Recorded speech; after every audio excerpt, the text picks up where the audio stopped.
Imagine starting your day in a tedious factory, surrounded by robots, when an unexpected alert changes everything. Suddenly, you're teleported into a chaotic world where you must face giant orcs, fierce wyverns, and hellhounds.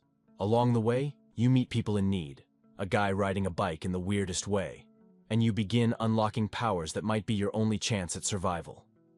All this while searching for your missing family and relying on the most unlikely mode of transport to outlast the apocalypse. But before we dive into the video, don't forget to subscribe to the channel. It really helps us keep bringing you more content like this. Already subscribed? Alright, let's get into the video! The main character of this manhwa is one of the most unremarkable individuals you'll ever meet, working at a logistics center to make ends meet. Kim Jeong-gyeom isn't too fond of his job, and you'll soon understand why. When he attempts to make small talk with the robot beside him, the machine simply ignores him and gets straight to work. That's exactly what he dislikes about the place. The entire logistics center is filled with advanced AI robots that handle most of the labor. Jeong-gyeom is responsible for overseeing everything, but there's no one around to chat with. He often feels down, missing the warmth of human interaction, and sometimes wonders if he's in the wrong place. This all began 2 months ago, right after he was discharged from the military, marking the start of a streak of bad luck. The first blow was when his parents relocated to Wajongbu. As a discharge gift, they paid the deposit and 6 months' rent for his small apartment, leaving him to live alone near his old school. Thus, his solitary life was forced upon him. Though financially stable thanks to government support and his parents covering rent, he took his time searching for a job, hoping to find the perfect opportunity without rushing. Unfortunately, things didn't go as expected, and he faced rejection after rejection before even getting a chance to prove himself. After a month of job searching, he was going stir-crazy from boredom. One day, while venting to his sister about being the unemployed brother, she teased him mercilessly. During their conversation, she mentioned that many people were working as operators for delivery companies using AI robots to make things easier. His interest was piqued, which led him to this lifeless place where there's literally no one to talk to. Just as I'm narrating this, someone else calls out to him. This person looks rather grumpy and unpleasant at first glance. Someone who could easily pass for the manager. Anyway, the senior worker informs Jeong-gyeom that they're out of tuna stock, despite the system indicating there's still some. He tells Jeong-gyeom to check the warehouse for any missing stock, and of course Jeong-gyeom agrees with a forced smile. Let's be honest, he finds the robots much warmer than his cold-hearted senior. As Kim enters the warehouse, the door behind him begins to close. He quickly searches for the tuna, eventually spotting it, climbing up to retrieve it. Just then, he hears the door slam shut with a loud thud. He tries turning the knob, but it's jammed. He calls his manager Shin, but there's no response. He briefly considers calling 911 but decides against it, figuring it's not worth the trouble since he's not in immediate danger. Instead, he takes a selfie and sends it to his sister, letting her know he's trapped. She initially teases him, but then mentions hearing a building collapse near her house. Naturally, Jeong-gyeom gets worried and calls her, but when she picks up, she stays silent. Just as he starts thinking it might be a prank, the entire warehouse shakes and an emergency alarm blares. The atmosphere turns chaotic, with announcements urging evacuation. Trapped in the warehouse with no idea what's happening outside, Jeong-gyeom bangs on the door, but no one responds. Panicking, he tries calling 911 again, only to find there's no signal. He's losing his mind, wondering if there's a full-scale disaster outside. Suddenly, he hears something pounding on the door from the other side, each hit leaving massive dents in the steel door like it's made of cardboard. Trembling, he backs away from the door, instinctively knowing things have gone terribly wrong, and if he makes a noise he's done for. Sweating, he drops to his knees, relieved when the pounding stops, though the noise and screams outside still terrify him. 3 days pass and he's still trapped inside, surviving on whatever food is available. With no one searching for him, he's convinced something catastrophic has happened. He wonders if there's a war going on and feels almost grateful to be stuck inside, thinking he might be safer here. The alarm, which used to blare constantly, has been silent since yesterday, giving him a bit of peace. However, with his phone's battery running low, he's unsure how long he can last. This might be his final note to the outside world, praying someone finds him soon and keeps his family safe. Just when he thought it couldn't get worse, a system window pops up, notifying him that he's been selected and should check his awakened abilities. At first, Jeong-gyeom thinks he's hallucinating, but then another window appears, revealing he's gained his own personal subspace for storing items. He starts to wonder if there's some kind of drug in the tuna cans he's been eating for the last 3 days. Another digital notification pops up, informing him that a target has been designated and asking if he wants to store it. Without hesitation he confirms, and suddenly he feels himself falling, landing hard on the ground outside. Scrambling to his feet, he looks around only to find everything in ruins, debris and wreckage everywhere. He spots his senior lying dead nearby. As system windows keep flashing, our protagonist is too busy vomiting after seeing his senior's lifeless body. The system then announces that a suitable operating system has been found for him and is now being installed. Suddenly he hears footsteps approaching from behind, casting a huge shadow over him, and he's almost certain this shadow isn't human. As the scene zooms out, we see a monstrous orc-like creature with sharp fangs and a massive blood-covered body. Jeong-gyeom starts sweating profusely, trying to calm himself, hoping his worst fears aren't true. He convinces himself that the loud roar he heard 3 days ago might have come from a gorilla or a bear. Still, he doesn't dare look back and instead sprints away as fast as he can, running for his life. Panic rises as he realizes he's being hunted by a literal monster. In his frantic escape, he even steps on someone's entrails. He has no clue why an orc-like creature is here or why it's after him, but one thing is clear: he has to get away. Suddenly, a system window pops up, announcing that synchronization is complete and asking if he wants to enter the subspace. Without a second thought, Jeong-gyeom says yes, just as the monster's hand swings at him. He leaps into the portal, leaving the monster trapped on the other side, groaning in frustration. Jeong-gyeom is confused, wondering why the creature can't follow him. A floating drone appears, explaining that nothing can enter his subspace without his permission, as he is the master of it. The drone further clarifies that the subspace is completely under his control. Shocked, Jeong-gyeom feels a strange sense of déjà vu seeing the drone talk to him. Looking around, he realizes he's back in the PAX Fulfillment Center warehouse, but now it's part of his new subspace. The place is filled with the same robots as before. The system then informs him that as he's entered the subspace for the first time, he will be rewarded with a mana stone. The stone materializes in his hand, but before he can figure out what it does, the monster outside begins pounding on the portal again, startling him. He momentarily forgets he's being hunted by a monstrous beast and asks the system if it's sure the creature can't get in. The system reassures him that nothing can enter without his consent. A new system window appears, informing him that the PAX Fulfillment Center is a 5-story facility with a total area of 10,000 pyong, approximately 33,000 square meters, and contains everything necessary for improving customers' lives. It can ship products at speeds of 60 kilometers per hour, with a maximum shipment size of 2 meters. Jeong-gyeom is just as baffled as anyone would be by all this information. The system adds to his confusion by stating there are only 2 minutes left until maintenance. Jeong-gyeom, still disoriented, asks if the facility will shut down after 2 minutes. The drone confirms this and explains that he can use the mana stone to power the facility and maintain operations within the subspace. With 1 mana stone he can keep the facility running for 24 hours. Impressed by its efficiency, Jeong-gyeom listens as the drone explains that when the PAX Center was stored in the subspace, its energy system was modified to run on mana stones. Jeong-gyeom, still skeptical, asks if this is even real or just some sci-fi nonsense. Suddenly, the facility's lights shut off, and the drone begins flashing warnings. The PAX system explains that the power has been cut, and if energy isn't restored, PAX fresh products, items like fresh vegetables, meat and pre-prepared meals, could begin to spoil. Jeong-gyeom realizes that in a chaotic world like this, where outside is a war zone, food is essential for survival. The power outage in the freezers and refrigerators could be a huge problem. He asks the drone if the mana stone can really replace electricity. The drone confirms this, so Jeong-gyeom inquires how he can get more mana stones. The drone replies that mana stones can be obtained from creatures of other worlds. Clearly, Jeong-gyeom isn't thrilled at the idea of confronting a muscle-bound monster that could easily tear him apart. He tells the drone to use the mana stone for now, then rushes into the facility to gather weapons. Inside he grabs as many weapons as he can, but a system window flashes their prices. With limited resources, he's worried he might run out of stock if he throws everything at the monster too quickly. He's also unsure whether these blades can even pierce the monster's thick skin. He figures that wounding the monster slowly rather than trying to kill it outright might be a smarter strategy.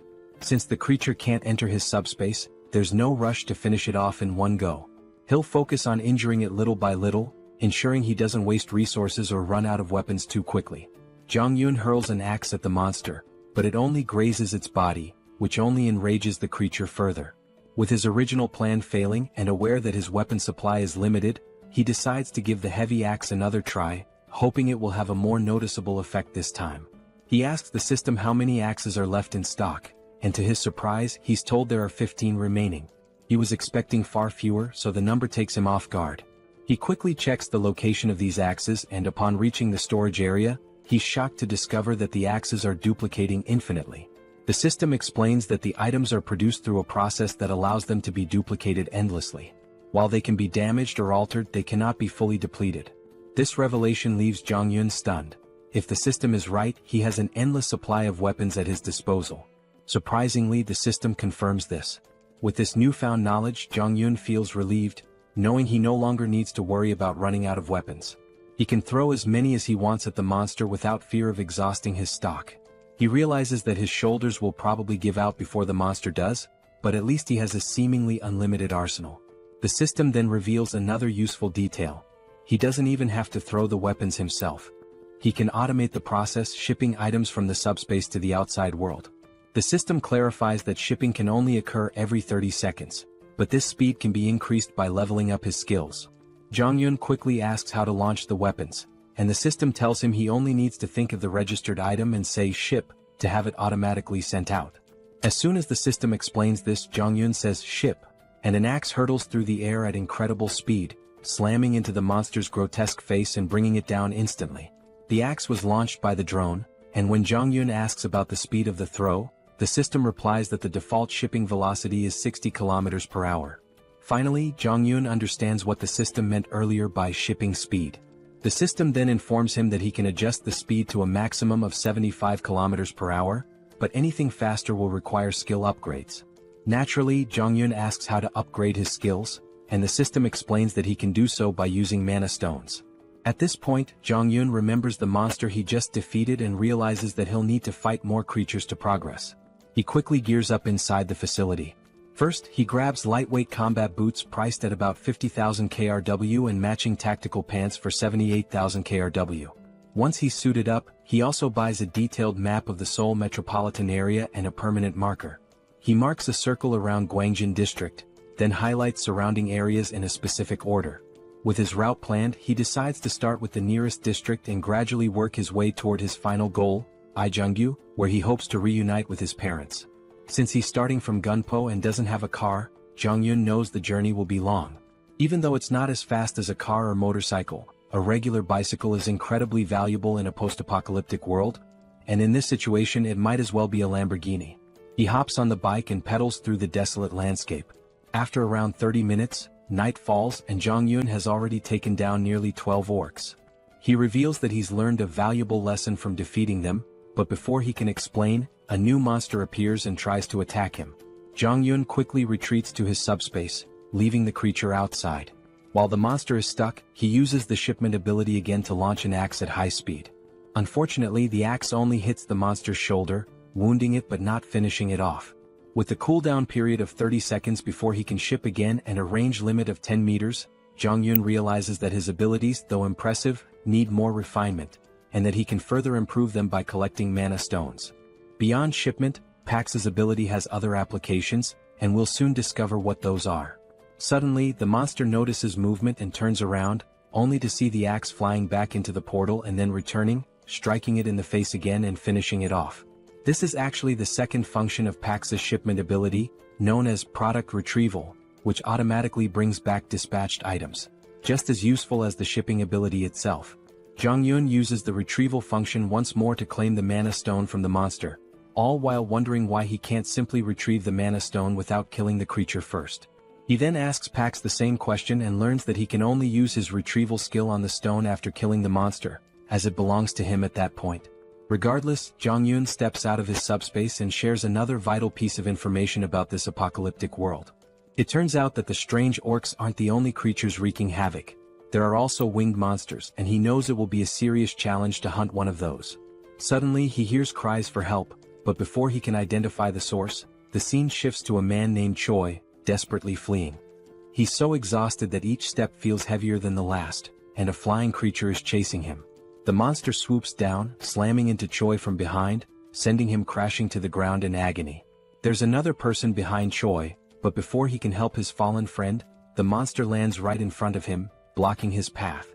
Its fierce, drooling mouth suggests that human flesh is the most appetizing thing around. However, strangely, the monster doesn't attack the man standing before it. Instead, it fixes its gaze on Choi, who is writhing in pain on the ground.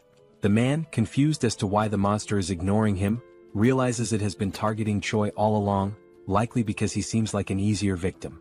He feels helpless, unsure of what to do with only a small knife in hand, doubting whether it could even distract the monster.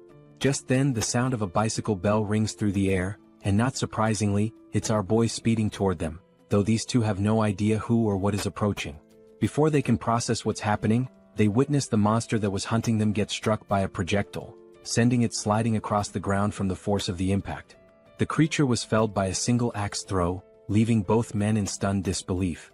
Jong-yeon quickly checks if they are okay, but they're still in shock, their mouths agape as they try to understand how someone on a bicycle managed to defeat a flying wyvern with just an axe. They immediately ask Jong-yeon if he's a soldier, bowing their heads in gratitude for saving their lives. Jong-yeon, glad they're safe, points to his uniform in response to their question. He explains that he's an employee of PAX FC, and they notice he's wearing the company's gear. This revelation shocks them even more, as they had assumed he was a trained soldier, given his impressive skills and presence. Even though he's not a soldier, his abilities are so extraordinary that if they hadn't seen it themselves, they wouldn't have believed someone could take down a wyvern with just an axe throw while riding a bicycle. Jong-yeon is surprised to find out that these people are already familiar with the concept of abilities. One of them confirms this, mentioning that he himself has an awakened ability, though it's just a simple driving skill, which he hasn't had much chance to use under the circumstances. Choi then laughs, admitting that he's a bit jealous because he hasn't awakened any ability of his own. Jong-yeon asks if there are more survivors nearby, and Choi explains that there aren't.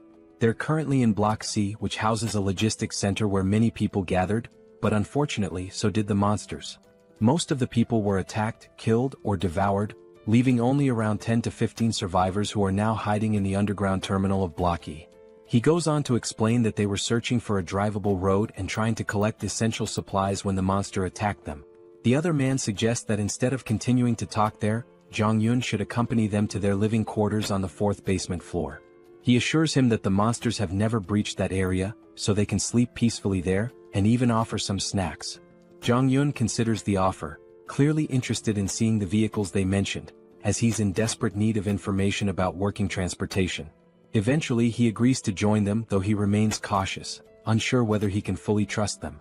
As they begin to walk away, we take one last glance at the dead monster lying on the ground. At that moment, Jong-yeon discreetly retrieves the mana stone from the creature's body and slips it into his subspace, relieved that the two men don't know about his ability. This way he has an escape plan in case things go wrong. He can always retreat into his subspace if necessary. A while later they arrive at the basement, where they encounter a man who has just taken down an orc on his own. Choi rushes over to his friend, asking if everything is alright and what happened. The orc slayer assures him that all is well, explaining that the orc must have wandered in by accident. Fortunately, it hadn't spotted them, so they were able to take it out easily. No one was injured, but now they're less confident that the place is truly safe. Jong-yeon meanwhile feels a surge of fear, realizing how perilous this area truly is. His thoughts are interrupted when the orc slayer asks who he is. Choi explains that Jong-yeon is the one who saved them from the wyvern and used to work for PAX FC. He also mentions that Jong-yeon is quite powerful, having taken down the wyvern with an axe throw from a distance. Everyone is both amazed and curious about what kind of abilities he might possess. At that moment, a woman rushes toward him, absolutely ecstatic that he saved Yongsu and Byung-kal. Overjoyed, she begins to do a little celebratory dance. The rest of the group starts to gather around, showering him with praise. Jong-yeon tries to brush it off, modestly saying that he was only doing what was necessary. As he continues to receive so much attention, Choi steps in to break up the crowd, telling them not to tease the young guy. Just then, the orc slayer speaks up, revealing that everyone there has been working together for over a decade, and that Yongsu and Byung-kal are like family to him. He expresses his deep gratitude for saving them and introduces himself as Lee Jin-mak, the center manager of Daehoon Express Terminal. He even bows respectfully to thank Jong-yeon for saving his two friends. After the introductions, Jin-mak gives Jong-yeon a quick overview of the place. He explains that while they can't guarantee total safety, it's far more comfortable than being outside. They have a stockpile of food and water from the logistics center, and he encourages Jong-yeon to eat as much as he wants and to make himself at home. Jean-Mac adds that they have enough supplies to last for a while and can always get more from the logistics center if needed. However, Young-soo interrupts, pointing out that the logistics center they're talking about has suddenly vanished. The group is left wide-eyed and speechless at this absurd news. Jean-Mac immediately asks what Young-soo means by this. Choi confirms it, explaining that the building has literally disappeared, which is why they were being chased by the wyvern. The others are skeptical, questioning how such a massive structure could simply vanish. Jean-Mac, though stunned, eventually accepts the reality, reasoning that if monsters like the ones they've encountered are real, then a disappearing building might not be so unbelievable. Jong-Yun remains silent, unsure whether the disappearance of the logistics center is connected to his own subspace abilities. Trying to calm the group, the manager urges them to focus, stating that regardless of the situation, they must dig through the tunnel. Staying here will only make things worse. He encourages everyone to stay strong, saying that their time has just come a little earlier than expected and that they need to start heading into the tunnel as soon as possible. The woman from before, now fired up, tries to rally the group, reminding them that even without the logistics center, they must keep moving forward and force their way through. Jong-Yun turns to the manager, asking what forcing their way through actually means. The manager explains that everyone has homes elsewhere, and vehicles are essential for getting around. But with the roads blocked, they need to find a way through. Jong-Yun's interest peaks at the mention of vehicles, and he asks for more details. The manager confirms they do have working vehicles but says all the roads are blocked. A golf course obstructs the north, containers block the east, and the southern Yangdong Expressway is completely destroyed. The only remaining exit is the tunnel to the west, but unfortunately, a group of wyverns has taken control of it. Up until now, they've survived by scavenging supplies from the logistics center, but now they have no choice but to push through. The manager then tells Jong-Yun that he doesn't have to go through the tunnel since the blocked roads only affect vehicles, and there are other ways to escape on foot or by bicycle. Jong-Yun, however, insists that he also needs a vehicle, believing it's best to take the tunnel route. The manager doesn't argue further and tells him he's welcome to join them if he's up for it. Jong-Yun grins and says he'd be happy to work with them. He also thinks to himself that it's better to keep his abilities hidden for now. While the group seems nice, he knows they've been struggling to survive, and they might not be entirely forthcoming about their situation. Jong-Yun understands their need for secrecy and plans to stay cautious as well. He then turns to the manager, saying he wants to check out the situation at the tunnel and the wyverns. He claims he's planning to scout ahead, but in reality he's eager to use his abilities to wipe out the monsters and collect more mana stones. The scene briefly flashes back to when Jong-Yun defeated several monsters and saved up 5 magic stones. With these stones, he's now able to reduce the cooldown on his shipping ability to just 5 seconds. That's when he sees 3 new shipping abilities. The first is precise delivery, which locks onto a target and guarantees a hit. The second is simultaneous delivery, allowing him to send 2 items at once. The third is automatic delivery, which lets him deliver designated items automatically, with adjustable timing. While these abilities sound amazing, each costs 10 stones and Jong-Yun can't wait to try them out, though he's still unsure about the exact function of automatic delivery. In the present moment, Jong-Yun is grinning, thrilled about the mana stones he's collected and eager for his scouting mission to earn more, or so he thought. His excitement is quickly dashed when he finds himself stuck with Young-soo, one of the guys he had saved earlier. When Jong-Yun asks why he's tagging along, Young-soo replies that it's too dangerous to go outside alone. Jong-Yun dryly reminds him that he was the one being chased by the wyvern earlier. But Young-soo insists that it doesn't matter. He can't let him go alone. Besides, he's confident that if needed, Jong-Yun will save him again. Jong-Yun recalls that Young-soo mentioned he had awakened a driver's ability, so he asks if Young-soo can see a message window or something similar. Young-soo replies that he hasn't seen any window, but he feels deep down that he's awakened some sort of ability. It just hasn't fully developed yet. This answer isn't exactly comforting to Jong-Yun, who starts feeling more concerned. As night falls, they zoom down the road on their bike at crazy speeds. Jong-Yun is sweating in fear as he watches Young-soo steer the bike with one leg while trying to maintain balance. When Jong-Yun asks why he's driving like that, Young-soo explains that the road is full of cars and it's hard to see. Suddenly, Young-soo spots a wyvern ahead. Jong-Yun quickly tells him to stop because he can't see anything. It seems like the monster has finally noticed them, and as it stares menacingly, Young-soo nervously asks what they should do. Just then, a projectile strikes the wyvern, taking it down in one shot, leaving Young-soo utterly shocked. Meanwhile, Jong-Yun calmly tells him to focus and not look back. While speaking, he discreetly retrieves the mana stone and stashes it in his subspace. Finally, Young-so notices the tunnel up ahead and slams on the brakes. Before Jong-yun can ask why he stopped in the middle of the road, the answer becomes clear. They see a horde of monsters crawling around the area. Young-so is absolutely terrified, and Jong-yun wouldn't be surprised if Young-so had already panicked beyond measure. As one of the monsters starts advancing toward them, Young-so is convinced their time is up. Even with the electric bikes, there's no way they can outrun so many wyverns. Just as Young-so braces for the worst, Jong-yun realizes he has no choice but to use his subspace ability. He quickly pulls up his system and dumps his mana stones to reduce the cooldown from 30 seconds to just 5 seconds.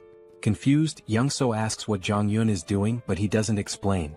Meanwhile, the monster roars and every nearby creature starts converging on them.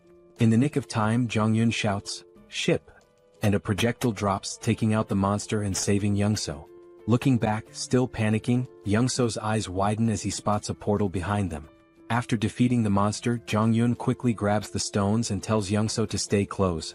It's the only way he can protect him. Young-so agrees, though he remains completely clueless about what's happening or why there's a logistics center behind them. Just then, more monsters appear, but Jong-yun swiftly deals with one using his axes. As more monsters prepare to attack, Young-so panics and stumbles back, eventually falling into Jong-yun's subspace. The monster crashes into the subspace barrier, while Young-so falls to the ground in shock. The monster regains itself and charges again, but Jong-yun slips into his subspace just in time. The creature slams into the barrier once more before being taken down by another axe. Young-so watches in awe, unsure what to be more impressed by, the logistics center or the flying axes, but he's certain of one thing. To Jong-yun, these monsters are nothing more than nuisances, and this tunnel is just a minor obstacle he can clear without breaking a sweat. Young-so reflects on how everyone back at the base was relying on the delivery vehicle for safety and food transport, and how the tunnel was part of their escape route. Even if they made it through, monsters still lurked outside. But for Jong-yun, things are different. He only needs the vehicle for transportation since he can handle any threat with ease. Young-so even begins to feel a tinge of jealousy, thinking how with an ability like Jong-yun's, he could reunite with his family much faster. He wonders why Jong-yun needs a vehicle in the first place. Suddenly they notice the monsters starting to retreat. Jong-yun is intrigued, noting that these creatures are smarter than expected since they're fleeing rather than rushing into danger. As Jong-yun collects the mana stones, Young-so spots a blue stone hovering in the air and asks what it is. Jong-yun, surprised, asks if he's never seen a mana stone before. Young-so admits he hasn't, so Jong-yun explains that he uses them to boost his abilities. Young-so finally understands and wonders if he'll ever get a chance to use one himself. This clears up why Young-so didn't bother extracting the mana stone from the orc earlier. Young-so points out that with abilities like Jong-yun's, he could easily clear the entire tunnel on his own. Jong-yun replies that he didn't come here intending to clear the tunnel. He just wanted to check it out. If it seemed manageable, he'd sneak through quietly and not show off his powers. Young-so apologizes for tagging along, but Jong-yun reassures him that it's fine. He didn't know the way to the tunnel anyway, so if he had come alone, he wouldn't have made it this far. He then suggests they head back since the wyvern has retreated, but it could return soon. At that moment, Young-so asks how far Jong-yun plans to travel that he feels the need for a vehicle. Jong-yun explains that he's trying to reach his family, with his final destination being Wojongbu, near the Gangnam district. This revelation surprises Young-so because his own destination is along the same route. He shares that he's heading to Indaequan, which is on the way, and asks if it would be too much trouble to let him tag along until then. Jong-yun hesitates, unsure how to respond, but Young-so continues, admitting that even if he makes it through the tunnel, he's not confident about reaching home safely. His driving ability isn't much help in combat, but since Jong-yun can fend off monsters, he might have a better chance of reuniting with his family. Young-so then promises to help Jong-yun get to Gangnam faster than anyone else and swears he won't be a burden. He even offers to provide food along the way. Jong-yun starts to see some merit in this partnership. Young-so's driving skills are impressive, and more importantly, with him around, his secret abilities might stay hidden. It's a mutually beneficial arrangement since Jong-yun fears that if word got out about his powers, people might try to use or even eliminate him, though that might be overthinking. Still better safe than sorry. Ultimately, Jong-yun agrees to let Young-so come along, and Young-so beams with excitement like a child in a candy store. Jong-yun then informs him that he'll handle clearing the tunnel, but emphasizes that Young-so should keep his abilities a secret and make sure others don't interfere. Young-so eagerly agrees, vowing to make sure everyone cooperates and stays out of the way. However, things don't go as planned. Young-so, in his excitement, ends up telling everyone that Jong-yun will clear the tunnel using his awakened abilities. All they need to do is wait outside until he's finished. Jong-yun is left in disbelief, realizing that Young-so just spilled the secret. The others are stunned by the news and eager to watch Jong-yun in action, while Young-so proudly explains. Meanwhile, Jong-yun curses his bad luck, knowing he's now stuck in a difficult situation. In the end, Jong-yun steps forward and announces that by the next morning, he'll have the tunnel cleared so everyone can leave. In his mind, helping them seems like the best option, especially since they still have food, which should keep things calm for now. However, once the supplies run out, chaos might ensue, so it's smart to clear the tunnel and ensure everyone's safety. Just then, the manager approaches Jong-yun, stating he won't pry into his abilities or ask questions about them. Instead, the manager expresses respect for Jong-yun's decision to help everyone. He offers some food from their reserves as thanks, which surprises Jong-yun. This level of generosity feels overwhelming. The manager explains that because Jong-yun risked his life scouting the tunnel, the least they can offer is a bit of food. Now that he's clearing the tunnel for them, they feel like they can't repay him enough. They apologize, saying that all they can offer is their gratitude. Jong-yun insists that he did it for his own reasons and that they don't need to go to such lengths. He tells them to keep the food for their families, but Young-so steps in, telling Jong-yun to accept it, reminding him that he also has a family to think about. At that moment, Jong-yun sees how eager everyone is to reunite with their loved ones, which fills him with a sense of sadness. He doesn't want to let them down. The next morning arrives, and when they reach the tunnel entrance, Jong-yun instructs everyone to stay back. He begins pedaling into the tunnel, determined to clear it out and return. As he gets closer, he spots the monsters ahead. But before the scene shifts to his battle, it flashes back to his childhood. We see a young Jong-yun with a sore eye from a fight with his sister. He complains to his father, leading to another argument with his sister, which ends with them brawling in front of their dad. That's when his father comments on how close they seem, reflecting on how he was an only child and always envied the bond between siblings. He tells them that, despite their fighting, they'll eventually realize how precious family is. Suddenly, their mother bursts into the room, sparking a lively argument between the parents. Jong-yun feels a warm sense of family in that moment. The scene transitions back to the previous night, where Jong-yun, seeing how excited everyone was about reuniting with their families, reflects on his own family memories. He knows they're relying on him to clear the path. They spend the night filled with hope and anticipation, waiting for Jong-yun to ensure their safety. After midnight, as everyone sleeps, Young-so wakes up to use the bathroom. Noticing that Jong-yun is missing, Young-seo heads outside and asks the patrolling guards if they've seen him. They tell him that Jong-yun mentioned stepping out for some fresh air a while ago. Curious, Young-seo walks further ahead, scanning the area, and eventually spots Jong-yun. He quickly asks why Jong-yun can't just go to sleep, to which Jong-yun replies that he can't sleep there. As Young-seo looks ahead, he's stunned to see the vehicle loaded to the brim with food and supplies. Completely baffled, Young-seo asks why Jong-yun is giving away so much. Jong-yun casually explains that he only loaded half the supplies to avoid weighing the vehicle down, but assures him it's more than enough for everyone. Young-seo is even more shocked when Jong-yun mentions that this is the last vehicle he had to load. The realization hits hard. If this is the last one, then Jong-yun must have packed the other 15 vehicles with the same amount of supplies. Jong-yun quickly tells Young-seo to keep this a secret from the others. Still confused, Young-seo points out that if Jong-yun is giving away all these supplies, what will they have left for their own journey? Jong-yun nonchalantly responds that they still have plenty of supplies. Young-seo is left astounded, realizing the amount of resources Jong-yun has given away is more than you'd find in an entire logistics center. He can't comprehend how much stock Jong-yun must have left. Back in the present, we see Jong-yun effortlessly taking down monsters like it's no big deal. While fighting, he contemplates how much easier it would be if he could put all the people into his subspace and carry them to safety. Unfortunately, his system informs him that with his current subspace level, it's impossible. However, if he reaches subspace level 2, he could carry up to 20 people. To level up, he needs at least 100 mana stones.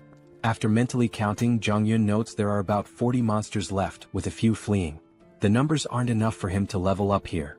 He realizes he'll need to find another way to gain experience, especially since he wants to eventually bring his family into the subspace.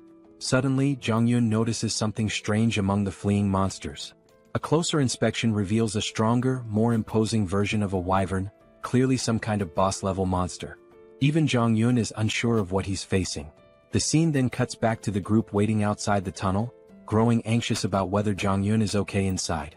Finally, they see him emerge, pedaling his bike effortlessly, as if he's been out for a leisurely ride.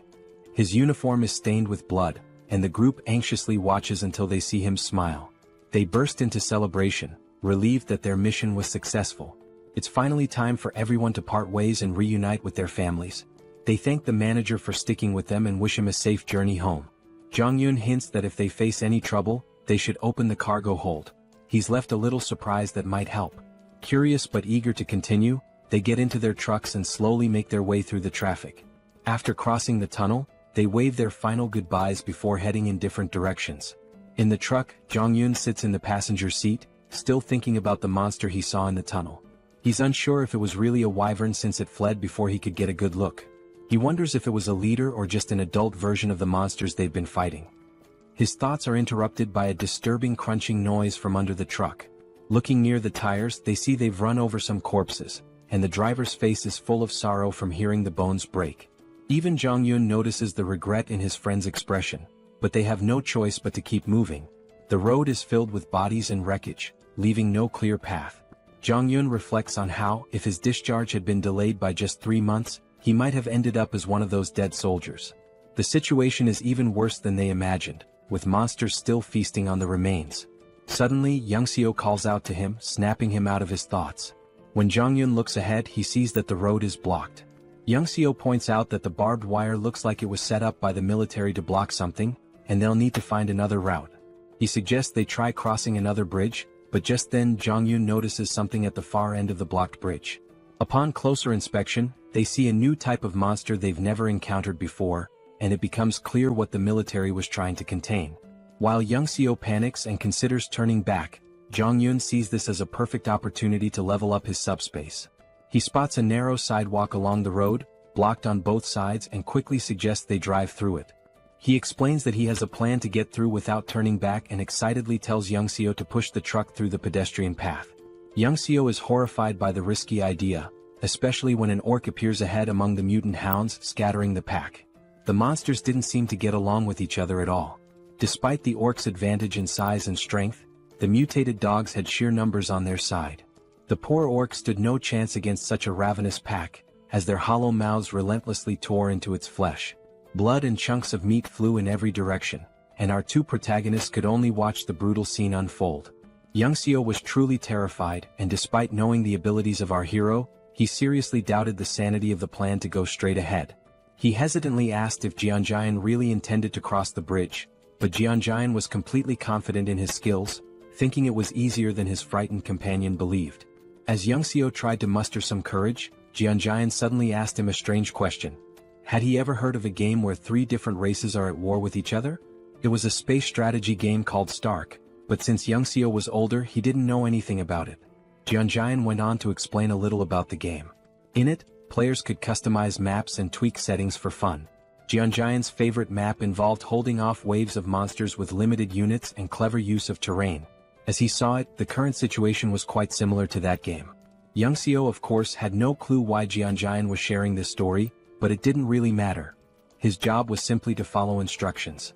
The first step was for Young-seo to back the car up to the barbed wire barrier, ripping it down and making as much noise as possible, all to attract the attention of the mutant hounds who were busy feasting on the orc. After that, it was Jeong-gyeom's turn to get to work. Activating his system, he unlocked a skill he hadn't planned on using but realized it was perfect for the situation. Auto shipping.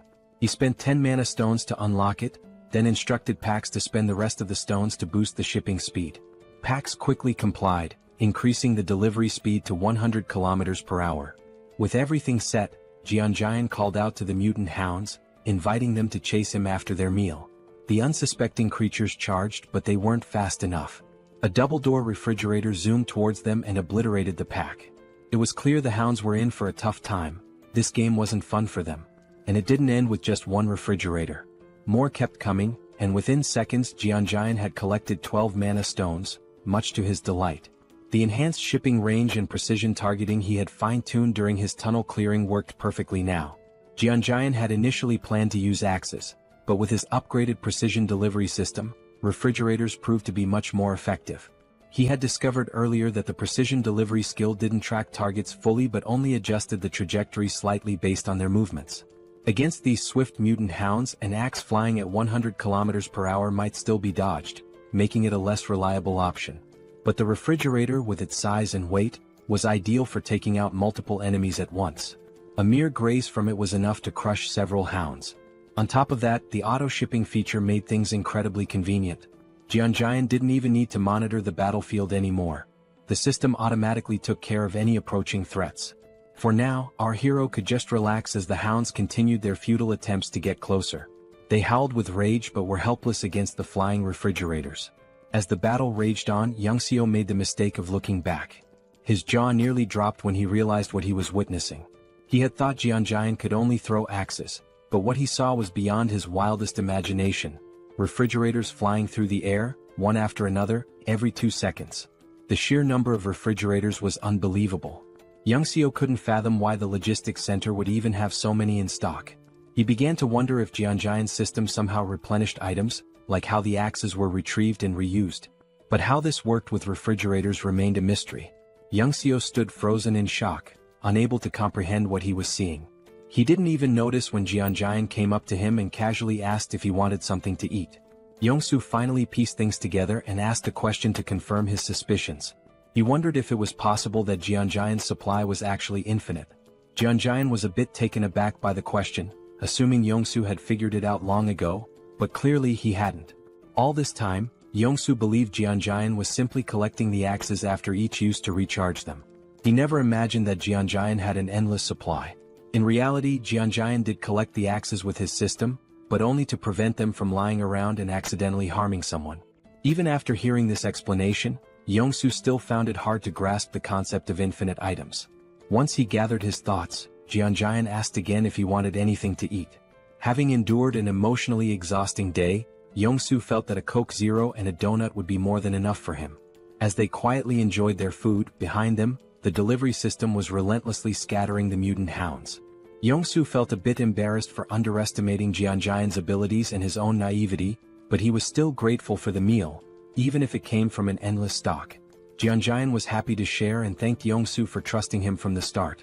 He told Young-soo that if he ever needed anything he should just ask since he had almost everything in stock. However, Young-soo wasn't keen on overusing someone else's generosity. Jeong-gyeom had already done enough by clearing the path of monsters and helping him get home faster. Once they crossed the bridge, it would only take an hour for Young-soo to reach his house. Jeong-gyeom was glad to hear his friend would soon be reunited with his family, though he could sense Young-soo's worry about what might be waiting for him there. Young-soo hoped his family was safe, and Jeong-gyeom understood the concern all too well. He was worried about his own parents and sisters as well. Wanting to give Young-soo a gift, Jeong-gyeom noticed his friend's tattered clothes and thought he shouldn't return home like that. Plus, with the hounds still lingering, they had time to resolve the clothing issue. The only question was what style Young-soo would prefer. Feeling a little uneasy about receiving even more help, Young-soo didn't refuse. He knew Jeong-gyeom probably had what he needed: aviator glasses and a cool jacket, the perfect outfit for a top-class driver navigating the apocalyptic landscape. Just in time, the last few hounds were almost dealt with. Young-soo's new look gave him a boost of confidence, and with renewed assurance in the truck's durability, he was ready to get going. He moved with speed and precision that would make even Formula One drivers envious. Jeong-gyeom barely had time to grab on before Young-soo floored the gas pedal. The remaining hounds didn't stand a chance as they sped down the narrow road. Young-soo handled the driving with lightning speed, so much so that it seemed like they'd reach his home in just 20 minutes. But Jeong-gyeom had to hold on for dear life as the truck zoomed over broken roads as if they were smooth highways. Jeong-gyeom desperately asked Young-soo to slow down, but it was futile. It seemed like he was about to be sick. Fortunately, the wild ride didn't last too long. They finally arrived at Young-soo's destination, or rather what was left of it. His home was now nothing more than a ruin. Young-soo stands in front of his house, looking out at the wrecked buildings through the window. The destruction is overwhelming, and he tries to reassure himself that these buildings were just old. That's why they crumbled. But deep down, Young-soo's hands are shaking. He's right at his own doorstep, frozen with fear, dreading what might be inside. The thought haunts him. What if his family isn't there? What if he opens the door to find their lifeless bodies? The fear feels suffocating. He keeps repeating that they're safe, that when he opens the door, everything will be okay. But his hands won't move. He's paralyzed, unable to turn the handle. Kim, standing behind him, watches, understanding exactly what Young-so is feeling. He had driven like a maniac, covering a journey that would normally take an hour in just 20 minutes, fueled by the hope of reuniting with his family. It shows just how desperate he was to get here. But now, standing before the door with the potential of finding something horrifying, Young-so can't bring himself to move. He knows that if he finds death behind that door, it might destroy him too. Sensing this, Kim steps forward, places a supportive hand on Young-so's shoulder, and offers to open the door for him. Young-so freezes, frustration and fear etched on his face. Almost on the verge of tears, he pleads with Kim to do it. Kim, understanding the fear of facing one's worst nightmare, steps up to the door. If he were in Young-so's position, he'd be scared too, wanting someone else to open it for him. Turning back to reassure Young-so one last time, Kim tells him he's about to open the door. But before Kim's hand reaches the handle, the door opens from the inside. Both Kim and Young-so freeze in shock. Young-so's eyes widen as he sees his wife and daughter standing there. His wife calls his name softly, her voice warm, and his daughter shouts, "Daddy?" Young-so's wife starts crying, and soon he's breaking down too. She runs to him, and the three embrace tightly as if they'll never let go. It's a deeply emotional moment. Kim, standing a short distance away, watches quietly, giving them space. Through tears, Young-so asks his wife how she knew to open the door. She explains that she heard voices outside and saw him through the peephole, which is why she opened it. His daughter, still crying, blurts out, "Dad, I hate you. Why did you make me wait so long? I was so scared." After a while, Young-so's wife notices Kim standing in the background and asks, "Who's this?" Only then does Young-so remember Kim's presence.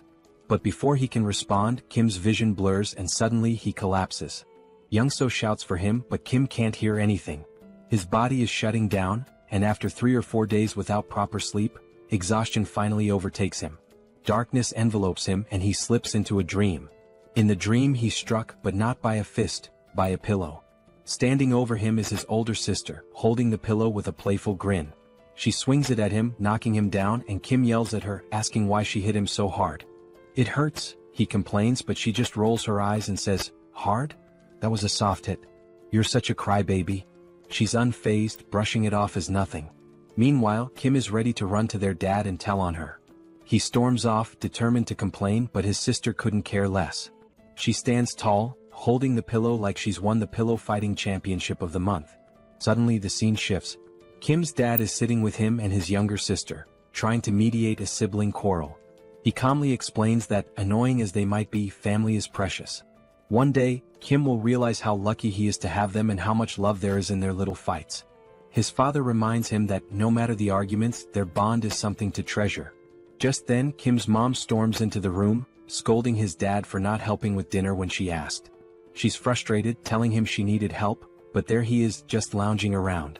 The scene cuts to the whole family at the dinner table, enjoying delicious food, laughing and sharing stories. As they eat, Kim's mom eyes his older sister, Seoul, suspiciously and asks if she's got a crush on someone, noticing how she's always on her phone. Looking nervous, Seoul explains that she's just texting her friends non-stop. It's just how things are nowadays. From the outside, their family is filled with pure joy and warmth. Kim's dad, unable to resist, talks about how Seoul is interested in boxing, suggesting she check out a sports club at the local middle school. With a smirk, Seoul admits that the boxing club is the real reason she chose that school. Kim's ears perk up at the mention of middle school. Fast forward a year, and we see Kim attending the same middle school as Seoul. He's excited, ready to make new friends and have fun, but things don't go quite as he had planned. Instead of finding new friends, Kim ends up being bullied daily by the older students. They beat him, mock him, and Kim, who tends to be sensitive, doesn't fight back. He endures the blows day after day. But then one day someone steps in. Seoul, his fierce older sister, storms in like a force of nature. With an intense, threatening look, she grabs one of the bullies by the hand and breaks it with a single punch. Kim feels relief seeing his sister, his rescuer, but that relief is short-lived. Frustrated by her brother's weakness, Seoul declares that his training starts now. And so, Kim's grueling training under his ruthless sister begins. It's brutal, but it pays off. Soon, no bully dares to approach Kim again. For a while, life seems to settle down. Kim makes friends, enjoys himself, and coasts through middle school. But time flies, and one day his younger sister lands a job at a nursing school, catching both Kim and Seoul by surprise while Kim is lounging on his PS5, barely keeping up. Then, a moment arrives that flips his life upside down. Kim's dad walks in and tells him the time has come. Kim doesn't understand at first, but when it sinks in, it hits hard. It's time for him to enlist in the military. The family worries, though Kim tries to put on a brave face. Outwardly he's tough, but inside he's trembling. He doesn't want to leave his family. And after that, well, the rest is history. Slowly, Kim's eyes open. He feels disoriented and a bit afraid, lying in an unfamiliar bed. He remembers collapsing, standing outside Youngso's door, meeting his family, but after that, nothing. His mind races. Did Youngso betray him? Instinctively, he opens his portal and pulls out a heavy axe, gripping it tightly. Suddenly, a calm, warm voice interrupts his thoughts. Kim turns, startled, and sees Youngso's wife and daughter at the table, looking at him with puzzled expressions. Reality hits him. He's in Youngso's house. Looking to the side, he spots Youngso sound asleep, completely out.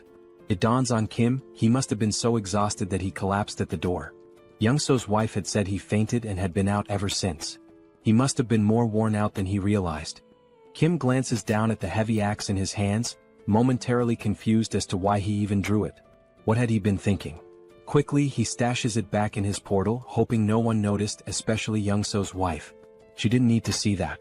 He asks how long he's been asleep, and she tells him it's only been a few hours. Then the mood shifts. With a soft smile, Youngso's wife begins to thank him, expressing her gratitude for everything he's done. Kim can feel the weight of her words, how he saved Youngso's life and brought him home safely. The gratitude in her eyes and her slight bow make him feel uneasy. Kim isn't used to this, feeling awkward and a little nervous, wanting to brush it off as no big deal. He thinks about how Youngso had helped him too. It hadn't all been on him. Just then Youngso wakes up. Still groggy, he chimes in to back up his wife, insisting that Kim had done far more than he lets on. Youngso makes it seem like driving Kim here was nothing compared to Kim saving him again and again. To Youngso, Kim was a true lifesaver. Even if Youngso hadn't made it, he believes Kim would have come through on his own. Then Youngso's wife changes the subject, saying everyone must be hungry. The atmosphere shifts once again as Kim's stomach growls, reminding him he hasn't eaten in what feels like ages. She mentions that Youngso had refused to eat without him, waiting until Kim woke up. Kim can't help but smile. Youngso, with that goofy grin, is all about eating together. With a warm chuckle, they decide it's time to dig in. Suddenly, Kim finds himself staring at a bowl of kimchi stew in front of him. The sight alone makes his mouth water. The smell pulls him back to memories of his mom, filling him with a bittersweet sense of warmth. The food isn't fancy. Youngso's wife even apologizes for the limited ingredients. But to Kim it doesn't matter. This is his favorite meal. After everything he's been through, nothing feels as comforting as kimchi stew. The first bite? Pure bliss. The moment the stew touches his tongue, it's like fireworks going off in his mind. Every cell in his body feels alive. The flavor, the warmth, it's almost unreal. And just like that, he's taken back. Back to when he'd sit down to meals with his family, back to simpler times. But as the meal ended, Kim felt a wave of sadness. For the first time in 3 months, he'd had a meal that reminded him of home, of family, and the ache of missing them overwhelmed him. The others noticed his quiet sadness, which shifted the conversation back to their journey. He mentioned their next stop was Gangnam, and Kim froze, realization hitting him. He was stunned, unable to fully grasp what Youngso was saying at first. It all felt strange. Then Youngso laid it out. He'd already discussed it with his wife, who insisted that since Kim had helped Youngso reunite with his family, he should return the favor. Kim was still confused. Even if Youngso took him to Gangnam, how would he safely return on his own? They stepped outside to get some fresh air, and that's when Youngso explained his plan. He'd drive Kim to Gangnam in his truck, and Kim would leave his electric bike with him. Once they reached Gangnam, Youngso would use the bike to get back home.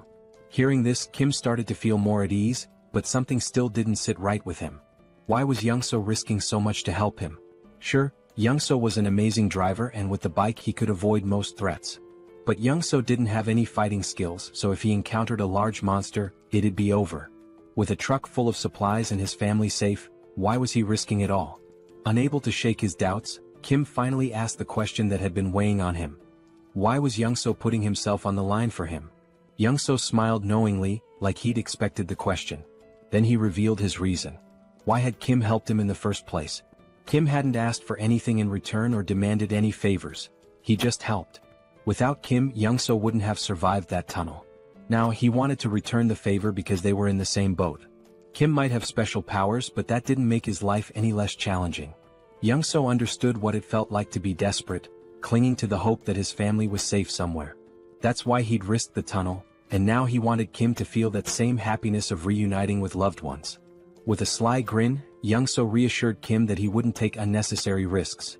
He was confident his driving skills would get him out of any tough spots, so Kim didn't need to worry.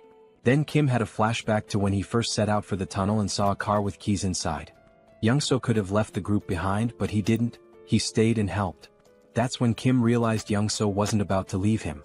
He just didn't want to admit how far he'd go to help. Kim smiled and agreed, but with one condition. If Young-so was coming with him, he had to bring his family along. Kim explained he'd upgraded his subspace, allowing him to bring others inside. Young-so's family would be safer there than staying behind. Without hesitation, Young-so put on his signature shades and gave a confident grin, ready to drive with his top-tier skills. Meanwhile, Kim had upgraded his subspace to level 2, using 16 out of his 116 mana stones, allowing it to hold up to 20 people. The system informed him it would cost 6 mana stones per day to maintain, but he didn't mind. The system also asked if he wanted to enable external presence in the portal, and he agreed.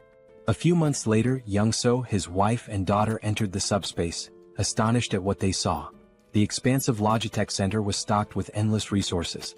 Kim introduced PAX to Young-so's family, and Young-so assured them that PAX would handle anything they needed. Everything was available in abundance and they could use it freely. Young-so's wife looked astounded, as if she couldn't believe it. Kim told them he had some tasks to attend to and encouraged them to enjoy the place for now. Young-so then turned to his daughter, asking if she wanted to play princess with him, and they looked so happy together. Kim couldn't help but smile as he watched. Then something new happened. Kim unlocked a new ability, a laboratory where he could combine, classify, and transform any item in his subspace. Instantly, the possibilities seemed endless. Kim sat there, his mind racing as he began to wonder if his powers were truly what he had thought all along. He remembered the first time he'd unlocked his ability, which he called Subspace. Back then, it simply allowed him to store anything he wanted. If he stored an apple, it would stay in his subspace permanently. But then, due to a strange accident, he ended up storing the entire Logitech Center, which caused his ability to evolve. His subspace merged with the Logitech Center, taking his powers to a new level. Now, nobody could enter his subspace except him. But that wasn't even the craziest part. The PAX AI from the Logitech Center had also merged with his system, transforming the once emotionless AI into something almost human. And just when he thought things couldn't get any stranger, the Logitech Center's systems, like its shipment functionality, upgraded as well. Now, he could launch items at 100 kilometers per hour. This alone was mind-blowing. But with PAX AI added to the mix, it became pure chaos. Kim hadn't anticipated his abilities would upgrade so dramatically, but reaching level 2 had changed the game. Now he had another exciting option. He could put anything into his subspace once more. The idea floored him. The thought that he could store anything, that he now had a personal lab where he could merge and create new items, was astounding. It felt like he was playing Minecraft in real life. He couldn't help but wonder what abilities would unlock if he reached level 3 or 4. What kind of powers would those levels bring? But thinking wouldn't get him there. He didn't have enough mana stones for another upgrade just yet. So for now, he focused on deciding the next thing he'd add to his subspace. Last time, it had been the Logitech Center, which turned out to be a blessing. But now, with a determined aura, Kim commanded his system to store the entire Earth. Yes, you read that right. He was about to store the planet. If it worked, everyone would float off into space. The system asked for confirmation, and Kim, feeling a little tense, confirmed. But after 2 minutes, nothing happened. Then the system sent a notification: failure. Earth was outside the storage range. Kim sighed, figuring it was too ambitious, but it was worth a try. Just then, Young-so showed up, discussing the route to Gangnam. Kim listened but quickly asked why Young-so wasn't playing with his daughter as he'd mentioned earlier. Young-so smiled softly, explaining that his daughter had always felt scared in their old building. But here, in this new place, she finally felt safe, and that's why she'd been able to fall asleep. It was all thanks to Kim. Young-so expressed his gratitude, but Kim, ever modest, reminded him that he'd been a huge help too. Without Young-so's driving skills, he wouldn't have made it this far. In his mind, they were even. But Young-so, with a serious tone, insisted he'd do whatever he could to support Kim. The scene shifted, and there they were, Young-so in full driving mode, wearing his signature shades, and Kim feeling the tension in the air. Something felt wrong. Young-so, smiling, casually remarked that driving was his one true skill, and he was confident no one could match his speed. He told Kim to buckle up because things were about to get intense. Kim knew exactly what was coming and braced himself. Then it happened. Young-so floored it and the truck surged forward like a rocket. In no time they had covered a massive distance. But everywhere they looked was pure destruction. The ground was torn apart, buildings in ruins. While Young-so kept his cool, Kim looked pale, his nerves frayed from the stress. Young-so mentioned they were close to their destination, but as they neared, they saw the road blocked by military barricades, complete with spike strips. Kim sensed something was wrong. These weren't standard barricades. As they took a closer look, a military jeep approached, but the people inside didn't look like soldiers. Kim tensed. These men weren't military, they were trouble. Kim knew that if they tried to escape they'd be shot down. Young-so, tense now, asked what to do. Kim opened his portal, telling Young-so to get in, and assured him he'd handle it. Without hesitation, Young-so slipped into the portal, leaving Kim to face whatever came next. Kim stepped out of the truck as three men approached, guns in hand, strutting like they owned the place. One of them, all muscle and little brains, ordered Kim out of the truck. Kim, barely holding back a smirk, stared them down with a cold glare. Without a word he got out. They opened the truck's cargo and were stunned to find it packed with food. Their eyes lit up like they'd just hit the jackpot. They turned to Kim, asking if the food was his. Kim, as calm as ever, nodded. But the musclehead stepped forward, puffed up with arrogance, and declared that the food wasn't Kim's anymore. Now it was theirs. Kim knew these clowns were far from military, they were just greedy thugs after his supplies. The musclehead tried to look intimidating as he questioned Kim about where he got all this stuff. Kim played dumb, pretending to be a clueless delivery guy, and claimed he worked at the Logitech Center. But they didn't buy it and pressed him on where the center was located.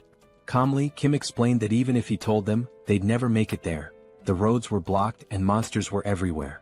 He himself had barely made it out, just trying to survive. The musclehead looked unimpressed, glaring at Kim and asking how much more loot was left at the center. Kim, staying in character, replied that the food in the truck was only a small part of what was stored there. One of the others glanced at his watch, muttering that it was almost time. Kim was puzzled. What was the rush? Before he could figure it out, wham! The musclehead punched him hard in the stomach and Kim crashed to the ground, wind knocked out of him. Before he could catch his breath, the bulky guy behind them clamped a cloth over Kim's face, knocking him out cold. When Kim woke up, he was tied to a chair in a dim room. His vision was still blurry, but he could see the bulky thug sitting on a makeshift commander's throne. Nearby, a body lay on the ground, a pool of blood spreading around it. Clearly a dead soldier. Kim quickly pieced it together. These guys had taken over the military base. The bulky guy started talking, bragging about how they'd wiped out the military and made themselves the new rulers here. Apparently they'd been fighting vibrants, monsters that swooped in every day at 6 p.m. The military had tried to fend them off with guns but couldn't keep up, so they'd recruited people like him and his crew. When the military was overrun, the gang had taken control, and now the bulky thug was the self-proclaimed commander. He made it clear that Kim was only alive because he needed him. Kim's task? To head back to the Logitech Center with some of the gang and raid it for more supplies. If he succeeded, maybe they'd let him join their group for protection. Kim was beyond annoyed. He was done with these lowlifes. Standing there, he decided what to do next. It struck him. This military base would make a perfect addition to his subspace. Without hesitating, he commanded Pax to store the entire Joint Commander Communication Headquarters in his subspace. The thug didn't even notice what was happening. He just sat there, confused as the entire base vanished around him. 1 second it was there, the next, poof, it was gone. He was left in his chair, now in the middle of nowhere, utterly clueless. By the time the thug realized what had happened, it was too late. Kim had already disappeared into his portal, leaving the thug sitting alone in the wasteland with nothing but his chair. At least Kim left him something to sit on. Around him, the thug's crew was completely baffled. They gripped their rifles, staring at the sky, trying to wrap their heads around the fact that the whole building had disappeared. The thug, wide-eyed and anxious, scanned his surroundings, his face showing a mix of fear and confusion. He was probably thinking, where did the whole building go? Meanwhile, Kim spat on the ground, noticing a trace of blood. That punch must have done some internal damage.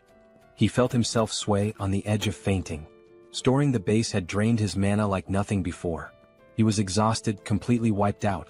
If he'd known it would take this much out of him, maybe he would have waited, maybe ducked into his subspace first. But it was too late for second-guessing. He had made his choice, now he just had to deal with the aftermath. His priority now was to get into his subspace to recover. As Kim slipped into the shadows, the thug's crew suddenly froze as the sky turned blood red. Dark, looming shadows filled the air. The wyverns were coming.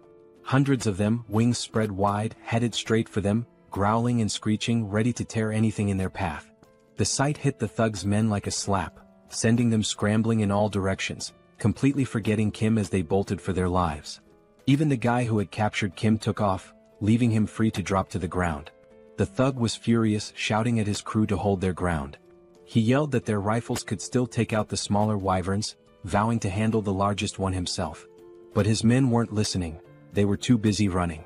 Rage twisted his face as he cursed them, calling them traitors. Then bam! The ground shook.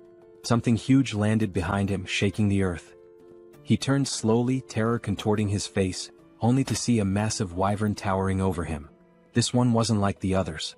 It stands a solid 20 feet tall, with black scales gleaming under the blood-red sky, and its piercing yellow eyes locked on him with deadly focus.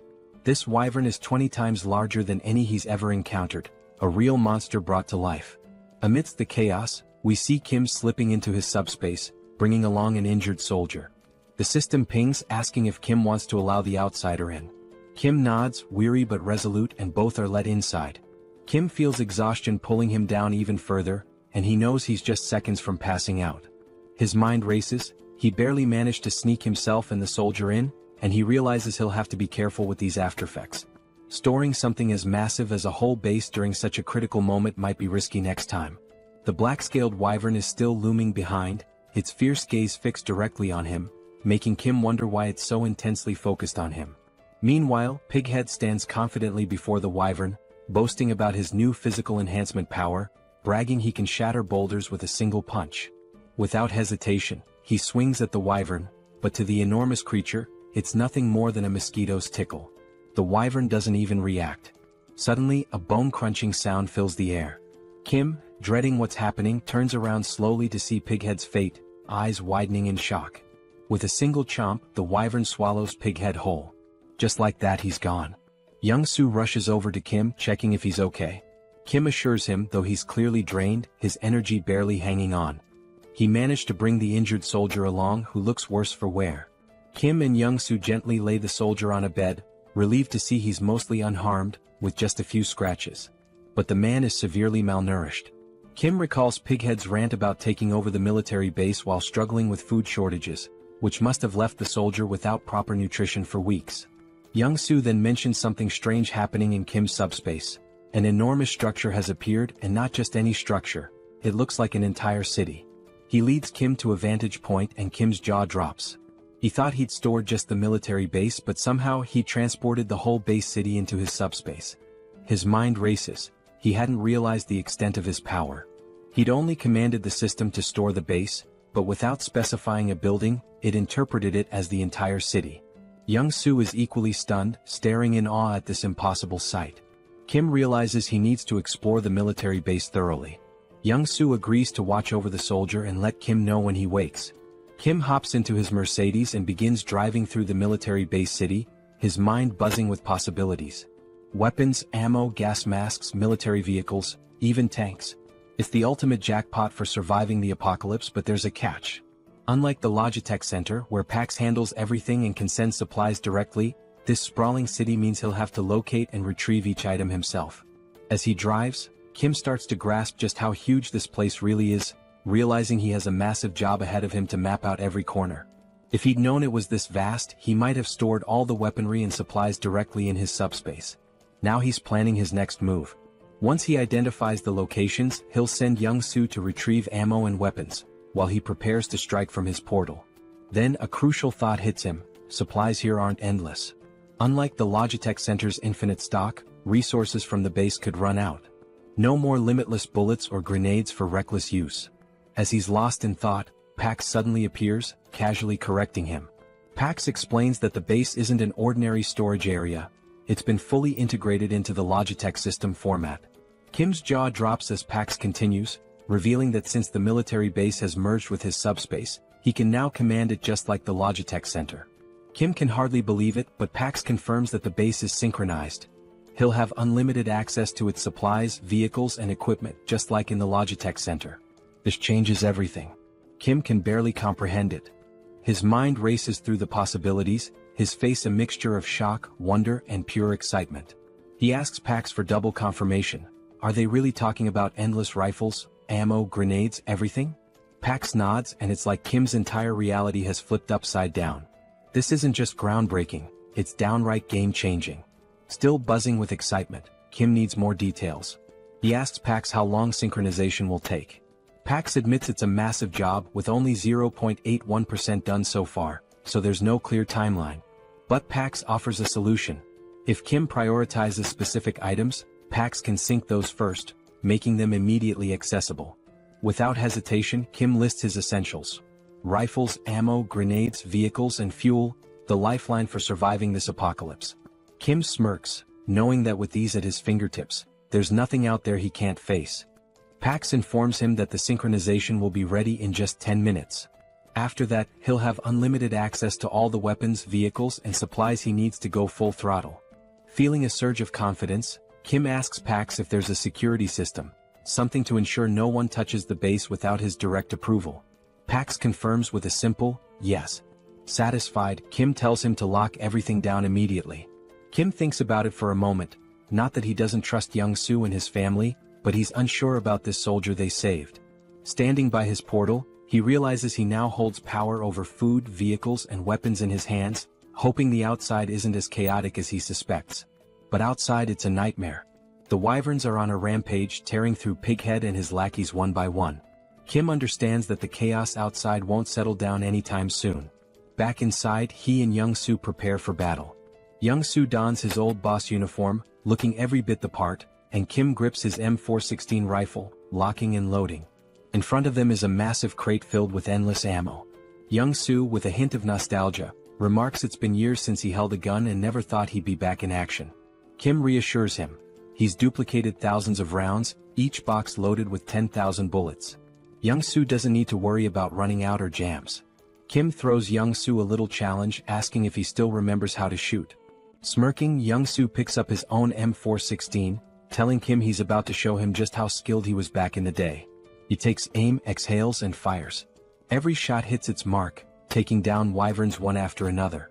Headshot after headshot, Young-soo drops over 50 wyverns in record time. After half an hour, his gun is red hot, smoke thick in the air. When the haze clears, the floor is littered with wyvern bodies. Adrenaline still pumping, Young-soo admits he hasn't enjoyed himself this much in years. He thinks they've cleared them all and are ready to move on. But Kim's face is tense. He has a nagging feeling. Kim warns Young-soo, saying not all the wyverns are dead. Young-soo looks around, confused. Every wyvern he can see is down. But Kim mentions a massive black-scaled wyvern he saw earlier, unique and ominous. Young-soo is skeptical, but then the scene shifts, revealing the creature Kim described. Hidden in the shadows behind Kim's portal, the black dragon waits, silent but fierce, as though it knows Kim and his team are inside and is simply waiting for the right moment to strike. Young-soo peers outside, squinting but sees nothing. He wonders if Kim is just being paranoid. Then Kim shares an idea. What if these massive creatures are lying in wait, hidden and ready to pounce the second they step outside? From what he observed, that black wyvern seemed too smart for comfort. Young-soo agrees, noting that in this post-apocalyptic world, caution isn't just smart, it's survival 101. Then Young-soo has an idea. Could a remote-controlled car serve as bait? Would that huge beast chase a small moving target? They decide to give it a try. The scene shifts, showing both men with remote-controlled cars, each with a humanoid doll mounted on top. With a deep breath, they count to 3 and send the cars forward. The dolls roll out of the portal, looking like humans stepping into the danger zone. In an instant, a massive wyvern swoops down, claws piercing the doll's torso and ripping it apart. Young-soo's jaw drops in disbelief. He can't believe the wyvern was actually lurking back there. His eyes widen in terror as he watches the beast tear the doll apart, its massive teeth glinting in the light, each one nearly the size of Young-soo himself. In the next instant, the wyvern turns, its glowing eyes fixed on the portal. Without hesitation, it lunges forward, trying to force its way inside. Kim's heart skips a beat. He shouts for Young-soo to start firing. Together, they unleash every round of ammo they have on the beast. For 15 solid minutes, they pour bullets into it, the room filling with thick smoke. Think maybe they've taken it down. But as the smoke clears, those glowing eyes remain fixed on them. The wyvern, undeterred, shoves its head closer, drool dripping as it tries to devour the portal itself. Young-soo and Kim stumble back, horrified. They can see every detail of the wyvern's mouth, its deadly teeth just inches away. Young-soo is stunned. How is this creature still standing after all this firepower? Kim recalls that Pighead mentioned a similar wyvern, a beast that shrugged off all the military's attacks, forcing them to retreat. Kim realizes it must be the same one. But this isn't just brute strength. Something seems to shield this creature from harm. It's as if its hide isn't only thick but somehow imbued with a protective ability. Kim doesn't have time to dwell on it. He grabs a couple of grenades, hurls them into the wyvern's mouth, and smirks. Let's see if that hide's tougher than a grenade. The grenades explode with a deafening bang, filling the portal with even more smoke. Kim and Young-soo don't let up, throwing grenade after grenade, each explosion answered by the wyvern's enraged roars. An hour passes, their shoulders aching from the relentless attack. Young-soo groans, never imagining that throwing grenades could be so exhausting. Kim's shoulder feels like it's about to give out, but the wyvern remains calm as ever, with its fierce gaze locked on the portal. They're trapped. How are they supposed to escape with this beast guarding the exit? Suddenly, the wyvern slams its claws against the portal, but thanks to its unique properties, it can't break through. Kim is left feeling both frustrated and confused. They've thrown everything they have, yet the wyvern's scales remain untouched. Finally, with what seems like a snort of boredom, the wyvern turns away and flies off. Young-soo, bewildered, wonders why it left. Kim suspects it got tired of waiting for them to make a mistake. After hours of failed hunting, it probably decided to look for easier prey. At least for now they're safe. They wait an extra hour to be sure. When the wyvern doesn't return, Kim and Young-soo share a look. Exhausted but determined, they gather their supplies, ready to continue the journey. The scene shifts as Kim and Young-soo hit the road again. Young-soo, still visibly shaken, can't help but mumble about the horror of facing such a monstrous wyvern. Kim shares his concern. Those dozens of grenade explosions barely left a mark.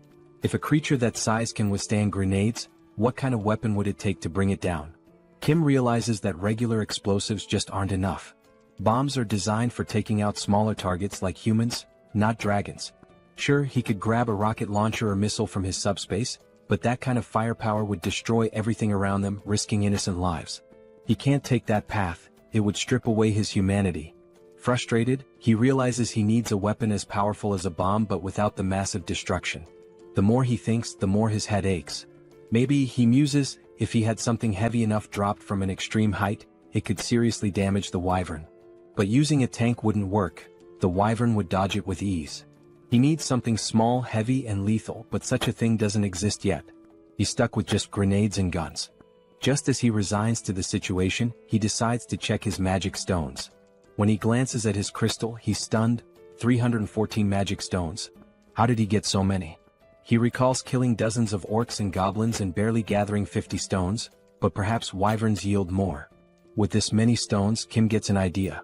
He'll upgrade his abilities. He invests 100 stones into his subspace, expanding its range to an impressive 50 meters. Now he can transport 4 items per second, making this skill incredibly powerful. With 189 stones remaining, there's one thing he hasn't tested yet: his pocket dimension lab. It was something he'd unlocked with his last upgrade but never got around to testing. Now, with curiosity piqued, Kim decides to activate it. He channels 50 magic stones into it, and suddenly, his pocket dimension lab comes to life. According to the description, this is a space where he can combine or separate anything he desires. A spark of excitement lights up his eyes. Maybe he can create something unique, something that will give him the advantage he's been looking for. Kim turns to Young-soo, telling him he has something important to investigate and that he should hang out in the subspace for a while. Young-soo pauses, then grins, saying they're almost in Gangnam. He points out that there's no sign of any monsters, so he'd rather keep driving while Kim checks out the subspace. Kim, still worried, asks if Young-soo is sure it's safe. Ever the problem solver, Young-soo suggests that if Kim's that concerned, he can go into his portal while Young-soo continues driving the Mercedes. He's noticed that as long as he's driving, the portal stays with them. Intrigued, Kim ducks into his portal, and sure enough, as Young-soo drives, Kim realizes he's moving right along with him. Impressed, Kim agrees to the plan, though he still feels a bit tense. He steps into his newly unlocked pocket dimension to explore. Inside, Everything is vast, white and empty. He wanders around, testing the space when his system chimes in, explaining the capabilities. He can combine or separate objects here. He can merge multiple items regardless of their type, or break them down into components. Kim's mind races. This could change everything. Could he, for example, merge a rifle with its magazine to create an endless ammo feed so he wouldn't need to reload? Pax confirms that this idea is completely possible. Then Kim wonders if he could pull a grenade safety pin while storing it, so it would explode the moment he sends it out. Pax confirms again. Eager to test it, Kim has Pax remove the pin and create a new item, costing him 15 magic stones. He's fascinated by the result, but he knows a single grenade won't be enough for the wyvern. He needs something far more powerful. A smirk forms as Kim begins crafting a secret weapon. Meanwhile, Young-soo encounters a massive barricade, a wall of stacked cars blocking the road like some post-apocalyptic obstacle. He wonders who would create such a barrier. At that moment, Kim steps out from his subspace and asks how much longer to Gangnam. Young-soo explains that there's no monster trouble, but someone's blocked the road entirely with cars. He suggests they'll need a detour. Kim stops him. No detour is needed. He's got a new weapon to clear the way. Just as Young-soo is about to ask what he means, metal plates, each weighing 20 kilograms, start flying like bullets, slamming into the cars at incredible speed and scattering them like toys. Young-soo watches in shock. It's a stack of plates fused together, flying at 150 kilometers per second, creating a barrage of 500 kilograms that obliterates anything in its path. He's awestruck, yelling, "What on earth did you make?" The scene shifts to a group guarding the road from atop a building, watching for any monsters. They're armed with whatever they could find, mostly household tools. A middle-aged man, nervous and bewildered, wonders how that wall of cars collapsed so fast. Another, equally baffled, mentions how the wall withstood multiple monster attacks. It shouldn't have fallen like that. Then, through the smoke, they see a jeep charging forward, picking up speed until it stops right in front of their building. The men grab their weapons, a wooden stick among them, and stare, stunned. Who are these people? Soldiers, they assume, since they're arriving in a military jeep. Slowly, the black-tinted window of the car rolls down, and Kim smiles up at them, asking kindly, "Is Nurse Kim Jui here?" The scene shifts again, moving into a flashback. Kim's second sister, the middle child, gives him a flying kick so powerful he nearly faints. She huffs in frustration, while Jui, the eldest sister, calmly studies, telling her siblings to quiet down since she's preparing for an exam. Kim and his other sister are stunned, mouths wide open. The middle sister, concerned, asks Jui if she's feeling okay, wondering why she's suddenly so intense about studying. Jui snaps, asking if it's really that shocking for her to study hard. Kim, dead serious, turns to the middle sister. "Yeah, she definitely doesn't look well. We should call Mom. She's lost it." Jui's frustration erupts as she starts shouting, asking if they'll ever let her study in peace. Kim explains that Jui, who is 8 years older than him, only started taking her studies seriously when he was around 7. Since she'd never sat still for more than 30 minutes before, her sudden shift had the whole family on edge. With big worried eyes, Kim and his other sister drag their mom over to Jui, pointing out that their big sister has completely lost her mind. Even their mom looks concerned. Jui can't believe it. Her own family doesn't think she's capable of doing anything with her life. Frustrated, Jui finally reveals her secret. Proudly, she holds up a medical textbook and declares her dream. She's going to be a doctor. She announces, "Even if the world ends tomorrow, today I'll still help those in need." Her face glows with pride, her eyes shining with determination. The whole family is stunned. They just stare at her, speechless. Kim and his other sister turn to their mom, whispering that Jui's condition is getting worse. Maybe she needs a mental hospital ASAP. The house erupts into a family brawl, everyone yelling, laughing, the whole scene chaotic. Days pass, and they assume Jui's passion will fade like a teenage phase, and that her ambition to be a doctor will pass. But no, her grades soar. She skyrockets through high school, and before anyone realizes it, she's accepted into the top nursing school she applied to. Her dad, mom, Kim, and her other sister are shocked. Juri, who once couldn't sit still for 30 minutes, has achieved the unthinkable. In the present, Jui stands frozen in shock, staring at Kim, who's come back to find her. It's all real, her journey, her family, her dream, and now this reunion. Tears start streaming down Jui's face, her cheeks red with emotion. Kim stands before her, his eyes filling with tears too, overwhelmed. Barely able to speak, Jui, still sobbing, asks Kim how he made it this far and if he's hurt. Kim, equally emotional, tries to reassure her, saying he's fine, nothing happened. Young-soo, watching from behind, smiles warmly, whispering to himself, grateful that Kim's sister is safe. Kim and Jui finally embrace, holding each other tightly, letting the weight of the world fall away, if only for a moment. Once they calm down, Kim wipes his tears and introduces Young-soo, explaining how much he helped him get here safely. Young-soo bows respectfully, introducing himself, and Jui, deeply grateful, introduces herself as Kim's older sister, thanking Young-soo for protecting her little brother in this apocalyptic nightmare. With a small, mischievous smile, Jui suddenly reaches into her pocket and tells Kim she has something for him, figuring he hasn't eaten well in all this chaos. She hands him a chocolate bar, but Kim stops her, saying, "I'm really full, sis. Actually, I've got enough chocolate to last me a lifetime." Then, Kim's expression turns serious as he explains that he has a critically injured patient. Jui's face shifts to concern, and she asks where the patient is, insisting they bring him to her immediately. But Kim explains that the patient isn't in the car. He's in Kim's subspace. Jui's jaw drops, her eyes wide with shock. "Kim, you have an ability too?" Kim nods, explaining he unlocked a power called Subspace, where he can open a portal to a hidden area that only he and those he invites can enter. He laughs a bit nervously, noting that it might scare people if they saw it, so he suggests they find somewhere private. Jui agrees, noting the people around, and they decide to head inside the hospital for privacy. Slowly, Kim, Young-soo, and Jui enter the hospital, and the sight is heartbreaking. People clutching nothing but wooden sticks for protection, hollow-eyed and starving, sprawled across the floor like lifeless bodies. They finally reach Jui's private room. Young-soo closes the door behind them, leaving only the three of them. Kim then opens the door to his subspace, and as he does, Jui stands in shock, her eyes wide, mouth open, as she gazes at the vast, city-like area before her. "What is this?" Jui asks in amazement. "Are all these buildings part of your ability?" Kim reassures her, promising to explain later, but for now she needs to follow him. They make their way to where Kim has kept the injured soldier. Jui rushes to his side and begins examining him. Kim, still anxious, asks, "What do you think, Jui? Will he make it?" Jui, dead serious, asks how long he's been like this. Kim explains he's not sure, but it couldn't have been too long since he found him on the way there. He suspects the man was beaten and tortured. With a solemn expression, she tells Kim that this man may not survive much longer. Upon hearing this, both Kim and Young-soo freeze, fear visible in their eyes. They had been holding on to hope that the man could be saved. Desperate, Kim asks, "Is it really that bad?" Jui's tone then shifts. She smiles and explains that under normal circumstances, his chances would be slim. But then, her hands begin to glow with a green aura, and she grins confidently. "Isn't it cool?" she says, "I've awakened as a healer." She places her glowing hands on the soldier's chest, the green light spreading over his body. She warns them that her skill level is still low, so a full recovery is unlikely, but he won't die. After 5 minutes, Jui finishes the healing. The soldier's wounds close and his breathing stabilizes.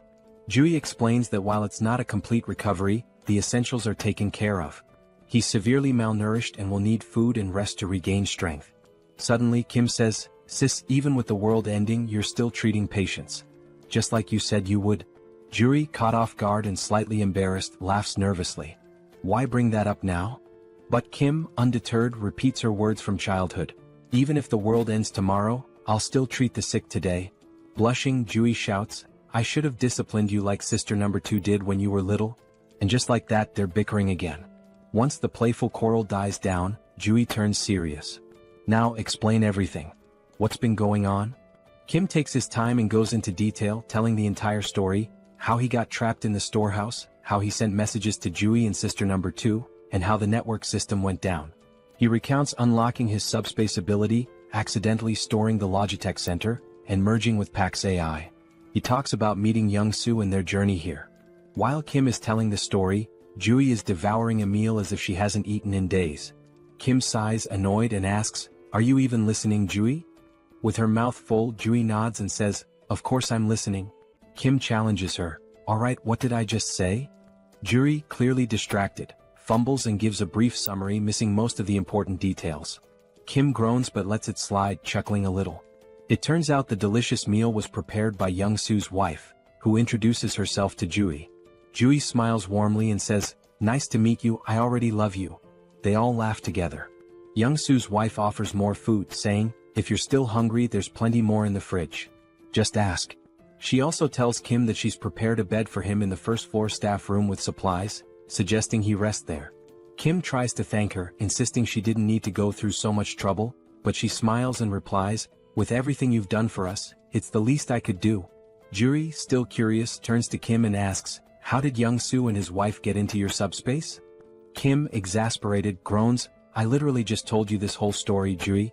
But Juri shrugs, so Kim sighs and begins the story again. Afterward, Kim starts explaining his future plans. He sums it up, saying he's going to bring his entire family into his subspace. The first goal has already been accomplished. His older sister, Jui, is safely inside. Next, he'll go find sister number 2, who is in Area 0. Jui's expression changes at this. In a serious tone, she apologizes to Kim, saying she can't come with him because she needs to stay here. Kim's face falls shocked. "Why do you have to stay in such a dangerous place all alone?" he asks, concerned. Jui sighs, agreeing that it's dangerous, but explains it's not just that. There are other patients, and while other nurses can help, she stops mid-sentence as the scene shifts. In another building, a shadowy figure watches through a window at Kim and Jui's building. He notes that 2 people arrived in a military jeep, and his guards reported a loud crash from the car wall outside. The wall was broken by a jeep, he wonders. Puzzled, he speculates that they might be special forces, but an unknown voice interrupts, suggesting that one of them is Jui's younger brother. The man's face is revealed, ugly and intimidating. His companion, sounding hopeful, remarks that if one of them is Jui's brother, they might not be hostile, just in need of food and shelter. With control over the food supply, they could leverage Kim if necessary. But the ugly man's expression turns serious as he smirks and says, "Do you really think those 2 are stronger than you?" Just then, a towering 7-foot muscular figure steps forward from the shadows. His body is covered in veins and has a lifeless, vacant look, almost like a living corpse. The muscular man reassures his boss that it's unlikely anyone is stronger than him. The boss instructs him to greet Jui and her brother warmly, feigning kindness, while also making sure to fix the broken car wall. The muscular man nods, explaining that he has doubled the wall's height, ensuring it will be impossible to break through again. The scene shifts back to Kim and Jui, where Jui starts telling Kim about the department head, Jean. She reveals that Jean has an awakened ability, allowing him to control minds and poison people. Kim's expression turns serious as he listens intently. Jui continues, saying that Jean has somehow gained control over most of the awakened people in the area, and they are now guarding the food and monostone supplies. Because of this, the people in Jui's building are starving. She confesses that she's been secretly stealing monostones, trying to strengthen her own ability to potentially cure those who are poisoned or mind-controlled. She explains that she plans to stay behind to help these people while Kim goes to rescue their parents. But Kim firmly says no. Juri, frustrated, begins to explain that the people here have no food or water and will starve if something isn't done. Kim interrupts her with an annoyed tone, asking, "Did you even listen to my entire story?" Jui looks puzzled as Kim, arms crossed and eyes closed, coolly points out, "The main weapon Jean has is control over food, right?" Jui nods. With a sly grin, Kim says, "Then solving this problem is a piece of cake for me." He tells Jui to watch his incredible ability in action. Jui winces, muttering that it seems like Kim's middle school phase is back, but before she can finish her sentence, her jaw drops. From Kim's subspace, stacks of meat, vegetables, water and other food supplies come pouring down from above, filling the room to the brim, leaving Jui and the others in stunned silence. At this point, Kim has just uncovered the ultimate infinite food glitch. Jin Sung-hak received an urgent report about Jian's younger brother bringing in a supply of food, but he remained unimpressed. The messenger emphasized that the quantity was remarkably large, but the man stayed indifferent. With just 2 individuals in a single military vehicle, he doubted their capacity to transport such an amount. Sooner or later, people would steal their food, and once it was gone, they'd come back begging for rations like everyone else. Jin Sung-hak thought they should have hidden their provisions and used them sparingly instead of being overly generous. Yet, this generosity might eventually play to the villain's advantage, making things easier than anticipated. The messenger added that the newcomers had brought in more supplies than the entire hospital had managed to gather so far. This revelation sent a chill down Jin Sung-hak's spine. No matter how one looked at it, it was physically impossible for 2 people to collect such a large quantity of food for everyone. The hospital's current stash had been gathered by their scouting team, enough to fill an entire truck. Jin Sung-hak speculated that the newcomers possessed some sort of ability to duplicate items or manipulate object sizes. Whatever the case, they clearly relied on an ability to secure those provisions, and the hospital needed to recruit them. Jin Sung-hak prepared his signature drug and tasked his strongest subordinate, Song Hyun-gu, with the job of getting Joo-hyun's younger brother addicted to it. If the plan failed, they could simply kill the boy. There was also the driver to consider. Late at night, Yong-hyun distributed food among the hospital's residents, all while searching for someone in the crowd. He believed that finding this person would simplify matters significantly. A short while earlier, he had shared his strategy for neutralizing all of Jin Sung-hak's weapons. The plan involved dumping the poisoned food and replacing it with fresh supplies, subduing the addicted ability users, and dealing with Jin Sung-hak, who was no combat threat at all. Yong-hyun tried to gather as much information as Joo-hyun had. Most of the abilities possessed by the addicted users were trivial. One could reseal cans and another could automatically do laundry. In general, very few awakened abilities were combat relevant, with the exception of one individual in the hospital. That person was Song Hyun-gu, whose presence alone was intimidating. After the world descended into chaos, Hyun-gu traveled from Iljiro to Gangnam, concerned for his mother in the hospital. Joo-hyun didn't know much about Hyun-gu's ability other than that he was unnaturally strong. His massive frame was impossible to miss, and the car wall protecting everyone had been built by him with his bare hands. Now, that giant of a man had finally come face to face with Yong-hyun for a private conversation. Although Yong-hyun felt nervous, he had some business to settle with the muscle-bound man, making this encounter ideal. Hyun-gu couldn't fathom what kind of business the younger man had in mind, but it no longer mattered. The two stepped outside near the car wall that started it all. Calmly, Hyun-gu presented Yong-hyun with two options: either drink the medicine willingly or face a painful death. He strongly advised against trying to flee as it would be futile. It became clear why Hyun-gu had chosen such a secluded location for their meeting. Yong-hyun, however, never planned to run. He knew he'd be caught if he did. Instead, he opted for a secret third choice, trapping Song Hyun-gu on the spot. Provoked by the young man's defiance, Hyun-gu lunged to grab and crush him. Before he could, his fingers touched an immovable barrier. Yong-hyun had disappeared, leaving behind only a strange portal to the logistics center. At first, Hyun-gu couldn't make sense of what he was seeing. By the time he noticed the drone hovering before him, it was already too late. A professional-grade high-speed bowling ball struck him in the stomach, winding him. Yong-hyun wondered if a 90 km/h bowling ball was excessive but decided mercy wasn't an option. He followed up with another strike, this time targeting Hyun-gu's right leg. The attack left Hyun-gu groaning in pain, unable to move effectively. When the muscleman demanded to know what ability Yong-hyun was using, the young man responded by launching a barbell plate stack to the ground. Immobilized, Hyun-gu was warned to stay put. The plates, though slowed, were still heavy enough to shatter bones or end lives. Refusing to stay idle, Hyun-gu charged at one of the stacks and managed to grasp it firmly, surprising Yong-hyun. The brute began lifting the stack, disrupting Yong-hyun's plan. But while Hyun-gu focused on lifting the stack, he unknowingly triggered the metal trap. Yong-hyun apologized for the cramped conditions of the makeshift prison and promised to release Hyun-gu once the situation was resolved. For now, all Hyun-gu could do was endure the heaviest cell ever devised. Yong-hyun was extremely anxious, worried he might have seriously harmed the big guy. Thankfully, the man was incredibly resilient. Back inside, Nurse Joo-hyun hurriedly let her brother in. She had heard a loud noise outside and feared her little brother had encountered the muscle-bound man.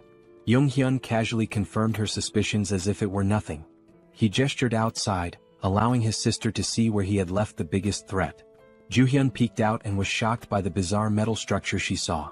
Yong-hyun calmly explained that Song Hyun-gu was now his temporary prisoner. With the most dangerous obstacle neutralized, they only needed to wait for Yang-soo to arrive.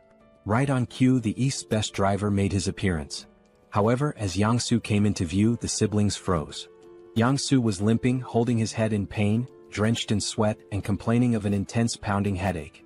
The symptoms were eerily similar to those of poisoning. It seemed the enemy had gotten to him somehow. Yang-soo's last memory was handing out food to survivors and receiving some words of gratitude. Joo-hyun noticed a tiny puncture wound on his finger, a likely delivery method for the poison. The culprit must have pricked him while pretending to thank him. For now, Yang-soo needed rest and confinement in the subspace. He would have to be isolated for a while. Yong-hyun hadn't anticipated this turn of events.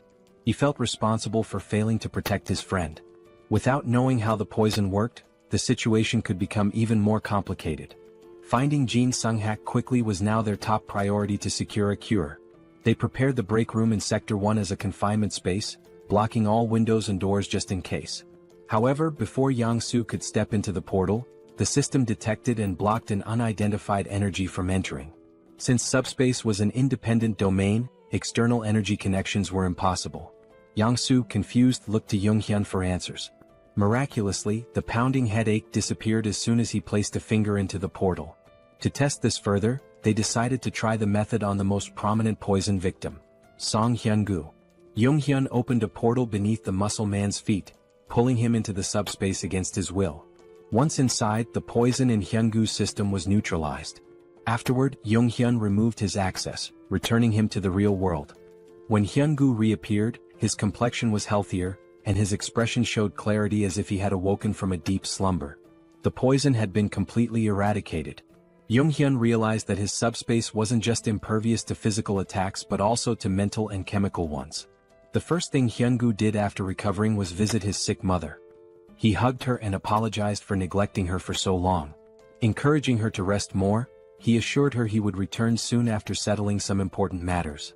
Jung-hyun asked if he'd be okay on his own, and Hyun-gu confidently replied that he would. With his abilities, ordinary attacks posed no threat to him. Still, the vivid memories of his actions under Jin Sung-hak's influence filled him with shame and regret. He resolved to settle things with the mastermind before moving forward with his life. Hyun-gu promised to deal with the real cancer in the hospital swiftly. Meanwhile, Jin Sung-hak received notice of losing contact with one of his underlings. He was startled. He suspected the worst, and his fears were confirmed when the last person he wanted to see entered his office. Song Hyun-gu, muscles bulging, held himself back from immediately tearing Jin Sung-hak apart. Although Jin Sung-hak didn't understand how their connection was severed, he smiled smugly and begged for mercy. Hyun-gu responded by slamming his arm into the villain's head, silencing him for good. While Hyun-gu went to finish business upstairs, Jung-hyun and his team discussed how to cleanse the remaining survivors of their poison addiction. Since they couldn't identify everyone who was affected, the safest approach was to let everyone pass through the portal. Even those struggling to move could simply touch it with a finger to be cured. Though it would be exhausting, it was the only foolproof solution. However, as they prepared for a long night, something unexpected happened. Survivors all over the hospital suddenly began acting as if a weight had been lifted off their shoulders. One by one, those afflicted were inexplicably cured. They realized they had been out of their minds and regained their senses. The group was bewildered until Song Hyun-gu arrived, clearing up the mystery. His clothes and hands were smeared with blood, a clear indication of the method he used to resolve his unfinished business. He bowed his head, expressing gratitude to Jung-hyun for saving everyone in the hospital.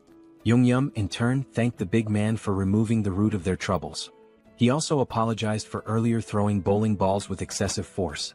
Thankfully, Hyun-gu's resilience meant he only ended up with a few light bruises, his bones miraculously unharmed. Since the apocalypse began, Hyun-gu had encountered many monsters and strange occurrences, but seeing those plates descend from the sky to trap him was truly surreal. Even monsters paled in comparison to the sheer power of Jung-hyun's abilities. When Hyun-gu asked if he planned to stay at the hospital, Jung-hyun seemed surprised.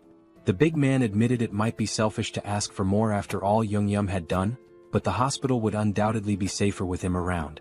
Jung-hyun explained he was still on a mission to find the rest of his family and would have to leave soon. Understanding this, Hyun-gu didn't push further and wished him success in reuniting with his loved ones. This brought up the topic of family, and since Hyun-gu came from Ilgyro, it was a good chance to ask about the situation in the city. Hyun-gu was startled to hear that the group planned to head there, warning that it was now impossible to reach. Several hours later, as dawn broke over the hospital, the survivors awoke to a brighter future. Not only had Jung-hyun ensured they had enough food to last for a long time, but he had also supplied them with essential items like clothing and tools. Former enemies parted ways as allies, with Hyun-gu shaking Jung-hyun's hand and promising to repay his kindness someday. With that, the group departed the hospital, heading toward Ilgyro. Mr. Yong-soo, now fully recovered, drove with his usual expertise. He brought up the wall around Ilgyro that Hyun-gu had mentioned, theorizing it might be a product of someone's ability. If so, Jung-hyun hoped to establish communication with whoever created it. Otherwise, breaking through might be their only option. The previous night, Hyun-gu had explained what he saw while leaving Il-gyro. He described the wall growing out of the ground like a tooth emerging, eventually reaching the height of a typical skyscraper. This meant ground travel was nearly impossible. Hyun-gu also mentioned something peculiar about the monsters in Il-gyro. Unlike those in Gangnam, the city was infested with undead creatures, skeletons that reanimated even after being destroyed. Walking corpses were a common sight there. Despite Il-gyro's challenges, Jeong-gyeom wasn't worried about his sister, Seoul, who was trapped inside. He believed she could handle herself, even without awakening any special powers.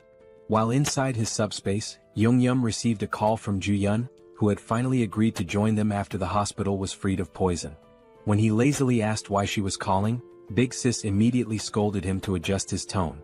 She informed him that the soldier they had rescued had regained consciousness. Jeong-gyeom quickly entered the subspace, where the soldier sincerely thanked him for saving his life. The soldier introduced himself as Colonel Han Hyung-ho of the 50th Intelligence Communications Battalion. Thanks to Ju-yeon's careful treatment, he had made a full recovery. Looking around, the colonel seemed confused.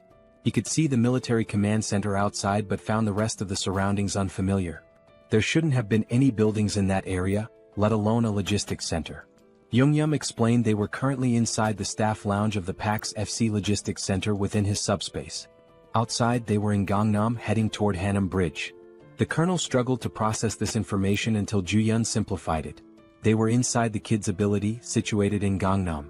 Upon learning this, the colonel humbly requested to be dropped off on the road. Jeong-gyeom assured him they meant no harm and only wished to help. The colonel acknowledged this as the group had saved him from near death, but he couldn't share the details of his mission, which was to reach the Joint Chiefs of Staff as soon as possible. Recognizing the national importance of the mission, Jeong-gyeom called PAX for assistance. Instead of simply letting the colonel go, he handed him banana milk and a sandwich, insisting he eat before explaining more about his mission. Despite his hunger, the colonel resisted at first. But when Jeong-gyeom presented a feast of pizza, waffles, chicken, and other delicacies, the colonel couldn't hold back. As he ate, he began to reveal classified information. It all started when creatures from the other world appeared simultaneously across the globe.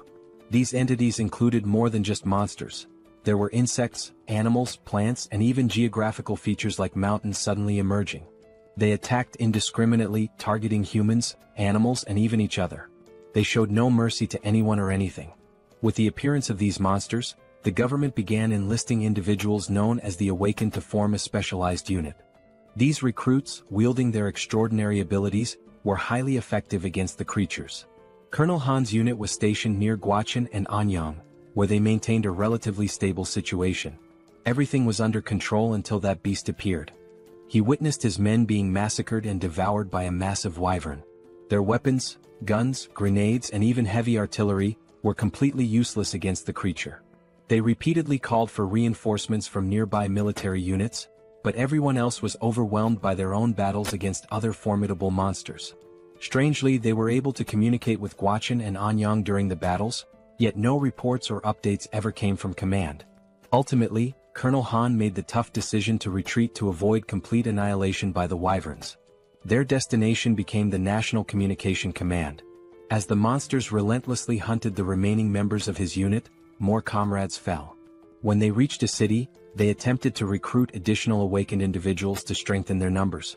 After many days of exhausting travel, they finally arrived at the base camp, only to find it deserted as expected. The reason for the abandonment became evident soon after. While searching the command center, they discovered suspicious documents containing references to a coup. It appeared a rebellion was unfolding. Colonel Han made every effort to reach the Joint Chiefs of Staff, but the relentless wyvern trapped them at the base. To make matters worse, the awakened recruits turned against them, killing the remaining soldiers and taking over. These rogue awakened individuals were the same ones eventually devoured by the wyverns. Colonel Han suspected the First Corps was deliberately sabotaging government attempts to regroup, with their commander likely siding with the rebellion. In the midst of the apocalypse, even a coup felt oddly unsurprising. Since Jeong-gyeom's group was heading toward Il-gyro, he assured the colonel they'd drop him off when they crossed the Han River Bridge. The colonel expressed his gratitude while continuing to savor the gourmet meal in front of him. Jeong-gyeom instructed Yong-soo to increase their speed slightly, though not to maximum, given the time-sensitive situation. As the colonel pondered, he realized the young man had likely encountered the wyvern at the military base as well. He was just beginning to wonder how Jeong-gyeom managed to evade such a persistent monster when his eyes widened in shock. A terrifying ogre was furiously pounding on the portal's barrier, desperate to break through. Yet Jeong-gyeom and Young-soo appeared completely unbothered. While the colonel was paralyzed with fear, the rest of the group acted as though it were just another mundane day. Suddenly, a stack of heavy barbell plates shot out of the portal, striking the ogre and sending it flying like a lifeless ragdoll. The colonel watched in disbelief as the barbell stacks splattered the ogre's blood across the streets. Meanwhile, Jeong-gyeom and Young-soo remained utterly unfazed, accustomed to such scenes. The colonel, however, had stopped mid-bite, unable to process what he was witnessing. When Jeong-gyeom summoned a military vehicle from thin air, the colonel nearly choked in shock. The duo exited the subspace, leaving the colonel with instructions to eat and rest. Jeong-gyeom left the portal open so the colonel could monitor the situation on the road if he wished. Launching pillars of discs at incredible speeds and conjuring vehicles out of nowhere clearly highlighted the overwhelming power of Jeong-gyeom's ability. What once were fearsome ogres now became trivial enemies, easily defeated in a single attack. Jeong-gyeom's method was simple: hurl stacks of discs at the monsters, crushing them instantly. Colonel Han was so captivated by the ogre massacre that he leaned closer to observe. He saw magic stones from the slain ogres being effortlessly absorbed into the subspace. At first he doubted his eyes, but it was all happening before him. The portals were indeed propelling heavy objects at breakneck speeds, obliterating enemies at a rate of 4 per second. The trajectory of the discs could even shift mid-air, while magic stone collection had been streamlined through an automated system. Anyone could see that Jeong-gyeom's subspace ability was nothing short of broken when used this efficiently. Eventually the group reached Banpo Bridge, only to find it completely destroyed by some unknown force. Jeong-gyeom apologized to the colonel, explaining their travel time would increase slightly as they sought an alternative route. The colonel, however, remained grateful for their assistance and decided to rest in the subspace while they searched for a new path. Even with the detour and the constant monster attacks, it was remarkable that they had reached Banpo Bridge from Gangnam in just an hour. Although Jeong-gyeom's ability played a significant role, most of the credit belonged to Young-soo, who was in the driver's seat. Jong-soo might seem like a bit of a clown at times, but his driving skills were absolutely top-notch. Even from the passenger's seat, watching him navigate the roads was enough to make one's head spin. When the colonel experienced it for the first time, he was so startled that he almost threw up in the back seat. It didn't take him long to figure out that staying inside the comfort of the subspace was the only way to avoid serious motion sickness. The colonel's evaluation of Jeong-gyeom and Jong-soo was nothing short of stellar. Both young men were incredibly skilled and resourceful. After more driving and monster slaying, the group reached another bridge.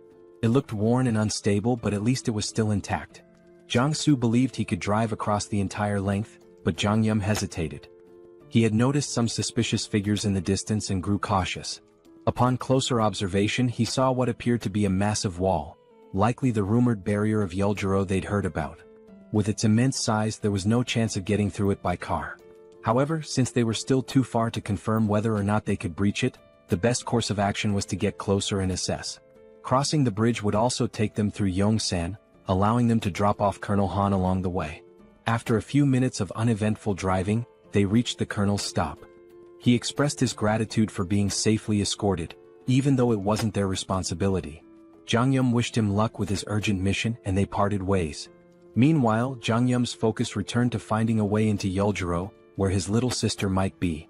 The fortress wall, upon closer inspection, was even higher and sturdier than expected. He considered whether leveling up enough to absorb the entire wall into the subspace might be a viable solution if all else failed. Unfortunately, his current level was far from sufficient for such a feat.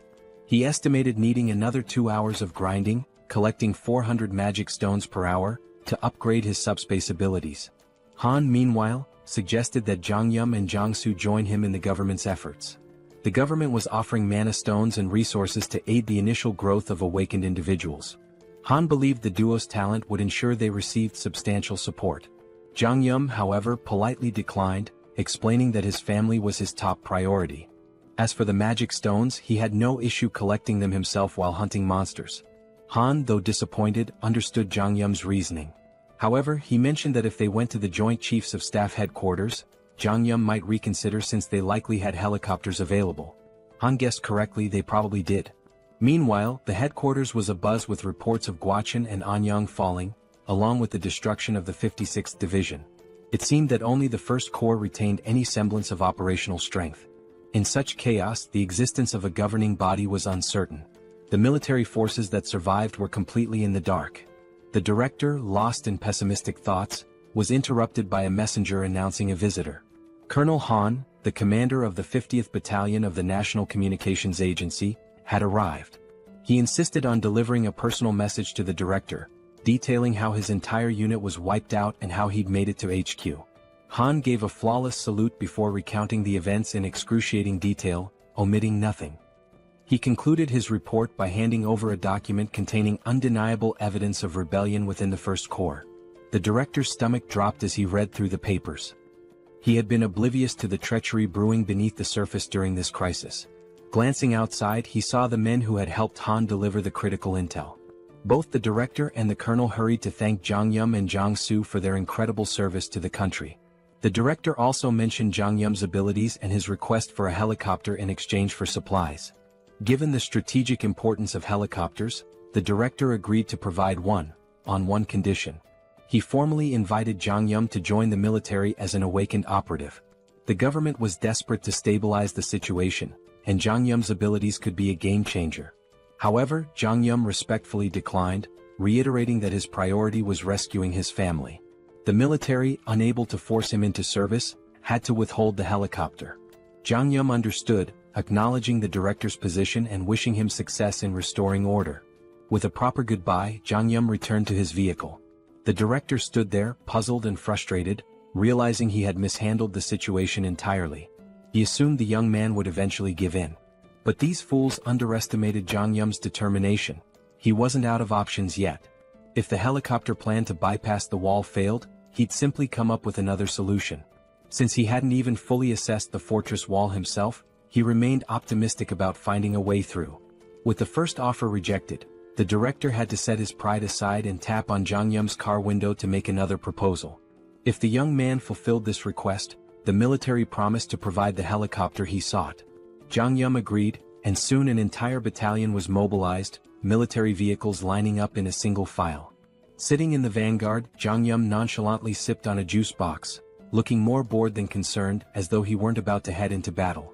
Months earlier, the director had laid out the mission. Seoul Station, once a hub for gathering reserve awakened individuals, still maintained communication with survivors there. The problem was the road to the station, completely clogged by skeletons. These skeletons weren't particularly dangerous in combat but were an immense nuisance. They were numerous, tricky, and almost impossible to permanently destroy without targeting the core located at the base of their last right rib. Failing to crush this core meant they would regenerate endlessly. Jeong-gyeom's task was to clear a path through the skeletal hordes and rescue the stranded awakened individuals. With his flying barbell discs, he made quick work of the mission. For him, it was a straightforward job, but for the soldiers watching his abilities for the first time, it was mind-blowing. The operation they had dreaded for weeks was effortlessly executed by a young man with an unusual power. When they finally reached Seoul Station, the awakened survivors erupted in cheers, overjoyed to see their rescuers. The military swiftly evacuated the survivors into armored vehicles. Once everyone was accounted for, the director gave Jeong-gyeom and Jong-soo the signal to leave.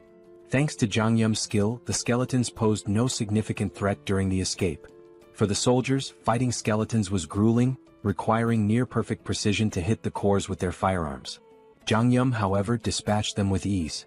But there was something the young man hadn't yet encountered, a rare and formidable enemy among the skeletons, the Skeleton Knight. The military had a standing order to avoid the creature at all costs. Engaging it was considered futile as it was deemed indestructible. As usual, Jeong-gyeom opened his portal and sent a barbell disc hurtling toward the enemy. This time, though, it wasn't an ordinary skeleton standing in the middle of the road, it was the Skeleton Knight. The menacing figure stared down the convoy, its piercing gaze fixed on them. To everyone's shock, the creature began speaking in an unfamiliar language. Though unintelligible, it was clear the knight was trying to communicate. Then, it plunged its sword into the ground and pulled out a magic stone, crushing it in its skeletal hand and sprinkling the resulting dust onto the ground. With that, the Skeleton Knight began speaking human language, introducing itself as Sir Gawain, one of the 12 knights serving the Night King. He greeted the humans, referring to them as otherworlders, but Jeong-gyeom seemed more intrigued by the magic stone trick than by Gawain himself. Sir Gawain admitted that being greeted with flying chunks of metal was unusual and asked if Jeong-gyeom was a mage. He also questioned the human's presence in skeleton territory, noting the importance of maintaining proper etiquette in negotiations, even in this chaotic world. In response, Jeong-gyeom flung another barbell disc, which Gawain effortlessly slashed in two at blinding speed. The skeleton knight warned that such attacks were futile, as they couldn't even scratch his armor. But Jeong-gyeom wasn't listening. He sent another barrage of discs, prompting Gawain to roll and dodge with precision, stabbing his sword into the ground for leverage and launching a counterattack. Frustrated, the skeleton knight muttered about the human's preference for violence over diplomacy. Unfazed, Jeong-gyeom launched 4 more barbell stacks at the indignant knight, showcasing his resolve to handle the encounter his own way. Gawain masterfully deflected the first attack with his shield, gracefully dodged the next, and slashed the remaining discs out of the air, halting their momentum entirely. This chain of precise maneuvers brought the skeleton knight alarmingly close to the convoy. Yong-soo, seeing the terrifying figure charging at full speed, began to panic. Meanwhile, Jeong-gyeom was more intrigued than scared, marveling at how easily the knight could slice through 500 kilograms of steel as if it were butter. However, he noticed that Gawain was cautious, clearly trying to avoid taking any direct hits. If I can land a solid blow, Jeong-gyeom thought, we might have a chance. Determined, he gritted his teeth and spent 50 magic stones to unlock tracking delivery for greater precision. As a test, he launched a single stack directly at the skeleton knight's chest. The massive steel disc shot out of the portal like a cannonball, aimed with pinpoint accuracy. Gawain scoffed, mocking Jeong-gyeom for using the same trick repeatedly and calling him a fool by a mage's standards. Confidently bragging that he could dodge any projectile thrown at him, Gawain was blindsided when the disc suddenly adjusted its trajectory midair. Instead of the usual straightforward attack, this one veered sharply, homing in on Gawain's chest just as Jeong-gyeom intended. Though the attack struck, the skeleton knight managed to absorb most of the impact with his armor, batting the disc away after the initial hit. "You're getting ahead of yourself, boy," Gawain growled. "I was merely caught off guard. It won't happen again." But before he could finish his sentence, a bowling ball came hurtling out of nowhere, slamming into his head and knocking him to the ground. Gawain recovered quickly, lifting his head with newfound wariness. Yet, before he could react, another bowling ball struck him square in the skull, eliciting the first hint of fear the skeleton knight had felt in ages. The fear froze him momentarily, giving Jeong-gyeom another opening to unleash a relentless barrage. Inside the car, Jeong-gyeom chanted commands like a gamer inputting cheat codes. Left head, back head, crown, front head, right head, left head. Each command sent a bowling ball flying in a pre-aimed direction, creating an automated assault. Though his jaw ached from issuing rapid orders, Jeong-gyeom didn't let up. The skeleton knight, struggling under the ceaseless rain of projectiles, found himself cracking, literally. Jeong-gyeom noticed fractures spreading across Gawain's skeletal frame and decided it was time to act decisively. He suggested the military convoy retreat while the enemy remained disoriented. But before they could leave, Gawain's curses turned to pleas. Fragments of his bones scattered in all directions as the relentless impacts took their toll.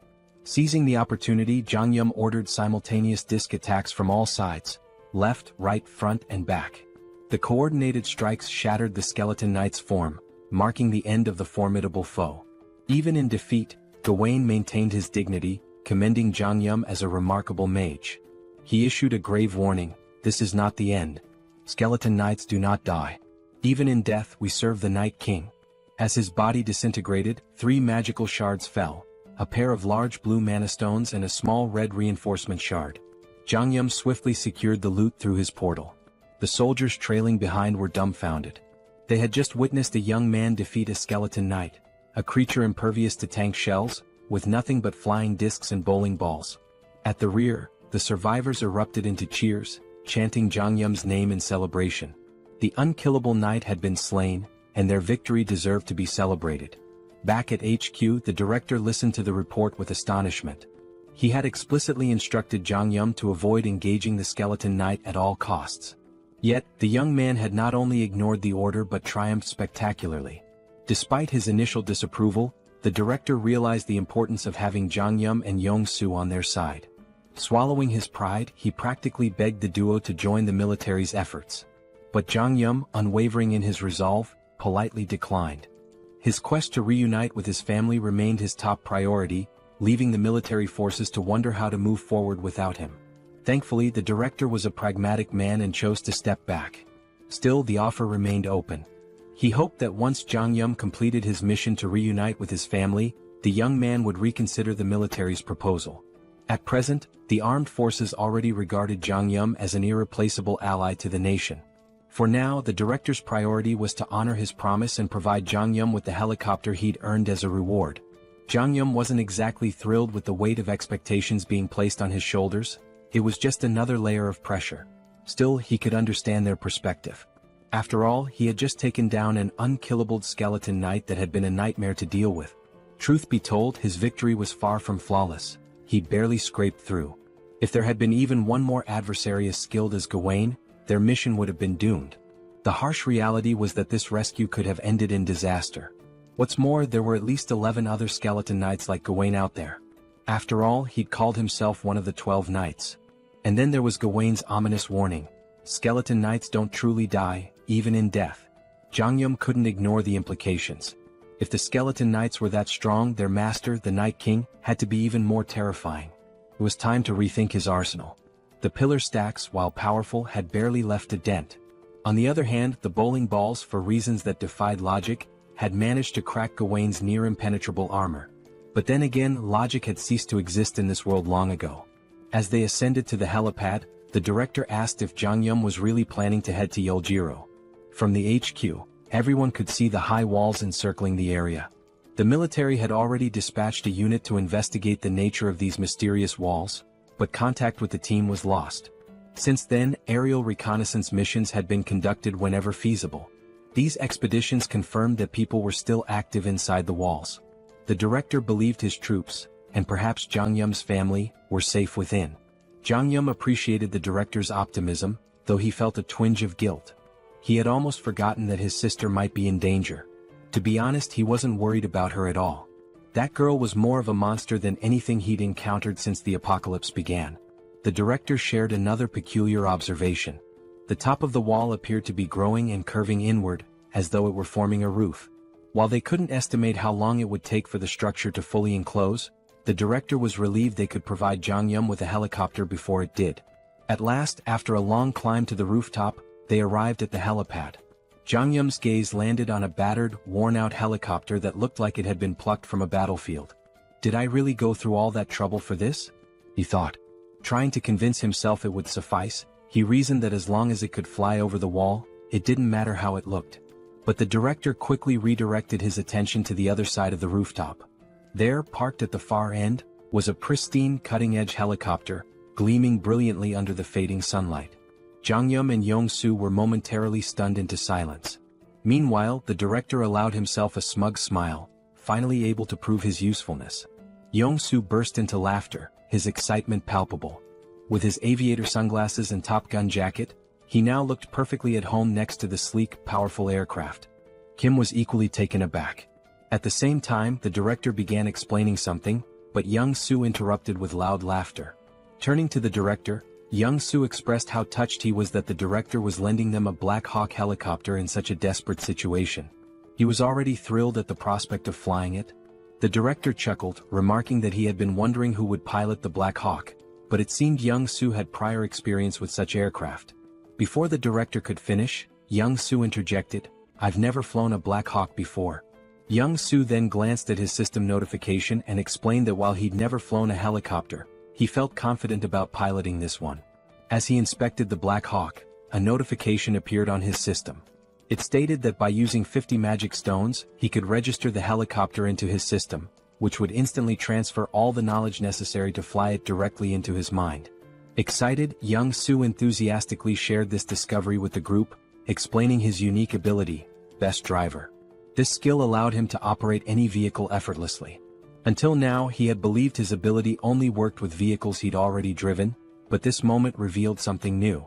Instead of leveling up his skill traditionally, Young-soo realized he could register new vehicles to his system individually. This revelation exhilarated him. Kim was equally amazed and things began to fall into place. Reflecting on their countless battles together, Kim recalled how Young-soo's ability never seemed to evolve in a conventional sense. Now it was clear, Young-soo's skill wasn't about progression but about expanding his arsenal by registering new vehicles. The director then surprised them by retrieving a suitcase from the Black Hawk. Opening it, he revealed a collection of magic stones. Placing the suitcase before Kim, he explained that it contained 200 magic stones. Originally intended as a surprise for their journey, the director now offered the stones so Young-soo could register the Black Hawk immediately. Hearing this, both Kim and Young-soo expressed their deep gratitude. Without delay, Young-soo took 50 magic stones and began the registration process. As the process completed, a torrent of information flooded into Young-soo's mind about piloting the Black Hawk. His excitement surged, his grin growing wicked, almost as if he were possessed by some malevolent spirit. Kim, observing the transformation, felt a shiver run down his spine. With a devilish smirk, Young-soo declared, "I've got this bad boy all figured out." He urged Kim to board the helicopter quickly, claiming he couldn't wait to take off. Nervous about Young-soo's enthusiasm, Kim hesitated and cautiously asked if he could fly the helicopter at a slower pace. Maintaining his mischievous tone, Young-soo laughed. "Slow? I don't do slow." Moments later, Young-soo leapt into the pilot's seat, his excitement palpable. Kim, his eyes brimming with tears of apprehension, reluctantly strapped himself in, resigned to what he knew would be a chaotic ride. Like a mad scientist at work, Young-soo began pressing buttons and muttering to himself. Turning to Kim, he quipped that they still had a bit of time before departure, suggesting Kim mentally prepare. Finally accepting his fate, Kim shifted his focus to what lay ahead. He knew that once they entered the city, they would face more skeleton knights. With this in mind, Kim decided to check his inventory to assess how many magic stones he had. He needed to upgrade his subspace level. Kim thought upgrading his subspace might unlock a new skill. Opening his inventory, he used 2 large mana stones and 1 enhancement stone. The system notified him that the large mana stones had been converted, along with 200 regular mana stones, leaving Kim with a total of 1,393 mana stones. Shocked at the sheer quantity, Kim used 1,000 mana stones to upgrade his subspace to level 3. The system informed him the upgrade would take a few minutes. While waiting, Kim inspected the enhancement stone. The system explained that enhancement stones were unique, imbued with special properties. Unlike regular mana stones, they could be consumed via the awakening system to grant specific enhancements to an item. The enhancement stone in his possession carried the fire property. A spark of inspiration struck Kim. He now had an idea of how to use the enhancement stone. However, the critical question loomed: which item should he upgrade? More importantly, Kim had no way of knowing how much his ability would increase from enhancing an item with the stone. He considers his 2 primary weapons for offense, the bowling ball and the iron pillars. However, whenever Kim used the iron pillars, the skeleton warriors easily sliced through them. Only the bowling ball proved effective against them. This is why Kim decides to upgrade the bowling ball. Upon upgrading it, he receives a new item, the fire bowling ball, which is surrounded by lava-like flames and possesses 2 main abilities, penetration and ignite. Afterward, Pax asks Kim if he wants to register the fire bowling ball as a new item. Kim agrees, and as soon as the registration is complete, Pax informs him that it's time to depart. Kim begins to mentally prepare himself, but before he can steady his nerves, Young-soo starts the helicopter. As the Black Hawk lifts off, Kim grows anxious. The director salutes Kim, expressing his hopes that he will safely reunite with his family and eventually return to the team once his mission is complete. Kim gives a thumbs up, bidding the director farewell. At that exact moment, the system notifies Kim that his subspace has been upgraded. The upgrade reveals new unlockable items and enhancements, including the ability to temporarily increase the shipping size limit for individual items using magic stones. As Kim reviews his unlockable items one by one, he comes across his new skills. His jaw drops in astonishment as though he's seen a ghost. The director, observing Kim's stunned expression from the ground, begins to feel uneasy. Reflecting on the 200 mana stones and the Black Hawk helicopter he provided to Kim, the director feels he has been more than generous. He even imagines reminding Kim of his help once he returns to the military base. However, he can't help but worry if something might be wrong to cause Kim's concerned reaction. Meanwhile, Kim is still reeling from his newly unlocked skill, the Subspace Laboratory. This feature grants a transportation function with a minor healing effect, allowing him to recover naturally within the lab. More importantly, it enables Kim to register external objects into his subspace. The system explains that a registration fee will be determined by the object's size, weight, and value. This revelation is a game-changer for Kim. Previously, his subspace ability was limited to pre-registered items, such as those from the Logitech Center or military base. But now, the ability to register external objects offers massive potential. However, the system clarifies that new items must still fit within the two existing categories, Logitech Center or military base. Kim's gaze falls on the Black Hawk helicopter. He wonders if it qualifies as a military base item. Testing his theory, Kim attempts to register the helicopter into his subspace. The system confirms that the registration will require 107 magic stones. Kim agrees and completes the process. The scene shifts back to the director, who is heading back toward the military base. Suddenly, the sound of the helicopter fills the air again. Turning around, he sees Kim and Young-soo flying back. The director grows anxious, fearing something might be wrong with the Black Hawk. Before he can react further, a large portal opens in front of him. Out of it falls a Black Hawk helicopter. Moments later, a second portal opens and another Black Hawk helicopter emerges. As the two helicopters land before the stunned director, Kim waves at him with a smirk before flying off again. The director stands there speechless. He doesn't understand what just happened. He gave Kim a battered old Black Hawk, only for Kim to somehow gift him two brand new ones in return. As the director contemplates the situation, his confusion quickly turns into mounting worry. The scene transitions to Kim, who has now entered the city. A massive fortress looms ahead, its upper sections gradually closing in to form a roof. The fortress is on the verge of sealing itself entirely. The focus shifts again, revealing a foreboding castle. Its dark and sinister interior radiates an evil aura. Sitting on an enormous throne is the Skeleton King, whose skeletal visage is illuminated ominously. In a chilling, clicking voice, the Skeleton King speaks. He admits that no matter how much he contemplates, he cannot comprehend one thing. The entry permit level for the Earth dimension is only tier 8 at most. For higher tier beings like himself to enter, they must lower their tier just as he did. It's surprising to think that a wizard, infamous for his arrogance, would come here, even agreeing to a tier reduction. Even more shocking is that he dared to invade the Skeleton King's domain and kill Guan. The Skeleton King is referring to Kim. We learn that the Skeleton King comes from another dimension, while Earth is classified as an 8-tier dimension. To enter Earth, the Skeleton King had to significantly lower his power, with the ultimate goal of conquering the planet. Now, the Skeleton King believes that Kim, who killed Guan, is also from another dimension. A wizard who reduced his tier to come to Earth with the same objective, to take control. To the Skeleton King's right, a purple flame begins to morph into the shape of a skull. It addresses the Skeleton King, explaining that before Guan's death, he had attempted to communicate with the wizard, but the wizard killed him before he could utter a word. This indicates that the wizard is incredibly dangerous. The flame advises the Skeleton King to kill the wizard on sight during their next encounter, without attempting any conversation. The Skeleton King considers this carefully. He deduces that the wizard is here for one purpose, to take over the territory just like himself. But there can't be two tigers in the same jungle. If the Skeleton King wants to claim this land, he must eliminate the wizard. He mentions that the harvest is nearly complete, and once it is finished they will launch an assault on the wizard. The flame introduces itself as Lancelot, revealing that it is the spirit of a knight whose physical body exists elsewhere. Lancelot communicates with the Skeleton King through this magical flame. Lancelot then informs the Skeleton King of an intruder approaching the castle. Assuming it to be more of those bothersome minions, the Skeleton King dismisses the threat, claiming they will inevitably perish soon.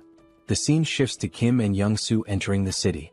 A bat-like monster appears but is instantly obliterated by Kim's Ignite bowling ball in a single, powerful attack. Kim marvels at how much stronger the bowling ball is compared to the iron pillars. While Kim ponders this, Young-soo interrupts, pointing out that it will be difficult to land because a skeleton knight is fighting a monster below. Kim looks down and spots another skeleton knight, similar to the one he killed before, but this one wields a lance instead of a sword, like the kind knights used in ancient justs. The skeleton knight enhances his lance with powerful magic and unleashes a devastating attack on his opponent. As the camera focuses, we glimpse the figure of a human, a female silhouette. When Kim notices her, he reacts with a mixture of irritation and disbelief. The human channels magic into her fist and, with a single overwhelming punch, sends the skeleton knight flying. The scene fully reveals the figure, a muscular and striking woman with an imposing presence. As the skeleton knight crashes from a great height, Young-soo nervously suggests they might have to deal with both of these figures if they land now. Startled, Kim exclaims that one of them is his older sister. Shocked, Young-soo asks which one. Kim clarifies that the one who just sent the skeleton knight flying is his sister. The fog clears, fully revealing Kim's sister, Seoul. She stands confidently, her toned muscles and impressive physique drawing attention. Viewers might even call her a muscle queen. Clearly annoyed, Seoul remarks that while she felt the full impact of her punch on the skeleton knight, the creature refuses to die no matter how many times she beats it senseless. Kim begins narrating Seoul's backstory, referring to her as Sister Number 2. He explains that, as a child, Seoul discovered mixed martial arts by chance on TV and was immediately captivated. Luckily, she had a supportive younger brother. Whenever she watched martial arts matches, she would practice the techniques on Kim. But Seoul's victories over weaker opponents left her unsatisfied. Her desire for greater challenges drove her to find tougher opponents at the local playground. There, she defeated anyone who dared to face her, boys, girls, even kids 3 years older. Recognizing her extraordinary talent, their father enrolled Seoul in a mixed martial arts academy. Thus began her journey toward becoming a powerhouse of martial arts. This was the moment Seoul encountered her first defeat. Her teacher bested her. But rather than feeling disheartened, Seoul found the pain of losing exhilarating. At last, she had found a challenge worth her effort. Her new goal became defeating her teacher. Along the way, she achieved victory in multiple jiu-jitsu competitions. By the time she reached 7th grade, she had no equal in the junior division. Her intense passion for training and obsession with fitness drove her to constantly strive for perfection. However, this fixation soon spiraled into a dangerous addiction. Eventually, Seoul sustained a serious injury, tearing the cruciate ligaments in both legs. Impatient with the recovery process, she resumed training prematurely, leading to further injuries. The cycle continued: injury, recovery, and relapse, until she finally made her professional fighting debut at the age of 24. Her skill level could have allowed her to debut much earlier, but her stubbornness and repeated setbacks delayed her entry. Despite the late start, Seoul became so formidable that she easily ranked among Korea's top 10 fighters. Young-soo, hearing this, is dumbfounded. But Kim reassures him there's no need to be intimidated by Seoul, suggesting they land the helicopter slowly. However, Young-soo, still observing Seoul from afar, mutters that she looks more like a monster than a human. Meanwhile, the skeleton knight approaches Seoul, his sword in hand, and with a rattling voice, questions why his attacks are failing to connect. Seoul replies nonchalantly, "Isn't it obvious? Your movements are too slow." The skeleton knight counters, claiming his speed is no less than hers and accusing her of using some incomprehensible trick. Seoul chuckles and explains it's not a trick but simply martial arts. She delivers the explanation so casually that it leaves the skeleton knight bewildered. Hearing this, the skeleton knight compliments Seoul, remarking that people like her are rare. He suggests that if Seoul were to raise her rank, she could become the greatest knight. Seoul, however, is unimpressed and confused, muttering about how all this talk of skeletons, knights, and rankings makes no sense. The skeleton knight continues, confessing that he's developed a deep admiration for her. He promises to speak to the skeleton king to ensure she's the only one spared in the city. But before he can finish, a flaming bowling ball comes hurtling out of nowhere, smashing into him with a deafening crash and shattering his body into fragments. His remains scatter around Seoul. Moments later, the fiery bowling ball rolls to a stop at her feet. Seoul, puzzled, wonders how this strange bowling ball managed to obliterate the skeleton knight when her martial arts couldn't. As she contemplates this, 2 large mana stones and an enhancement stone emerge from the knight's remains. The stones are swiftly drawn into a mysterious portal, which appears to be controlled by a device resembling a piece of corn. At the same time, a helicopter hovers overhead and slowly descends. Kim steps out with a smirk, greeting Seoul with a playful, well, long time no see." He teases her, saying, "As expected, you're still kicking asses, Sister Number 2. Seoul stands frozen, mouth agape, stunned to see Kim after all this time. The scene shifts to a table laden with delicious food: fried rice, pizza, burgers, and an assortment of mouth-watering dishes. Joo-hee and Kim sit silently, watching in amazement as Seoul devours the food with feral intensity. Unable to contain her curiosity, Joo-hee asks if Seoul uses some special ability to enhance her strength. Between enormous bites of chicken and pizza, Seoul casually responds, saying Joo-hee is partly right and partly wrong. Her physical prowess, she explains, is natural and unrelated to the barrier. The barrier's sole purpose, she says, is to shield her from external attacks. She delivers this explanation as if it's no big deal. As Seoul continues eating voraciously, Joo-hee's patience finally snaps. "Eat slower," she scolds, warning Seoul that she'll choke or get indigestion if she doesn't. Kim, observing the exchange, chuckles and tells Joo-hee it's futile to argue. She's been eating like this since we were kids, he says with a resigned smile. Amid their playful banter, a warm, heartfelt conversation unfolds. Kim, smiling genuinely, tells his sisters how relieved he is that all three of them awakened survival-related abilities and managed to endure this long. Kim now had just one more task, to find their older brother. As Seoul ate, she glanced at Kim with skepticism and asked, "Everything's fine, but seriously, Kim, your ability feels like a cheat code. How are you even capable of all this?" Kim chuckled softly, replying, "It's a long story.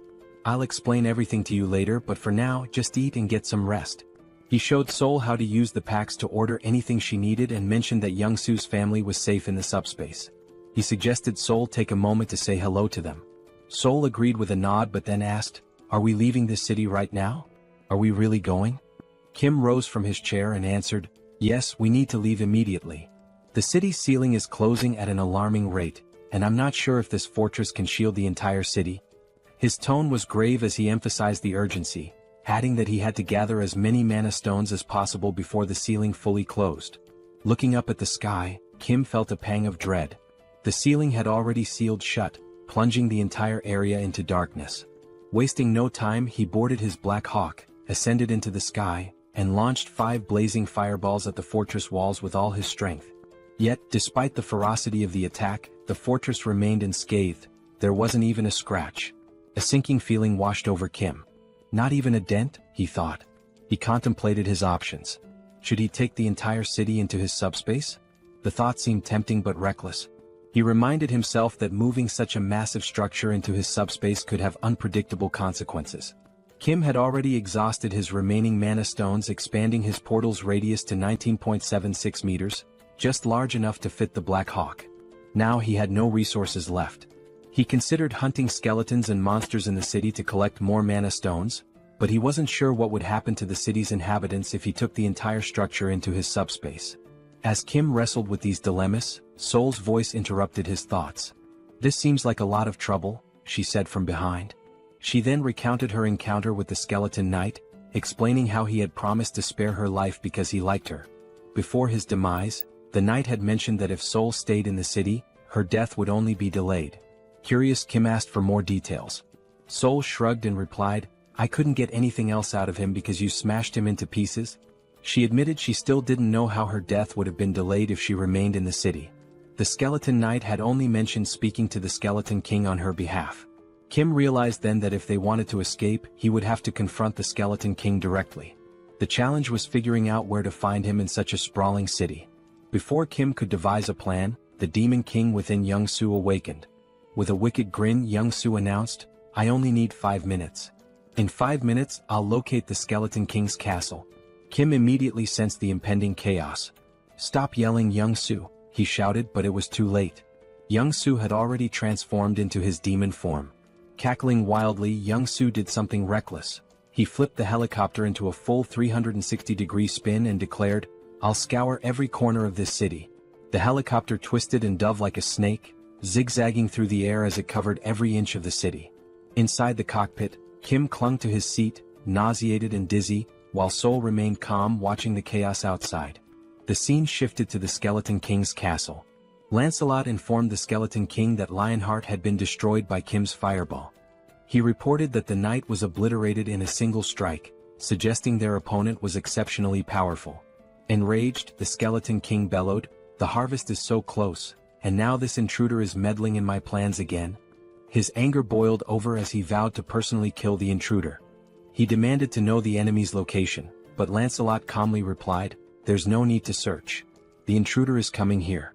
At this, the Skeleton King let out a deep, ominous laugh. From his vantage point within the castle, he watched Kim's helicopter approaching. Initially, he assumed it was a wizard's trick, but after studying Kim more closely, the Skeleton King murmured, "This doesn't look like a wizard. It seems undead." For a moment, the irony hung in the air. When even the undead think you're undead, things have clearly gone awry. Yet, the Skeleton King dismissed his confusion. His focus remained on annihilating the intruder no matter what. Wizard or undead, whoever dared to ruin his plans would not leave alive. The scene shifts again to reveal a massive door leading into the Skeleton King's chamber. Inside the castle, bat-like monsters cling to the walls, poised to ambush any intruder. The huge door creaks open and Kim stumbles into the room, looking barely alive, almost ghostly. In a faint voice he mutters, "I'm never getting on a helicopter again." The motion sickness was on another level. Suddenly Seoul notices something behind Kim. She bolts forward, calling his name, but before Kim can react, he sees a massive, muscular bat monster with razor-sharp teeth lunging at his neck. Just in time, Seoul leaps into action. With a devastating punch, she obliterates the bat monster, tearing it apart in one blow. The attack jolts Kim out of his dizziness. He quickly thanks Seoul, but she rolls her eyes and tells him to stop being so formal. However, her attention soon shifts elsewhere. Something feels off. Seoul scans the dimly lit chamber with a serious expression. "There's more," she mutters. Kim looks around, confused. To him, the hallway ahead seems empty. But then, out of the shadows, countless glowing red eyes emerge, glaring menacingly at them. Kim's heart pounds as he realizes the danger. He turns to Young-soo and urgently says, "Retreat to the subspace." Kim knows he can't handle this alone, but then remembers he doesn't have to. Seoul, the martial arts enthusiast, is with him. A wicked grin spreads across Seoul's face as she watches the flood of monsters advancing. "Now this is more like it," she says, her excitement growing. One monster wasn't enough for her, it would have been too dull. With a wild smile, Seoul dashes into the dark hallway at incredible speed. Before Kim can react, she leaps into the air and lands with a thunderous crash, crushing a bat monster's head beneath her foot. Her movements are graceful yet ferocious, each attack filled with precision and power. One by one, Seoul annihilates the monsters, slashing, punching, and smashing with almost playful fury. When a bat monster sneaks up from behind and sinks its teeth into her neck, she doesn't even flinch. Instead, she grabs it by the head and slams it into the ground with enough force to shatter it completely. The blood-soaked ground becomes a testament to Seoul's relentless rampage. Her laughter echoes through the chamber, unhinged and chaotic. The remaining monsters tremble, their resolve crumbling in the face of her ferocity. Kim watches from the sidelines, torn between awe and concern. He knows Seoul is in her element, but he's also aware of the risks. He retreats to his portal, an idea forming in his mind. Inside the subspace, Kim begins constructing a strange device. A high-powered electric pest repellent designed to lure and eliminate the bat monsters. As the machine powers up, it emits a strong current that draws the monsters in. One by one they are electrocuted, falling lifeless to the ground. Seoul notices the device and glares at Kim, irritated. "Is this your idea of fighting? It's boring," she yells. Kim responds calmly, "I'm just trying to help you." Seoul, clearly annoyed, retorts, "Stop interfering. I can handle this myself." Their argument intensifies, even as chaos rages around them. Kim shouts back, "Fine. But be careful and stop taking stupid risks." Meanwhile, outside the chamber, Lancelot reports to the Skeleton King. The wizard is struggling, Lancelot begins, but he's not alone. "There's another warrior with him, someone as strong as I am." Lancelot adds that the wizard is using unconventional tools and seemingly limitless resources. Hearing this, the Skeleton King's irritation grows. He growls in frustration, realizing the fight is far more complicated than anticipated. Defeating a wizard was one thing, but now he had to deal with another formidable opponent, and that was no small challenge. The Skeleton King, deep in contemplation, mutters that he has no alternative. Lancelot warns him, however, that summoning additional power might provoke the wrath of the Chamber of Commerce. Ignoring the warning, the Skeleton King insists he has no choice. After all, the wizard is at least an 8th-tier rank, the same as himself. While the Skeleton King might stand a chance against the wizard alone, the presence of another 8th-tier warrior drastically shifts the odds. He knows he cannot triumph by himself and resolves to summon Lancelot.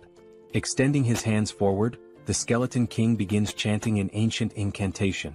The holographic image of Lancelot's skull vanishes, replaced by 3 reinforced stones instead of the usual one. He rotates the stones around the projection of Lancelot's skull as a surge of mana gathers, signaling the powerful summoning ritual. Meanwhile, in the team subspace, electric appliances and tangled copper wires are scattered everywhere.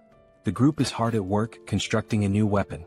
Wrapping thick copper wire around an aluminum rod, they create the electric repellent bat, a semi-rare grade weapon crafted specifically for Seoul.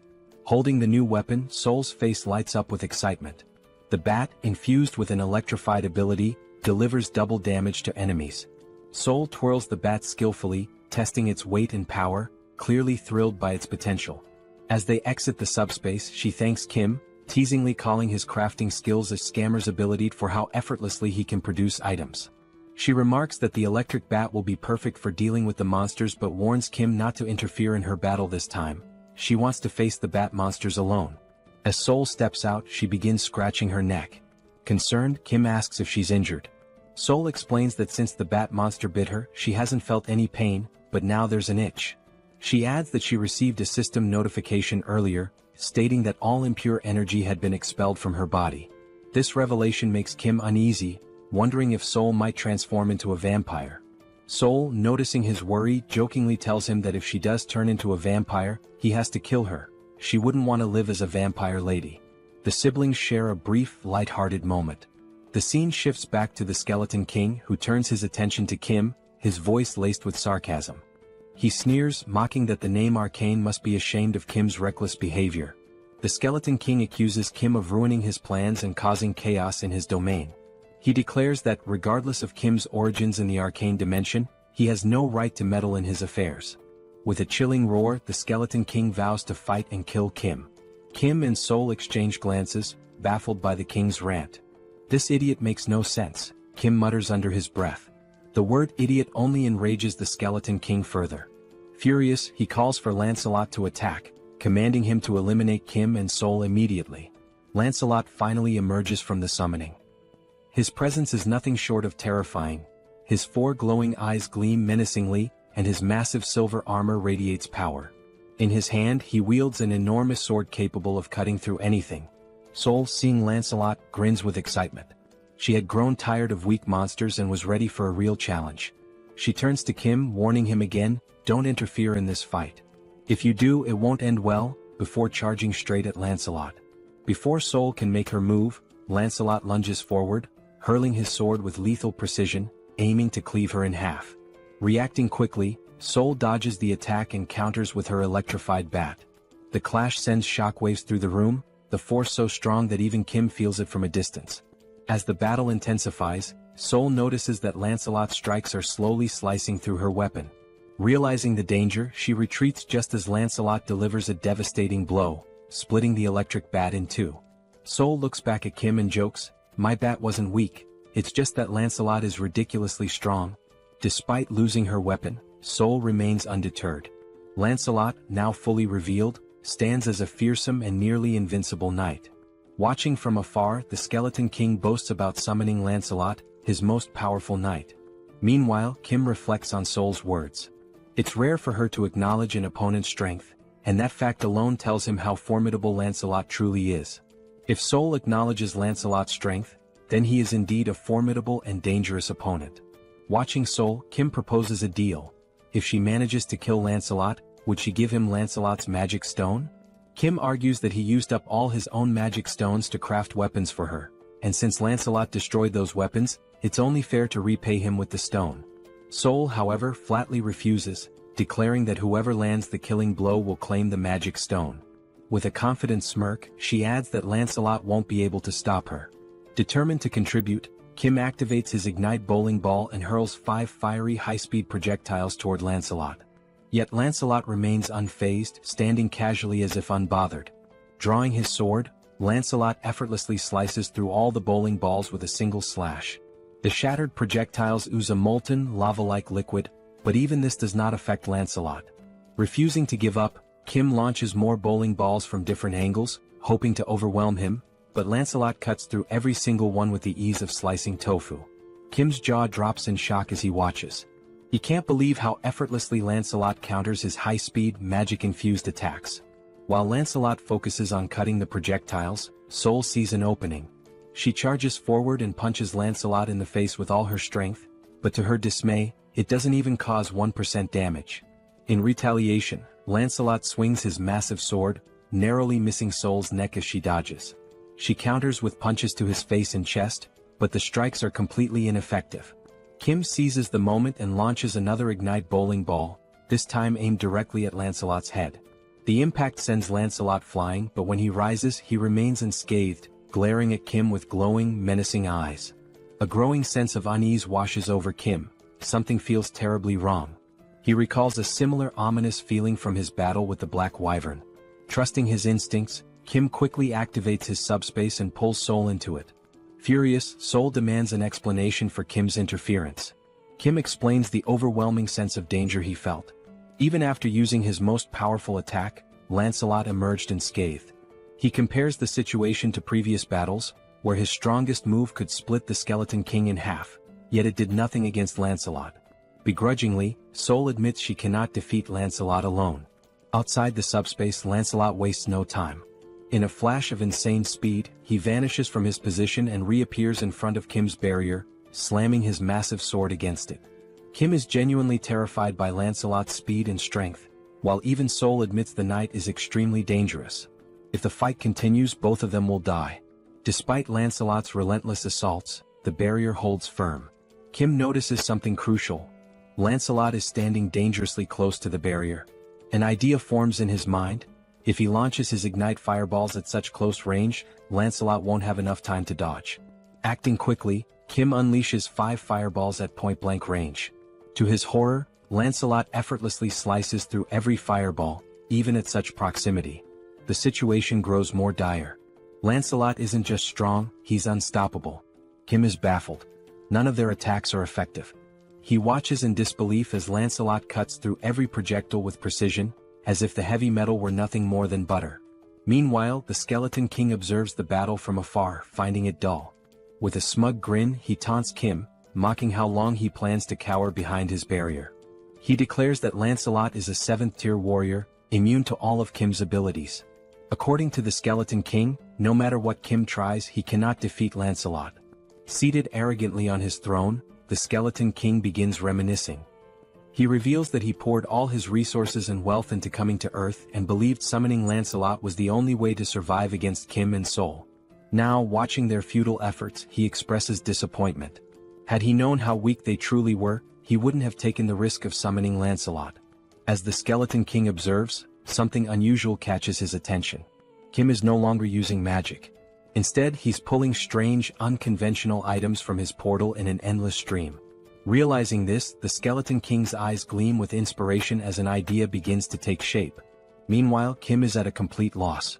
He checks all of his abilities: Subspace Laboratory, Replicate, Extra-Large Subspace Life Support, but none seem useful in defeating either the Skeleton King or Lancelot. Desperate, Kim resorts to repeatedly throwing ignite bowling balls at Lancelot, but Lancelot slices through them with ease, leaving Kim genuinely stuck. Suddenly, the Skeleton King bursts into loud laughter. He commands Lancelot to stop attacking, announcing that the 2 individuals in the portal are not wizards, but rather potential allies for his future plans. Obeying the command, Lancelot ceases his assault and steps back toward the Skeleton King. The Skeleton King rises from his throne and approaches Kim's portal. Initially, he had assumed Kim and Seoul were wizards, but as he observes Kim more closely, he realizes they are ordinary humans. Even more intriguing, Kim possesses a unique ability.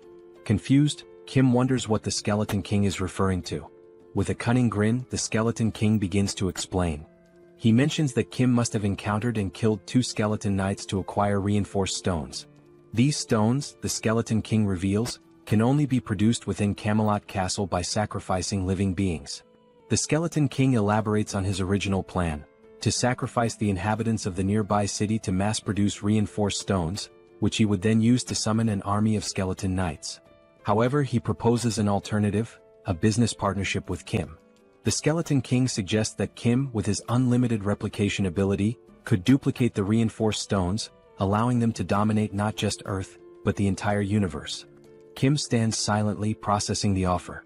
As the Skeleton King laughs sinisterly, envisioning his grand scheme, Kim suddenly begins laughing and crying simultaneously, leaving the Skeleton King perplexed. Kim thanks him, explaining that the Skeleton King has unknowingly solved all of Kim's problems. Before the Skeleton King can react, Kim utters 4 decisive words: Pax, put Camelot in subspace. Instantly, the entire Camelot Castle vanishes before the Skeleton King's eyes. The Grand Fortress, once the source of his power, shrinks and disappears into Kim's subspace. The Skeleton King and his skeleton knights are left standing outside, bewildered and enraged. Looking around in disbelief, the Skeleton King tries to comprehend what just happened. Meanwhile, the castle reappears in Kim's hands, now reduced to the size of a toy. Seoul, observing the shrunken structure, casually remarks how small and insignificant it looks. Overcome with fury, the Skeleton King roars, "How dare you ninth-tier slaves!" He accuses Kim and Seoul of destroying his life's work and vows to annihilate them. Enraged, he summons a dark purple orb of energy, brimming with the souls of the dead. The green, ghostly spirits surge toward Kim's portal, attempting to shatter it. Yet as the smoke clears, Kim and Seoul remain unharmed. Now calm, Kim begins to think strategically. He recalls the name of the skeleton knight summoned by the Skeleton King, Lancelot. Deciding to take a bold risk, Kim calls out Lancelot's name, attempting to summon him. To everyone's astonishment, Lancelot materializes before Kim. However, this time his appearance is different. Gone is the dark aura that usually surrounds him. Instead, he radiates a golden light, warm and majestic. Lancelot turns to Kim and acknowledges him as his new master. Without hesitation, Kim commands Lancelot to kill the Skeleton King. Obeying immediately, Lancelot draws his sword and, with a single, precise slash, cleaves the Skeleton King cleanly in two. The Skeleton King, unable to react or defend himself, is defeated in an instant. With grace and overwhelming power, Lancelot ends the battle in one swift motion. As soon as Lancelot struck the Skeleton King, the violet core within the Skeleton King was destroyed. It shattered into fragments with a faint explosion. Lancelot then drove his blade into the back of the Skeleton King like a royal decree. We see the Skeleton King's body sprawled before Lancelot, his jagged crown lying discarded at Lancelot's feet, and his dismembered parts scattered across the ground. As the Skeleton King's form faded, a golden mana crystal began to glow. The system alerted Kim that he had defeated the Skeleton King. When Lancelot transferred ownership of the Night King's dimensional account, it became Kim's property. Upon opening the system notification, a new feature appeared, the dimensional account. When Kim accessed it, he discovered 3,086 mana stones within. Staring at such a vast number of mana stones, Kim felt both bewildered and astonished. This meant that by defeating the Skeleton King, Kim had acquired thousands of mana crystals in one go.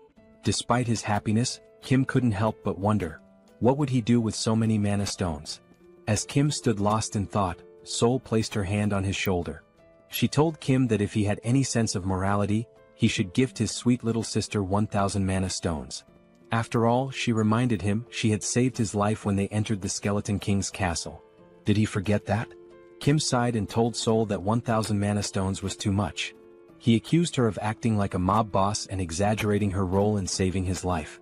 Kim pointed out that he had also given her a weapon, which allowed her to fight Lancelot on equal terms for a brief time. Shouldn't she repay him for that? Seoul looked at Kim and retorted that they had both helped and saved each other, so it would only be fair to settle on 500 mana stones instead. Kim smirked and said that if she wanted to assign a price to everything, then she should also start paying rent for living in his subspace free of charge. Did she think she could live and sleep safely without contributing anything? Taken aback, Seoul called Kim a miser. She asked if he was so stingy that he couldn't even spare 500 mana stones. Frustrated, Kim finally handed over 500 mana stones to his sister, not wanting to argue further. Seoul smirked, thanked Kim and declared the argument over. But with a serious tone, Seoul asked Kim what he planned to do next. Both Kim and Seoul turned to their left. From Kim's subspace, Lancelot emerged. Towering at 10 feet tall with eyes glowing red, Lancelot approached them with heavy, deliberate steps. Seoul glanced at Kim and asked what he intended to do with Lancelot. Meanwhile, Lancelot reached Kim and in a deep, resonant voice, called him his lord. Lancelot informed Kim that he had carried out his command and cleaved the Skeleton King in two. Now he awaited Kim's next order. Kim stood silently, pondering what to do with Lancelot. The scene shifted, and Kim narrated that no one could have foreseen what happened next. We saw Lancelot standing still. Sitting atop his helmet was Young-Su's daughter, clutching tightly to one of its feathers. Lancelot gently moved to keep her entertained while, from behind, Kim, Joo-hee, and Seoul watched in astonishment. Kim thought to himself how unimaginable it was that one of the most fearsome knights could end up in such a situation. Meanwhile, Young-Su and his wife stood in front of Lancelot. Young-Su's wife was beaming with joy as she watched her daughter play happily with Lancelot. She apologized to Lancelot, explaining that her daughter was usually shy and didn't enjoy playing with strangers. But this was the first time she had played so freely with someone she had just met. To her, this meant her daughter genuinely liked Lancelot. While Young-Su's wife was overjoyed, the same couldn't be said for Young-Su. He stood there, stunned, his mouth agape as though his entire world had crumbled. His face reflected despair, like someone who had just received a dire sentence. Lancelot, meanwhile, continued playing with Young-su's daughter. He calmly assured Young-su's wife that aiding the Lord's companions was equivalent to serving the Lord himself.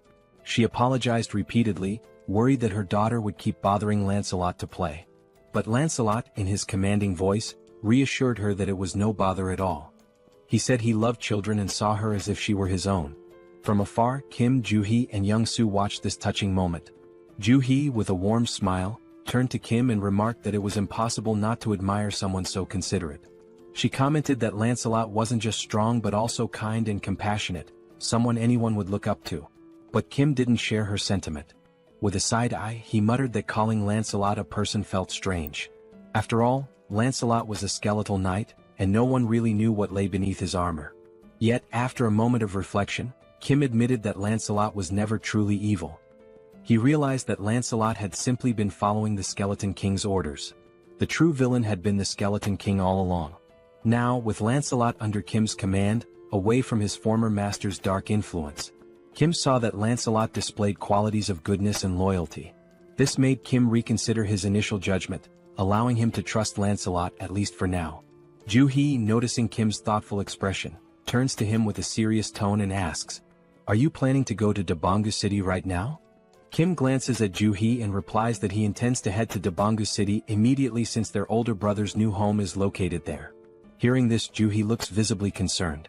She tells Kim that she has observed from the start how tirelessly he's been working, without taking proper rest for days. With a worried expression, Joo-hee warns Kim that, while she understands his urgency, what if he collapses or falls ill?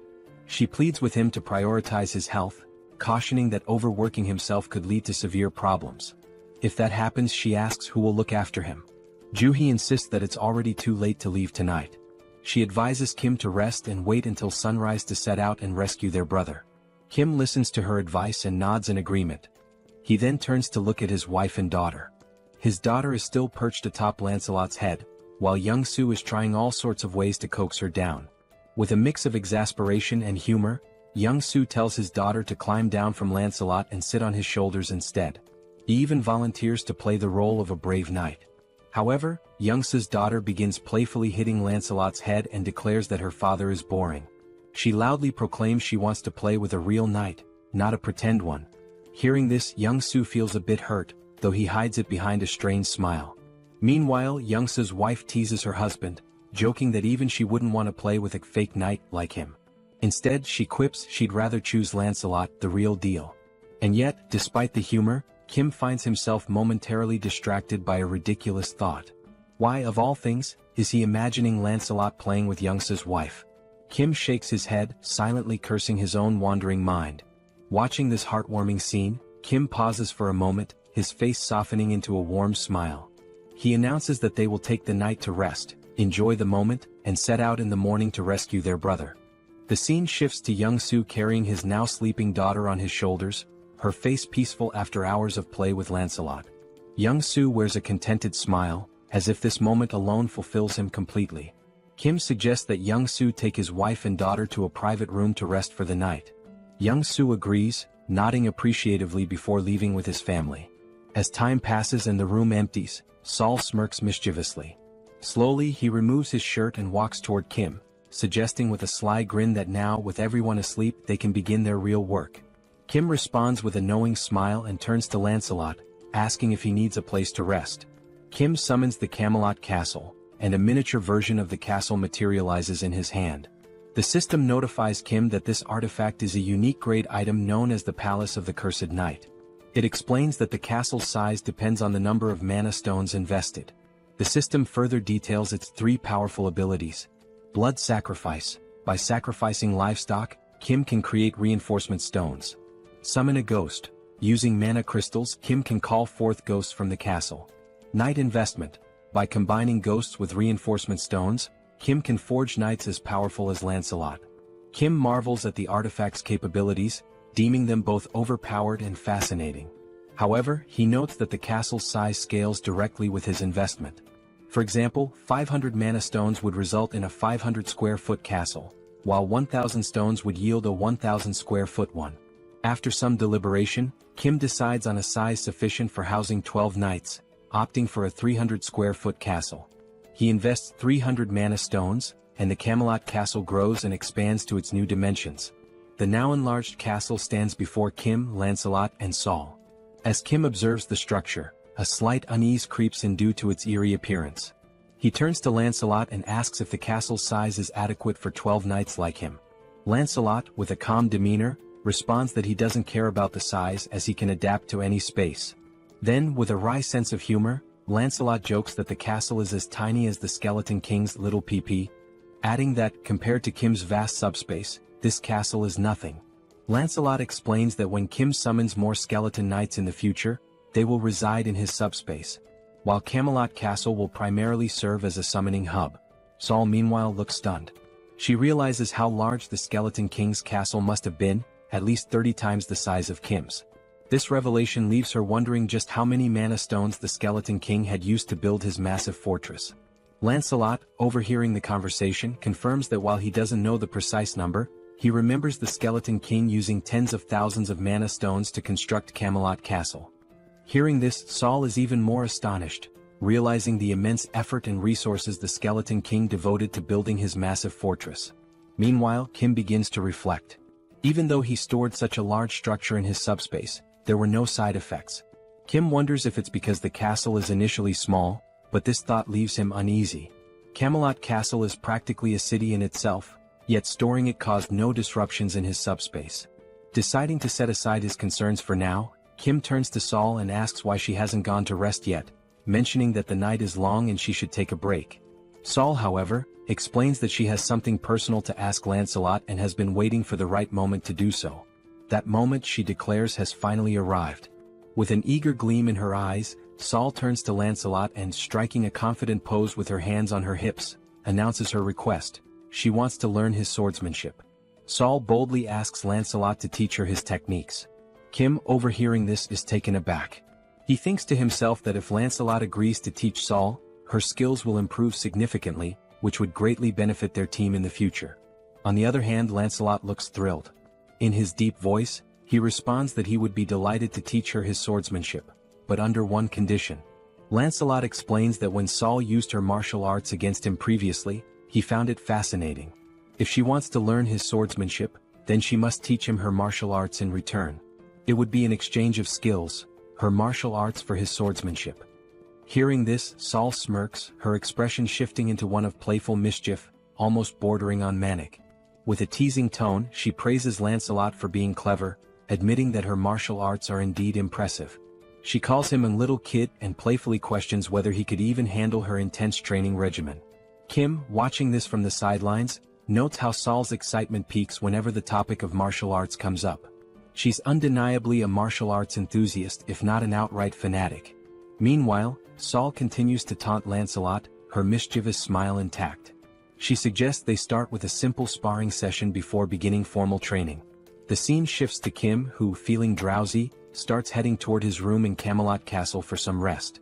Meanwhile, Lancelot and Saul engage in their sparring session. Saul enjoys the match immensely, pushing Lancelot to his limits. By the end, Lancelot earns his place as a true member of their group, fully integrated into their family dynamic. The scene shifts again, this time to Kim and Young-soo observing from Kim's subspace. Both are surprised to see numerous military officers in the vicinity, communicating through walkie-talkies and appearing to scout the area. Confused, Young-soo asks, "Are there other people besides us planning to travel in the morning?" Kim, however, finds the situation suspicious. Just as he is about to voice his concerns, the sound of a helicopter echoes in the sky. Looking up, they spot the aircraft flying toward Kim's subspace. Young-soo, recognizing the helicopter, exclaims, "That helicopter looks very familiar." Kim realizes it too. It's the same helicopter he had stored in his subspace and later handed over to the general. The helicopter lands and the general steps out with an elated expression. Hurrying toward Kim, he greets him warmly, saying, "Hello, Kim." Kim returns the greeting and asks if the general is alright. The general replies that he's fine but shares that he's been searching for Kim for a long time and has finally found him. He explains that when the wall of Yeoljoro City vanished, he suspected it was Kim's doing. Kim, now irritated, cuts to the chase, asking if the general is here to convince him to join the military. With a firm tone, Kim makes it clear that if that's the case, his answer is no. His priority is finding his family. the general quickly reassures him, saying, "Kim, you've misunderstood." He explains that he hasn't come to recruit Kim but rather to deliver critical news. In a serious tone, the general warns Kim that traveling by helicopter is not safe. He explains that a faction that betrayed the military has seized a base and now controls air defense systems. If Kim and Young-soo were to travel by helicopter, especially a military one and a general's at that, they would be targeted and shot down. Both Kim and Young-soo are stunned by this revelation. The general provides detailed information, elaborating on how the rebel faction captured the military base and now commands a significant portion of air defense forces. He also shares that he had sent a scouting team in the same helicopter Kim had given him.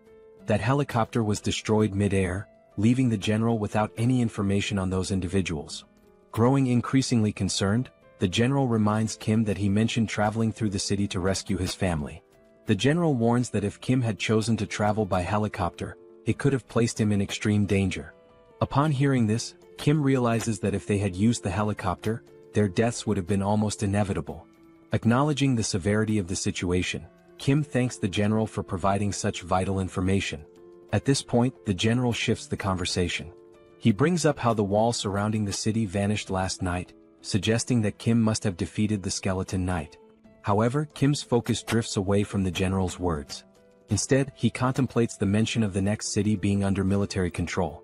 Kim understands that if the military has already taken over the next city, it's only a matter of time before they dominate other cities as well. Even if he travels through the entire city to save his family, the looming military presence will remain a significant threat. Adding to the peril is the Black Wyvern, a formidable force capable of annihilating helicopters, intensifying the danger. Kim resolves that to save his brother, he must head to Donggu City, a city now under military control. This means he must obliterate the enemy camp to secure his brother's safety. With a resolute and determined expression, Kim takes immediate action. He summons the Lord. From the subspace, a dark shadow emerges, causing the general to grow visibly uneasy. Kim, maintaining a calm yet intense demeanor, addresses the general. In response to the earlier question about whether he defeated the Skeleton Knight, Kim affirms, "Yes, I defeated the Skeleton Knight and took him captive." As Kim speaks, the Skeleton Knight appears. Towering 10 feet tall, the figure has glowing red eyes, wields a massive sword and carries a formidable iron shield. The knight stands ominously behind Kim. The general stares in pure horror and disbelief. He realizes that this knight is far stronger, at least 10 times more powerful, than the previous Skeleton Knight. And now, this terrifying entity is under Kim's command, ready to follow his every order. The general struggles to process the sheer weight of what he is witnessing. Kim, undeterred, confidently declares that his older brother's new residence is in Donggu City, the very city housing the military camp. This leaves Kim with no alternative, he must go there. With a sly, confident smile, Kim turns to the general and asks, "So, how about we take down all those military forces?" Overcome with joy and relief, the general feels tears welling up in his eyes. We are now introduced to another location, seemingly destroyed, which appears to be some kind of base. In this base, goblin soldiers, clad in military uniforms, are seen wielding rifles and equipped with heavy artillery.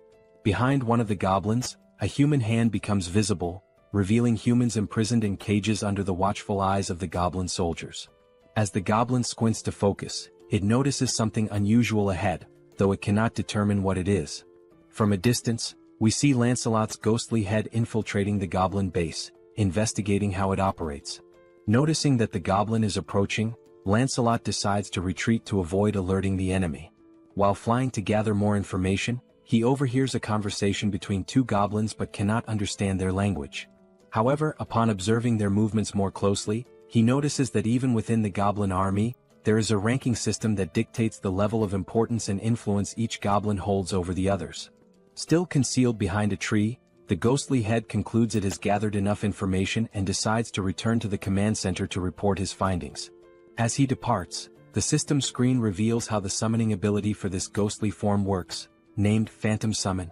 This ability allows the summoning of Camelot's ghosts, with specific costs associated with each invocation. It is also shown that while knights are in their ghostly forms, they cannot physically interact with the environment, but they are also immune to physical interference. Moreover, this ability enables them to pass through walls and even fly freely. Summoning a ghost consumes 1 enhancement stone and 500 magic stones, the same cost as summoning a knight. Although not explicitly stated in the description, once summoned as a ghost or knight, they can switch forms without incurring additional costs. In other words, phantomization can be considered an optimal means of reconnaissance behind enemy lines. A few hours earlier, the general had been outlining the strategy they would use, showing on a map the cities involved and relying on Lancelot to patrol the enemy lines, determining the strength of their forces, the location of anti-aircraft weapons, and other characteristics of the enemy troops. Based on the information gathered, the plan was to devise a strategy to outmaneuver the enemies. However, due to the Ghost's limited range, everyone needed to move closer to the enemy lines and pinpoint where government forces were stationed before reconnaissance could begin. Lancelot returned to the Allied base after taking 2 hours and 30 minutes to complete his reconnaissance. While reporting his findings, Kim was shocked to learn that the soldiers had mutated into goblins and had imprisoned over 200 people, referring to them as sacrifices. Additionally, Lancelot shared further details he had overheard. First, the enemy had a total of 9 anti-aircraft weapons. Second, they planned to recruit additional manpower from Bangkok Dong. Third, the brigade commander, a high-ranking officer, was stationed in the eastern wing. Lastly, they mentioned that the world would change when a certain someone arrived. Lancelot confirmed the accuracy of this information, leaving the 4 members listening utterly astonished. The commander remarked that security had indeed been tighter than usual and suspected they were plotting something but hadn't anticipated the capture of civilians. Kim mentioned rumors that some had voluntarily joined the rebel forces but expressed confusion about their motives and the reason for imprisoning civilians. He also questioned who this person capable of changing the world might be. Lancelot's ghost replied that he didn't know who this individual was but speculated that the reason for capturing people was likely to gain repulsive force. He explained that all beings across dimensions have a classification system known as hierarchy. Repulsive force is the power granted by this hierarchy, essentially the right to be protected from lower-ranked beings. The lower the hierarchy number, the stronger the repulsive force, preventing attacks from lower ranks, e.g., a 9th rank attack cannot affect an 8th rank being. However, this is not an absolute rule. At this point, Kim recalled the attack by the skeletal knight. The sister asks if they are sacrificing people to achieve this hierarchy. Lancelot, based on prior information, confirms it, stating that this method is instinctively used by beings with lower intelligence as a shortcut. With a serious expression, he explains that when this method is used in a lower dimensional hierarchy, it signifies that contact has been made, and possibly an agreement, with a higher-ranked being. Intrigued, Kim asks what kind of agreement this could be, but Lancelot admits he doesn't know the specifics. Seoul, now furious, says that since they are sacrificing people, they're undoubtedly up to no good and suggests going to the base to eliminate them all. Kim responds that if it were that simple they would have already done it. The colonel adds that these enemies seem extremely dangerous. The colonel also notes that the information provided by Lancelot has been excellent. They now know the positions of the brigade commander and the anti-aircraft cannons, which increases their chances of success. However, he emphasizes that the enemy's defensive line is much stronger than expected. Once the operation begins, the enemy will likely call reinforcements from the 1st Legion, potentially escalating this into a large-scale war. Given that they don't know the full strength of the 1st Legion, it's crucial to capture the enemy before reinforcements arrive. This will require requesting support from nearby units to handle such a large-scale target with sufficient weaponry and troops. Deep in thought, Kim realizes they don't have time to wait for reinforcements. Moreover, Bangkok Dong, where his brother lives, is at risk, making it imperative to finish the mission before the enemy moves there. He also remarks that since Lancelot is of the 7th hierarchy, he could theoretically eliminate the enemy on his own, but the area is too vast for him to cover alone, giving the 1st Legion's reinforcements enough time to arrive and turn this into a full-scale war. Lancelot suggests that if the anti-aircraft cannons are a problem, Kim could simply summon another knight, and points out that summoning requires both enhancement stones and magic stones. While they have enough magic stones, they are short on enhancement stones. Kim also mentions that while he could unsummon Lancelot and summon another knight, it wouldn't increase their overall strength, making it an unwise move. More importantly, he feels it wouldn't be right to dismiss Lancelot just to summon someone else. Frustrated, Kim says it would be ideal if they could duplicate the enhancement stones and magic stones in their subspace. Lancelot then recalls that after defeating the Skeleton King, they acquired another enhancement stone. Surprised, Kim admits he doesn't remember this, but upon reflection, he recalls that Lancelot did indeed retrieve a stone. Now, with everyone staring at Kim in judgment, he apologizes, saying anyone can have a lapse in memory. He then asks which knight should be summoned. Lancelot explains that all 12 knights of Camelot are exceptional, possessing both skill and loyalty. He assures Kim that regardless of who is summoned, it will be a good choice. However, there is one knight in particular who would be the most logical choice: Bedivere. He describes Bedivere as a genius archer unparalleled in skill, specializing in long-range attacks. Enthralled, Kim exclaims that he can't resist and wants to summon him right away. Back at the goblin base, the captives appear gravely debilitated. A girl wearing an orange sweater is called out by one of the goblins. Frightened, she asks if he's really speaking to her. The goblin points out that everyone else in the cage looks weak except for her. He then asks if she wants to escape. Confused, she hesitates, but the goblin quickly reveals he's only testing her. He declares that if she offers him something of value, he'll let her go. From the expression on the goblin's face, she understands exactly what he means. Before he can finish his proposition, his head is swiftly severed.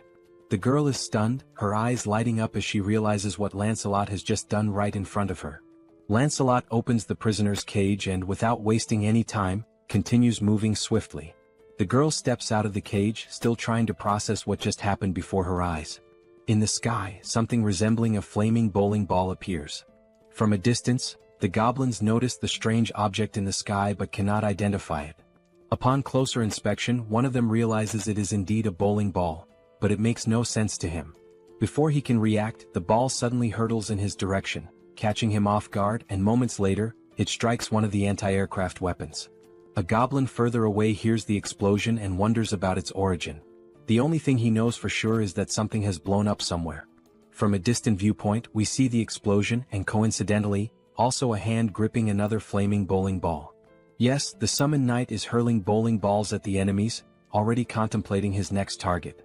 Moments earlier, Lancelot reveals something he hadn't mentioned before. Bedivere has only one arm. Kim is taken aback and confused as Lancelot had described Bedivere as an archer. He questions how Bedivere could possibly be an archer with just one arm. Lancelot confirms that Bedivere was indeed an archer, but that is a story from the past. He explains that long ago, Bedivere served as a knight under the Duke's command but lost his arm to a commander jealous of his exceptional talent. From that point on, Bedivere adapted, mastering throwing techniques using a leather strap. Thus, he earned his place among the 12 knights of Camelot.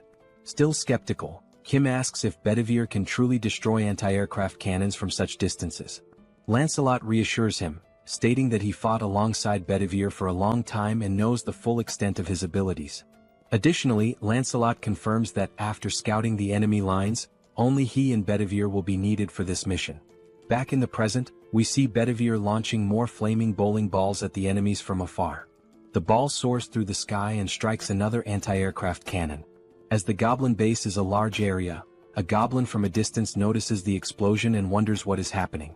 Turning around, he sees another goblin soldier being attacked and flung away by someone.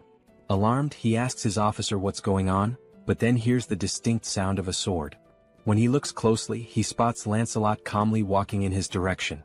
The goblin, trembling with fear, stammers that this is a restricted area where unauthorized individuals are not allowed.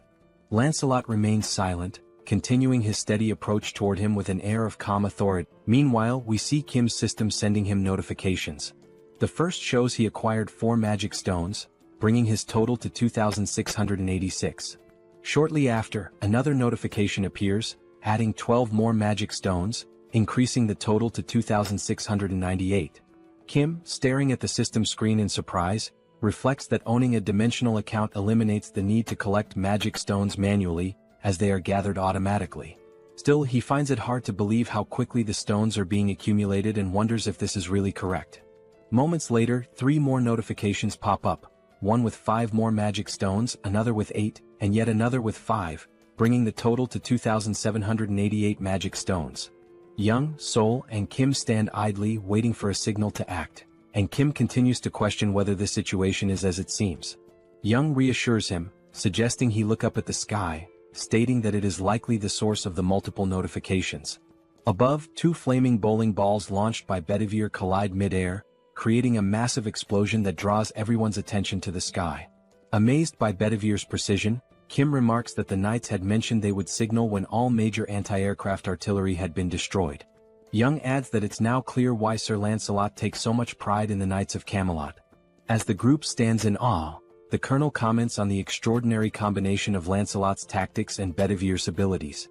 He notes that if all the knights possess this level of skill, there's absolutely no need for special forces to intervene. Young simply nods in agreement. Kim, still astonished, declares it's time to make their move and execute their part of the plan. He also contemplates the immense power he now wields with all 12 knights, most of whom he hasn't even met yet. As the explosion in the sky subsides, smoke begins to fill the air. The scene shifts to the source of the explosions, Bedivere. He is examining a map and muttering to himself that there's a problem. He notes that he destroyed all the necessary targets and even sent the signal in the sky, but now he can't make sense of the map. The map indicates the locations of the anti-aircraft artillery he had to eliminate, a goblin circled in red, and an arrow pointing somewhere else. However, he cannot figure out where Lancelot told him to go next. Bedivere continues staring at the map, trying to recall the route Lancelot had given him earlier, but he has no idea which direction to take now. He mutters that if there were written instructions, it would be much easier to understand. Shrugging off his frustration, he decides to trust his instincts and proceed. Back to Lancelot, he punches a goblin in the face, causing the creature to cry out in pain. Without hesitation, Lancelot follows up with a more forceful blow that sends the goblin flying. Unapologetic, he steps on the goblin with enough force to make it scream in agony. Still pinning the goblin underfoot, Lancelot states that controlling his strength is exhausting and warns the goblin to speak the truth before he accidentally kills it. He demands to know who informed them about using this shortcut, sacrificing humans to climb the hierarchy. He also presses for their plans and the strength of the First Legion's forces. The goblin chuckles, commenting on how much Lancelot seems to know about their operations. Eventually, the goblin gives in, revealing that the one destined to change the world is named Tonediu. He calls Tonediu a bastard of the 8th class, a giant compared to himself. Lancelot, unfazed, replies that he has never heard of this being and asks what Tonediu wants with the goblins and what exactly his plan entails. Reluctantly, the goblin admits he doesn't know and is promptly kicked by Lancelot, spinning him through the air. Now farther away, the goblin uses the last of his strength to flee. He leaps from a nearby window in a desperate attempt to escape. Upon landing, he finds himself near a group of goblin soldiers patrolling the area. Unfortunately, he lands awkwardly, injuring his foot. The goblin soldiers rush to him, asking if their commander is all right. Wincing in pain, the commander urgently orders them to fetch his bicycle. One goblin obeys and runs to retrieve it while the commander hobbles away slowly on his injured foot. Suddenly, he hears a sound behind him. When he turns to look, he sees Lancelot leaping from the building in pursuit. Calm and determined, Lancelot declares that attempting to flee is futile. Unaware of the level of the threat in front of them, the soldiers surround their commander, vowing to protect him. One goblin, holding a rifle, declares that they'll take care of him, while another assists the commander in walking, offering support. Lancelot changes his tone and remarks on how remarkable it is that they're so willing to sacrifice themselves so easily, adding that their judgment is indeed at a goblin's level. The goblin retorts, saying it's better to be a goblin than an empty-headed fool like Lancelot. Now aiming his rifle, the goblin advises Lancelot to drop his arrogance, noting that there are also 8th-ranked individuals in their main force. He boasts that if he had only consumed 10 more, he too would have been in 8th rank. Disbelieving the audacity of their actions, Lancelot questions whether all those who became goblins are doing the same thing. The goblin, with a sly grin, affirms this. He adds that he is one of the intelligent ones, adapting to a changing world. Before he can finish his sentence, Lancelot swiftly lunges forward and drives his sword through the goblin's neck. Lancelot coldly remarks that knowing this will make it easier to decide whose lives to take. The fleeing commander glances back to see what is happening, only to witness blood spurting into the air. Lancelot's sword is now soaked in blood, and his gaze shifts toward his next target. The goblin commander, once again in danger, has no choice but to run. But as he glances up at the sky, he freezes in shock. There he sees a helicopter, unaware that the anti-aircraft artillery has been destroyed. Inside the helicopter are Kim and Young. Young announces his intention to land the helicopter, but Kim, feeling nauseous, warns that landing there is too dangerous and suggests entering the subspace. The goblin commander realizes that government forces are also attacking them. However, with a newfound dark aura, the commander mercilessly strikes down one of his own soldiers. From a distance, Lancelot observes this gruesome act, disgusted by the goblin's depravity. Kim descends from the helicopter and runs toward Lancelot, but upon looking to his side, he is horrified by the goblin commander's actions. With the magic stones of the fallen goblin in hand, the commander consumes them. Lancelot curses him, calling him a bastard and accusing him of becoming an 8th rank because of the stones. From behind, we see the goblin commander now transformed into a monstrous figure with long hair. As he turns, his glowing red eyes burn with rage. Kim asks Lancelot if the commander truly abandoned his humanity to become an 8th rank. Lancelot replies that the commander tried to ascend ranks too quickly and dismisses it as nothing more than a cheap trick. Now consumed by fury, the mutated goblin roars and charges forward to attack. Calmly, Kim asks Lancelot about his rank. Lancelot replies that he is 7th ranked but assures Kim there's no need to intervene since Bedivere can handle it with ease. On the rooftop, Bedivere readies his weapon to launch another flaming bowling ball. He comments that he's glad he trusted his instincts and found the correct location. The mutated goblin's blood sprays far and wide. The system notification flashes, showing that Kim has acquired 322 magic stones, bringing the total to 3,542. Moments later, government reinforcements arrive. The head of operations acknowledges that thanks to the knights, the removal of enemies and the rescue of civilians is progressing much faster. Kim feels a wave of relief hearing this. A soldier asks where the commander is, and Kim directs him to look to the side, where the lifeless body of the goblin commander lies. The head of operations is stunned. Kim asks Lancelot if he has uncovered more information about their plans. Lancelot apologizes, stating that the only piece of information he managed to extract was the name of a high-ranking being, Tonatiuh. He adds that it's the first time he has ever heard that name. Kim remarks that everything remains a mystery. The head of operations suggests searching the building's documents for clues. Lancelot points to the shattered windows on the 4th floor, explaining that the commander was staying in that room. He notes that there are numerous documents to sort through in that area. The chief of operations thanks them for their service, but Kim quickly interjects, asking if the PAX system is capable of storing all the military documents from the building. PAX confirms and immediately begins calculating the number of documents and the cost to process them. The system reveals there are 5,086 documents, with a cost of 120 magic stones. Kim gives the order to proceed. The chief of operations remarks that such measures weren't necessary, but Kim explains that PAX will handle it efficiently, and he needs to locate the family as quickly as possible. Soon after, the system alerts him that an unsuitable document has been detected among the military files, labeling it as an incompatible item. Confused, Kim tries to understand what an incompatible item might be. Now holding the document, he attempts to read it. It turns out to be a registration form for dimensional beings. Lancelot clarifies that it's a document capable of increasing someone's rank. Examining the two documents in hand, Kim notes that one is in poor condition. Lancelot explains that the pristine document is the official form, while the damaged one is a shortcut. He further elaborates that the soldiers likely turned into goblins because they failed to register properly using the official method. To add to this, Sir Lancelot explains that registering a dimensional being requires magic stones and a dimensional account. He states that Earth's dimension is still in its early stages of exploration, and no one currently meets these conditions, except for Master Kim, who defeated an 8th rank being possessing a dimensional account. Kim and the Colonel fail to grasp much of what he says, but Lancelot continues, emphasizing that despite the oddity of the document's existence, Kim should register since he meets the requirements. This suggestion catches Kim off guard.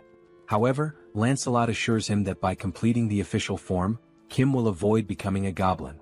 He also explains that dimensional being registration is automatically adjusted for each dimension, and the reason Kim can read it in a standard language is that it's the official document. Holding the document, Kim scans the fine print and notes that the process would consume only 1,000 magic stones. Without hesitation, he signs his name on the form. The system announces that the dimensional being registration is complete, leaving Kim with 2,422 magic stones. After signing, the document begins to glow and disintegrates into dust. Jokingly, Kim remarks that he's curious to know where the system wants him to submit the documents. Outside, someone arrives on a motorcycle, calling out to the commander and apologizing for the delay. The individual explains that the holdup was due to something being incredibly heavy to carry. However, upon taking a closer look around, they are baffled by what happened to the goblins in the area. From atop the building, Bedivere watches the scene with curiosity, wondering aloud if the vehicle the goblin is riding might be a horse. Meanwhile, back in the document room after the PX scan, they managed to retrieve not only the contract but also approximately 40,728 pages of military documents. Kim informs the colonel that he remains worried about his family and won't be able to review the documents himself since he's heading out to search for them. He adds that the director of operations will handle the verification and assures the colonel that once he finds his family, he will return to assist the government forces. The colonel thanks him and wishes him good luck. As they leave, Kim tells Lancelot that the plan is to enter without the rebels mistaking them for government troops. However, they learn that Dobong-gu has been occupied by the rebels, making it too dangerous for Yong-soo to drive. Kim decides to take the wheel instead. He considers that, for now, it's safer for him and the two knights to travel in unassuming vehicles to avoid drawing attention and being identified as enemies. However, a significant problem arises. Upon inspecting the subspace inventory, they discover that only military vehicles are available, which completely disrupts the plan. Kim wonders how they will resolve this issue, convinced there must be a non-military vehicle somewhere. Determined, he decides to search thoroughly to find something usable. Descending the stairs, he acknowledges that the task will be slow and dangerous but accepts that there is no other option. He also expresses hope that they will locate a drivable vehicle. As they step outside, they are startled by the sound of a roaring engine. Looking ahead, they see Bedivere perched atop the motorcycle previously owned by the goblin.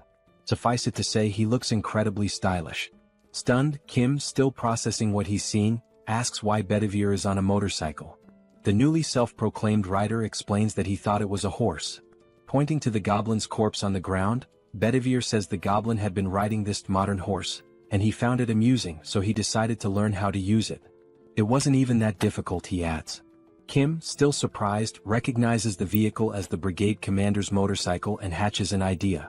Opening the system, he learns it will cost only 22 mana stones to store the motorcycle under the military unit category. With 2,400 stones remaining, he approves the storage. A while later, goblin soldiers armed with rifles notice something unusual approaching them.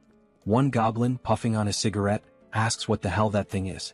As it gets closer, the goblins realize it's a motorcycle, but they don't feel alarmed. Another goblin asks if they're expecting any visitors, to which the first responds he hasn't heard about any. They decide to point their rifles and shout at the approaching figure, demanding to know who they are and where they came from, warning them to stop immediately. One goblin adds that, regardless of who they are, no one can enter without proper authorization. Seconds later, before the goblins can react, one of them is struck by a bowling ball, leaving only the cigarette burning in his hand. Here's a lesson: if you're a goblin, don't smoke. The other goblin, bewildered by the sudden demise of his comrade, turns around to investigate what just happened. Still astride the motorcycle, Lancelot unsheathes his sword, turning those few seconds into the goblin's last. Without hesitation, he eliminates the goblin with a precise strike to the neck. The group continues forward, now riding two motorcycles, Kim and Lancelot on one with Bedivere piloting the other, steadily distancing themselves from the scene. A goblin watching from afar notices the suspicious movement and remarks that he's never seen anyone ride motorcycles like that before. Eventually, they seem to reach their final destination and decide to stop. All signs suggest this is Kim's brother's apartment. Inside, on the 14th floor, Kim knocks on the door of apartment 1405, calling out for his brother, Hyung, and asking if anyone is inside. He keeps calling, but the silence hanging in the air suggests no one is there. Worried, Kim decides to open the door using the handle, and to everyone's surprise, it's unlocked. Inside, amidst the destruction, they see wedding photos of Kim's brother and his new wife hanging on the walls, alongside apparent bullet marks on the TV. Kim freezes at the doorway, calling out to his brother and sister-in-law once more, but still there's no response. Concerned for Kim's safety, Lancelot, ever the loyal servant, asks for permission and declares that he will take the lead. They decide to enter, and as Kim looks around, he notices something odd. It doesn't seem like they were attacked. Instead, it feels as if they abandoned the house and evacuated somewhere else. While searching for clues, he spots a letter on the bed and decides to read it. The paper contains a message from his brother addressed to Kim or their sisters. It explains that the phones weren't working, so he left the letter in case one of them came looking for him. In the letter, his brother writes that they decided to head to UINGBU but admits he's uncertain about their safety given the current situation. He mentions that his wife's family is also nearby. He adds that he doesn't know when they might read the letter but assures them there's no need to risk facing danger to look for him. He explains that outside, soldiers have been forcefully removing people from their homes and abducting them. As Kim reads, Bedivere and Lancelot finish their sweep of the house and confirm there's nothing unusual inside. The letter continues, describing how people are being taken indiscriminately, adults and children, regardless of gender. It warns that the situation is perilous but expresses hope that they'll survive somehow and urges Kim to do the same. Finishing the letter, Kim feels a sense of relief, thinking it's likely his brother and family managed to escape before the First Legion occupied the area. Kim calls Bedivere over, hands him the letter, and orders him to show it to his sisters in the subspace. He wonders when his brother, Hyung, wrote the letter and fears that if the Legion occupied this area, they might soon target where his brother is now. Turning to Lancelot, Kim declares they'll leave immediately, urging haste and stating he'll take the lead this time. Lancelot complies but asks if Kim is alright. Lancelot expresses concern that Kim may have developed a phobia, suggesting he let Lancelot drive. Before they can act, a helicopter suddenly appears outside the window, its turret aimed directly at them. The goblin piloting it reports via radio that he's identified an unknown individual and a skeleton at the location and is preparing to open fire. The turret roars, unleashing a barrage toward the two until its ammunition is depleted. For a moment, it seems like Kim and Lancelot have vanished. As the smoke clears, Kim reappears, grimacing and commenting that the attack hurt more than he expected. With a touch of humor, he confirms the phobia. Somehow, Kim commands Pax to store the Black Hawk helicopter in the warehouse, noting that its maintenance hadn't been completed and its weapons were for demonstration purposes only. The system confirms the operation will consume 141 mana stones. The goblin, utterly shocked, demands to know who they are, bewildered that they survived being hit by the turret. When the goblin asks if they are rank 8, the helicopter suddenly vanishes into subspace, leaving the pilot panicked as he realizes he's about to fall from a considerable height. Kim turns to Lancelot, emphasizing that they can't waste any more time. Meanwhile, they hear the goblin scream until it abruptly ends with a splat. Kim reflects on how many rebels they've eliminated along the way but hadn't expected them to have a Black Hawk in their possession. He silently hopes his brother and family are safe. The scene shifts to a group of goblins having a conversation. They discuss how the high priest promised to distribute rewards based on the number of offerings they've collected. It's been several days since then. One goblin mentions there's only one building they haven't managed to destroy and questions if it's really necessary to interfere like this. He adds that another lieutenant's team has already captured 300 offerings. Another goblin scratches his head, admitting it's not easy to take down that building unless you're rank 8. The goblin lieutenant chastises him, saying they should have asked for reinforcements or figured out another way. He criticizes the others for risking their lives to collect more offerings while they lag behind. Declaring he'll handle things personally from now on, the lieutenant tells the goblin to work harder to make up for the delay. The subordinate obeys. Turning to the side, the lieutenant asks another goblin if he heard the instructions and orders him to destroy the building. The monstrous goblin growls furiously but doesn't reply. The mutant goblin charges toward the building, but abruptly halts as he notices strange movement coming his way. Alongside the mutant, all the other goblins in the area stop in their tracks, watching as the figures draw closer. The goblin lieutenant hears shouting but can't make sense of it, bewildered by the approaching shapes. As they get closer, Kim bellows furiously, commanding the filthy goblins to leave immediately, declaring that this is his home.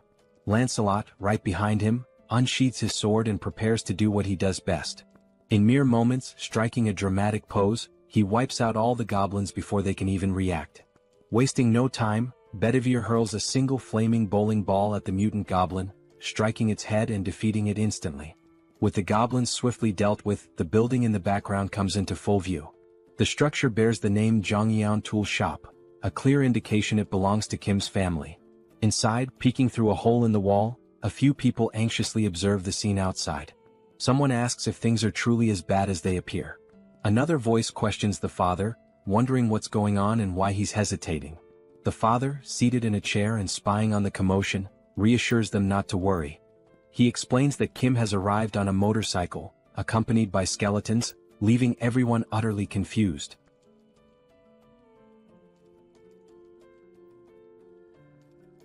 Then we are shown a flashback of his father, reminiscing about when he was young. His mother used to say that good and bad things only happen because of people, and this idea had fascinated him. Having survived many challenges, he realized that not a single word his mother had said was wrong. Even when his business failed, the reason he was able to get back on his feet was because of the people who stood by him, and love. He reflects that this is why he raised his children with the values of love and compassion. Watching them grow up from small children into capable adults, he felt like a dream had come true. A scene follows of Kim losing to his sister in a video game. The father continues, sharing his dream of building a large, spacious home where he could live with his family. To pursue this, he began studying civil construction, something he had never done before and found immensely difficult and complex. The financial burden made the dream seem unattainable. In the end, his children all grew up well. His eldest son recently married, his eldest daughter became a nurse, the youngest daughter became an athlete, and his youngest son had just completed his military service. Their futures seemed so bright, until the monsters appeared. He recounts how, luckily, as the manager of a tool shop, he survived the monster attack using hammers and other tools. However, even with that resourcefulness, the situation was dire. They had to constantly worry about food and water. He often pretended not to be hungry to give his wife the little food they had. On top of that, there were neighbors who raided for food and monsters roaming about, forcing them to hide as silently as mice.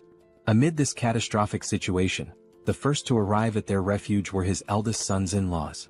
Shortly after, his eldest son and his daughter-in-law made it there as well. Looking at his eldest son's face, stained with tears and blood, he could guess what they had been through to get there. He simply embraced him and silently wept. Another blessing came when his daughter-in-law awakened a new ability to generate water, eliminating one major concern in this apocalypse. He recalls how, over time, soldiers mutated into goblins and began wandering around. These goblin soldiers started abducting civilians regardless of age or gender, isolating their family even further. It was utter chaos. The very soldiers who were meant to protect them were now capturing people. He wished deeply for the safety of his children amidst such disorder. At one point, a system screen appeared before him, and he awakened an ability of his own. The ability was named Architect, and the system indicated that he now possessed exceptional skills in architecture and could build freely. He doesn't fully understand how his long-dormant dream suddenly became a reality, but he feels grateful that it did. With this newfound power, he immediately got to work reinforcing the tool shop. Thanks to his daughter-in-law's water ability and his own architectural skills, they managed to survive. Even for the goblins armed with weapons, breaking into their fortified location was no easy task. Peering through a hole in the wall, he noticed that a group of soldiers had been stationed outside their home since the day before, and they had brought a monster with them. It was clear now that they were determined to destroy their refuge this time. But he had prepared for this possibility and retreated to plan. Seated in his chair, he called for his eldest son and instructed him to gather the family and escape through the tunnel. His son hesitated, asking what would happen to him. The father explained that the tunnel was an emergency passage meant for situations like this, though he couldn't guarantee that the other end was safe. At the very least, it's better than staying here and dying, he said. His wife, looking concerned, asked if he intended to stay behind. With a confident smile, he assures them he will leave as soon as everyone is safely out, telling them not to worry. In the meantime, a strange noise from outside catches his attention, sparking his curiosity. Before inspecting, he urges everyone to hurry, warning that the goblins are already moving and time is running out. Peeking through the hole, he goes silent for a few seconds. Those around him grow concerned, whispering questions about whether the situation outside is dire or if something is wrong, causing him to hesitate. Still in shock, he turns to them and says it's not what they think. It's just Kim. He's out there. He explains that Kim has arrived on a motorcycle, accompanied by a skeleton. Outside, Kim, Lancelot, and Bedivere approach the tool shop. Kim points to the building, now fortified with metal spikes and barricades, and declares, "This is my house." Then, sighing, he adds, "But that doesn't matter now. What matters is my family. Are they okay?" Suddenly, the door handle turns in front of him, catching him off guard. Looking more closely at who's in front of him, he freezes in shock. The father steps forward and asks in disbelief, "Is it really you, Kim?" At that moment, Kim realizes the rest of his family, the ones he'd been desperately searching for, are standing right in front of him. Without hesitation, he bursts into tears, running toward them like a child, wrapping his father in a tight embrace he'd been longing for. But the father and brother interrupt the emotional moment, startled by what was standing behind Kim. He glances back to confirm. "Don't worry," Kim says reassuringly, "despite how they look, they're friends, they're on our side." Kim then reveals, "And that's not the only surprise I've got." Using his powers, he opens a subspace portal. Inside, his two sisters are safe and enjoying a hearty meal. Seeing them eating brings tears of relief and joy. His sisters, realizing what's happening, break down, sobbing uncontrollably. Inside Kim's subspace, the reunited family sits down for a meal they haven't had in ages. For the parents especially, it's a heartwarming moment. Tasting the food, the mother is taken aback.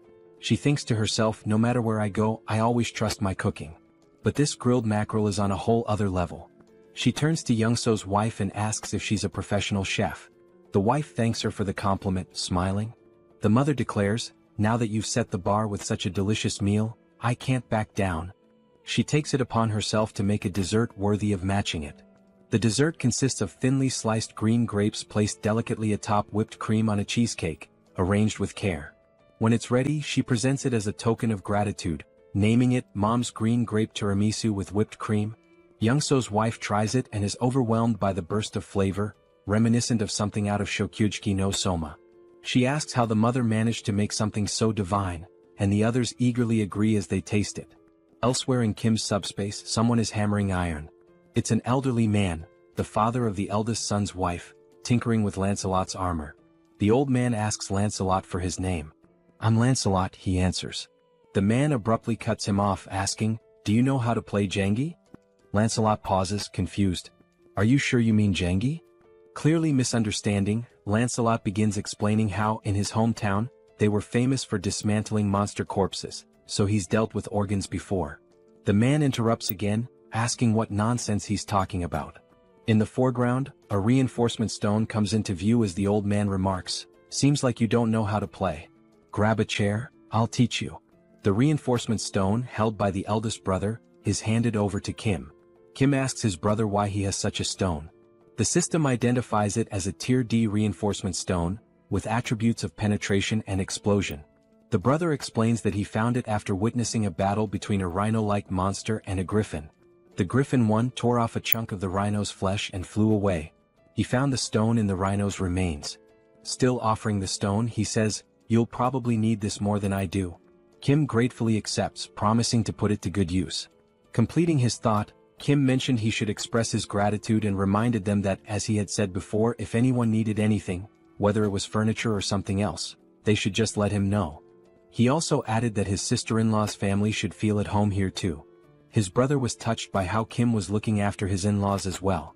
Reflecting, he remarked how much Kim had grown since being discharged, recalling that when they were younger, Kim used to cry every time Seoul hit him. Laughing, Kim admitted he would probably still cry if Seoul hit him now. His brother joked that the best thing about being born before Seoul was avoiding her wrath. He thanked Kim sincerely before excusing himself, saying he was going to check in with his in-laws. As Kim noticed the scar on his brother's face, he commented on how they had managed to survive so far with the help of their father's and sister-in-law's abilities. He couldn't imagine how hard it must have been. Suddenly, someone approached Kim from behind. Turning, he realized it was his father.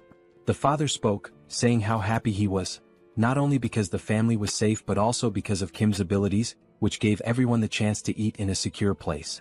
Then his father asked if Kim knew that good and bad things, but Kim interrupted, completing the saying, can only happen when there are people.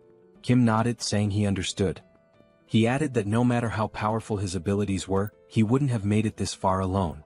He shared that this realization hit him when he started helping people cross a tunnel filled with wyverns. Young-soo had told him that even with awakened abilities, the challenges were the same for everyone. That was when Kim understood the real reason people help each other. It's because everyone wants their family to be safe. People help with the hope that someone else might assist them in return, especially in an apocalypse where empathy is essential.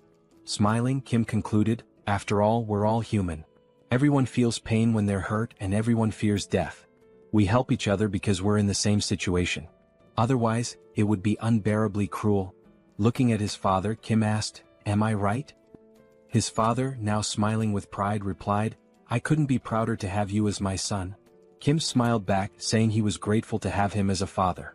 Kim then suggested that his father rest, as he must be tired, and mentioned that he would have to leave soon.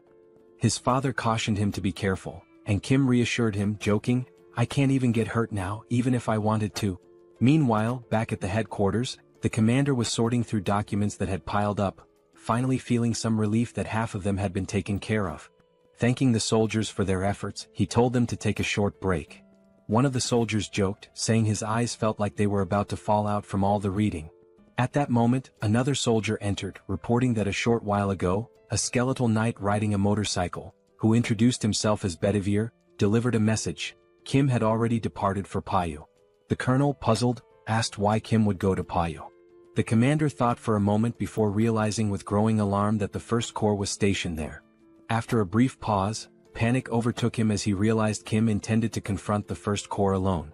The scene shifted to a sunset, showing Kim and his team heading into battle. Riding his motorcycle, Kim commented on how pleasant the weather felt at that moment.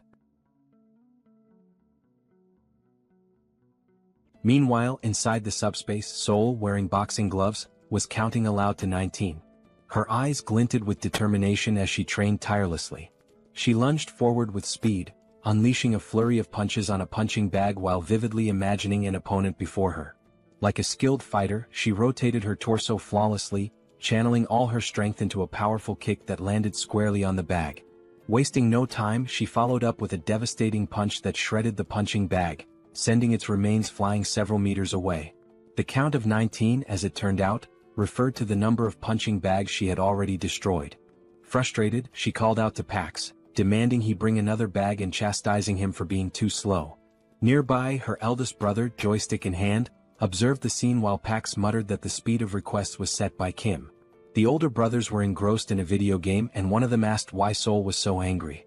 She replied that it was because Kim refused to let her leave the subspace and risk her life. She added that while Kim acknowledged her awakened abilities, he reminded her that facing weapons, electric vehicles and similar dangers was still too risky. Seoul had insisted on at least being allowed to set up punching bags to train, and ever since she had been relentlessly hitting them.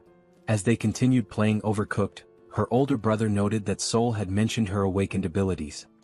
He agreed it was dangerous outside and questioned her eagerness to leave, adding, "But then again, we're talking about Seoul."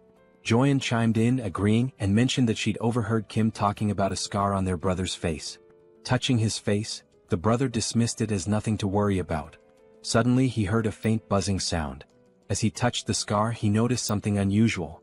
Alarmed, he realized the scar was gone, as if he had woken from a dream. Joyeon teased him, remarking that the scar wasn't that bad but that the bruise was a bit over the top.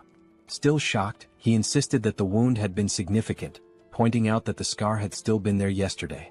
Smirking, Joyeon mockingly told him he shouldn't act injured, recounting how scared she had been when she was in the hospital. She also recalled a certain chief of internal medicine named Jin Sung-hak who had used his powers to manipulate and brainwash the hospital staff. Angrily recalling the ordeal, Joyeon admitted that it made her tread carefully with every action out of fear of being controlled too. At that moment, Young-so's wife appeared in the doorway, announcing that it was time to eat. Without hesitation, Joyeon dropped the joystick and bolted toward the dining area, leaving her brother to play alone. As their mother called everyone to the table, she overheard playful voices in the background. Someone declared themselves the devil of the underworld, while another announced, "I'm Yu Jong, the magical girl who's going to defeat you." The voices belonged to their father, Young-so, and his young daughter, who paused their game and acknowledged they were on their way. The mother announced that today's menu was kimchi stew and mentioned she had already served the black rice, urging them to eat while she joined them shortly. She turned to ask where Grandpa was, and the father replied that he likely wouldn't be eating just yet. Noticing the old man sitting with his back to her, she inquired why he wasn't joining them. He was focused on the board game he was playing with Lancelot, visibly intrigued. It was the first time he had ever encountered such a game. He marveled at how Lancelot, despite never having played before, could be so skilled.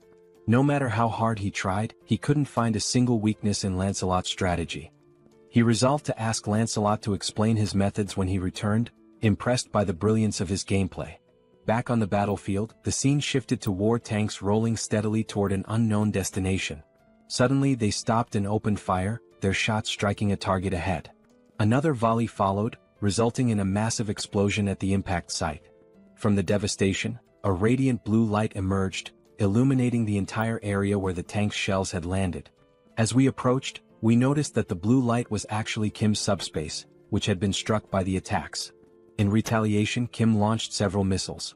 The system screen displayed the status of the missiles, noting that they were ranked rare and had the ability to penetrate and explode.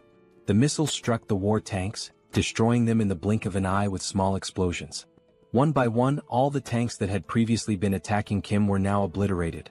Observing the situation, Kim remarked that he had avoided using high explosive weapons to prevent any harm to civilians who might be nearby. However, according to Lancelot's information, the First Legion had divided its forces between the locations where civilians were detained and the stronghold of the main rebel force. In line with Lancelot's plan, he himself would handle the rescue of the hostages, while Kim was tasked with attacking the primary rebel force. Given this, Kim no longer needed to hold back, as there were no civilian hostages at the rebel base he was currently targeting. Fortunately, he had stored a Black Hawk helicopter equipped with missiles. Using the Subspace lab and the enhancement stone his older brother, Hyung, had given him, Kim was able to upgrade individual features. Additionally, he improved the basic functionality of Pax's deployment system, which he had been procrastinating on for some time. The upgrades extended the range to 100 meters, and the maximum deployment speed increased to 300 kilometers per hour. What was already powerful now packed even more destructive force. Inside the Subspace, as he studied the system screen, Kim realized that while the missiles were already powerful on their own, they could be upgraded to become far stronger. With this level of power, he could gather numerous magic stones in the blink of an eye. Looking again at the system display, he saw that 10,000 magic stones were required to upgrade the Subspace to level 4. By now, he calculated he should have collected 2,000 magic stones. But when the system displayed the actual count, it showed only 1,890 stones. Puzzled, Kim questioned why the number was so low, insisting he should have more. The system then displayed a message stating that, according to the platform's terms and conditions, 45% of the revenue was deducted as a fee paid to Tonatiuh from the Mexica dimension. Additionally, the regulations required that 25% of the magic stones acquired be allocated to Priest Bongsu. Confused, Kim remarked that the names Tonatiuh from the Mexica division and Priest Bongsu sounded familiar.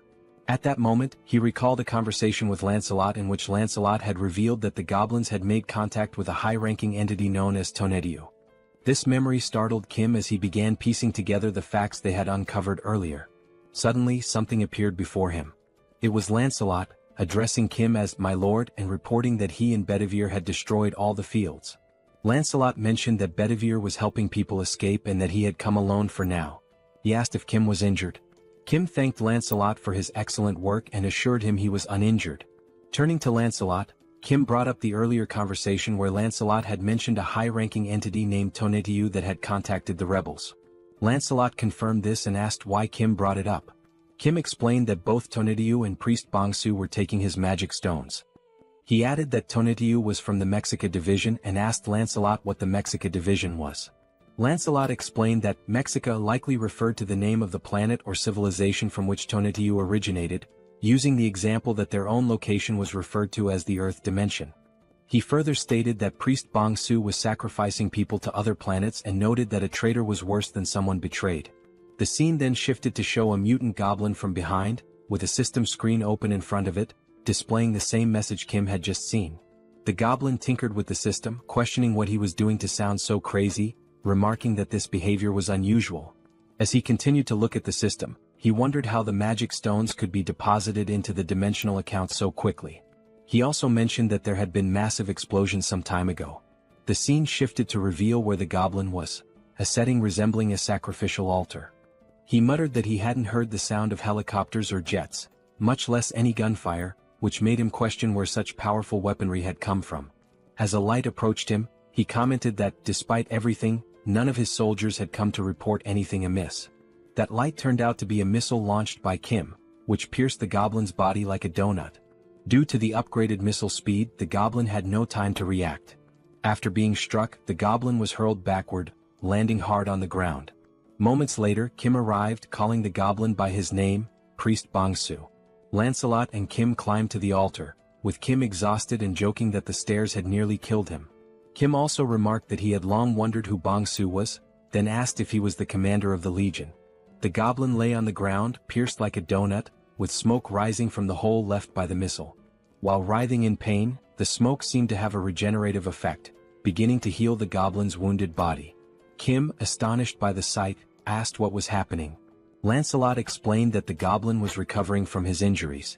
As the goblin rose to his feet, Lancelot remarked that he had been curious about the blackish red smoke that had been rising throughout the camp.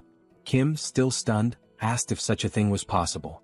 Now fully healed, the goblin smiled and revealed his sharp claws. He yelled at the two, saying this was more surprising than he had imagined. In front of him stood a human and a skeletal knight, with the latter being loyal to the former. Kim, equally surprised, remarked that he didn't know goblins could talk. The mutant goblin responded, saying that they must have already encountered his goblin soldiers. He explained that the goblins had recklessly consumed magic stones, transforming themselves into goblins. This transformation was a side effect of trying to gain power too quickly before their bodies could adapt. He added that he had given them guidelines, but their greed had led them astray. The goblin then speculated that since Kim had a dimensional account, he must be an 8th level hierarchy user. He questioned where Kim had obtained all the investment for it and proposed a deal. The deal was simple. Kim and his allies should cease their destruction and leave the area, and in return the goblin would refrain from harming them. Brimming with arrogance, the goblin declared that as they had seen, they couldn't kill him. If he wanted, he could kill both Kim and Lancelot right now. However, the only reason he hadn't done so yet was that it would cost him some damage. Priest Bong-su concluded by saying that fighting at a time like this was nothing but a waste of time. Lancelot retorted that the goblin couldn't kill them either, let alone leave a scratch, and invited him to try if he wanted. Meanwhile, Kim was deep in thought, pondering the sudden offer of peace. He questioned whether he could truly kill the goblin or not. If he couldn't, it was likely due to the mysterious smoke. Staring at the goblin, Kim wondered about the true nature of the smoke, suspecting it might be a remnant of human sacrifices. He recalled that Lancelot had mentioned seeing the smoke at the camp, though he hadn't seen it himself. If he had, perhaps he could have deduced its principles. Looking beyond the goblin, Kim noticed a strange hum and a dark red smoke gathering in the sky. He glanced upward, questioning why the smoke was also in the sky. The heavens glowed a deep scarlet, resembling a scene that signified the end of the world. As Kim stared upward, he was caught off guard by something that made his eyes widen and his body tremble with fear. In the sky, a massive sphere appeared, resembling a glowing, terrifying red eye, unlike anything he had ever seen before. The smoke enveloped the sky, particularly around the enormous eye. Kim stood frozen, overwhelmed and unsure of what to do as he gazed upon such a colossal and awe-inspiring sight. Looking up at the sky, Kim wonders what exactly he is seeing. Still in shock, chills run down his spine as he questions whether the entity before him is truly a high-ranking being. Priest Bong-su smirks, clearly amused by Kim's reaction. The goblin remarks that it must be Kim's first time encountering such a creature, as they usually never appear due to classification restrictions. However, he explains that Lord Tonediu is different from other beings. Unlike them, Tonediu will descend in person. Placing a hand on his chest, Bong-su claims that he alone has the power to make this happen. Still grinning mockingly, he taunts Kim, pointing out how foolish he has been. Despite that, he decides to grant Kim a chance, but only because of his abilities, which he finds too intriguing to waste. But there is a condition. Kim must kneel, beg for forgiveness and plead for his life. Only then will he be granted the honor of becoming Bong-su's right-hand man.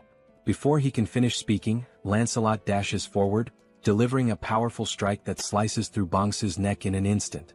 Lancelot is enraged that a mere goblin dared to place himself above his master. The goblin's severed head flies several meters away, yet even as his body collapses, he erupts into laughter, knowing his regeneration ability will soon restore him.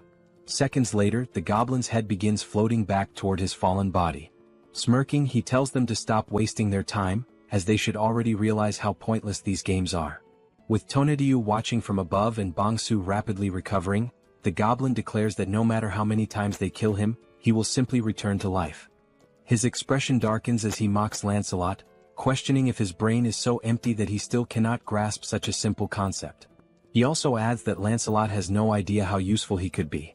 As a true knight, Lancelot replies that he indeed does not understand, but then corrects himself, saying that honestly he doesn't care to. With unwavering conviction, he states that the only thing that matters to him is Master Kim. He will cut down anyone who threatens his master's safety, no matter how many times it takes. The goblin sharpens his claws and sneers, remarking that the knight truly has an empty head. Without hesitation, the goblin lunges forward, inviting Lancelot to attack him as many times as he wants. Watching Bong-su's reckless charge, Lancelot reconsiders his approach. Instead of drawing his sword, he clenches his fists and decides that if cutting won't kill him, he will simply pummel him into dust instead. With lightning-fast speed, Lancelot lands a devastating punch to the goblin's face. Bongsu has no time to react. With a single blow, his nose is shattered, several teeth are broken and blood spews from his mouth. The goblin recovers quickly and, grinning, remarks that Lancelot's fists are not bad. However, even with that strength they are still useless. Boasting about the blessing of immortality, the goblin fails to notice Lancelot moving. Wasting no time, Lancelot seizes him by the hair with his right hand. Focusing all his strength into his left fist, Lancelot states that if something doesn't work, then he will simply make it work. Bongsu's expression instantly shifts to fear as he stammers, pleading for Lancelot to wait a moment. Without mercy, Lancelot begins his onslaught. With the first punch, even more teeth shatter and blood splatters everywhere. But he does not stop there. He continues throwing blow after blow, a relentless flurry of strikes so brutal that the scene is censored, as there may be children watching this absolute manhwa. While Lancelot buries his fists into the goblin's disfigured face, Kim silently observes. He recognizes that Lancelot is doing his best, but if he cannot defeat Tonatiuh, Bongsu's regeneration will continue endlessly. Looking up at the gigantic eye in the sky, Kim realizes that it must be dealt with. However, removing it might be impossible without a proper plan. Still gazing upward, Kim forces himself to think. After a few moments, he wonders whether there is at least a way to stop Bongsu's regeneration. Then, a memory surfaces. He recalls how he disrupted the mind control of that muscular man. He had used Subspace. While Lancelot continues pounding Bongsu's face beyond recognition, Kim finally calls out to him. Lancelot halts his fun momentarily. Bongsu, still suffering in Lancelot's grip, keeps insisting that none of this matters. It is pointless. Ignoring him, Kim activates his power and gives a command: throw the goblin into subspace. Without hesitation, Lancelot swiftly hurls Bongsu toward the portal. The moment the goblin makes contact with it, the system issues a notification. Warning: entity Bongsu is attempting to enter subspace. Do you wish to allow access? Then, Kim grants permission, and the system confirms that entry has been allowed. Inside subspace, while Joyeon is carrying supplies, she notices the portal opening. Instinctively, she assumes that Kim, her third brother, has returned faster than usual this time. However, before she can finish her thought, the system issues an alert. An unidentified energy attempting to enter from the outside has been blocked. Her eyes widen in shock as she sees what is now before her. A scream escapes her lips as a malnourished goblin comes flying into subspace, hurtling directly toward her. Before the goblin can crash into her, potentially causing harm, someone catches him midair. It is Seoul who, with a sharp glare reflecting her frustration at being trapped in subspace, declares that this is not number 3 and demands to know what exactly it is. Lifting the goblin by the head, she catches sight of something beyond the portal that immediately grabs her attention. She spots Kim and, still holding the goblin up, asks if this creature is one of his friends. With a demonic grin, Seoul surges forward, dragging the miserable Bongsu toward Kim. Kim, eyes wide with panic, shouts for her to stop. Terrified and drenched in sweat, he quickly defends himself and orders the system to shut the subspace portal immediately. Only then does he issue the command to remove Bongsu's registration from subspace. The system notifies that it is canceling Bongsu's registration. A moment later, the malnourished goblin is forcefully ejected, thrown out of subspace, losing one of his teeth in the process. In the background, Seoul watches the scene unfold, her expression filled with hatred and amusement. As the portal closes, she speaks again, asking if Kim sees what just happened, because that will be his future. Bongsu, now sprawled out on the ground, remains motionless. Meanwhile, Kim is still shaken, not by the goblin but by what Seoul might do to him. With a shudder, he mutters that, for a brief moment, Seoul was more terrifying than Tonatiuh has ever been. The system then sends another notification. The ownership of a dimensional account has been transferred. Since Kim already possesses a dimensional account, the mana stones will automatically merge. The new total: 14,823 mana stones. Reading the notification, Kim is stunned. The suddenness of it all leaves him struggling to process what just happened. Staring at the system display, he realizes that Bongsu must have acquired a massive amount of mana stones through taxation. Then, something else catches his attention. The Tonatiuh tax notification is missing. That means... Kim abruptly halts his train of thought and looks up toward the sky. Only then does he realize, the enormous threat and the ominous red-black smoke are gone. The sky is now clear, bathed in the gentle glow of the moonlight. Kim turns to Lancelot, stating that Tonatiuh is gone. Lancelot recalls that Bongsu had claimed he was the only one capable of summoning Tonetiuh, which means that, in some way, Kim must have severed the connection between them. Lancelot then speculates that now that Tonetiuh has failed once, he might never attempt to return. Hearing this, Kim finally relaxes, dropping down to the ground in exhaustion. Seated, he admits to Lancelot that he genuinely thought his heart was going to stop. Despite barely having fought, he feels more drained than ever before. Just as Kim begins to rest, a familiar voice calls out his name. Turning around, he sees soldiers ascending the stairs, shouting for him and asking if he is all right. The colonel arrives, stating that aside from essential personnel, he has brought every awakened and unit available for mobilization. He then asks if they arrived too late. Kim shakes his head, assuring them that they arrived just in time. However, deep down, he knows that these soldiers must have endured immense hardship climbing all those stairs under such extreme conditions. As the colonel approaches, he inquires about the Legion commander's whereabouts. Only then does he notice the malnourished goblin's body lying motionless on the ground.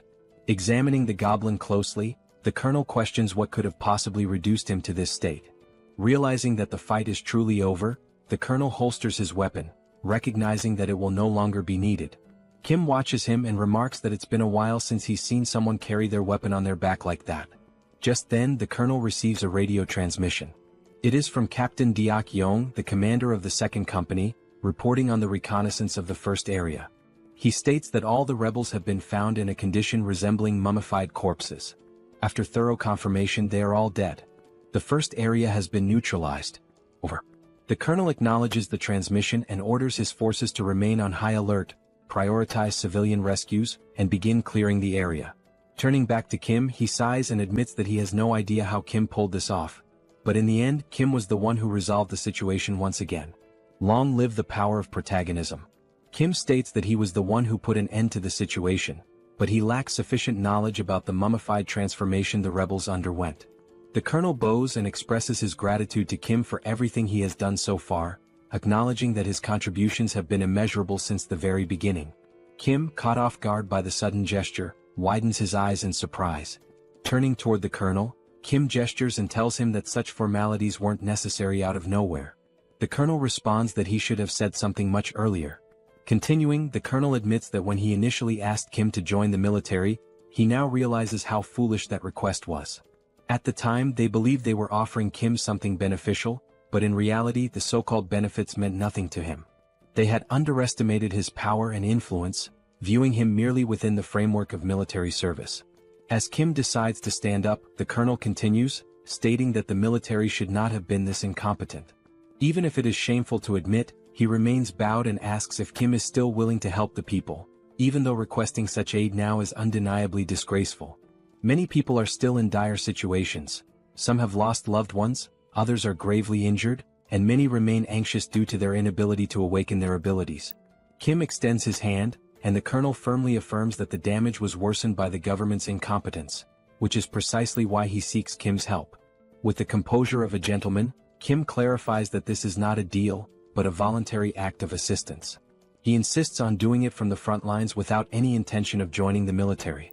Moreover, whether he chooses to help or not is his own decision. He adds that he only says this to make everything clear, all while keeping his hand extended toward the colonel. Upon hearing this, the colonel smiles, realizing the depth of Kim's kindness, his willingness to help without expecting anything in return. Only then do the two shake hands, signifying mutual agreement. The colonel reassures Kim that he doesn't need to worry. Reaching for his radio, the colonel pauses before activating it and asks Kim to wait for a moment, promising to ensure that he will always have military support whenever needed. Activating the radio, the colonel makes an official announcement to the troops. In recognition of Kim's significant contributions to strengthening the armed forces and neutralizing the rebel army, he declares through this broadcast that Kim Jeong-gyeom is now granted the title of honorary colonel. As Kim listens, he becomes increasingly uncertain about everything being said over the radio. The colonel continues, stating that from this moment forward, all military personnel without exception must show full respect to the newly appointed honorary colonel, Kim Jeong-gyeom, and cooperate with him whenever necessary. He adds that a response is not required, but whenever possible, everyone who hears this message should pass it along to others. Over.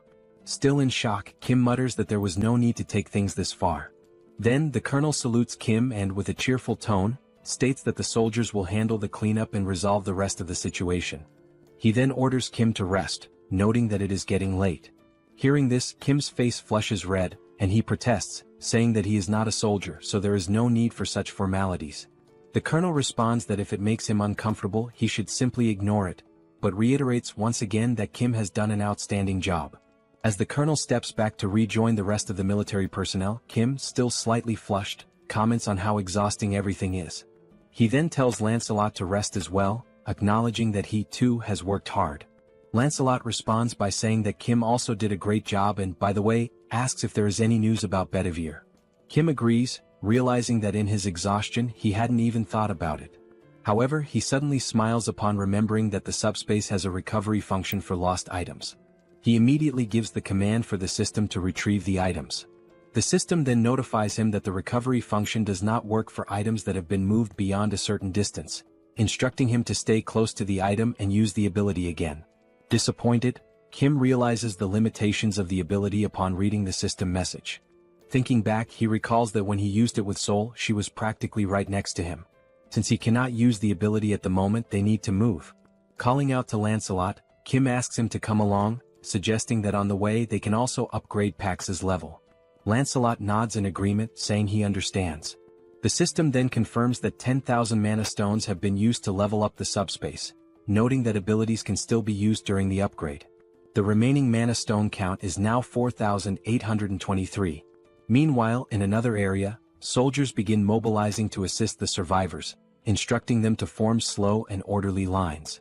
They reassure the survivors that if they need anything else, they should speak up, as the military can provide food and water as necessary. At the same time, Kim turns to Lancelot, mentioning that he just thought of something. Since the soldiers are focused on helping the survivors, he wonders what Bedivere might be doing at this moment. The scene shifts to Bedivere, who is holding a document in his hands. While examining it, he mutters that he has found it, admitting that it was a good idea to change routes. After all, who would have guessed that entering a random building out of boredom would lead to the discovery of documents like these? Now crouching as he reads through the papers, Bedivere remarks that Kim will definitely be pleased when he brings these findings back. However, he can't help but wonder what kind of place this is, given the sheer number of documents. This is already the third one he has come across. Some time had passed, and in the meantime the system continued displaying the progress of the subspace upgrade, now at 45%. The documents that Bedivere had found all turned out to be dimensional being registration requests. Now holding the documents in his hands, Kim asks Bedivere if he was the one who found all of them, to which Bedivere confirms. Kim thanks him, thinking that these might have a good use after all. He spends some time considering what exactly he can do with them. Then he opens a portal to the subspace and sees Seoul waiting for him inside. However, just like the last time, she still has a terrifying expression and immediately tells Kim that she has been waiting for him, asking if he is ready. Joyeon, noticing Seoul's intent, urges her to hit Kim, saying that he left everyone worried. Seoul smiles and agrees to do just that. Kim quickly tries to calm them down, presenting the dimensional being registration document to Seoul, who at first does not understand what it means. Kim explains that he prevented her from leaving and kept her confined because he feared she might get hurt. However, with this document she can now fight alongside him without any worries. He also adds that he wants to see her kicking the monster's asses, making it clear that he didn't keep her locked up just to provoke her. As Seoul listens and reads the document, Kim feels relieved, thinking that saying this to her might have just saved his life. After reading it, Seoul points out a problem. For her to obtain the registration, she needs a dimensional account. Kim immediately acknowledges that she is right. As Kim admits that he had forgotten this detail, a fist slams into his chin before he can even finish his thought. Seoul punches him with full force, sending him flying and spinning through the air. But it doesn't stop there. Before Kim can even hit the ground, Seoul charges after him. Kim catches himself with one hand on the ground, preparing to run. As Seoul chases him down with an intimidating aura, Kim feels a sense of relief, because despite the sheer impact of the punch, it didn't hurt at all. Meanwhile, the system notifies that the subspace level up is complete. New items and additional upgrade options have been unlocked, along with a new ability, Subspace Life Support System. This ability enhances healing effects within the subspace. As Seoul continues chasing Kim, in the background, Lancelot, Bedivere, and Joyeon are watching the scene unfold. Joyeon bursts into laughter, saying that Kim deserves this. She then tells the knights that they should not interfere, as this is simply a demonstration of love between the sisters and their younger brother. Joyeon also notes that Kim is now at level 8, meaning no matter how much Seoul hits him, it won't hurt. Lancelot agrees, but Joyeon notices something is off about him. Looking back at the two knights, she realizes that they are trembling. Concerned, she asks if they are okay. As Seoul puts Kim in a rear naked choke, he starts thinking about how heavy the hold feels, even if it doesn't hurt. However, Joyeon suddenly interrupts their scuffle, shouting that something is wrong with the knights and calling for help. Kim immediately tells Seoul to let go and rushes over, asking about their condition. The knights are so weakened that they can't even stand. Lancelot places his hand on the ground, and soon after, both he and Bedivere are overwhelmed with pain. Seeing Lancelot and Bedivere collapsing, Kim and Seoul rush over, asking if they are okay and what happened so suddenly. Lancelot struggles to respond, saying that he has no idea what is happening. He also mentions that suddenly, his entire body started itching uncontrollably and burning. Joyeon immediately asks what kind of itching he is feeling. Bringing his hand to his head, Lancelot admits that he has actually been feeling this itch for a while, but now it has become much worse. Joyeon wonders what it could be, noting that such intense itching and stinging are not normal. She suspects that something might be poisoning them. Seoul then recalls that when she was bitten on the neck during the fight against the Skull King, her neck also itched. But now, it has completely healed. As Seoul describes how unbearable the itch was back then, Kim starts thinking hard, trying to figure out what could have caused the poison. Kim recalls the system messages, where it indicates that there is a slight healing effect applied within the subspace. It also states that external objects that fit into the subspace category can be registered. However, a separate registration fee is charged based on the value, size, or weight of the object. Another message regarding the completed subspace level up appears, stating that new, previously unknown items and additional upgrade options are now available.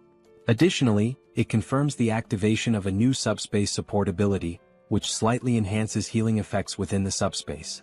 Upon remembering this last part, Kim is shocked, realizing that the healing effect might be restoring the knights.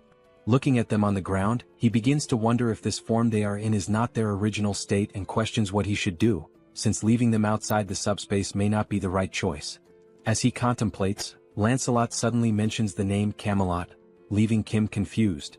Lancelot then says that he feels a little better whenever he is in Camelot. The system then displays a skill called Blood Ritual, which allows him to generate random enhancement stones by either aging or extracting the vitality contained within them. Now in Camelot, the red ceiling emits a strong glow. A stone falls from above, hitting Lancelot on the head before dropping to the ground. The knights immediately kneel in reverence before Master Kim, and Kim kneels as well to pick up the white stone that had just fallen. Now holding two stones, Kim observes that the white stone appears to have just been created, whereas a blue stone, already lying on the ground, seems to have been there for some time. The system displays the statuses of both stones. The white stone has a resistance option, while the blue stone possesses electric attributes along with penetration and shock effects. The two knights speculate that the blue stone must have been there for a while. Now holding both stones, Kim realizes that the Camelot ability, Blood Ritual, does not only activate manually but also functions automatically. He also thinks that it was a good decision to keep sisters number 1 and number 2 away from here. Still deep in thought, he notices that he does not feel any itching or stinging sensation, leading him to believe that the Blood Ritual effect does not apply to the owner of the item. Still kneeling, Lancelot apologizes to Master Kim, expressing shame for showing such a weak side as a knight. As Kim stands up, he reassures them that there is no need to worry, acknowledging that they must have been in great pain. He also states that he should be the one apologizing for being careless. Kim then asks if they feel better when inside Camelot, to which Lancelot firmly confirms that it is definitely much better. Hearing this, Kim smiles and declares that from now on, whenever they enter the subspace, they should remain in Camelot for their own well-being, and for his as well. Lancelot, realizing that simply resting there allows them to be of help, expresses his happiness, while Bedivere also gives his gratitude. Seeing both knights kneeling before him, Kim asks them to stop with the formalities, stating that he is the one who is truly grateful for everything. Looking at the stones in his hands, Kim reflects on how the subspace life support system and Camelot's vitality extraction, two systems with completely opposite properties, somehow create a fantastic harmony of perpetual motion. Closing his hands around the stones, he comes to an exciting realization. He now has the ability to produce enhancement stones infinitely, increasing his abilities as he strengthens these superpowered capabilities and expands their applications. He then remembers Tonediu in the sky with that enormous red eye, and acknowledges that he is still not strong enough to deal with it. Kim understands that he must become stronger to defeat higher-level enemies. Furthermore, he needs to fully understand his abilities and learn to use them effectively. Determined, he sets off, thinking that now that the subspace level has increased, he should check what new functions were added in this upgrade. Meanwhile, outside the subspace, in the real world, two military officers are having a conversation. The colonel asks if it is really true that the rebels disguised themselves as the national army, raised the national flag, and used it to lure people in for sacrifices. The other soldier confirms that it is indeed true, adding that they even had a reward system, offering magic stones to those who brought in more sacrifices. The colonel remarks that it is fortunate Colonel Kim handled the situation, as it was on the verge of a coup, and only now does he realize it. The colonel also states that he will inform Kim about the additional supplies as listed and that the essential troops should be selected while the rest are sent back. The other man agrees, salutes and leaves. After that, something catches the colonel's attention. Looking toward the horizon, he sees a bright light descending from the sky. It is only then that he realizes morning has arrived, and there is still much work to be done. At that moment, the system screen appears before him, prompting him to read it. The system displays a notification from the multidimensional Chamber of Commerce, announcing that recent activities have included free exploration, internal and external projections within Earth's dimension. Additionally, Earth has generated 13,117 new cases of internal projection blessings, and the same message appears on Seoul's screen, continuing with the information that, through 17 cases of induced negative growth targeting free merchants, Earth's dimension has demonstrated sufficient growth and profit potential for the multidimensional realm. Seoul wonders aloud what this message means by multidimensional. The system continues, stating that, as a result, the multidimensional Chamber of Commerce has evaluated Earth's growth as grade BB-. Based on this assessment, the second exploration proposal has garnered significant attention. Another message reveals that, according to the detailed opening strategy of the multidimensional Chamber of Commerce, an official bidding competition for all regions of Earth will be held in 7 days. Seoul turns to Joy and asks what this means. The messages continue, explaining that residents from other dimensions and from Earth who participate in the proposal will select representatives for each region, who will then compete for potential profits according to the rules established in the bidding competition. It seems this system message has appeared for everyone, as even a mother cooking in the kitchen has received it. The system further states that if other dimensions win, they will install portals in the corresponding regions to facilitate future exploration. However, if Earth's residents win, they will receive separate rewards. Additionally, it is revealed that more detailed information about the bidding competition will be announced 24 hours before the event begins in each respective region. Finally, the multidimensional Chamber of Commerce awaits Earth's support and participation. Upon reading this, Kim tells everyone that, in other words, they are planning to come in full force. It is all pointing in that direction. The two sisters question whether this is some kind of joke, to which Kim replies that it is not, pointing out that the document that elevated him to an 8th-level entity was also issued by the multidimensional Chamber of Commerce. The mother, now visibly frustrated, asks if all the monsters sent so far could be the work of this Chamber of Commerce. She grows even more irritated, demanding to know who they are to send monsters like this and questioning if they are aliens. She continues, expressing her indignation at how they dare to talk about rights to exploration, bidding, and competition over Earth. Both Kim and Joy smile, and Kim admits that he does not know much about it either, but what he does know is that the multidimensional Chamber of Commerce does not take anything seriously, treating everything like project proposals, bidding contests, and so on. Realizing this, it becomes clear that the bidding competition, structured with these rules, is essentially a kind of game that will take place across the entire Earth. At that moment, the system reappears, but this time only for Kim, announcing that he has been identified as the entity with the highest profit in the Seoul region during the free exploration period.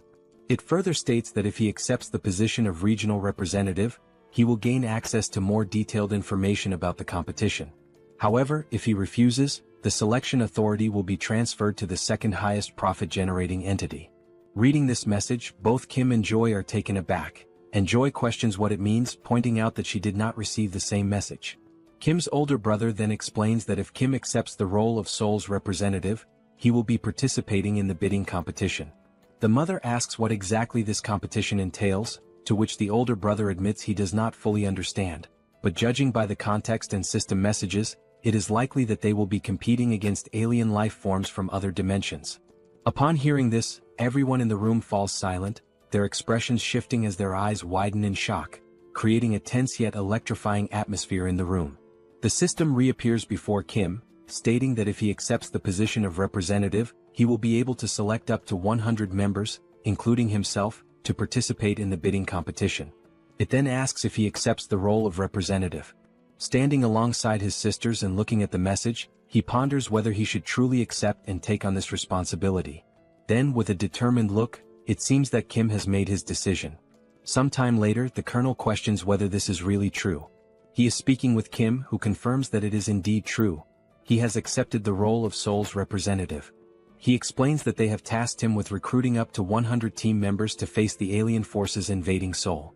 Kim also mentions that for now he has included the 2 knights in Seoul to participate in the first battle, but as a precaution he has also registered his family members in the subspace. However, they still need to recruit approximately 80 more people. The colonel, now excited, shakes Kim's hand, exclaiming that this is a stroke of luck. With a relieved smile, he admits that he was deeply concerned about who would become the representative upon hearing about the bidding competition, but now that it is Colonel Kim, he feels much more at ease. Taking out a notebook from the pocket of his uniform, he asks Kim to take a look at it. Kim, surprised, asks what it is before reaching for it. Handing over the notebook, the colonel explains that it is a simple list of awakened individuals and their abilities, compiled by the Joint Chiefs of Staff. Since Kim mentioned needing to find 80 more fighters for the competition, this list should prove useful. Kim expresses his gratitude, but comments that perhaps special-class snipers would be better suited. The colonel, caught off guard, asks if he heard that correctly. Kim confirms, stating that it is exactly as he said, regardless of whether they are awakened or not. The colonel hesitates, pointing out that they still do not know whom they will be fighting. However, Kim disagrees, stating that when he accepted the position of representative, he gained access to detailed information about the bidding competition. As he navigates through the system, Kim explains that the enemies worship the goddess Eames, and their specialty lies in construction and the production of weapons infused with divine power. Instead of explaining further, he suggests that it might be better for the colonel to see it for himself. The system then displays a saved message, containing the advance warning from the Eames dimension. It states that the goddess Eames is so revered by her followers that they carry her image as a blessing upon their helmets. In their devotion to the goddess Eames, the enemies proclaim that she shines with compassion, and that the inhabitants of Earth are nothing more than barbaric and primitive beings, destined to receive the holy mace filled with the goddess's light.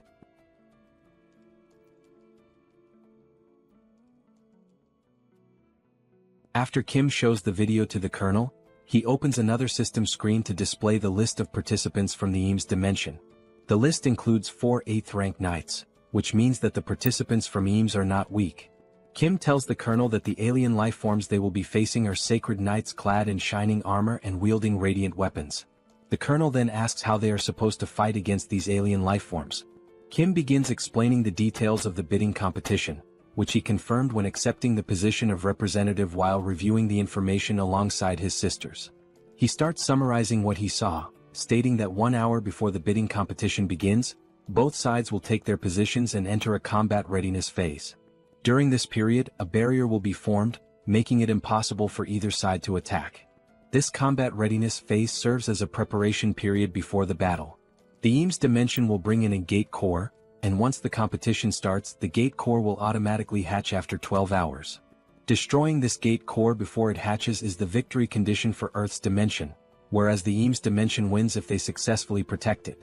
Kim turns to the colonel and states that, in other words, for Earth to win, they must simply destroy the gate core. He also adds that the Eames forces will not merely focus on defending the core. Kim explains that just as they can see the participant list from Eames, the enemies will certainly be able to view Earth's participant list as well. Since most of Earth's participants are 9th rank, the Eames forces will likely assume that Earth's main advantage lies in speed and attack power. The colonel understands and states that, in reality, both Kim's team and the military must reinforce their offensive strategy to try to destroy the core simultaneously. Kim states that the attack strategy can involve his team, Lancelot, and Seoul, meaning the offensive side will not be an issue. However, the real challenge lies in defense as they need to block the assaults of 8th-rank enemies. The colonel then states that long-range weapons will be effective in holding back enemy attacks, and only then does he realize why Kim specifically requested expert snipers. However, he warns that standard military weaponry may not be effective against 8th rank alien forces. Kim gives a smile and tells the colonel not to worry about that, explaining that he increased his ability the night before. The scene then shifts to Kim thinking the previous night about the need to become stronger, but in order to achieve that, he must first gain a deeper understanding of his ability to utilize it effectively. He opens the system and reviews possible enhancements that can be made. Options include the ability to send up to 8 products simultaneously, access information about improvement results or combinations in advance, run simulations for upgrades or product combinations, and even create new categories to be included in the logistics center, with a limit of up to 2. After examining the abilities, Kim states that no entirely new functions have been added, but there are supplementary features to enhance existing abilities, such as the 2 available options in the Subspace laboratory.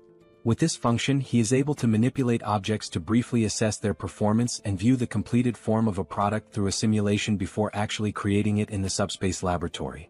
He then grabs a mug and starts sketching ideas to determine what kind of weapon he should create using this function. While writing down that he has electric enhancement stones and durability enhancement stones, he considers that the weapon needs to be easy to use, even for those without special abilities, and, moreover, must be capable of killing 8th rank beings.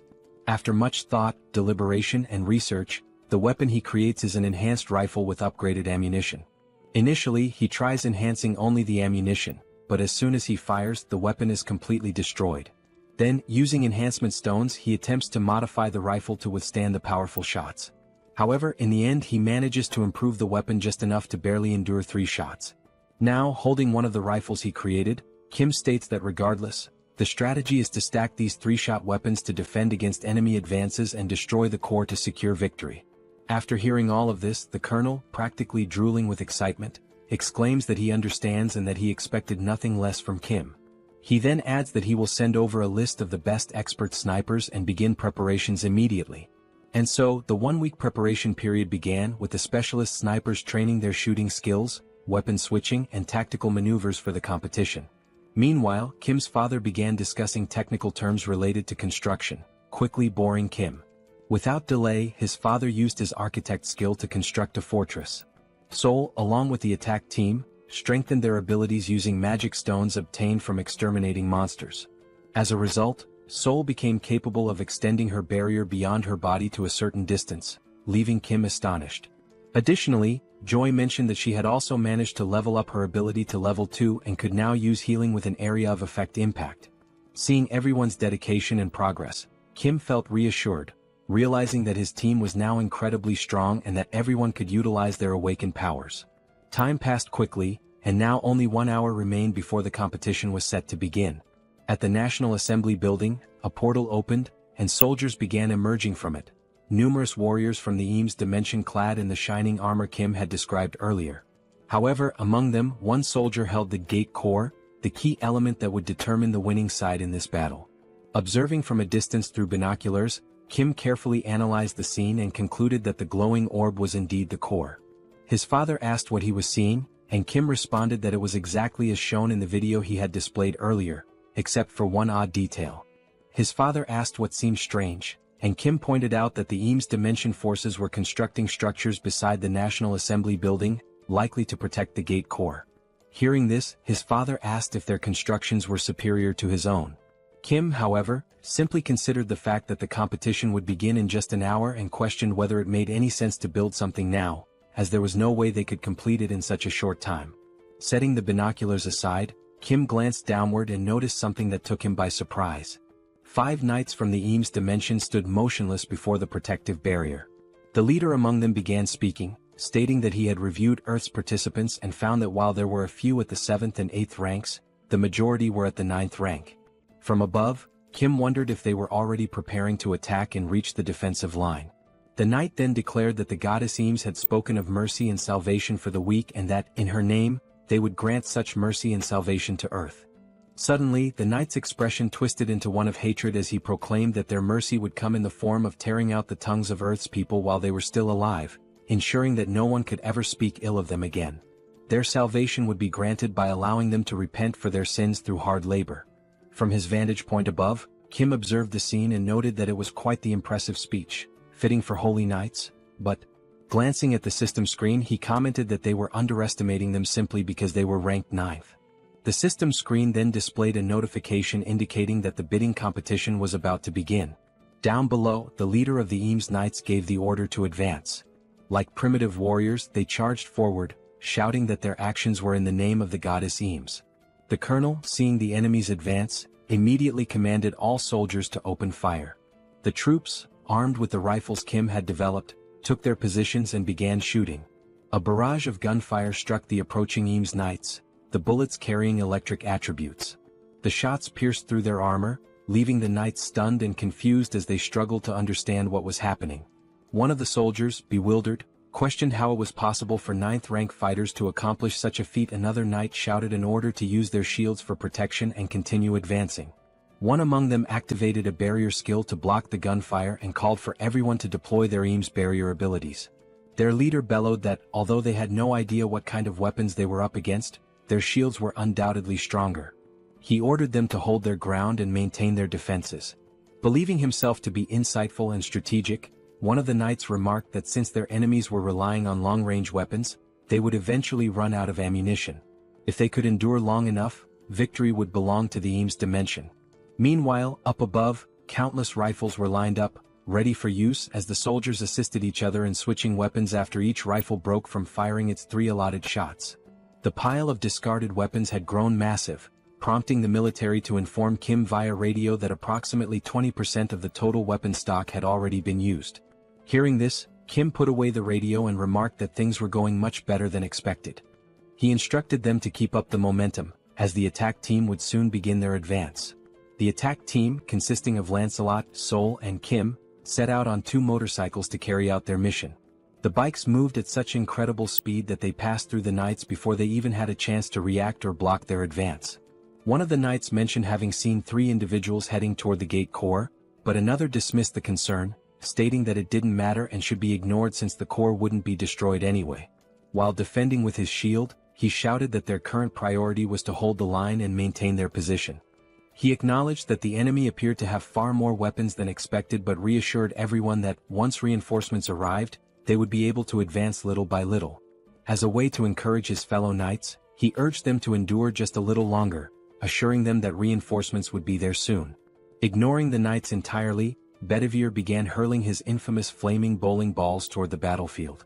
His absurd precision allowed the balls to curve perfectly through the air before striking their targets. His targets were none other than the Eames reinforcements advancing through the center of the battlefield. One of the knights, casually walking forward, noticed something unusual approaching but couldn't quite make out what it was. Then the flaming bowling ball struck, triggering a massive explosion that sent the Eames Knights flying in all directions. Upon hearing the explosion, Kim hit the brakes on his motorcycle. He already knew exactly what had happened. It was Bedivere's handiwork, expertly carrying out his task of intercepting the enemy in the middle of the battlefield. Refocusing on the attack line, the final objective remained. There they stood, Lancelot, Seoul, and Kim, stationed in front of the massive statue of the goddess Eames, awaiting the signal to launch their assault and destroy the core. Gazing up at the colossal statue before him, Kim recalled his initial thoughts when he saw them constructing something earlier. At the time, he had dismissed it as nothing important. Now, however, he couldn't help but wonder, how the hell had they managed to build such a massive structure at such an absurd speed? Still baffled by the sheer impossibility of it, he launched several missiles toward the statue. The missiles struck their target, resulting in a powerful explosion. However, as the smoke slowly cleared, the statue remained completely unscathed, not even a single scratch. Kim was taken aback. Even after being hit by enhanced missiles, the only visible effect was a radiant glow. Then he chuckled and came up with an idea. He remarked that, in moments like these, it would be rather interesting to store such an object inside the subspace. The system immediately prompted a question. Would you like to store the unfinished statue of the goddess Eames in subspace? At that moment, a soldier from the Eames army bellowed that Earth would be nothing more than pastureland for the Eames and that Kim and his people were nothing more than 2-legged cattle. An elder, his voice hoarse from shouting, declared that they should be grateful and should bow to the sacred feet of Eames. He then questioned the foolishness of launching missiles at the statue. The soldiers accompanying the elder urgently warned him that it was too dangerous and urged him to retreat inside. However, the elder refused, insisting that he had to spread the words of the goddess Eames and cleanse the evils of Earth's dimension. As the elder spoke, something else caught Kim's attention. One of the knights advised the elder that, if he truly wanted to continue his speech, he should do so from inside. The elder, offended, demanded to know if he had committed some kind of sin to warrant such treatment, questioning why he wasn't allowed to speak outside. However, Kim was no longer listening. His focus had shifted to something else entirely. In the distance, Kim had spotted something interesting. While the elder argued with the knights, Kim's gaze locked onto a warehouse stocked with construction materials.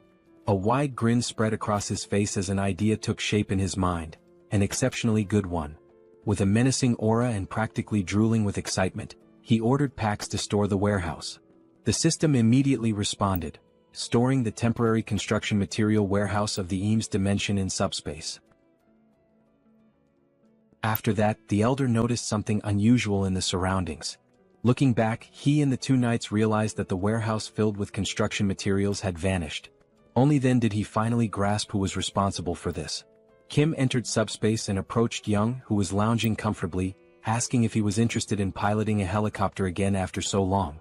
Young questioned the sudden request. He responded that he would love to fly and asked how he could help. Kim clarified that it wouldn't involve much flying, he just needed to ascend as high as possible.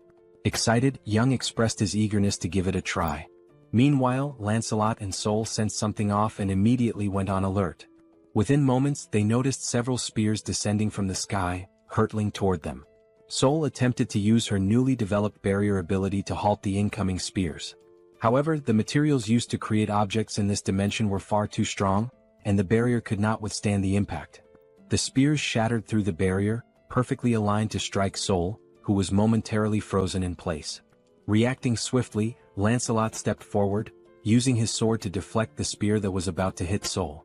She turned to Lancelot, questioning whether these were no ordinary spears. She explained that her ability had evolved to the point of stopping even Kim's enhanced bullets, yet she had failed to block these. Lancelot confirmed that these were far from ordinary spears, though it wasn't a matter of enhancement. Hearing this, Seoul became puzzled and asked what made them so special. Lancelot explained that he had heard of something like this before. A certain dimension had developed a technique that produced an effect similar to item enhancement. The knights then realized that Kim's group had been the ones who looted the warehouse. Enraged, they shouted the order to attack and continued hurling spears. Preparing to defend, Lancelot explained that this technique was referred to as a blessing, and that the construction materials likely carried such a blessing, which was why they had resisted Kim's attacks. With his sword, Lancelot skillfully deflected another spear aimed at them. The deflected spear soared toward Seoul, who caught it midair. Now holding the spear in her hands, Seoul grinned and remarked that, regardless of the origin, this spear was incredibly powerful. Inside the helicopter, Kim observed everything happening below. Young noted that the number of incoming spears had decreased and announced that he was about to take off. Kim acknowledged the update and instructed him to ascend as high as possible. Still watching from the window, Kim set his sights on the enormous statue. It was undoubtedly the source of the enemy's increasing strength. As the helicopter approached the statue, he declared that he would bestow a blessing in the form of a gift to the Eames dimension. At that moment, he released the stolen construction materials from the highest altitude, naming the attack god's staff. The materials plummeted, striking the statue and obliterating it with the very essence of its own dimension. From a distance, Lancelot and Seoul observed in awe as the sheer power of these materials reduced the statue to rubble. As the dust slowly settled, something crushed beneath the debris became visible. Then the system broadcasted a message. The Earth dimension has won the bidding competition in the Seoul region by destroying the core of the Eames dimension's gate. Rewards will be distributed to all inhabitants of the dimension who participated in the competition. The rewards included dimensional accounts for all participants, 5,000 destroyed magic stones based on individual contributions, and additional items from the Eames dimension, which would be transferred and allocated accordingly. Without hesitation, the very first thing Kim did was register his entire family as 8th rank. As soon as the registration process was complete, the documents began dissolving in the hands of those receiving them. Just then, a paper descended from the sky, landing near Kim. He picked it up, puzzled by its contents and its sudden appearance. The system then issued another announcement. The commercial rights of the Lettal dimension, previously held by the Eames dimension, have now been transferred and allocated to the representatives of Seoul. With this, Kim had essentially obtained exclusive commercial rights to the tertius region. As soon as they finished reading, a new portal, this time glowing red, appeared before them. Both his father and Seoul questioned what the portal was. Kim admitted that he wasn't sure, as he hadn't been the one to create it this time. He speculated that it might be related to the commercial rights mentioned in the document. Determined to uncover the truth, he gathered his courage and stepped forward, reaching out to touch the portal. However, a system message immediately popped up, stating, "Not a registered company. Please verify authority." Looking at the document, Kim was taken aback. Even with the rights granted to him, he still needed to register as a business entity. Opening the system, he was presented with an option. Would you like to sell the commercial rights to the multidimensional Chamber of Commerce? If sold, a total of 10,000 magic stones will be paid as the purchase price. Looking at the system message, Kim felt even more confused. He wondered what these commercial rights for the Lettal dimension really were, granted as a reward yet unusable without being registered as a company. And despite not being able to use them at the moment, the system was already offering to buy them for 10,000 magic stones. Kim pressed the option to decline the sale and grew increasingly frustrated as he read the message. To him, they were nothing but a bunch of thieves. They had given him a reward that he couldn't even use. Thinking about it further, he realized that the multidimensional Chamber of Commerce had been unfair from the very beginning. They had been forced to participate in a competition organized by the chamber itself, where every single opponent was of the 8th rank. Even while facing overwhelming disadvantages and unfavorable conditions, they had won. Yet the chamber was now pretending to offer a reward. Kim's anger only intensified. Crumpling the document in his hand, he refused to let the chamber profit from this. He wouldn't throw the document away, but unless they increased the number of magic stones, he wouldn't sell it either. After all, without his intervention, many more lives would have been lost. Observing Kim's irritation from afar, his father asked what was wrong. Kim, trying to keep himself composed, responded that it was nothing significant, just that they had won a useless portal that they couldn't even use. Joy then asked if the only urgent task now was to fill out the paperwork, as she still needed to finish treating the wounded. Kim apologized for gathering everyone right after the competition ended, realizing they were all exhausted. His father reassured him that it was fine, especially since filling out the documents would only make him stronger. Kim acknowledged that everything was settled and stated that he would open the portal to go rest. Meanwhile, Seoul mentioned that she would play around for a bit to test her new spear and told him to call her if he needed anything. Kim simply nodded in understanding.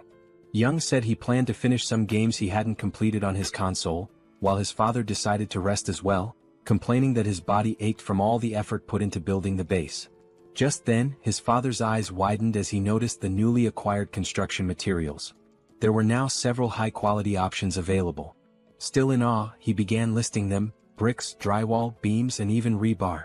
At that moment, Kim realized he had forgotten to mention them. But the real shock came when Kim casually revealed that all these construction materials were infinite. Kim had anticipated that this revelation would leave his father speechless. As he entered the portal, another thought crossed his mind. He wondered about the results of the competition in other regions. Given the 12-hour time limit, the results might be available by nightfall. When night finally arrived, the competition results were displayed, confirming that the event had concluded. The system then announced the final rankings for the Earth region's bidding competition. The results for South Korea showed that out of 5 competitions, there were 4 victories and only 1 defeat. Then, another system message revealed the global outcome. Out of 761 competitions, there had been only 113 victories and a staggering 648 defeats. Based on these results, the multidimensional Chamber of Commerce decided to downgrade Earth's growth potential from BB to CCC. This message was broadcast to everyone. Kim immediately recognized how disastrous this was, while Young admitted he hadn't expected the competition's overall results to be so terrible. Kim analyzed the data and noticed that some areas had an equal ratio of wins and losses, but the majority had suffered significantly more defeats. As a result, the global situation was dire. Even though he had anticipated this, he hadn't expected it to be this severe. The colonel pointed out that, fortunately, South Korea's situation wasn't as bad. If it came down to Incheon, they could quickly resolve the issue by concentrating their forces. He also mentioned that Incheon was nearby, so they could deploy as soon as they were ready. At that moment, a soldier rushed in, apologizing for interrupting the meeting. He handed a report to the colonel, informing him that they had just received an urgent radio transmission from the 17th Division in Incheon and that the colonel needed to read the report immediately. Scanning the document, the colonel asked why Incheon had contacted them. The report stated that they had been defeated and were transmitting urgent engagement information. The enemy force was identified as the lizard men from the Sabros dimension, and their portal was currently located in Chinatown. These lizard men appeared to be a highly trained military force, engaging in both ground and aerial combat simultaneously, demonstrating superior mobility, and completely annihilating Incheon's team. The battle had ceased approximately 2 hours before the end of the competition, and after the fighting had stopped, the lizard men began organizing their forces, with even more troops emerging from the portal.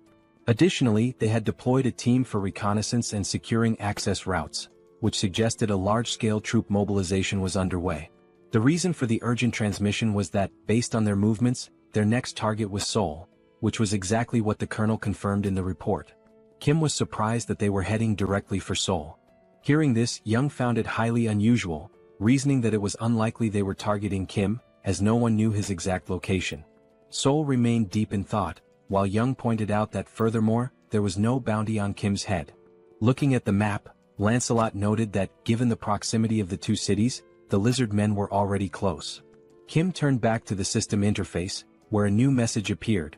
From this moment onward, the names of the regional representatives who had emerged victorious in the Earth Dimensions competition would be displayed above their heads. Seoul also read the message and questioned what it meant, commenting on how random this was. If this actually happened, then Kim's name would appear above his head, and she wondered if there was any kind of badge instead. Kim instinctively looked up, trying to see if a name was displayed above him, but found nothing. He then questioned whether he was truly the regional representative. However, Lancelot countered, stating that if Kim wasn't the representative, then the entire competition made no sense. Kim, still confused, asked why it wasn't visible if that were the case.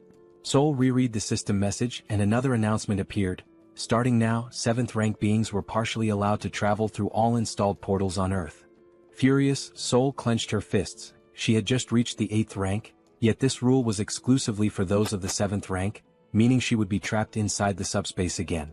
The system message continued, stating that dimensions that had acquired commercial rights by winning the competition could now establish portals in the corresponding regions to eliminate the Earth Dimension's regional representative.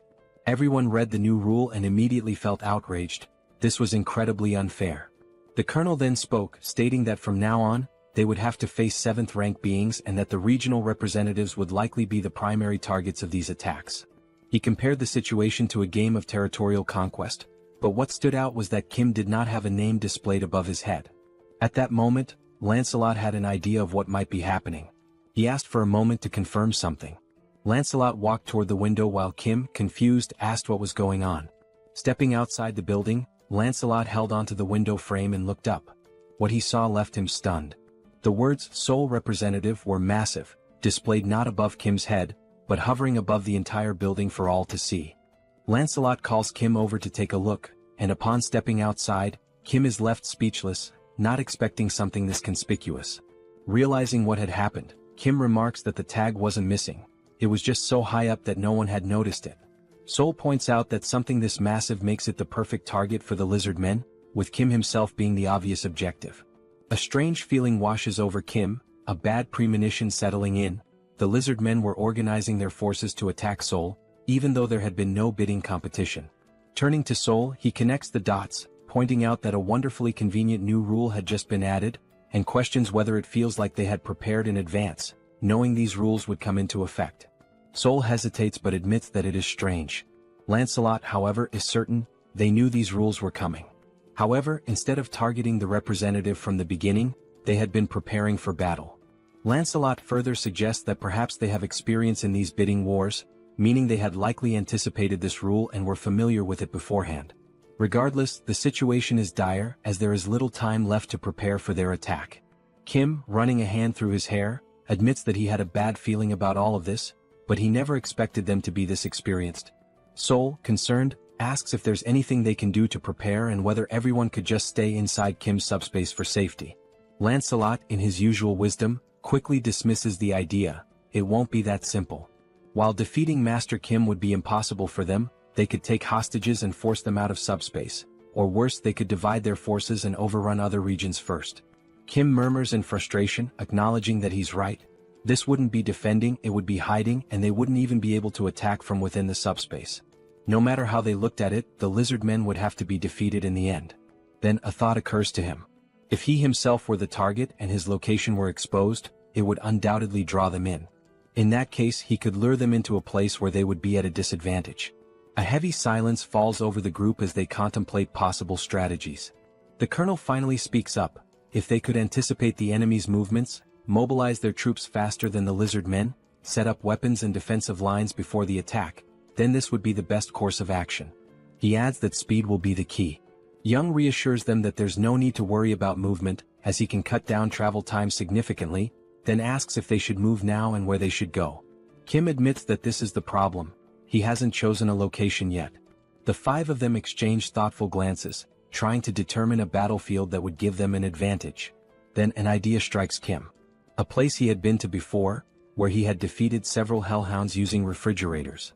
He recalls that the terrain there could minimize damage to them while causing significant harm to the enemy.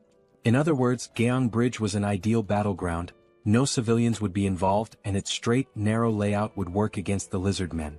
Additionally, due to its limited space, their mobility would be restricted, and the surrounding area was an ecological park, free of residential buildings, meaning they could launch attacks at full power without concern for collateral damage. Kim further points out that even if the lizard men attempted to cross from another bridge, Bedivere could scout ahead, as there were no tall buildings nearby to obstruct visibility. Moreover, with the materials obtained from the Eames dimension combined with his father's construction skills, fortifying the area using Pax's features would be easy. On top of that, the sacred lances from Eames had arrived along with the material warehouse, and Kim's father had the idea of using them as barricades. Seoul mentions that she has already learned how to wield the lances. Looking at the sacred lances in front of him, Kim suddenly recalls that Lancelot had mentioned Bedivere's proficiency with dart throwing, which means these lances could certainly be put to good use. At another moment, Seoul grips a lance while Bedivere is already scanning the surroundings, keeping an eye out for enemy movements. The two of them stand atop the newly built defense tower, which Kim's father had constructed using the new materials. Meanwhile, his father remains hard at work, building at full speed. Given the urgency of the situation, the structure itself had been prioritized, with guards deployed first, and beams were reinforced to create defensive walls. Additionally, barricades made of the sacred lances had been erected around the tower, serving as an additional barrier to slow the enemy's advance as much as possible. Observing the preparations, Kim recalls the enemy report, which stated that the lizard men were fast both on the ground and in the air, which meant that blocking their ground approach was an absolute necessity. At this point, a total of 4 hours had passed.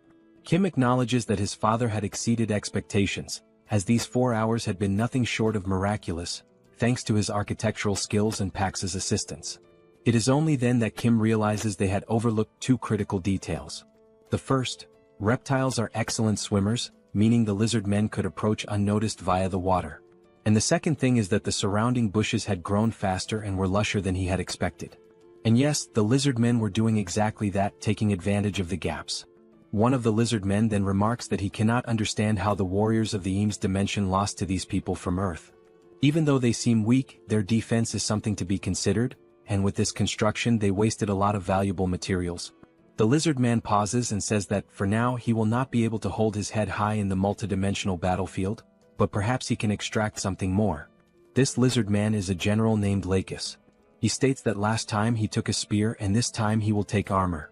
The lizard man soldier informs him that the other general, Yatu, is also ready. Back at the bridge, Bedivere is closely observing everything, trying to detect any suspicious movement. Then he notices a strange noise and Seoul also senses that something is wrong. Looking carefully, Seoul is taken aback. The lizard men, armed with spears and mounted on giant lizards, are advancing to attack the tower. From afar, Kim and Lancelot hear a shout, warning that the enemies have appeared. Turning their heads, they see a battalion of lizards charging toward them, both on land and in the air. As they advance, the lizard men cry out that this is revenge for the people of the Eames dimension. Kim is startled, wondering how they managed to get so close so quickly. Wasting no time, the soldiers atop the defense tower begin opening fire. The shots manage to take down some of the mounts, slowing the lizardmen's advance. Additionally, objects are being launched by the Pax at relatively high speeds. One of the lizardmen soldiers warns his comrades to be careful, noting that they are using materials from the Eames dimension. One of the lizardmen generals, wielding a spear, skillfully deflects and counters all incoming attacks. A soldier calls out to General Lakis, stating that the enemies are throwing materials from their brother dimension Eames, and that it will be difficult for the awakened to use them effectively. He urges them not to fear and to keep pressing forward. Enduring the attacks, the lizard men declare that now is the time to persist, not to retreat. Then one of the generals, Yatu, proclaims that he only knows how to attack and will never fall. Charging forward with his mouth wide open, he challenges anyone to stop him. As he advances toward the tower, a bright light streaks toward him. A spear strikes near his snout. He simply grabs the spear, yanks it out, and scoffs that it is not enough to stop him. He continues his assault. Watching the scene unfold, Kim is alarmed that the attack did not work, while Lancelot readies himself for battle, drawing his sword.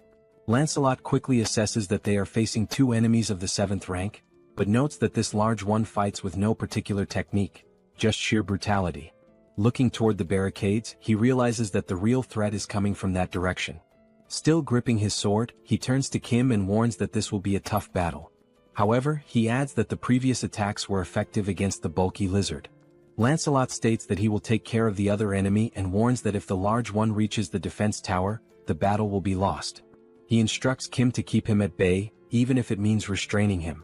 Kim tells Lancelot to be careful, and he assures him that he will. Without hesitation, Lancelot charges toward the enemies in the other direction. General Lakis then notices something coming toward him. He swiftly blocks a high-speed attack with his spear. Lancelot was the one who struck, moving with incredible speed, but Lakis successfully parried the blow. A lizard-man soldier asks General Lakis if he is alright, to which the general replies that he is fine and orders him to keep attacking. Turning to Lancelot, Lakis states that it seems he has a personal matter to settle. Studying Lancelot, the general comments on his boldness for leaping alone into enemy lines. Furthermore, he notes that Lancelot specifically aimed for his neck, calling it a remarkable move. Lakis smirks, remarking that it has been a long time since he has encountered a warrior like this. He then asks Lancelot for his name. Lancelot introduces himself, and the lizard man is enthralled, calling it a magnificent name. Lakis introduces himself in return. Lakis acknowledges that Lancelot's goal is to keep him occupied. The only reason he is paying attention to him is because he recognizes him as a true warrior. Lakis adds that a warrior's instinct is to seek battle when faced with a strong opponent, and so he challenges Lancelot to a duel where their lives will be on the line. Without hesitation, Lancelot accepts, declaring that if Lakis does not value his own life, neither will he. Lakis laughs, praising Lancelot's fighting spirit, and declares that he will test whether his skills are as great as his resolve. Lancelot then raises a finger and tells him to wait, asking if he plans to fight while mounted on his lizard. Lakis states that this is truly unfair, as a warrior's duel to the death is meant to determine who is the strongest. Lancelot then remarks that the mount is merely a way for him to compensate for his lack of skill or even to save his own life. He goes on to say that even if he loses, he will not complain, urging the lizard man to come at him. Hearing this irritates Lakis, and a tense atmosphere floods the area. Dismounting, Lakis begins walking toward Lancelot, who then asks if they are now evenly matched and ready to engage in a battle where their lives are at stake. Meanwhile, on the other side, the soldiers continue firing toward the lizard men. Their bullets find their marks, and some of the reptilian warriors are hit, tumbling from their mounts amidst the chaos. However, despite the casualties, their assault does not slow down. Determined, the lizard men keep advancing toward the defense tower, ignoring the danger and pressing forward. The soldiers, realizing that the enemy is closing in dangerously, shout to one another, ordering them to keep firing without hesitation. Suddenly, one of the mounts leaps unexpectedly and, with its sharp fangs, sinks a brutal bite into the shoulder of one of the military soldiers. The force of the attack sends him crashing to the ground, and as he falls, his comrades rush to his aid, shouting that there is a wounded man. Amid the chaos, a lizard man and his mount attempt to break through. One of the soldiers quickly takes command, declaring that he will tend to the injured and requesting cover fire. Additionally, he warns that more enemies are approaching rapidly. Before anyone can react, someone appears wielding a spear. In a swift motion, the spear is thrown, striking the mount that was about to breach the defenses. The impact is so powerful that the lizard man riding it loses his balance and crashes to the ground. He barely has time to process what happened before Seoul appears and, without hesitation, slams his head into the ground with a devastating strike, leaving him no chance to react. Seoul raises her gaze toward the soldiers and, with determination, declares that she will take care of any enemies that get close to the building. She then orders them to keep firing without stopping. A reckless lizard man, still mounted, charges straight at Seoul.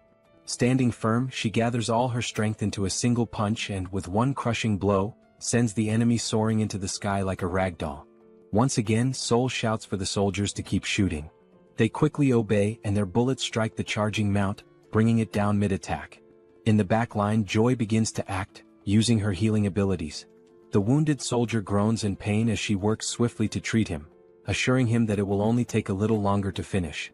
Meanwhile, the lizard men riding flying mounts notice a weak spot in the defense and launch a direct assault. However, before they can get close, one of them is struck mid-air by a spear, plummeting to the ground along with his mount. Another lizard man, sensing something approaching, tries to react but isn't fast enough. He too is hit, but this time the force is so great that his mount collides violently with another, creating a destructive impact. Even so, their numbers remain overwhelming.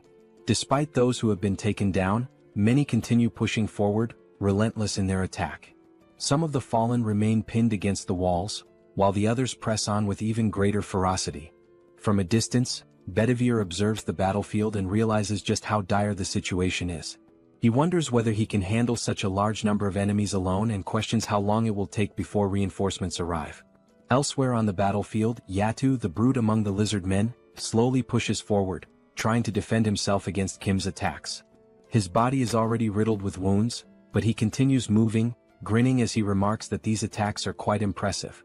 Amused by the fight, he declares that this is excellent and asks if Kim has an even stronger attack that might actually affect him. Without hesitation, Kim launches several sturdy beams, the same ones he obtained during the battle in the Eames dimension. Yatu, however, merely blocks them, showing little concern. With each new strike, Kim hears Yatu commenting from afar that this continuous barrage leaves him no opening to advance. Hearing this, Kim realizes that Yatu is a complete idiot.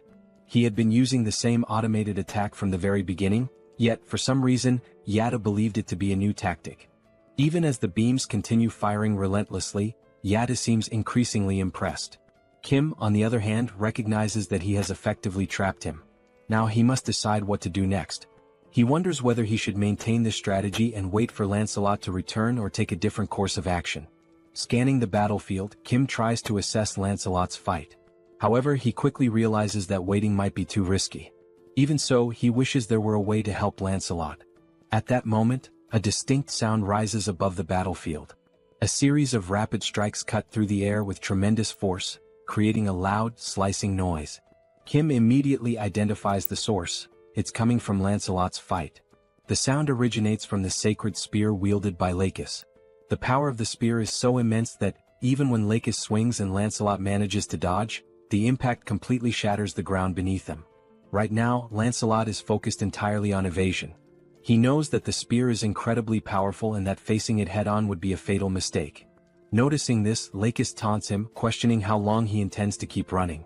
He remarks that he thought Lancelot was a true warrior, but perhaps he had been mistaken. Lancelot puts some distance between himself and Lakis, reflecting on his words. He wants to respond to the provocation, but in some way Lakis isn't wrong. The truth is that his weapon is overwhelmingly powerful, and Lancelot realized this before it was too late. Observing closely, Lancelot confirms that the power of this spear surpasses that of the spears from the Eames dimension. Moreover, he recognizes that it possesses additional properties, making it far more dangerous than he initially expected. Lancelot interrupts his thoughts and remarks that, upon further reflection, the lizard men refer to the Eames dimension as their sister dimension. He then inquires whether the spear was created in Eames. In response, Lakis immediately denies it and adds that the spear was actually forged in the Subspace dimension. However, he explains that the people from Eames provided a special enhancement to it. Lancelot states that he suspected as much and then mentions that he has a proposal. However, he quickly corrects himself, calling it a question instead, which causes Lakis to hesitate momentarily. Without missing a beat, Lancelot then taunts Lakis by questioning whether that weapon is merely a means to conceal the lizardman's lack of skill. Hearing this, Lakis gives a faint smile and calmly states that he is not foolish enough to fall for Lancelot's provocation a second time. Without a moment's hesitation, Lakis charges forward, aiming to strike Lancelot with his spear. Lancelot evades the attack with ease. However, in the midst of his assault, Lakis abruptly alters the direction of his strike. Yet, as if anticipating this maneuver, Lancelot is already prepared and successfully defends against the blow. The sheer power of the spear proves overwhelming, pushing Lancelot several meters back upon impact. Not allowing him a chance to recover, Lakis presses the attack, determined to prevent Lancelot from regaining his footing. However, Lancelot is already prepared, kneeling on the ground with his sword pointed forward in defense. Lakis deflects the strike effortlessly with his spear.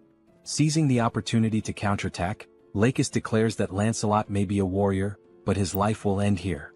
Lancelot remains still, watching the incoming strike without any visible reaction. Just as the attack is about to land, ending the fight once and for all, something entirely unexpected occurs. The spear begins to tremble violently, as if resisting the act of striking Lancelot. With an immense effort, his face flushing red from the strain, Lakis demands to know what is happening to the sacred spear. Suddenly, the spear wrenches itself free from Lakis's grasp, leaving him utterly shocked. This has never happened before. To his astonishment, the spear then soars through the air in a completely different direction. This was Kim's doing. The spear had been pulled into subspace. A notification from the system appears, stating that 238 magic stones were used to store the spear under the category Eames Dimension Construction Materials. Kim stands momentarily stunned, realizing that his plan had actually worked under such circumstances, and that, in doing so, he had also saved Lancelot. Even so, he does not fully understand why such a powerful weapon has been classified under construction materials. Regardless, he expresses his gratitude and resolves to make good use of it. Back on the battlefield, Lancelot remains kneeling as Lakis turns his furious gaze toward Kim, struggling to comprehend what has just happened. Frustration growing, Lakis demands to know why Kim has chosen to disgrace a duel between sacred warriors in such a manner. Redirecting his anger back toward Lancelot, Lakis accuses him of speaking so much about lacking skill, when in reality, Lancelot himself is the disgraceful one. Lancelot swiftly denies the accusation and explains that Sir Kim took the spear because he clearly had a purpose for doing so. He then warns Lakis not to speak so recklessly. Lakis's irritation only intensifies. His voice dripping with anger, he asks whether Lancelot is making a joke out of this situation. With a smirk, Lakis then raises his index finger, pointing it directly at Lancelot. His voice is laced with mockery as he questions whether this so-called master whom Lancelot follows is truly so dishonorable that he does not even understand the concept of honor. Lancelot, unshaken, demands that Lakis take back his words. His tone shifting, Lancelot declares that he now fully understands his opponent. He states that the reason Lakis is so enraged is not because of the duel itself but because he fears losing his spear. However, Lancelot reassures him that there is no need to worry, after all he himself is a warrior. With that, Lancelot drives his sword into the ground, proclaiming that whether he perishes by decapitation or by being beaten to death, the end result remains the same. Now raising his fists, ready for a hand-to-hand battle, Lancelot asserts that one fact remains unchanged: Lakis will die. The lizard man smirks, remarking that Lancelot has quite the nerve for someone who was nearly killed just moments ago. Accepting the challenge, Lakis takes a step forward. Lancelot stands firm, calling his enemy to battle. And so, the two warriors prepare to engage in a fight to the death, this time with their bare hands. From another perspective, the remaining lizard-man soldiers continue their advance toward the defense tower, their numbers pressing forward relentlessly. Meanwhile, following his acquisition of the sacred spear, Kim watches the system while Seoul effortlessly cuts down every lizard-man that dares approach the tower's perimeter. While observing the system, Kim notices something peculiar and wonders what exactly it could be. The system then displays the spear, along with its status information. It is identified as the Lakis's Sacred Spear, Enhanced Level 3. The classification is marked as Epic, with enhancements provided by God Eames. The listed attributes include plus 31 penetration, plus 31 acceleration and purification. Reading through the details, Kim immediately realizes that this spear is on an entirely different level. The scene shifts back to the lizard-man Yatu, who remains trapped within the beams launched by Kim. With a smirk, Yatu questions Kim, asking why he has suddenly stopped attacking. His gaze filled with arrogance, he assumes that Kim must have been overwhelmed by the sheer might of the great Yatu. He convinces himself that this must be the case. After all, his body is incredibly resilient. Kim must have exhausted himself trying to attack, realizing that he simply cannot bring Yatta down. He then asks Kim if he is aware that, in the 7th hierarchy, there are only 2 individuals, Brother Costes and the other lizard man, Lakis. They are the only ones who have ever succeeded in halting Yatta's advance. Never in his life has he encountered warriors like them. Given this, Yatta assures Kim that it is inevitable. Kim will die without ever being able to stop his advance. However, at the very least he made an attempt. Once again Yatta grins, declaring that for a warrior, death is an honorable fate. He asserts that Kim should feel proud to perish by his hands, as once the dust settles, he will end this battle swiftly. As Yatta revels in his own strength, something suddenly strikes his hands, rendering him completely speechless. His eyes widen in shock. Looking down at his now pierced hand, he stares at the wound and realizes that it is the sacred spear of Lakis embedded within it. Confusion floods his mind as he wonders why that spear is in his hands. Before he can even comprehend what is happening, multiple strikes follow. His body is pierced in several other places, leaving him unable to react. Kneeling to the ground, Yatta's strength quickly fades, and with one final breath, he collapses, succumbing to the devastating assault of the sacred spear. As his eternal rest begins in the background, Kim's subspace remains active, launching the spears at an astonishing speed. At that moment, the system notifies Kim that Yatta's dimensional account has been transferred to him. However, since Kim already possesses an account, the value is simply added to his own. Additionally, he receives a Tier D enhancement stone. This new enhancement stone does not possess any active attributes but offers the option of liquefaction. On the other side of the battlefield, the soldiers continue their relentless barrage, firing their rifles. The electric-charged shots strike down the lizard men and their mounts one after another. Seoul observes the battlefield and realizes that only one lizard man remains standing, charging forward in a desperate all-in attack. Growing bored, Seoul notes that no more lizard men are near the building and concludes that there is nothing left for her to do. Just then, a sound from above catches her attention. As she tries to make sense of the situation, she hears a wyvern's piercing cry from high above. Only at that moment does she remember, she had completely forgotten about Bedivere, leaving him alone up there to deal with all the lizard men riding wyverns. Rushing up to the defense tower, the first sight that greets her is Bedivere sitting on the ground, surrounded by lifeless lizardmen, all of them pierced through by spears. Sensing someone behind him, Bedivere turns to see who it is. Locking eyes with Seoul, he calmly remarks that she is quite late. He then asks what they should do next now that there are no more lizard men left. Back on the battlefield, the duel between Lakis and Lancelot continues. Lakis swings his tail in a powerful strike, but Lancelot effortlessly dodges, maintaining a safe distance. With swift footwork, Lancelot closes in, keeping his guard up, and delivers a solid punch to Lakis's face. Following the initial strike, Lancelot immediately plants his foot firmly on the ground, rotating his torso to throw another powerful punch, this time, landing directly on Lakis's abdomen. Still dazed from the first hit, Lakis finds himself taking blow after blow, unable to react as Lancelot's relentless barrage continues across his entire body. After a brief moment as his consciousness begins to return, Lakis finally registers another incoming punch. However, just as Lancelot's fist is about to make contact, it swings through empty air.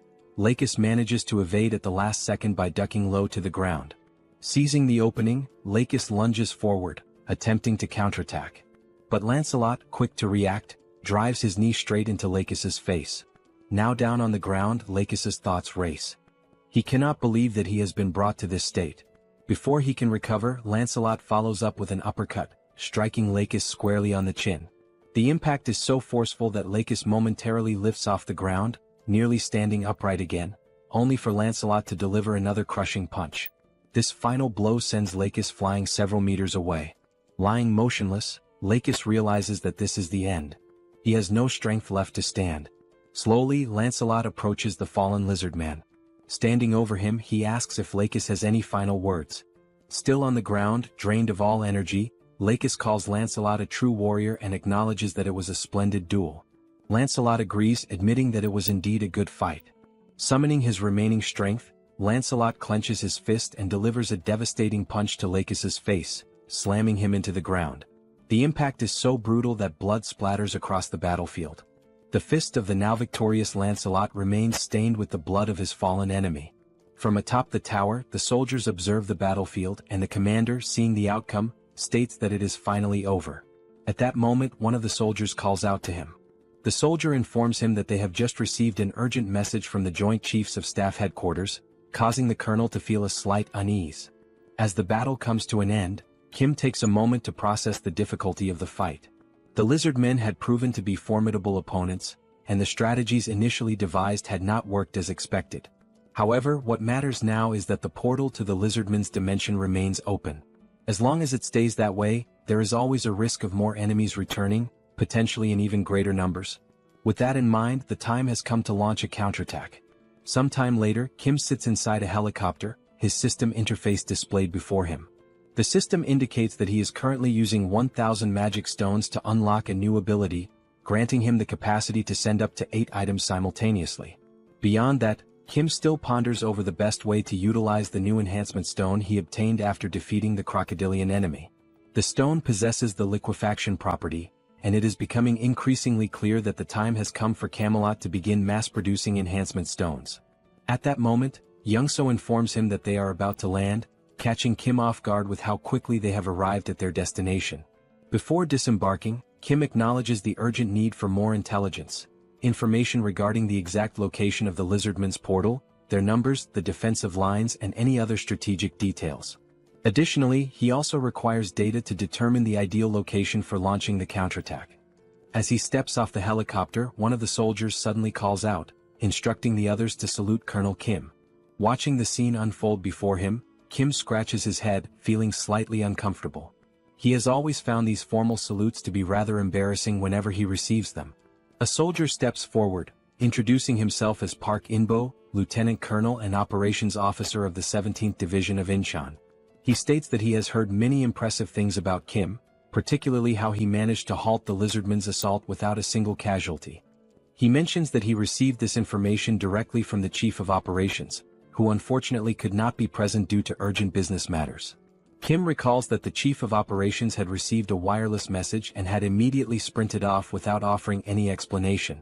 Thinking back, Kim vaguely remembers overhearing something about insects attacking headquarters as the officer rushed away. Shrugging off the thought, Kim comments that it is probably nothing too serious. He also recalls that the colonel mentioned having some unfinished business to handle at the Joint Chiefs of Staff. Lieutenant Colonel Park nods, expressing relief that the situation is not a major issue, and then invites Kim inside to discuss the matter further. Once inside, Lieutenant Colonel Park wastes no time, opting to get straight to the point. He reveals that they have discovered the location of the enemy's gate. However, there is one major issue: the core of the gate remains unknown. Park explains that their forces were initially able to position snipers to track the location of the core. However, after the bidding competition ended, a strange sludge-like substance began seeping from the portal.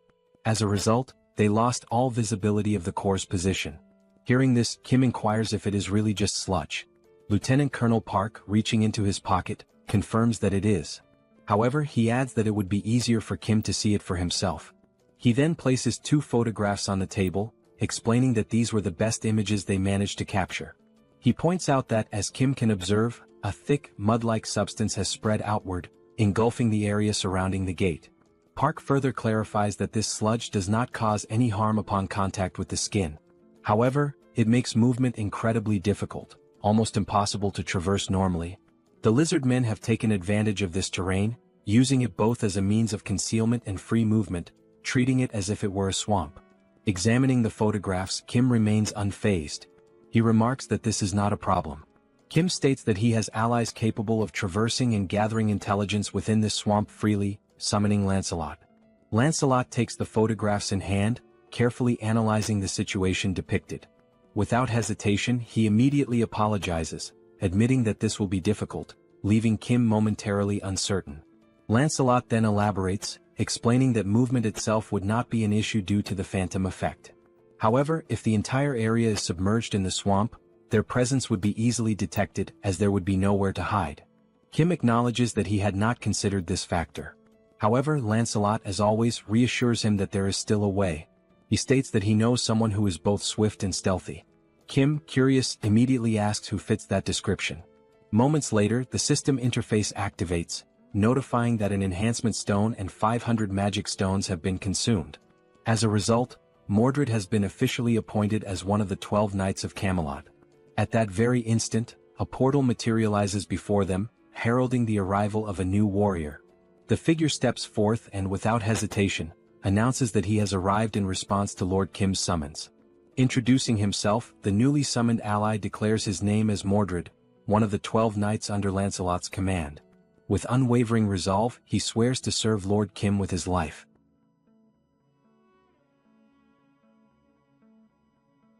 Unlike the other knights, Mordred rarely fought on the battlefield. His true battlefield was deep behind enemy lines, where he used his skills in infiltration, assassination, and theft. It was through these talents that he earned his place as one of the 12 Knights of Camelot. The reason he distinguished himself as an assassin was not only due to his exceptional skills and intelligence but, above all, because of his unique ability, an ability that allowed him to eliminate his targets without being noticed. This ability, known as stealth, enabled him to become virtually invisible for a brief moment, hiding his appearance without actually disappearing. However, this also meant that he was still susceptible to external factors. Despite this, Mordred used his talent to become an extraordinary assassin, and the very fact that he survived proves his strength. Furthermore, the enhancement stone used to appoint Mordred, a materialization enhancement stone, revealed his ability to avoid physical interference, although this ability could not be maintained for extended periods. In simpler terms, a great assassin became even greater thanks to the enhancement stone. Back in the scene, Kim, clearly excited, tells Mordred that he will now explain what he needs him to do, and Mordred agrees, addressing him as my lord. Pointing to a map, Kim says that they need to find the core of the Lizardman's Gate from the Sabros dimension. Upon hearing these straightforward instructions from his master, Mordred responds that he understands perfectly. Kim praises him, saying that it is just as he expected from someone with experience. Mordred grasped exactly what needed to be done, despite the vague explanation. Meanwhile, Lancelot warns Mordred to remember that if he dies, the entire operation and strategy will be for nothing. Lancelot also mentions that, based on his experience fighting the Lizardmen officers, they are not enemies to be taken lightly. Even if Mordred fails to gather any information, he must return alive no matter what. Mordred once again reassures them that he understands and announces that he will begin his mission, turning with the conviction of a superhero ready to infiltrate the enemy lines. Watching this, Kim smiles, thinking that Mordred seems to be someone truly trustworthy. At that moment, the colonel asks if they are sure about sending that knight on the mission alone. Kim turns to the colonel and assures him that of course they are. After all, these knights are the best of the best. He tells the colonel that they can simply trust and wait for the Knights of Camelot, for they will do what needs to be done. Kim suggests that the colonel take a break for now, as they will need to wait for Mordred's return in order to come up with a plan. He also says that he will let the colonel know once Mordred is back. The colonel thanks him and asks for permission to leave. He also advises Lancelot to rest in Subspace, since it hasn't been long since he fought against that powerful lizard man.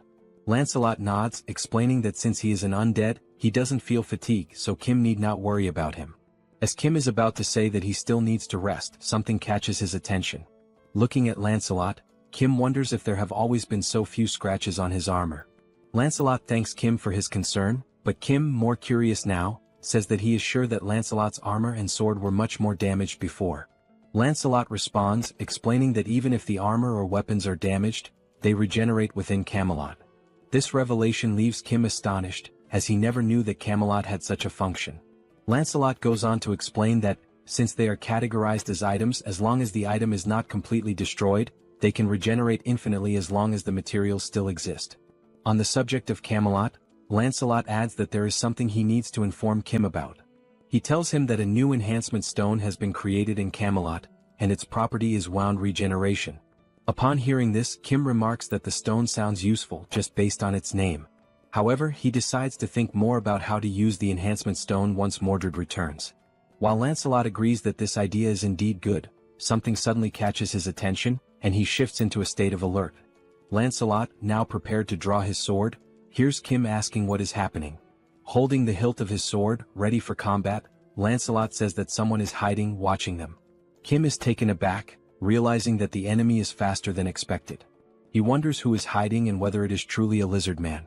Lancelot admits that he can only sense the presence of this unknown figure and cannot pinpoint their exact location or identity. He urgently advises Kim to enter Subspace immediately. At that moment, Lancelot hears a noise coming from somewhere. He quickly spots the figure who had been secretly observing them. Lancelot disappears in an instant with a swift movement, stating that he will resolve the matter quickly and return shortly. From the spy's perspective, he watches as Kim remains alone, wondering where Lancelot has gone and whether the other person who had been with him also disappeared. However, due to Lancelot's exceptional speed, he was already behind the man, holding a sword to his neck. Lancelot began to speak to the spy, explaining that the only individuals he serves are Lord Kim and Lord Kim's allies. He emphasized that just because the man was human did not mean he was to be treated as friendly. Upon hearing this, the man slowly turned around. Still with the sword pointed at his neck, Lancelot declared that the man's answer to the question he was about to ask would determine whether he would live or die. With a killer aura, Lancelot proceeded to ask his first question, demanding to know why the man had been secretly watching them. At that very moment, Kim heard a noise that sounded like screams for help. He decided to rush over to see what was happening. As he approached the scene, Kim could only see Lancelot holding the man by the neck, the man screaming in pain. Lancelot calmly explained that it was this man who had been watching them. He assured Kim that if he waited just a bit longer, he would find out who was behind all of this. Still gripping the man's neck and tightening his hold, Lancelot warned the man that this was his final chance, stating there was no more time to wait. He asked the man if the lizard men had sent him there to spy on them. Crying and struggling to breathe due to the pressure on his neck, the man attempted to speak but he couldn't. However, upon seeing Kim, he managed to call out Kim's name. Lancelot, visibly angered, demanded to know how the man dared to call out Lord Kim's name in this situation. He informed the man that he would now die in agony and that he would make sure he suffered before his death. Kim, looking perplexed, told Lancelot that he didn't know what was going on, but the man Lancelot was strangling was actually one of his friends. Lifting the man by his neck, now turning purple from lack of oxygen, Lancelot asked if that was truly the case. Meanwhile, in the enemy area, the entire area was covered by something that looked like sludge. All the buildings, cars, and even some lifeless lizard men lay scattered on the ground. At that moment, Mordred realized that the lizard men were a warrior race that considered dying in battle an honor, meaning they were often exposed to the smell of blood and became desensitized to it. As he observed a lizard man lying on the ground, Mordred thought that, based on this, if he covered himself with blood, it would make it much harder for the lizard men to track him. He also knew that erasing his trail was a vital skill. Pouring the lizardman's blood over himself, he made his way toward a tunnel, thinking to himself that now that his scent was gone, it was time to begin the infiltration. Moving slowly and carefully to avoid drawing attention, Mordred noticed that the place was enormous, with unusually large corridors. He wondered why they had built something so vast. As he ventured deeper into the area, he commented that this place seemed terribly inefficient, especially since the size of the lizard men varied greatly. Some were very large while others were quite small. Having realized this, Mordred speculated that the corridors were so large because there was one exceptionally large lizard man, and if that were the case, that giant must be a key figure. Trying his best to avoid touching anything, he thought that if this giant wasn't important, there would be no reason to create such an inefficient structure. At that moment, a lizard man stopped beside him, preventing Mordred from making any move. Realizing he had almost been discovered, Mordred was forced to use the power of the immaterialization enhancement stone.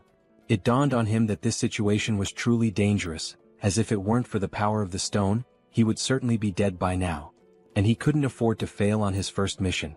He recalled how Lancelot had been very specific about returning alive, and how his task was to find the core of the gate and return quickly.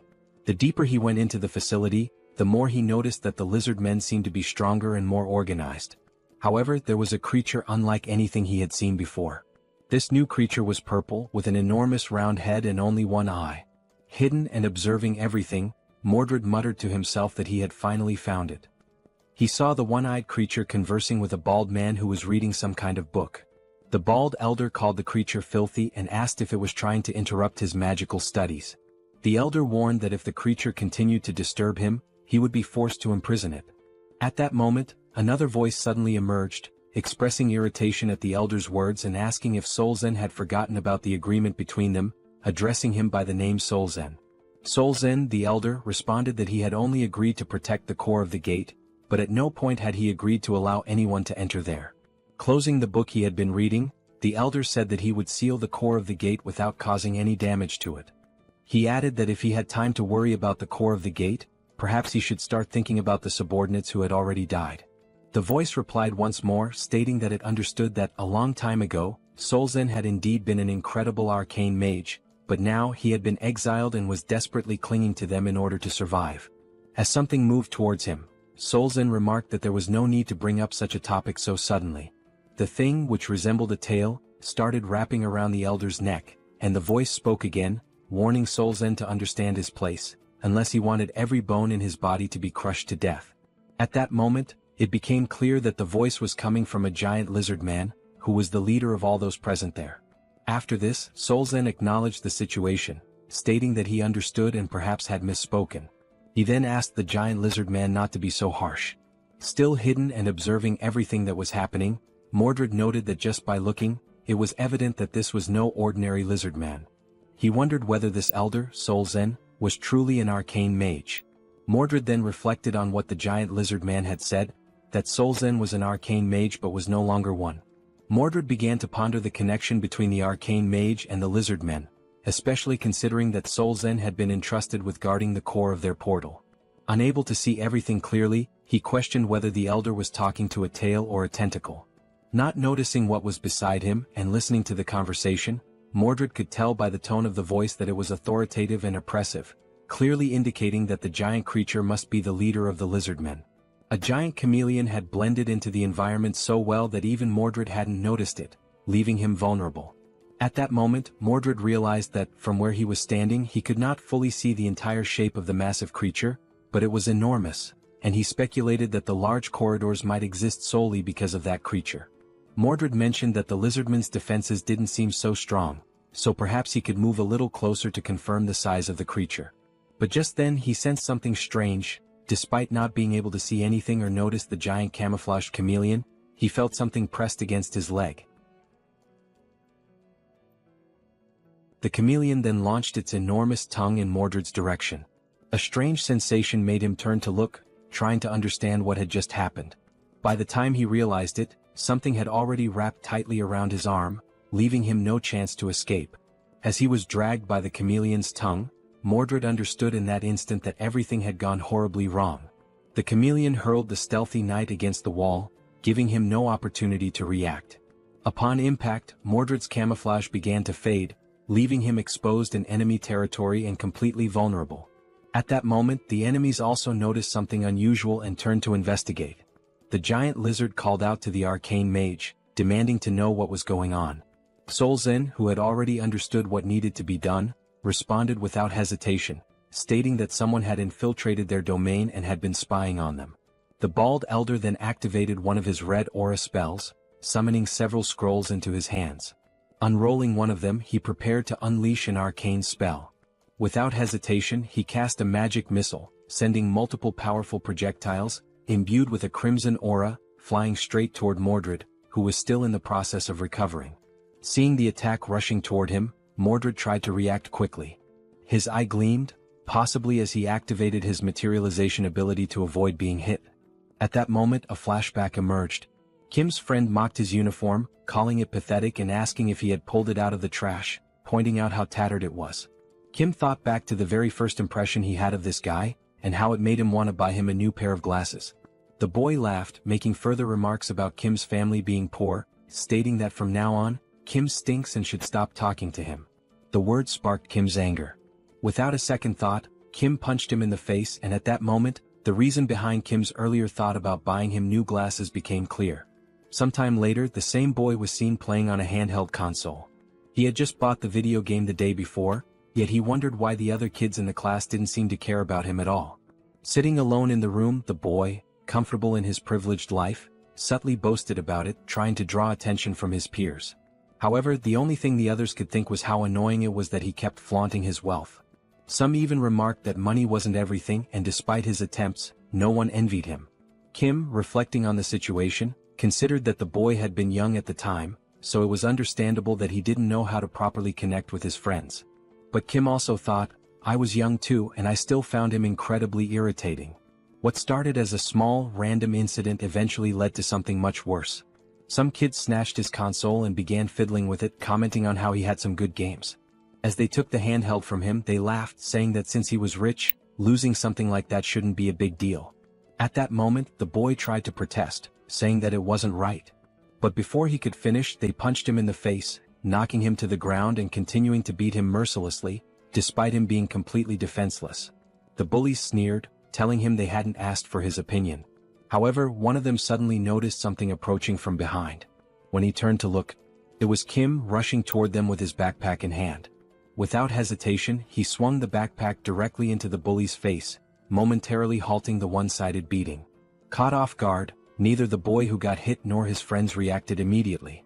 But then Kim spoke up, making it clear that what he had just done wasn't out of a sense of justice. He reminded the group that this guy had always mocked his family's situation whenever they were around friends.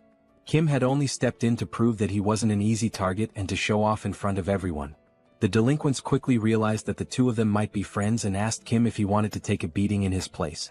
At that moment, Kim regretted trying to act tough because the tables had turned. Now he was the one getting beaten up. Meanwhile, the boy with glasses watched, realizing that everything was his fault for having acted like a jerk. As the bullies continued their onslaught on Kim, someone suddenly grabbed the wrist of one of them. It was Seoul, their dear sister, arriving at the perfect moment to intervene. Without saying a single word, her terrifying presence alone was enough to make Kim realize something. For the first time, Seoul actually seemed kind of cool. And only then did Kim remember that Seoul was somewhat famous in the area for being incredibly tough. As Kim grinned with relief at being saved, Seoul simply stated that this was unacceptable and that from now on, Kim would be doing morning training with her as well. Hearing those words, Kim was left in shock, fully aware that this was not going to be easy. While still holding the delinquent's arm at that moment, Kim responded, saying that he wasn't even part of a sports club, so he had no intention of doing those exercises. Seoul, however, dismissed his protest, stating that it didn't matter and that she would speak with the coach immediately. The other members of the club started asking if Kim was Seoul's younger brother, commenting on how adorable he was, while the delinquent stood there, completely unaware that he had just messed with her little brother. The other members patted Kim's head and he thanked them for everything, while Seoul took the opportunity to lecture the delinquent, ordering him to go home. As Kim was leaving the scene, he turned around to take a final look and noticed that the rich kid was still standing there. Curious, he asked what he was doing and told him to hurry up and leave as well. Tears streamed down the boy's face, and at that moment, the only emotion filling his heart was gratitude.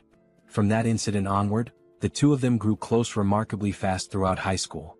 They began spending more time together both at school and outside of it, watching promotional fights featuring famous fighters, cheating on tests, and laughing when Kim got annoyed for still scoring lower than his friend despite his efforts. Even after going to different schools, they remained in frequent contact, constantly checking in on each other's academic performances and sharing updates about their lives. Then, after graduating high school, they ended up enrolling in the same university, and over time their bond grew even stronger. Now, they were not just close friends but the kind of best friends who genuinely influenced each other's lives. The two even played League of Legends together, where the glasses-wearing friend would come up with wild builds. At some point during one of their matches, he casually mentioned that he had been thinking about joining a kendo dojo. Kim, caught off guard, asked why he suddenly had that idea. His friend explained that watching Kim and Seoul train had looked really cool, and it made him want to try a sport of his own. Since there was a kendo dojo near his house, he figured it would be a good place to start. Still shocked that his friend found that kind of training cool, Kim jokingly asked if he had hit his head recently. His friend simply responded that not all training was as brutal as Seoul made it seem. At that moment, Kim realized something. That was the exact moment Manhwa started training kendo. Thinking back, before that, he would have never even considered joining a dojo. Returning to the present, Manhwa suddenly said something that left Kim completely stunned. Manhwa repeated himself, revealing that he had awakened swordsman abilities, leaving Kim wide-eyed with shock. Manhwa, noticing Kim's reaction, questioned why he looked so surprised. After all, Kim was the one who should be more shocking. He had become Seoul's representative after all. Manhwa even admitted that, at first, he wasn't sure if it was really the same Kim he knew. The sight of Kim's skeletal companion had terrified him so much that he hadn't been able to approach. Explaining further, Manhwa admitted that he had hidden himself, waiting for the skeleton to leave before stepping out. Even though it had been dangerous, he understood that Lancelot had simply been doing his duty. Turning to the side, Manhwa then asked Kim to call off his skeletal friend, saying that he was too intense. Meanwhile, Lancelot had pressed his own head into the ground, bowing deeply as a sign of apology. Kim, observing this, explained that even if he told Lancelot to stop, he wouldn't listen. For a knight, honor was something personal, and this was a matter of self-discipline. It was about not being able to forgive himself, something that only he could atone for. At that moment, the only thought running through Lancelot's mind was how pathetic he was for having wronged Lord Kim's dear comrade. Beyond pathetic, it was tragic. With that heavy realization, Lancelot declared that he no longer had the right to call himself a knight. Manhwa, observing his posture, couldn't help but ask where Lancelot had learned such a stance. Kim casually responded that he had probably learned it from getting beaten by Seoul. Shifting the conversation, Kim expressed his relief that Manhwa was safe and asked how his mother was doing. He then suggested that if Manhwa agreed, his mother could stay within a secure subspace, ensuring her safety. Upon hearing that, Manhwa turned his face away, as if something was weighing on his mind. After a moment he responded, "Probably she was fine, maybe." Kim, now feeling uneasy, realized that Manhwa didn't even know for sure if his mother was safe. Sometime later, in enemy territory, where the homes had been consumed by mud and filth, Manhwa's mother could be seen, lying down to rest, surrounded by only a few meager supplies. A noise from nearby caused her to wake up. Alerted, she got up and decided to check what it was. As she turned around, her eyes widened at the sight of Lancelot standing outside her window, his fist raised, ready to strike. In an instant, his punch shattered the window, sending shards of glass scattering throughout the house. Stepping inside, he introduced himself. He was Lancelot, the captain of the Knights of Camelot, and one of the loyal knights serving Lord Kim. Then with a steady voice he asked, "Are you Manhwa's mother?" The woman responds affirmatively, confirming that she is Manhwa's mother, but immediately questions what all of this is about. Lancelot then states that from this moment on, he will personally ensure her safe passage to where her son is waiting. Manhwa then recounts how, shortly after the apocalypse began, a bidding war ended with a transparent barrier tragically separating him from his mother. Desperate to see her again, Manhwa even offered himself as a participant in another bidding war, hoping to reunite with her. However, he lost. The barrier eventually disappeared, but due to the terraforming, he still couldn't reach his mother. He explains that terraforming occurs when an environment from one dimension flows into another, altering its landscape and accessibility. Depending on which dimension the terraformation originates from, it may not necessarily be dangerous. In this particular case, while the environment was difficult to access, it wasn't inherently lethal, meaning there was still a strong chance that his mother had survived. Filled with renewed hope at the thought that his mother might still be safe, Manhwa's excitement grows. However, Lancelot tempers that optimism, warning that despite these conditions she may not be as safe as they assume.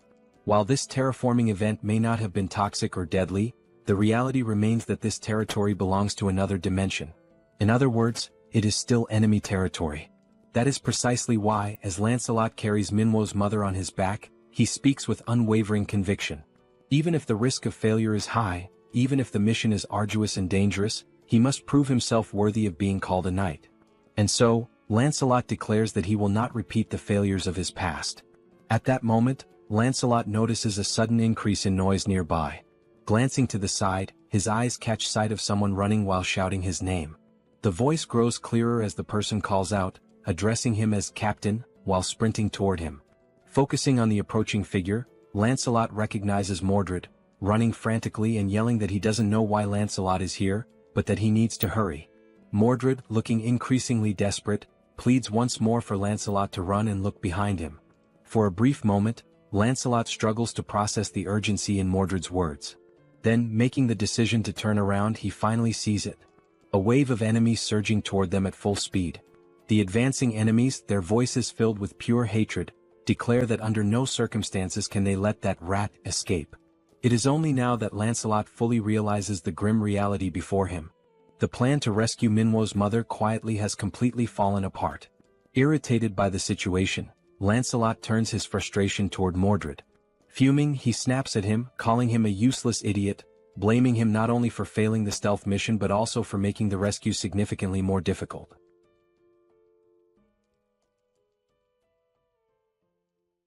Mordred approaches, urgently requesting help from Captain Lancelot. Remaining calm, Lancelot addresses Mordred by name and asks how many of the approaching enemies belong to the 7th tier. Mordred replies that he isn't sure about the exact number, but confirms they are dangerous. Lancelot responds that he can sense that much himself, and that it's significant. In addition to an aerial assault, there are also new enemy types he has never encountered before. If the situation continues like this, escape will become impossible, as it's only a matter of time before they are overtaken. Understanding the gravity of the situation, Lancelot instructs Mordred to return immediately and deliver all the gathered intel to Lord Kim. From this point forward, Mordred will take over the mission to rescue Minwo's mother. While lifting her gently onto Mordred's back, Lancelot identifies her and explains that the mission is to escort her back safely. Placing a hand firmly on Mordred's shoulder, Lancelot tells him he will try to buy as much time as possible, and expresses his hope that Mordred will complete the task without harm. He also instructs Mordred to inform Kim that he should use the enhancement stone, and that Percival would be a fitting candidate for it. Just as Mordred is about to question something, Lancelot cuts him off, saying there is no more time and commanding him to go immediately. Mordred accepts the captain's orders and affirms that he understands. Then he departs with Minwo's mother to complete the mission and report back to Kim, leaving Lancelot behind to face the enemy alone. Lancelot draws his sword and declares his readiness. As the lizard men close in, the captain's mind is calm. There is nothing to fear. He has made his choice to prove he is a knight.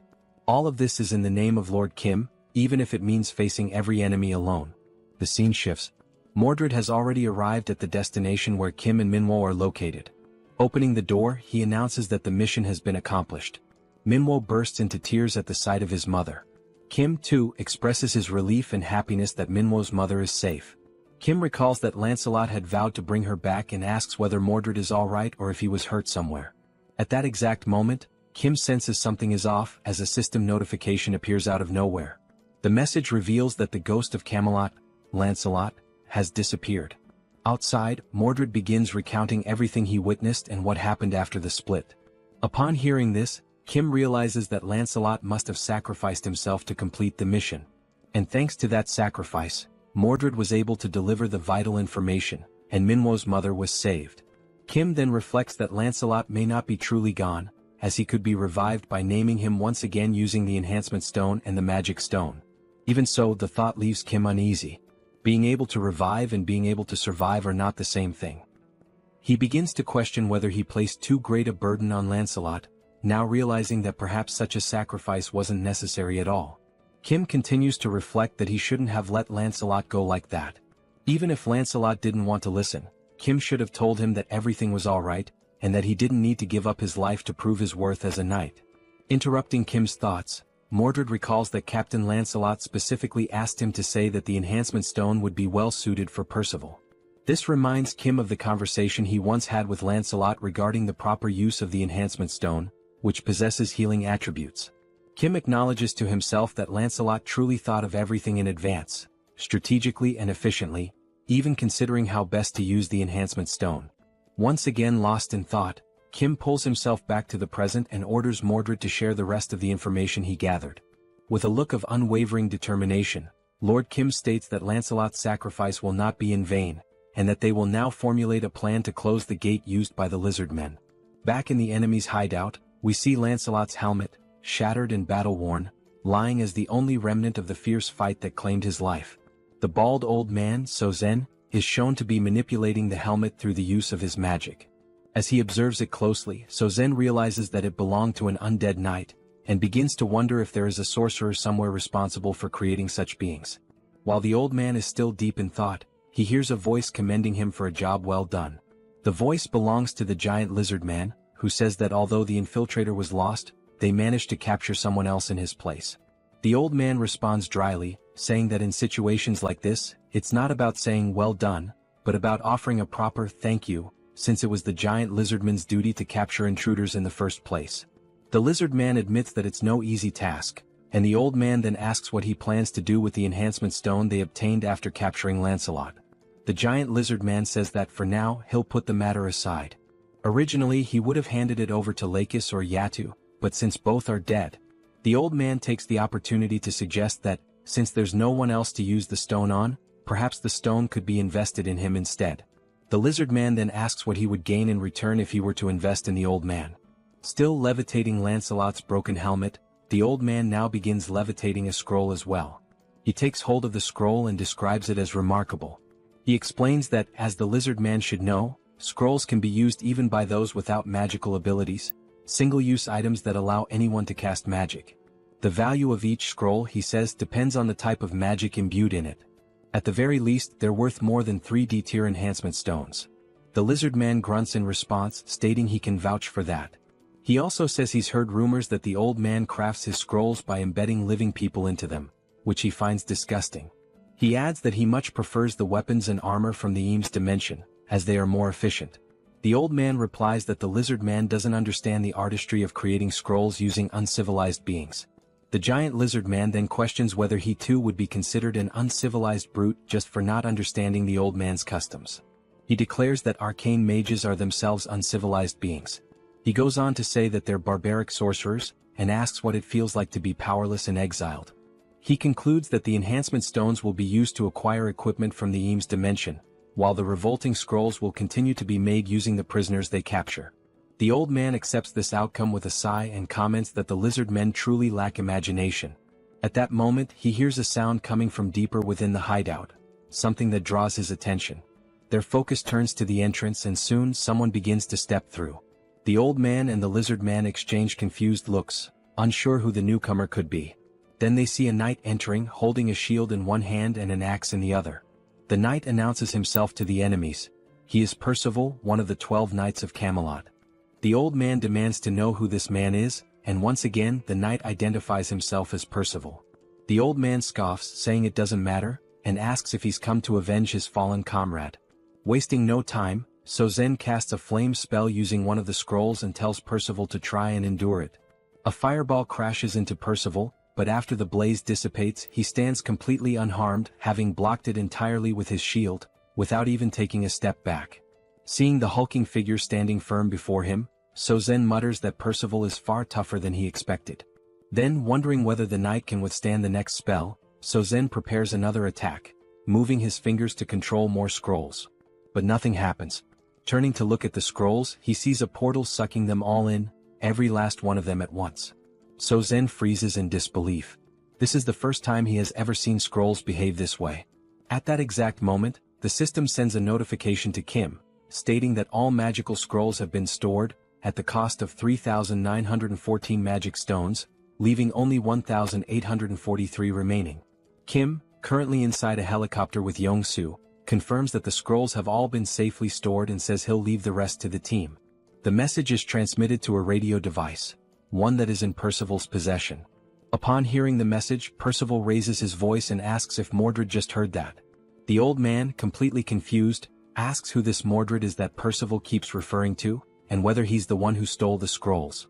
Before anyone can react, Mordred deactivates his camouflage right behind Sozen. Without wasting a moment or giving Sozen time to respond, Mordred swiftly swings his weapon, slicing the old man's head clean off with a single blow to the neck. And with a cold finality, he declares, "Mordred is the name of the one who killed you."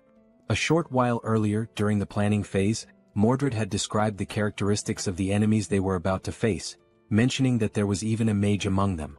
That mage's name was Sozen, an old arcane sorcerer who had been exiled from Arcane. Kim then recalled how the man who used to be called the King of Knights had once mistakenly referred to Kim as an arcane. Bedivere took the opportunity to explain that Arcane is the dimension of the most powerful mages. According to what he remembers, there are 3 levels of mages there, and even the lowest ranked among them is classified as 6th tier. Seoul, surprised, pointed out that if even the weakest mages from that place are ranked 6th tier, then they must be incredibly powerful. Mordred then added that, for reasons still unknown, perhaps due to his exile, Sozen, the bald old man, was unable to use magic freely and immediately. Seoul commented that if a mage cannot use magic at will, then maybe he isn't as dangerous as they had initially thought. Once again, Mordred said that Sozen certainly lost both his status and magical strength after being expelled, and that there was no reason they shouldn't be able to kill him. However, since he was unable to cast spells normally, Sozen had devised a way to use magic through the creation of scrolls. Seoul asked what exactly a scroll was. Mordred explained that a scroll is a piece of paper capable of storing magical energy. In theory, it can only contain relatively simple spells, but because it can be used by anyone, regardless of magical ability, it's considered a valuable item due to how easily it grants access to magic. He also stated that Sozen almost certainly crafted the scrolls himself and stored them in bulk, giving him a distinct advantage in battle by allowing him to unleash magic when needed without relying on real-time casting. Thinking about the situation, Kim pointed out that there were 2 key questions they needed to answer. First, whether any of the lizard men also had access to these scrolls, and second, what types of magic those scrolls actually contained. Mordred admitted he hadn't been able to determine that yet, but he mentioned that during the moment he was discovered inside the hideout, Sozen had fired some spells at him. The spells consisted of 3 red magical blasts that detonated upon impact with the wall. Mordred had been saved only thanks to the materialization of the enhancement stone. The only thought running through Mordred's mind at the time was why a mage would be so dependent on scrolls instead of simply casting spells himself. At that moment, the sound of the explosion drew the attention of a nearby lizard man, who came running and asked what was going on, inquiring whether the commander was safe. The commander, who happened to be a chameleon, responded that there was an intruder in the area. The lizard man then asked where the intruder was. The chameleon said the intruder could disguise himself and that they needed to warn the others as quickly as possible. The soldier responded with a nod, saying he understood. Mordred considered the idea of simply slipping away and escaping undetected, but he couldn't bring himself to leave without understanding why a mage wouldn't use his own magic. The lizard man stated that the first priority was to block the entrance to prevent the intruder from escaping. The chameleon agreed, saying they needed to act quickly. As soon as the chameleon finished speaking, Mordred revealed himself and swiftly decapitated the lizard man. As Mordred's camouflage gradually faded, the chameleon stared in horror, realizing that the intruder was still there. Mordred thought to himself that he needed to gain some sort of strategic advantage and gather more information. Without wasting a moment, he struck again, this time slashing the chameleon's throat with a clean swipe of his dagger.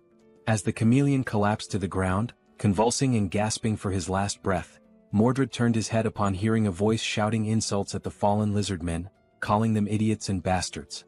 It was the bald old man, Sozen, floating in the air and ranting that the lizard men were too stupid to catch a single intruder. Still hovering, Sozen complained that he had to take matters into his own hands and write a new scroll himself, which was a difficult task. He looked at Mordred and stated that he was also unlucky because regardless of what happened, he would eventually be caught.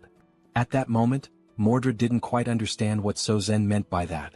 Reflecting on the past, Mordred later explained that what surprised him the most was that Sozen had been able to track him even after he'd successfully escaped the cave. It was only because of this pursuit that Mordred was able to learn the extent of both the lizardman's and Sauzen's abilities. Mordred bowed his head slightly, apologizing and admitting that the pursuit had been more intense than expected, and that as a result, Captain Lancelot had made a great sacrifice. Kim responded by telling him not to blame himself. Without Mordred, none of them would have even known there was a mage among the lizard men. Kim went on to say that Mordred had taken action not only to gather information but while being fully prepared to die in the process. No one, he added, had the right to judge that. And once again he told Mordred not to feel guilty, because it was Kim's responsibility to act and make decisions. Right now, the top priority was to shut down the lizardman's gate. Bedivere then commented that it was very likely Sozen was reluctant to produce more scrolls, possibly because they were not simple to create. Because of this, Bedivere believed the probability of scrolls being distributed among other lizardmen was quite low. The military officer then confirmed the names of the enemies and of the bald mage, stating that they were likely hiding in a cave because it would be easier to conceal the portal's core there. He went on to say that Sozen was almost certainly the main defensive force guarding the portal, which meant he would not be leaving the cave. And this indicated two things. First, that the strength of the enemy forces was insufficient, and Sozen had no choice but to step forward himself. Second, that the full power of the Guardian mission needed to be deployed, and that the leakage of any information had to be avoided at all costs. Kim then pointed out that if they could just take out the old mage, the rest of the operation would become significantly easier. The real issue, however, was figuring out how to neutralize such a mage. The officer agreed. Kim said that, in his opinion, there was a good way to deal with that, and it involved using his newly unlocked level 3 subspace abilities. He referred specifically to the category skill, which allowed all items stored in the subspace to possess their own distinct properties and to be automatically classified according to specific criteria. The categories were of a higher tier, but the downside was that it was not possible to create or edit new categories at that level. Kim remembered a time when he tried to register a car as a categorized item, but the system didn't allow it as there were no matching categories available. So, only items that already fit into one of the existing categories could be stored, and even then only by paying a cost. He also recalled that he was only able to store the Sacred Spear of Lakis because it fit under the Eames Construction Materials category. It hadn't been long since he had managed to evolve the subspace to level 4, after killing the traitorous goblin Bongso. After this upgrade, it became possible to create new item categories, though the system still limited the number of custom categories to a maximum of 2. At that moment, Kim realized that since the mage couldn't use magic freely and relied on scrolls instead, there might be a workaround. While adjusting the system, he thought about adding a new category for the scrolls, with the intention of removing Saozen's access to them. Kim mentioned that Pax's ability could be used from a relatively long distance, and that even if Saozen was hidden deep inside a cave, the ability would still be able to reach him. Once the plan was finalized, an assault group was dispatched to the cave. This group was composed of Seoul and Percival, the newly appointed tank knight. Seoul teased him, asking whether he was the leader of this operation, to which he answered affirmatively. She said she was eager to see what he was capable of, and Percival also added that he was looking forward to it. However, as soon as the action began, Percival realized that Seoul never really had a chance to take the lead, and Kim decided to keep her inside the subspace to avoid any unnecessary complications. Inside the subspace, Seoul was furious, yelling that she wanted to fight too. Kim responded by saying that her time would come, and asked her not to be too upset. Meanwhile, the lizard men within the cave were communicating among themselves. One of them announced that there was an intruder and that everyone needed to be alerted. Another said he would go report this new invasion to Saozen. As that lizard man ran off to deliver the message, a camouflaged figure suddenly appeared in front of him. It was Mordred, who, true to his skills as an assassin, intercepted the message by decapitating the lizard man in a single clean strike. The infiltration team also included Mordred, who, back in the present, the scene revealed Saozen's severed head rolling across the floor of the cave as Mordred calmly held his dagger. The massive lizard man commented that he had felt a faint vibration in the ground, and then suddenly this man showed up and killed Saozen. He admitted that he hadn't paid much attention to it, since the vibration was weak, and never imagined someone could get so close without making a sound. Now he wondered whether this was the same intruder from before. On the other side of the cave, Percival, wielding his giant axe, charged toward the grotesque one-eyed creature. Realizing that this might truly be its end, the creature froze in place, paralyzed by fear. Percival leaped into the air, aiming his attack directly at the creature's enormous eye. But just before the axe could strike, something moved in front of him, blocking the blow. It was the tail of the giant lizard man, who now seemed to be more like a serpent, swatting Percival away and sending him flying after parrying the attack. Witnessing this, Mordred told Percival to hurry and destroy the gate. But he too was hit by the same tail, sent crashing to the ground. Now both Mordred and Percival lay on the ground, and it became clear that the giant lizard man was, in fact, a massive serpent. The serpent declared that the gate would not be touched. Inwardly, the giant snake reflected on how it had heard stories about the powers of the enemy knights, but nothing had prepared it for these two in particular. Glancing at Saozen's lifeless, headless body on the ground, the snake muttered that the old mage had been useless from the start. It had never accepted him, and now that things had come to this point, there was only one option left. The giant serpent then grabbed the one-eyed creature in its jaws and fled into the tunnels that lay deeper within the cave. Lying on the ground, Mordred questions the reason behind the enemy's actions and wonders what the true intention is with relocating the core of the portal. His thoughts circle around the possible objectives, trying to understand where the enemy intends to go with such a move. Meanwhile, as it flees through the tunnels, the giant serpent reflects on its past experiences in competitive bidding processes. From what it has learned, regardless of how powerful someone might be in the present, a representative is never allowed to be of the 7th rank. That rule, deeply ingrained in its understanding of power dynamics, makes the current situation more complex. The serpent considers that perhaps its leader has chosen to remain outside the cave for protection, yet is still observing and monitoring everything that is unfolding inside. As the serpent moves swiftly through the passageways and begins to see the light of the cave's exit, it becomes aware that with all the forces now focused within the cave, the leader, Kim, will be left exposed. And as the serpent had anticipated, just outside the cave inside the helicopter stood Kim, marked with a massive representative sign glowing above his head. Approaching quickly, the serpent concludes that it has finally found what it had been searching for. Inside the helicopter, Kim suddenly senses something rapidly approaching his position. Looking out and focusing his gaze, he is taken aback by a sudden and startling sight. A gigantic creature is closing in at high speed, preparing to swallow the entire helicopter in a single, overwhelming bite.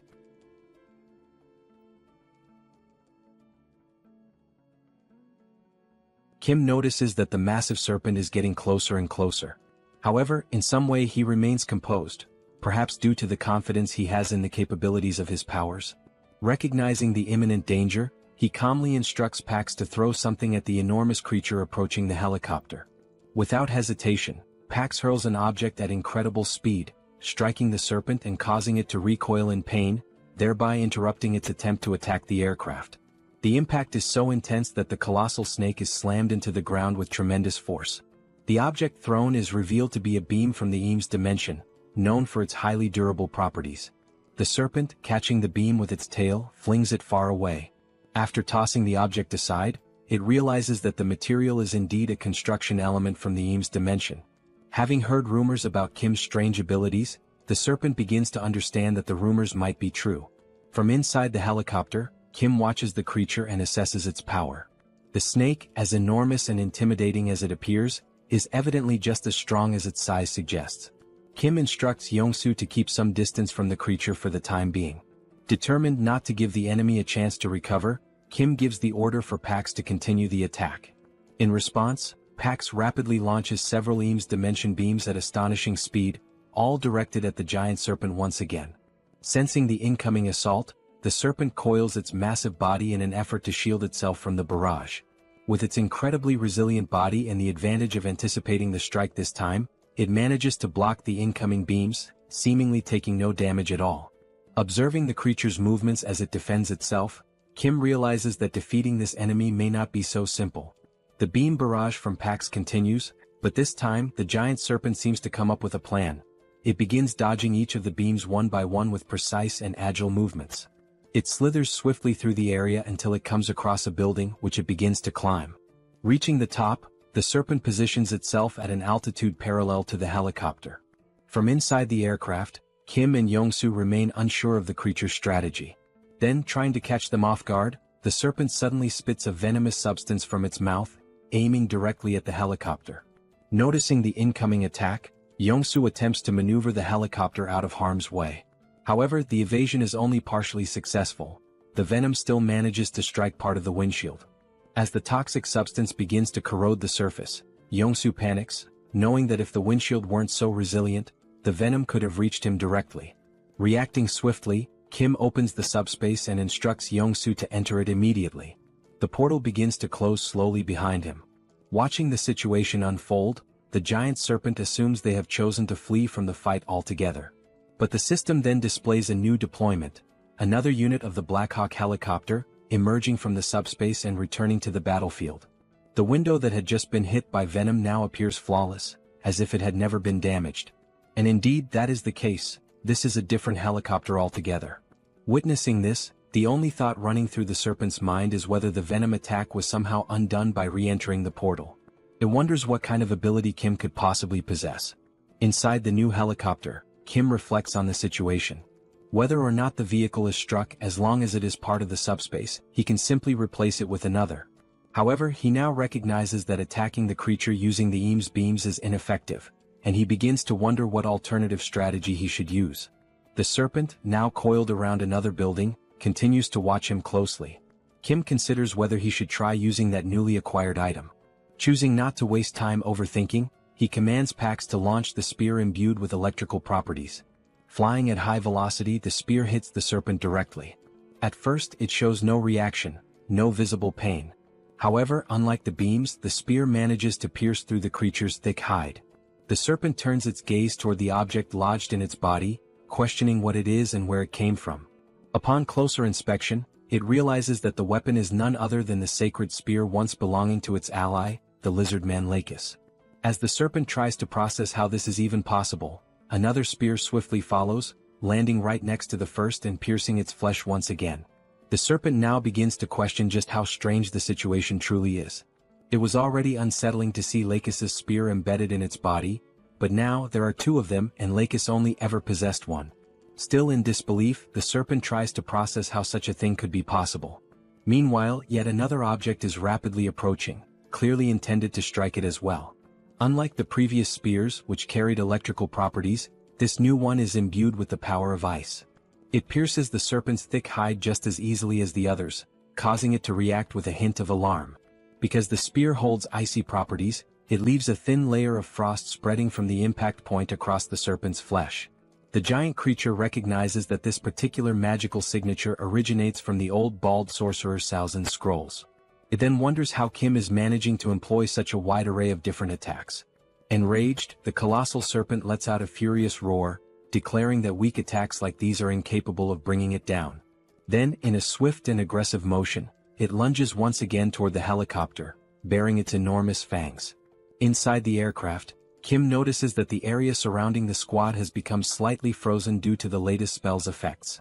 Reacting quickly, he opens the subspace once more and steps through, thereby avoiding the serpent's assault. In addition to the helicopter, Kim also pulls others into the subspace. Mordred and Percival, who were still hiding, and Bedivere, who had been watching everything from afar. All of them are sucked through the portal in a single motion. Still frozen in place, trying to understand the nature of her opponent's abilities, the serpent notices that the representative mark of Seoul remains floating in the same place, exactly where Kim vanished into subspace. As she begins to open another portal in front of her, the serpent thinks to herself that Lakis never possessed two spears. Everything must somehow be a part of Kim's ability. This time, what she sees emerging from the portal causes her eyes to widen in disbelief. Kim appears once again, this time accompanied by Seoul and their father, each holding one of Saozin's spell scrolls. But they are not alone. Kim has coordinated for everyone who had been inside the subspace to simultaneously release spells using different scrolls, amplifying the impact of the coming attack. At that moment, Kim signals for everyone to launch their spells and unfurls his scroll, casting the powerful joint spell. The resulting magical force is so immense that the sky lights up in a blinding radiance, leaving the serpent unable to perceive what is coming toward her. As before, dozens of icy spears are launched in unison, forming an overwhelming barrage. This time, the serpent is unable to dodge the attack. Just like the previous strikes, the spears penetrate the serpent's thick skin, each freezing the area around the point of impact. But the assault continues relentlessly. Wave after wave of icy spears rain down, giving the serpent no opportunity to recover. Overwhelmed by the sheer number of piercings and the accumulating frost, the serpent finally collapses to the ground, its body unable to withstand the brutal combination of wounds and freezing effects. Observing the fallen creature, Kim announces that it has gone down and instructs everyone to fall back. He also tells Pax to deploy a new Blackhawk. Within seconds, a Blackhawk materializes in front of them, and Kim calls out to his pilot, Yongsoo, preparing for departure. They board the helicopter and exit the subspace together. Looking out the open door, Kim sees the serpent writhing in pain on the ground, clearly struggling to rise. He remarks that for now the massive beast won't be moving anytime soon. Opening another portal to subspace, Kim gives a sharp command for everyone to launch more scroll-based spells. Now, each person within the subspace is seen holding scrolls of different colors, ready to cast once more. Realizing what's about to happen, the serpent reflects on what it could have done differently. Now its body is frozen and it can no longer move. Once again, the sky erupts in a blinding flash, caused by the immense power of the many scrolls being unleashed at once. At that moment, the system begins displaying multiple notifications, each indicating a different type of attack being launched at the serpent.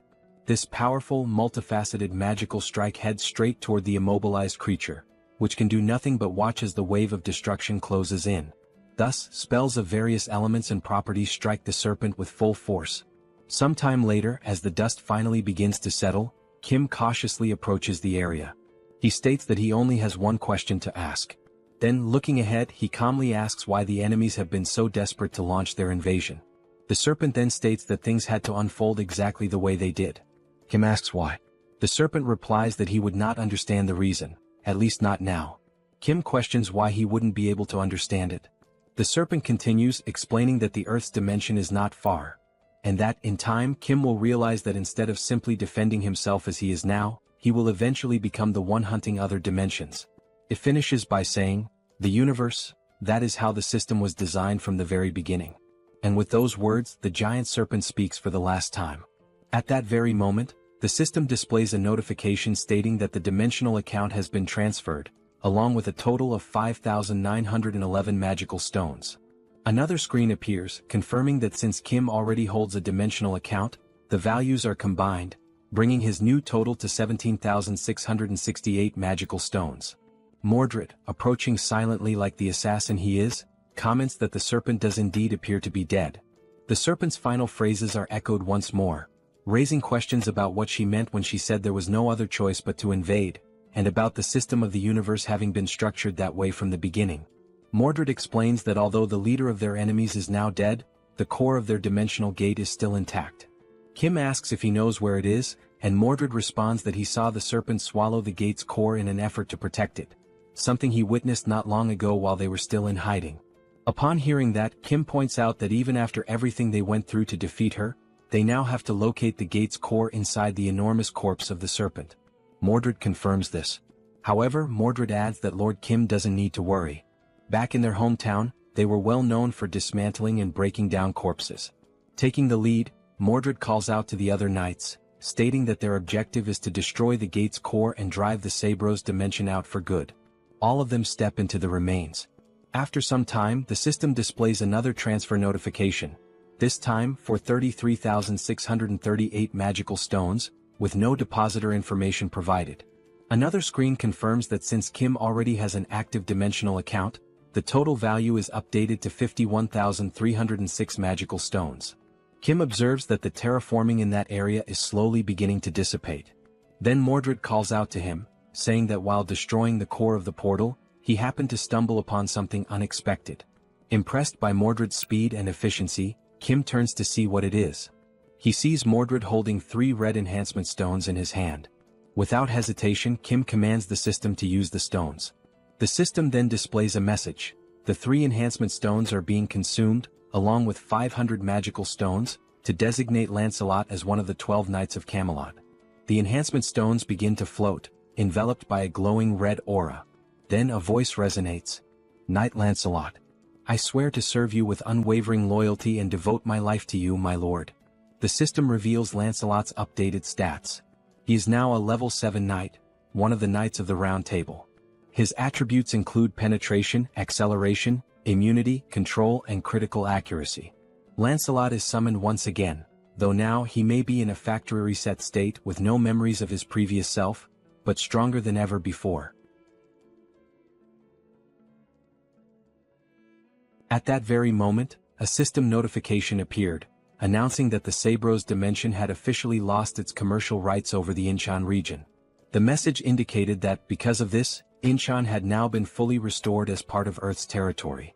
The land, which had previously been altered to favor the lizard men with its thick layer of mud, was now gradually returning to its original state, slowly but steadily. Lancelot stood quietly, taking in the scene unfolding before his eyes, while someone nearby remarked that all of this was happening thanks to him. The comment caught Lancelot's attention. As Lancelot turned to face Kim, Kim said that although it might be a little late to say it, he was grateful for everything Lancelot had done. Lancelot paused for a few seconds, falling silent.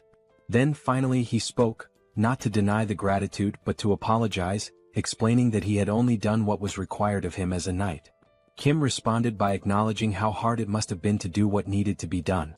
He added that, regardless of whether Lancelot was good or bad, simply saying thank you would be better than offering an apology. Lancelot seemed ready to apologize again, but he stopped himself midway and instead offered a sincere, heartfelt thank you to Kim. And in that brief moment, Kim felt a quiet joy as he realized that his friend Lancelot had truly returned. He had not been reset from scratch, but was genuinely himself once again. At that exact moment, something caught Kim's attention, prompting him to look toward the sky. There, multiple helicopters were approaching in formation, heading in their direction. The city was no longer covered in mud. Throughout Korea, only Incheon had lost the bid for territorial rights.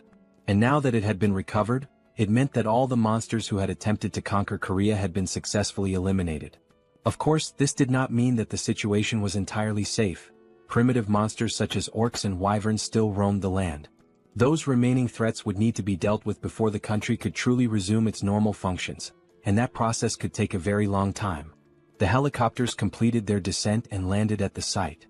The head of operations disembarked and addressed Kim as Colonel Kim, a title that made Kim pause for a moment, slightly puzzled by being called Colonel. The operations chief explained that they had not arrived earlier due to the ongoing terraforming process, but now additional helicopters were on their way transporting supplies.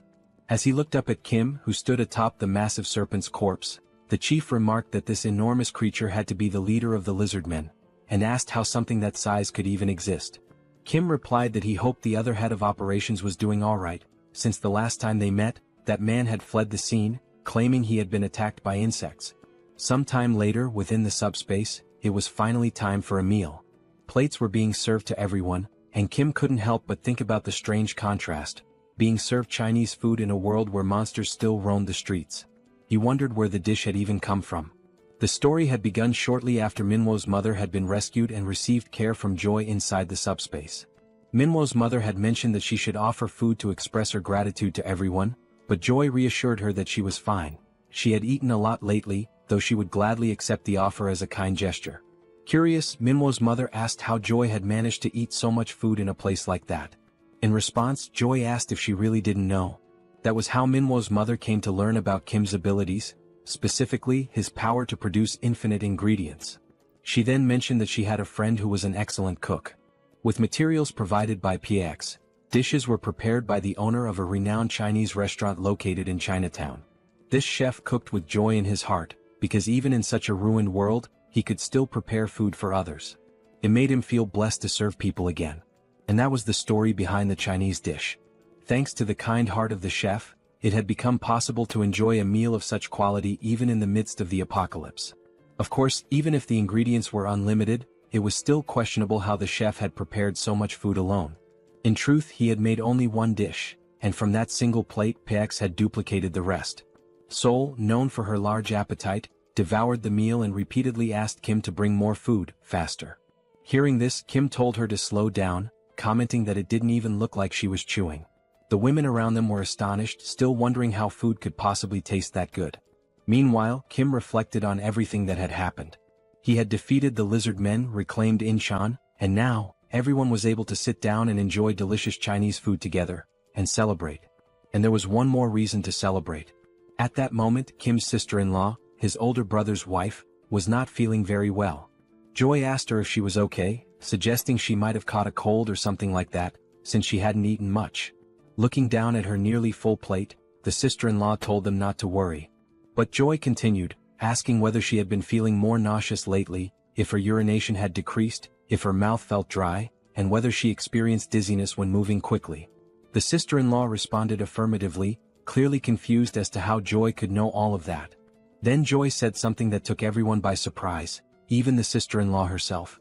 She explained that those were early symptoms of pregnancy. Shortly after the meal, this information was shared with the rest of the family. Song, Kim's older brother, called everyone together for an important announcement. He explained that after Joy's suspicions, his wife had taken a test, and it had confirmed the pregnancy.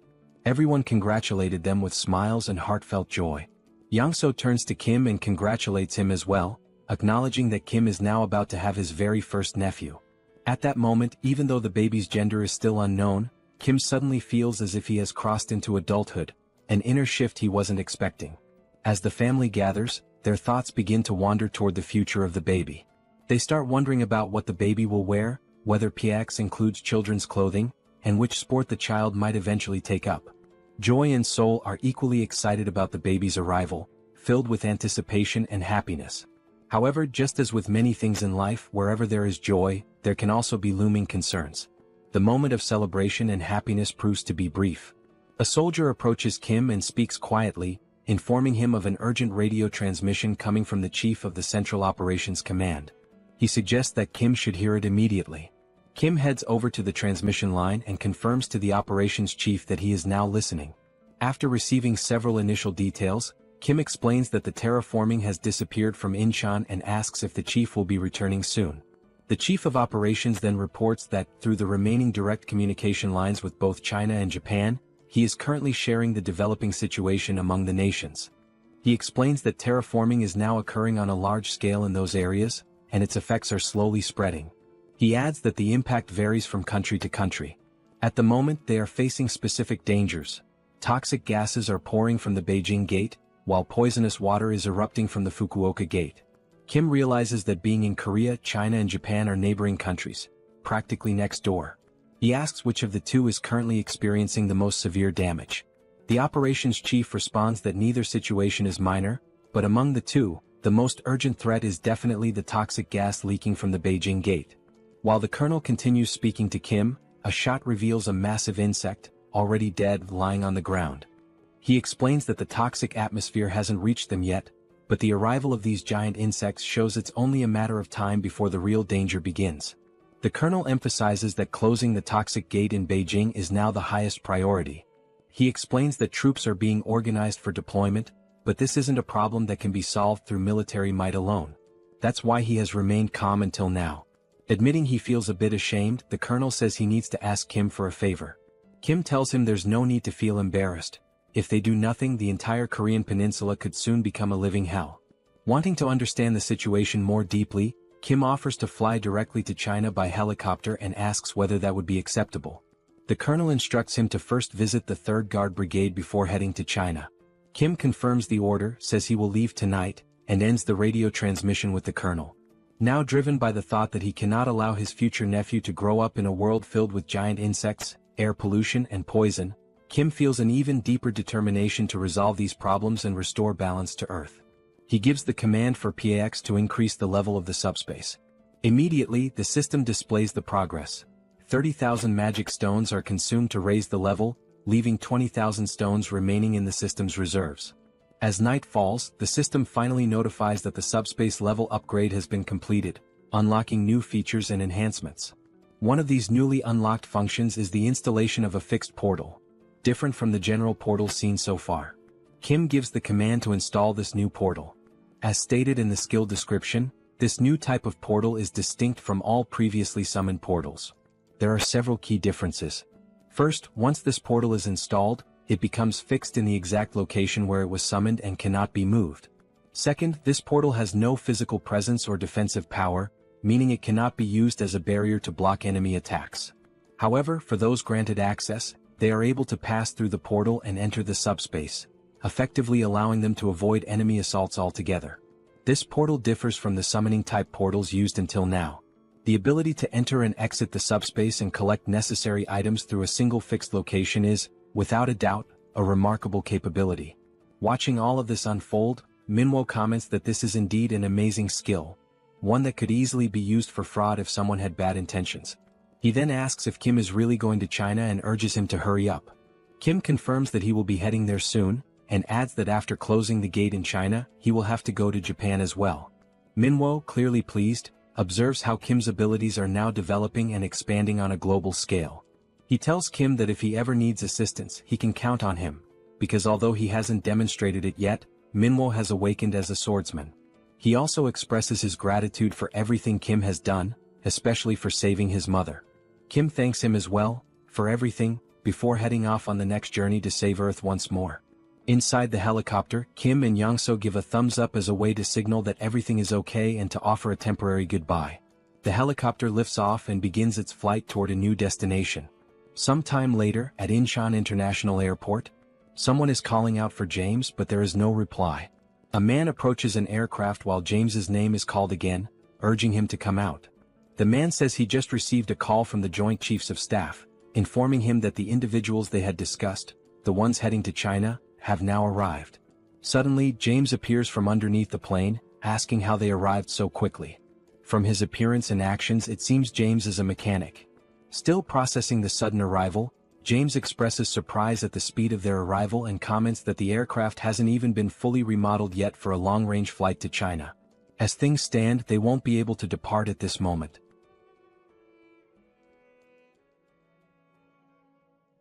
After arriving at the airport, a military officer was already waiting for them, standing at attention and expressing his gratitude for their efforts in coming all the way there. This officer introduced himself as Park Cheo-hwan, captain of the 3rd Guard Brigade. Both Kim and Young-so respectfully returned the gesture and introduced themselves by name.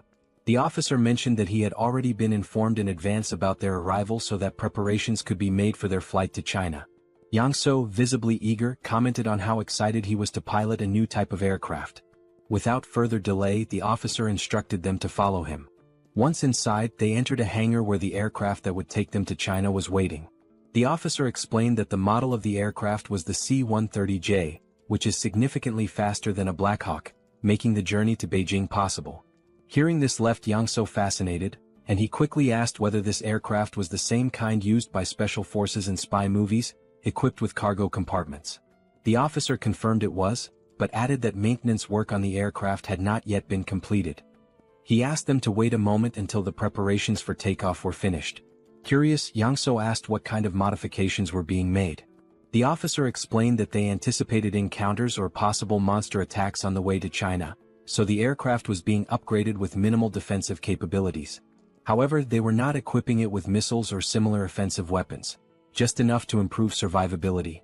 As Yang-so stared in awe, clearly itching to fly the aircraft, the officer noted that it was almost ready, they just needed to be patient a little longer. However, he mentioned that there was only one engineer working on it. This surprised Kim, who questioned whether just one person could really handle modifications on an aircraft of that size. The officer admitted that Kim had a point, but added that the engineer, a man named James, was quite an unusual individual. Even with that reassurance, Kim couldn't help but feel skeptical about a single person managing such a massive task. Looking behind him, the officer suddenly noticed someone approaching and remarked that if he was already on his way over, it must mean the job was done. Walking over calmly was James, the engineer responsible for the aircraft's maintenance, who called the others over to show them the result.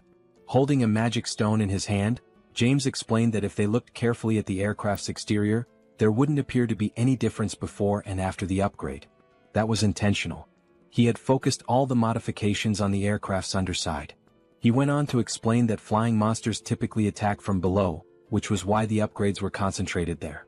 Observing the scene, Kim could only think that James must be an awakened person with a mechanic-type ability. The magic stone in his hand made that clear.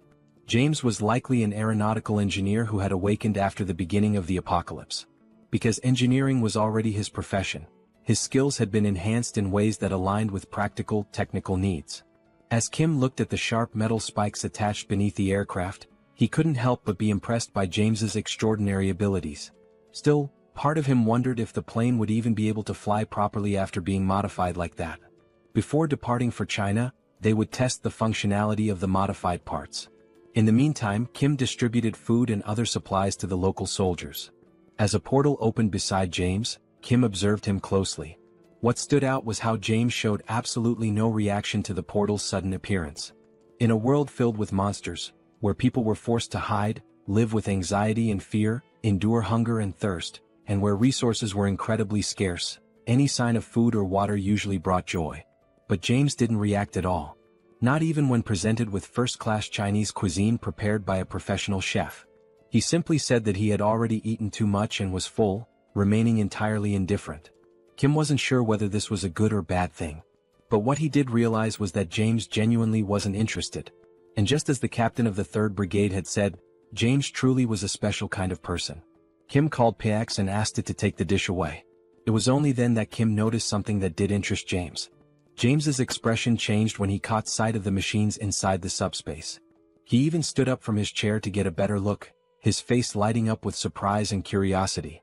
Watching him, Kim thought, this man rejected fine food without a second thought but showed clear excitement over machinery.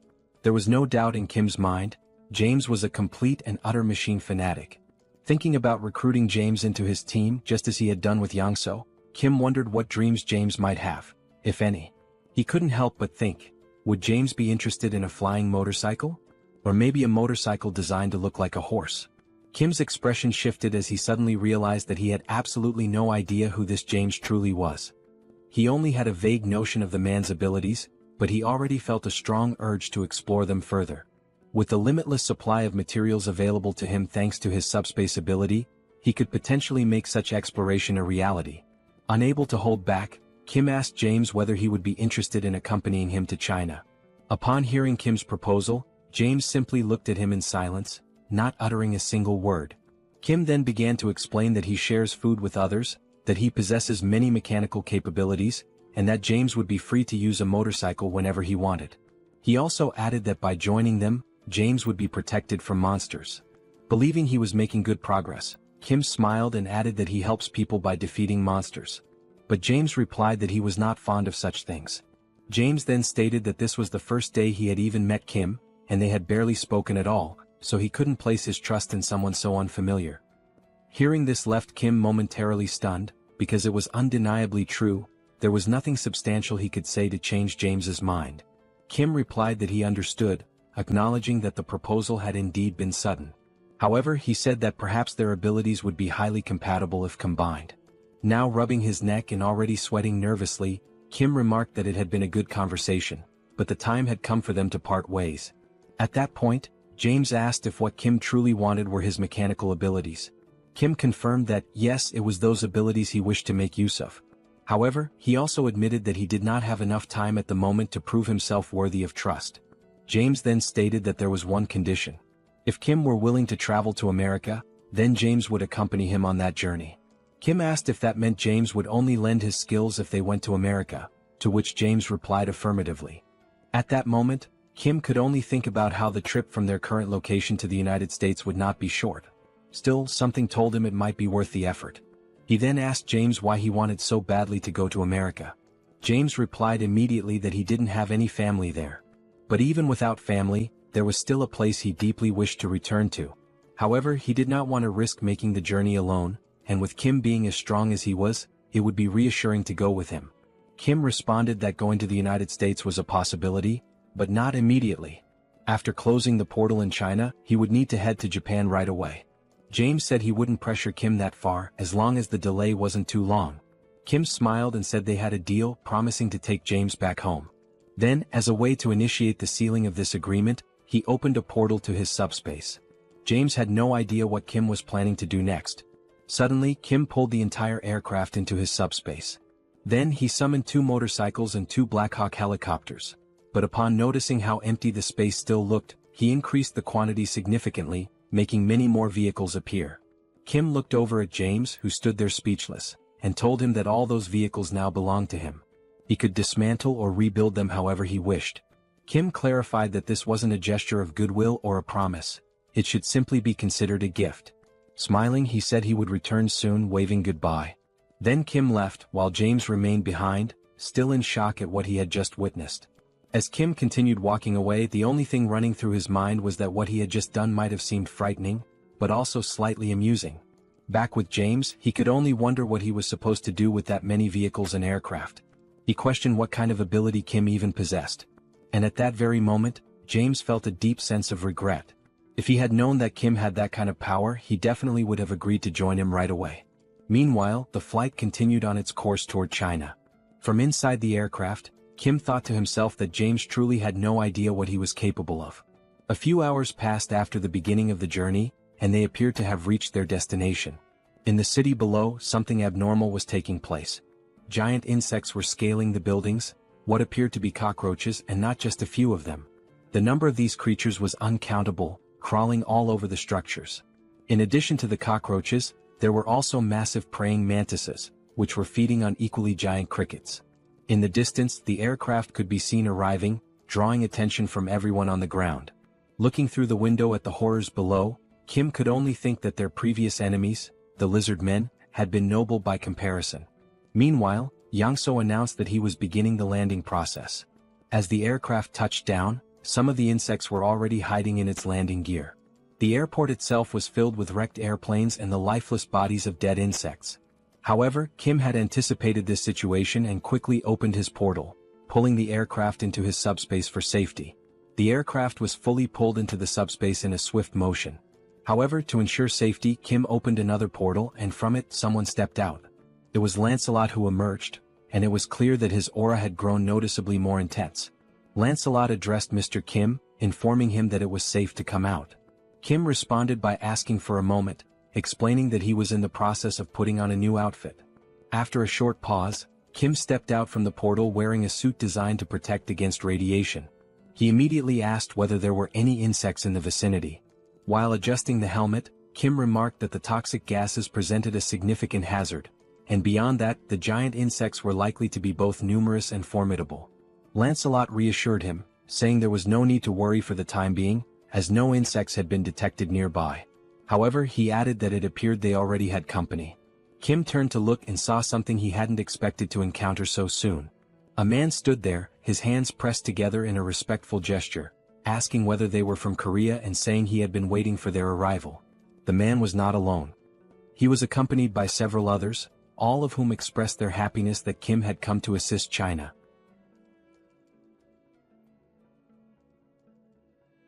Besides the giant insects, the toxic air remains one of the most pressing concerns at the moment. Inside one of the buildings, a man with long hair cautiously opens the door. He takes a quick glance outside and notices to his relief that there do not appear to be any insects following them. After closing the door, he turns toward Kim, mentioning that the place might not be very comfortable but hopes it will suffice. Kim responds that the conditions are acceptable, yet something unusual catches his attention.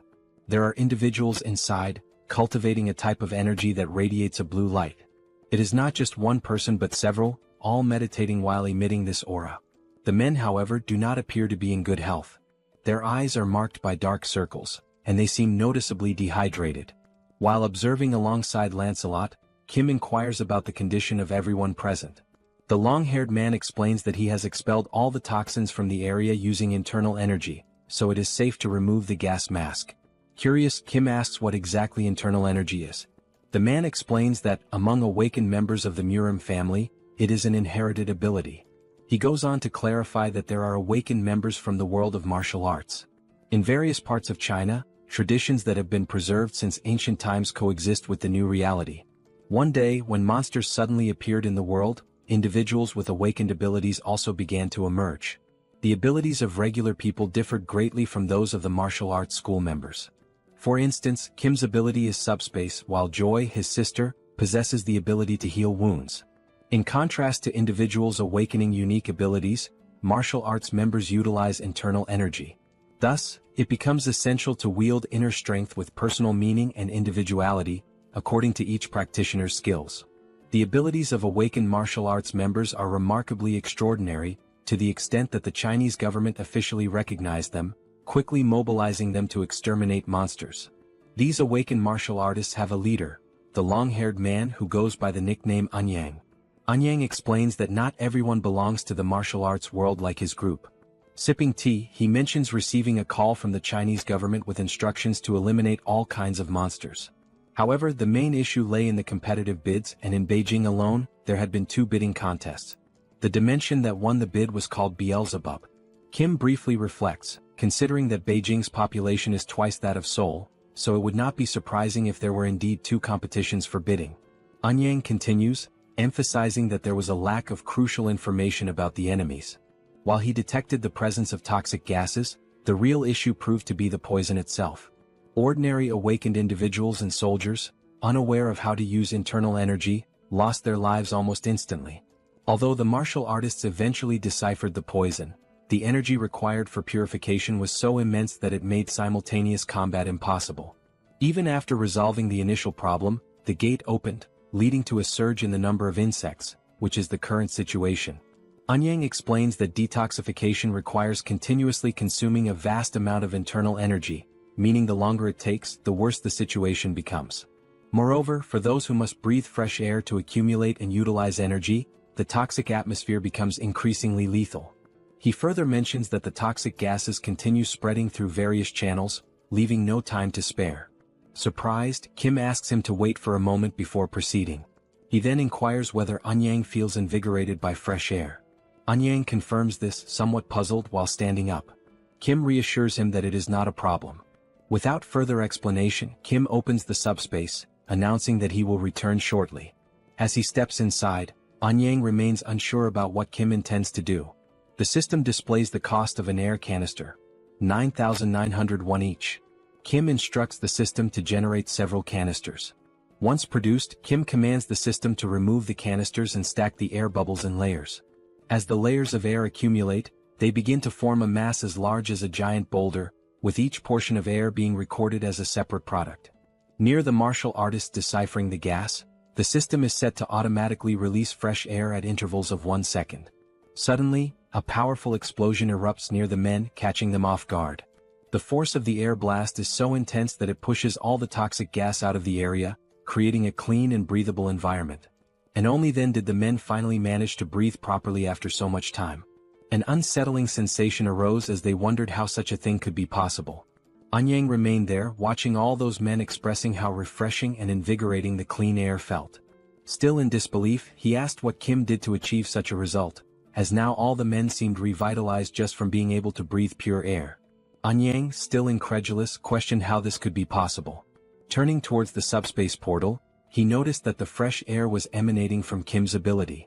He began to realize that when he had reached out to the Koreans for help, it was truly a desperate situation. People who did not know how to utilize internal energy could not even move, and meanwhile the insects reproduced faster than they could be eradicated. That was the reason he pleaded for help, desperately grasping at any possibility. Naturally, he had anticipated a refusal when he explained over the call that the situation involved insects and toxic gases.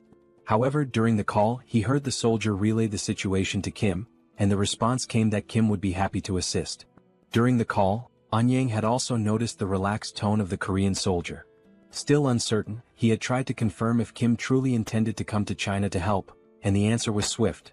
The soldier explained that Kim would be departing that very night and arriving the next morning. For a brief moment, Anyang had thought the Koreans were being arrogant, assuming that the problem was small enough to be resolved by just Kim. And at that precise moment, when Kim did not merely arrive to eliminate the insects but genuinely demonstrated his immense strength, Anyang realized that he himself had been the arrogant one by underestimating Kim. Casting a sidelong glance with a look of surprise, Anyang finally grasped why Kim had been so composed. His abilities were indeed astonishing. Kim then noticed something that caught his attention. Looking to the side, he saw Anyang leaning towards him, seemingly wanting to express gratitude.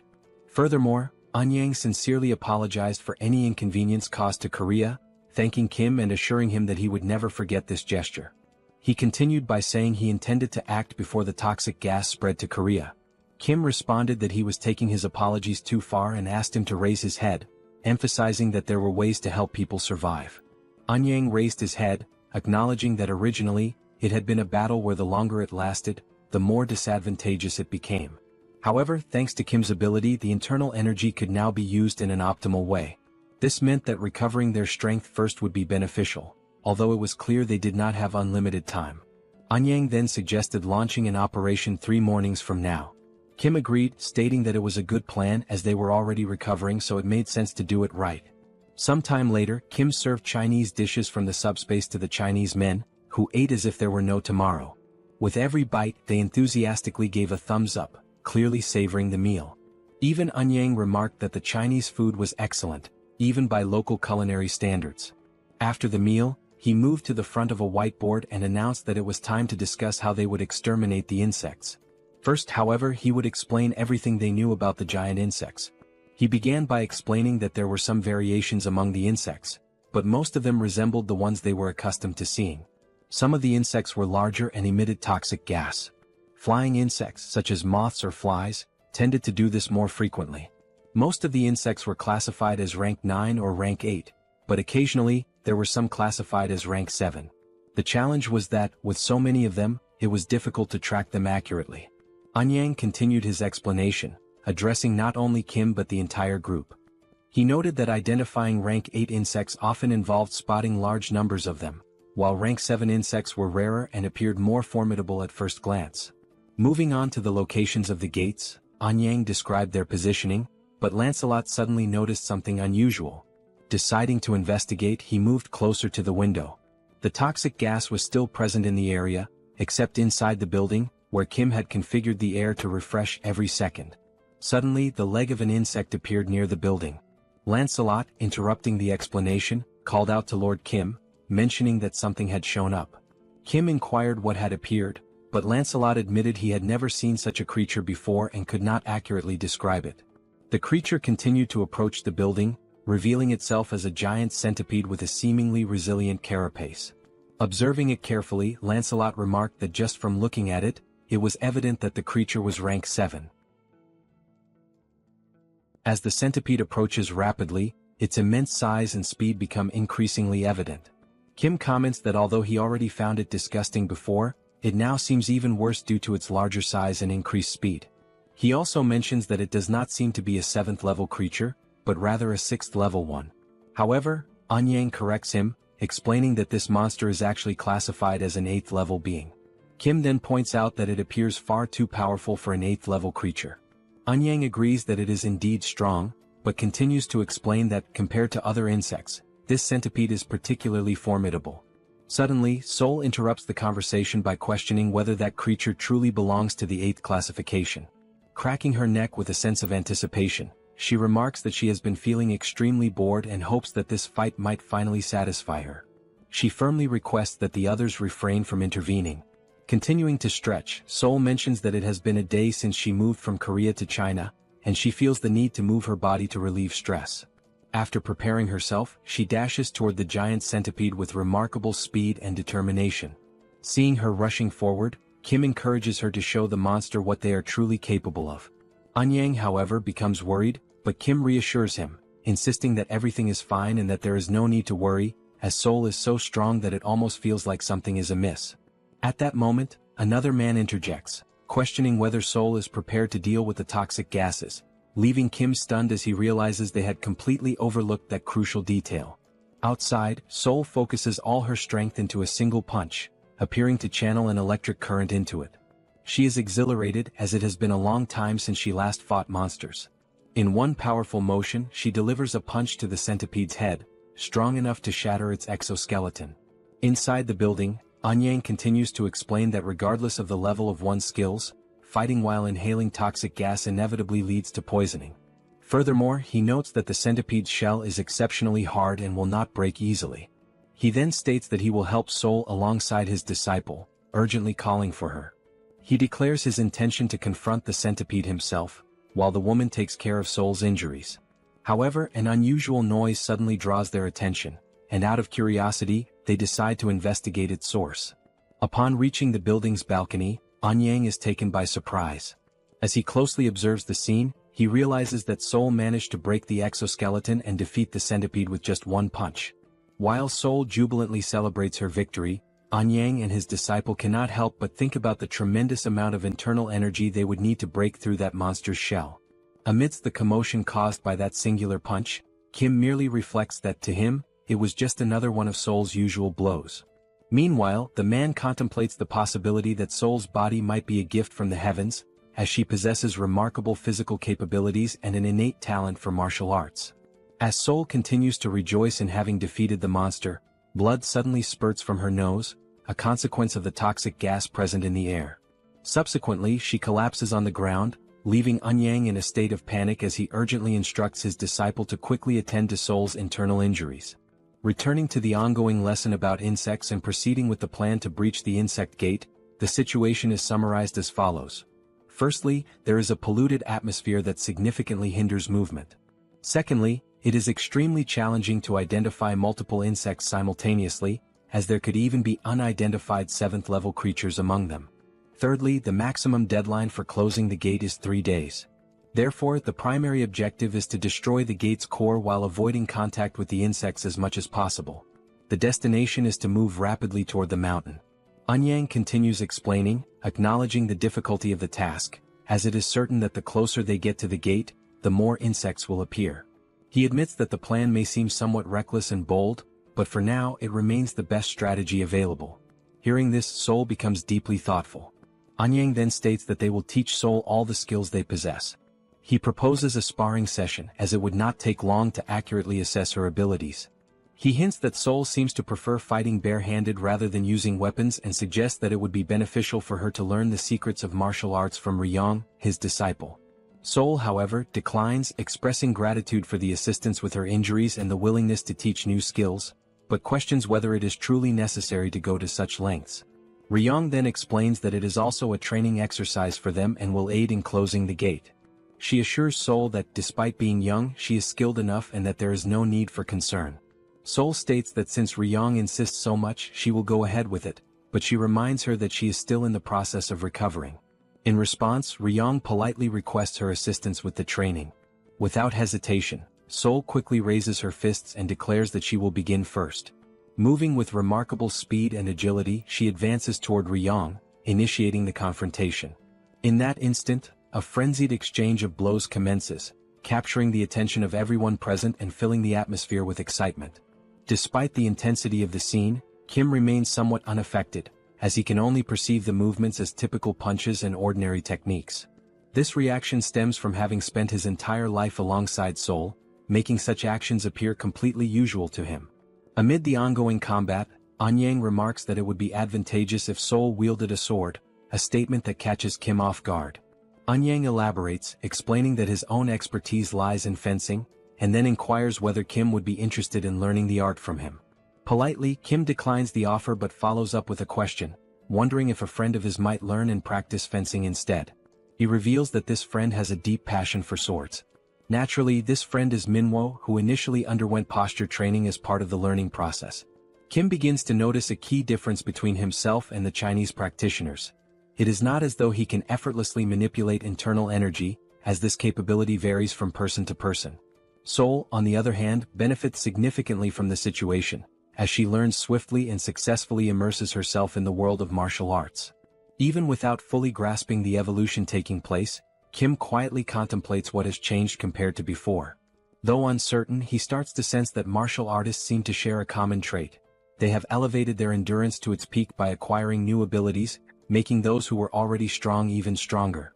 Acknowledging this evolution, Kim realizes that he cannot afford to remain idle. With the abundance of magical stones available, he contemplates the possibility of creating a weapon specifically designed to combat insects. As he navigates the system, he discovers that enhancement items can be strengthened after upgrading the subspace to level 5. The system window displays the status of the subspatial laboratory, indicating that objects can now be viewed as holograms. The first concept that comes to Kim's mind for an insect extermination tool is an electric trap. While this device would work well against small insects, most of them are considerably larger than the trap itself, rendering it ineffective. To address this, he uses the holograms for simulation, designing a larger trap. However, the efficiency remains low as the cost would be prohibitively high. This realization leads Kim to consider that developing such a device might be more challenging than it initially appeared. Regardless of how hard he thinks, no viable ideas emerge, partly due to his lack of specialized knowledge in mechanical engineering or electricity.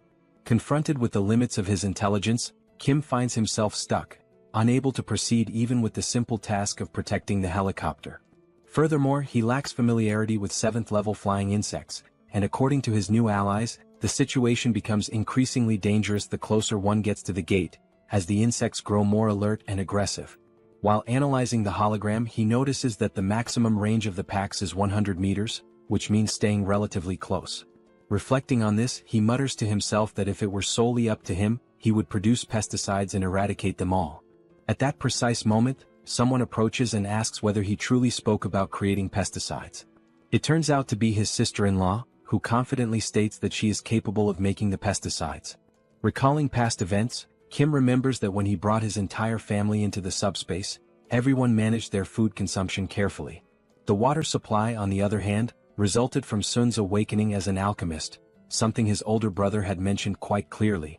Realizing that his happiness over reuniting the family had momentarily made him forget this detail, Kim becomes more attentive to the situation. Excitedly, his sister-in-law reassures him that, although her alchemy skills are not as advanced as his, she is also an awakened individual and can be of assistance. She further explains that she has been using the laboratory while Kim has been preoccupied with other matters. He expresses his approval, granting her permission to use it whenever needed. Grateful, she inquires about the specific type of pesticide he requires. Directing his attention back to the hologram of the giant centipede and considering the vast number of insects, some even stronger than anticipated, Kim specifies that he needs a super-powerful insecticide capable of exterminating all the insects at once. Sometime later, amidst a city overwhelmed by toxic gases and gigantic insects, the group moves toward the core of the portal. As they advance, Anyang reflects on how the past 3 days have flown by like an arrow, and he now finds himself in the best physical condition he has ever experienced. His pure internal energy feels more powerful than ever. At that moment, one of the men interrupts his thoughts to alert him that insects have appeared up ahead. Thanks to Kim's assistance, they now have the means to fight against the insects, although they still don't know how to properly repay him for such invaluable help. Suddenly, a horde of insects emerges in front of them, prompting Anyang to instruct everyone to prepare for battle. The insects in their path are ants, obstructing their progress. However, before the Chinese fighters can initiate their attack using internal energy, a green liquid is thrown at the ants. The liquid makes contact and seemingly eliminates them with ease. This substance is, in fact, the insecticide that Kim's sister-in-law had created specifically for combating the insect threat. The Chinese warriors are left stunned by the potency of the insecticide. Anyang reflects on how, while they had been focusing on gathering and refining their inner energy, Kim had been developing this powerful insecticide. At that time, Kim is riding a motorcycle with Lancelot. Observing the scene before him, he realizes just how incredibly effective the insecticide truly is. He recalls his conversation with his sister-in-law, during which she mentioned that she had been using his laboratory and that the holographic system made everything far more convenient. Over the course of the past 3 days, she had been experimenting with various types of potions aimed at eradicating insects. She mentioned that although she hadn't succeeded in creating anything particularly powerful, the pesticide had been easy to make. In that moment, Kim had come to the realization that even what she had already produced was impressively effective against the insects. Moreover, it was completely harmless to humans and entirely odorless. Recognizing the functionality and value of the pesticide, Kim thanks his sister-in-law but adds a note of caution. The substance does not work against rank 7 insects, though it is excellent for dealing with common ones. After taking a short break, Anyang gazes out a window at what used to be a mountain known for its natural beauty, now transformed into nothing more than a dungeon swarming with insects. Turning to the others, he explains that from this point on, things become significantly more difficult. He expresses gratitude to Kim for getting them this far without needing to fight. However, the mountain itself will not be so easy to deal with. He further explains that many attempts have already been made to destroy the portal's core, but all have failed. Whenever they have tried to climb the mountain, the insects would unite and attack in force. Though they are mindless creatures, they seem to possess an instinctual understanding that they must protect the core of the portal. Anyang continues, stating that it has been a long time since their last attempt, and therefore, they have no idea what kinds of insects currently inhabit the area. Kim responds by saying that Anyang need not worry, as he is fully prepared to fight rank 7 insects. With a confident smile, he reveals something he had not mentioned earlier. He gestures to Lancelot and explains that Lancelot himself is a rank 7, and there is also something inside the subspace capable of dealing with rank 7 threats. Kim then reassures Anyang once more, encouraging him not to worry too much. However, their very first enemy on the mountain immediately makes Kim question just how powerful their opponents will be from this point on. Standing before them is a massive and terrifying grasshopper. Kim can only think that, unlike the lizard men they had faced before, this enormous insect is definitely a rank 7. As the grasshopper prepares to attack, Kim wonders whether such a creature could have possibly completed the dimensional entity's paperwork. He then recalls what Lancelot had once said about the traitorous goblins, that they had evolved through sacrificial means, a method that lacked intelligence. Those goblins had received unofficial documents, underwent evolution, and thus became what they are now. Kim begins to question whether some intelligent life forms had taken the shortcut of evolving by sacrificing other creatures. He then wonders how primitive life forms managed to achieve similar results. It occurs to him that perhaps, by eliminating and consuming the mana cores of other beings, they are able to evolve without needing any official documentation. Looking at the massive creature standing in front of them, Kim concludes that this grasshopper must have devoured many others to reach such an advanced state of evolution. It had grown into something incredibly powerful, so much so that intelligence was no longer necessary. Trying to catch the creature off guard, Kim opens the subspace and launches several beams from the Eames dimension, aiming directly at the grasshopper's face. However, even those powerful beams are unable to leave a single scratch on the creature.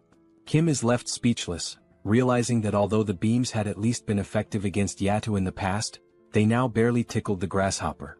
Just as Lancelot is about to say something, Seoul steps forward and announces that she will take care of it. Kim quickly urges her to be careful. As something catches Lancelot's attention, Kim mentions that it would be a good idea for Seoul to bring Lakis's spear with her. Lancelot turns all his attention in that direction, trying to understand what exactly is happening. He begins to wonder what that could possibly be. As he attempts to get a better look, he questions why the trees are moving. Gradually, those trees seem to be drawing closer.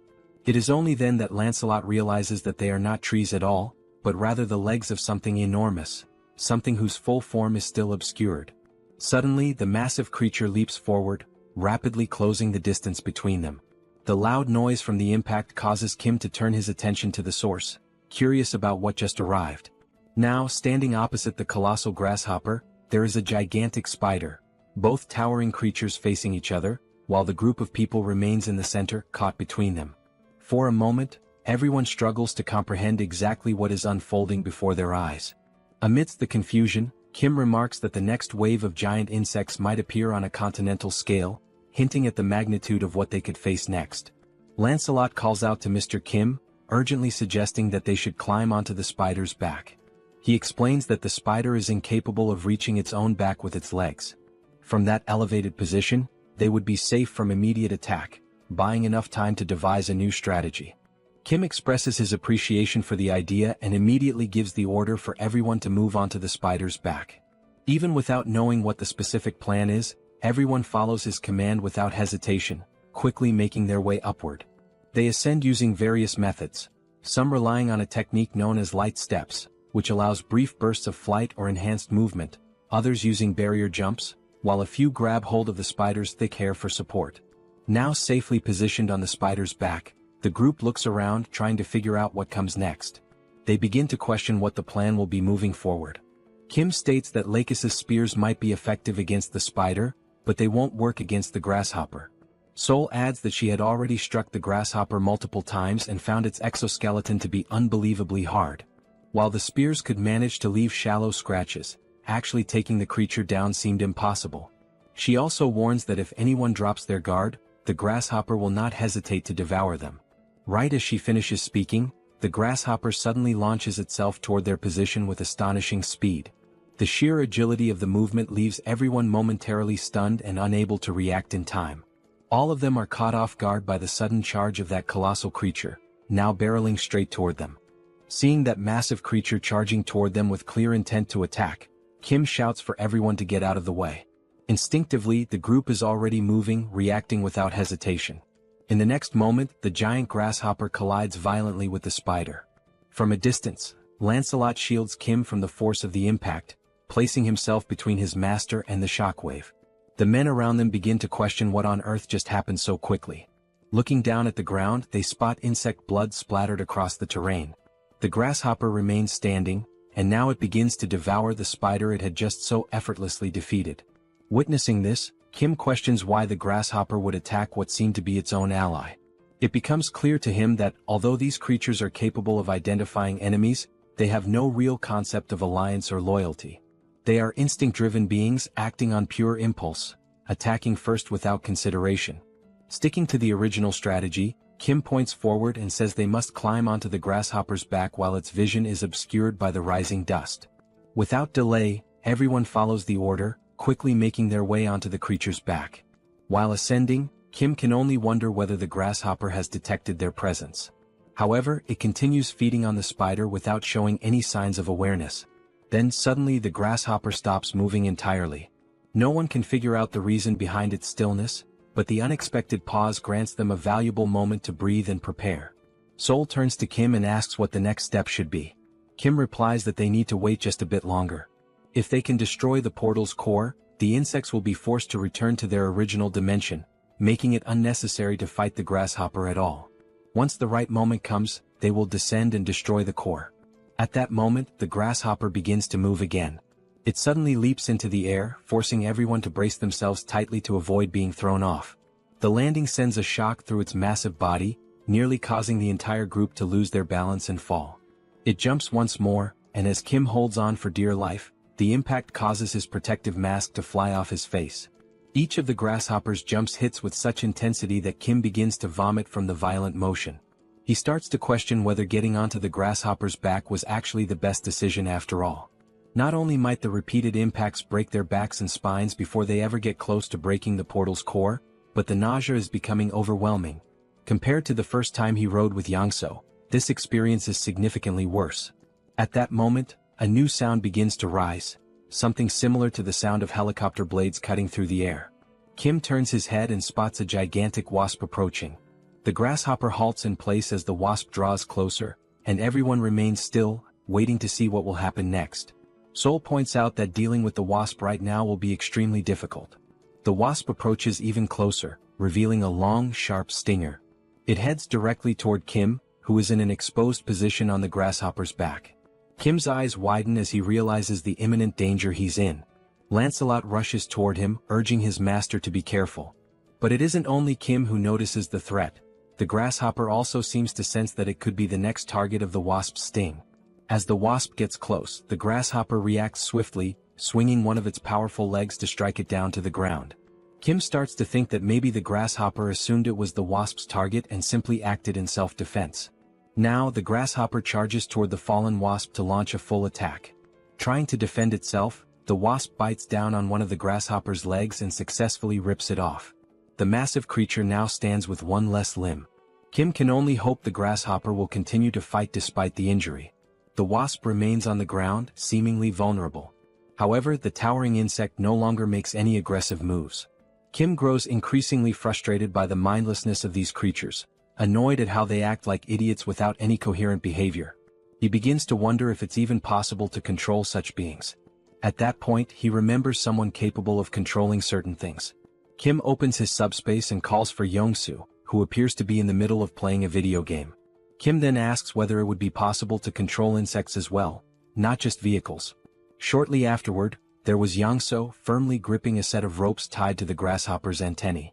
Kim states that the wasp is still exhausted and unable to get up. He adds that, in the worst-case scenario, they can retreat into the subspace, so it's worth trying to control the insects. Yongsoo agrees to attempt it and tells everyone to hold on tightly. He begins maneuvering the ropes, attempting to steer the massive creature, which to everyone's surprise appears to be responding. Slowly, the grasshopper begins turning toward the wasp lying on the ground. With a sudden move, the grasshopper strikes and tears the wasp's head off with a single bite. Witnessing that, everyone becomes overjoyed to see that Yongsoo has managed to control even a creature of that size and power. But before they can fully process their success, more insects emerge. This time it is a giant moth. Wasting no time, Yongsoo moves the ropes once again, signaling the grasshopper to attack the new threat. The grasshopper immediately jumps toward the moth and delivers a powerful strike. Alongside the moth, a mantis also appears, only to be swiftly eliminated by the grasshopper as well. Next, a swarm of giant ants arrives. To handle them, the grasshopper receives help from Kim, who summons beams from the Eames dimension to assist in wiping out the attackers. After all those confrontations, the group reflects on how they initially thought the grasshopper was special only because the dimensional beams had no effect on it. But now they realize it is an incredibly powerful predator, far beyond what they had expected. Seeing the grasshopper now lying lifeless on the ground, everyone expresses their gratitude for how much it had helped to make things easier up to that point. Lancelot remarks that among rank 7 creatures, there are very few that he believes could have taken down that grasshopper. Kim adds that without Yongsoo's intervention, they would have found themselves in serious trouble. Then Bedivere appears, reporting that the area is now completely cleared of insects and promising to remain on alert. As he looks to the side, something catches his attention, something he has been searching for a long time. There, standing before them, are 2 open portals. And beside those portals stand 2 creatures, guardians whose sole purpose is to protect the cores of the gates and prevent anyone from trying to close them. There stood the 2 grotesquely deformed creatures, shaped like massive balls of twisted flesh. Anyang steps forward, his presence firm, and says he has waited a long time for this moment. With his sword already drawn, he turns toward Kim and expresses his gratitude for giving him the chance to avenge his fallen comrades. Kim responds that no thanks are necessary, stating that nothing could be fairer than allowing Anyang to be the one to destroy the cores. Anyang nods in appreciation of the gesture, then turns his focus back to the enemies ahead. He remarks that no matter what he does, the millions of lost souls can never be truly honored. Still, he chooses to unleash his most powerful technique, because that is the least he can offer them. As he prepares to strike, an intense orange aura begins to radiate from his body. Gathering his strength, he raises his weapon and launches the attack, shouting for those disgusting insects to vanish. The skill, known as Descending Footprint, is released from a distance, designed to strike both gate cores simultaneously. The impact of the ability is overwhelming. Upon hitting its target, it obliterates the creature completely, crushing it with brutal force. The surrounding area is instantly engulfed in a thick cloud of dust stirred up by the shockwaves. Anyang turns around, his back to the devastation still unfolding behind him as the explosion continues to rumble. Watching the display of raw power, Kim acknowledges that Anyang had not been exaggerating when he said this was his strongest ability. The strength is truly formidable. Then one of the portals begins to close. However, everyone immediately questions why only one of the 2 portals is shutting down. As the dust settles, it becomes clear. The hand of some unknown creature had shielded one of the cores from the full force of the attack. Everyone turns to see what exactly that creature is. And since it has not yet emerged completely from the portal, Kim wonders what kind of being it might be. Gradually, the creature begins to exit the portal. It has multiple eyes, far more than anything natural. The being resembles a monstrous, mutated fly. The sight of such a horror leaves Eun-yang stunned. His most powerful strike had not even left a scratch. Then the creature attempts to speak. It says it will likely face reprimand from the Chamber of Commerce, but given the current situation, everything is already a lose-lose scenario. It adds that it smells something quite delicious. Seoul asks whether that mutant can even still be considered an insect. Kim comments that the monster is revolting and questions whether it is also a rank 7 entity. Attempting to catch it off guard, he opens the subspace and gives the command for PX to launch the Lakis spears toward the fly. The spears strike the creature's eyes, yet cause no harm, not even the faintest scratch. This outcome surprises Kim, considering those same spears had managed to wound the grasshopper. His suspicion grows. Lancelot then confirms that the creature is indeed at least rank 6, possibly even stronger. The fly questions what had just been thrown at it, noting that it barely felt a thing. It also asks where those spears had come from. Seoul looks to Kim and asks what they will do next. Kim, however, finds himself unable to focus on anything except trying to determine the next move, never having faced anything of such overwhelming power. He begins recalling past fights against opponents stronger than himself, trying to understand how he had managed to overcome those odds. There must be some kind of trick. Then reality hits him. Until now, all he had done was launch attacks endlessly. And now would be no different, because no other option remains. He shouts for everyone to stay back, announcing his intent to continue attacking from a distance until he can find a weakness. Again he opens the portal and fires more of Lakis's electric spears. The spears strike the fly, but are effortlessly deflected, causing no visible damage. The creature mocks the attack, sarcastically claiming that the pain was unbearable. It then wonders aloud whether it should simply wipe everyone out, leaving no survivors. Yet it says it feels too lazy to move. Now face to face with Kim, the creature hovers menacingly as Kim desperately searches for a solution, or at least tries to determine whether it's worth continuing to attack despite the lack of results. Kim remarks that the only small advantage is that the fly considers them so insignificant, it doesn't even seem to have acknowledged the presence of the humans. Lancelot calls out to Kim and insists that he doesn't need to fight this monster directly. All they need to do is find a way to destroy the gate's core, and the creature will vanish along with it. Kim responds that he knows that, but still can't stop himself from trying to take the monster down. Lancelot agrees to try and distract the creature. Once an opening appears, they all know what to do. Kim agrees with the idea but wonders how Lancelot plans to do that, especially when even the Lakis spears are being ignored. He concludes that the only possible solution is to find something the insect would be attracted to. Then, an idea seems to strike him.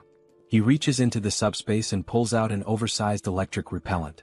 The system display shows that it carries an electric attribute, with functions including penetration, shock, and provocation. When Kim realizes what is happening, within mere seconds, the creature is already alarmingly close to him, as if it had been rapidly drawn in by some invisible force. With its sudden approach, the hundreds of eyes covering the fly become clearly visible, revealing how horrifying the creature truly is. The fly then questions what the object is, calling it both fascinating and beautiful. Kim begins to tremble with fear, mistakenly believing that the creature is speaking about him, and not the oversized electric repellent it now holds.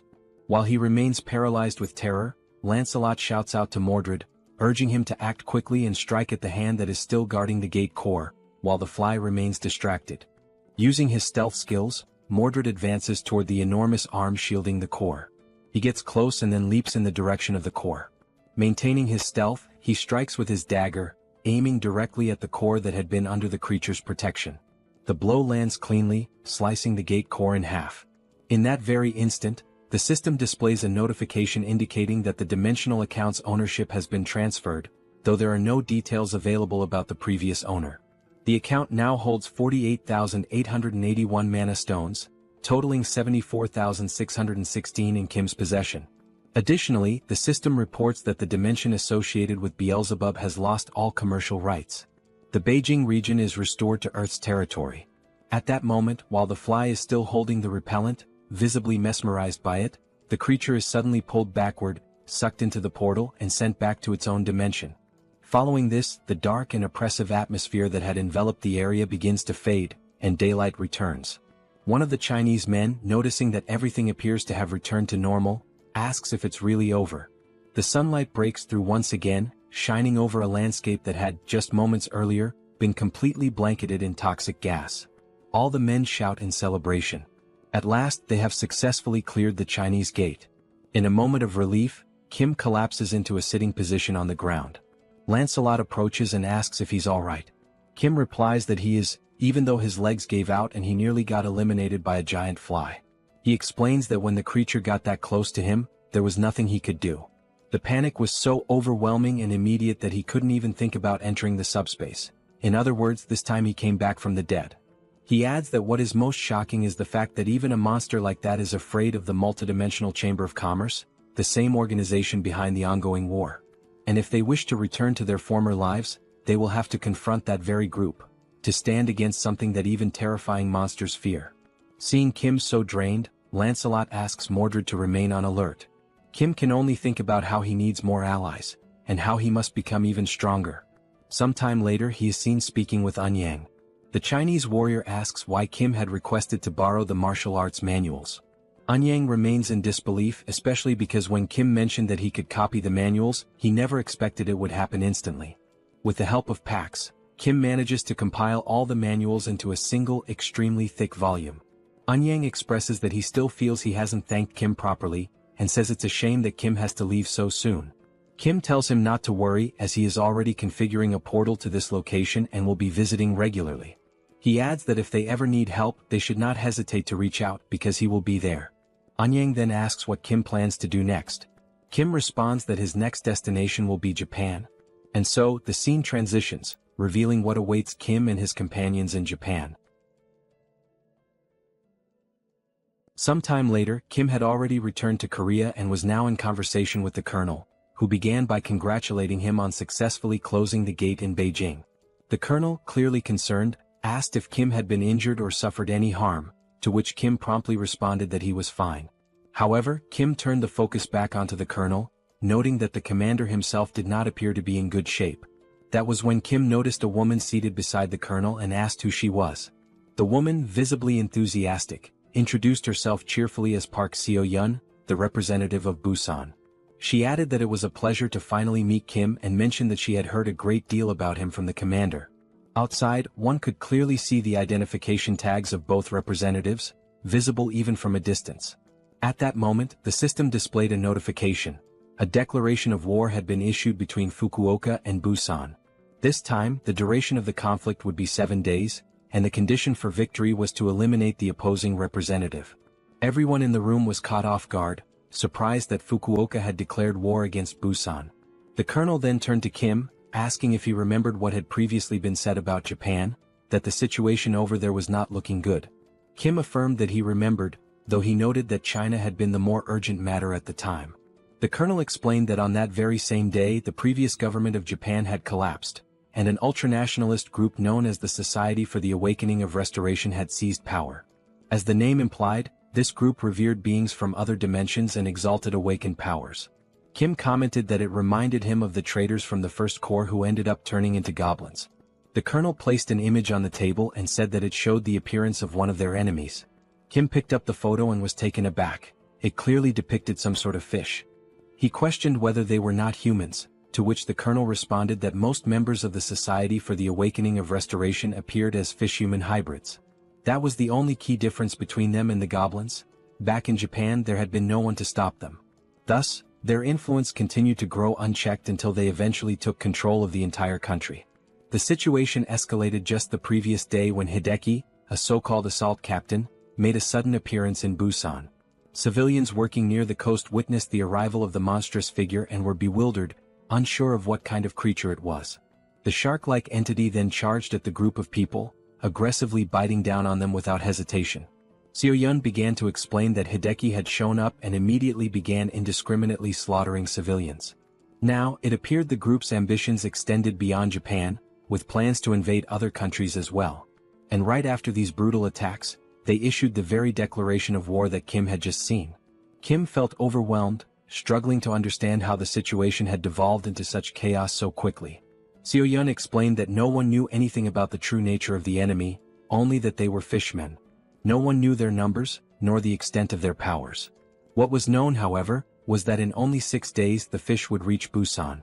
The colonel added that attempts had been made to contact military units to recruit awakened individuals, but the turnout had been shockingly low. Kim joked that he finally understood why the colonel looked so unwell. As he thought further, he realized that these humans had also aligned themselves with beings from another dimension. At first glance, they resembled the goblins of the First Corps. However, back then, the most powerful enemies had still been limited to rank 8. Now, it seemed that nearly every enemy was at least rank 7 or perhaps even stronger.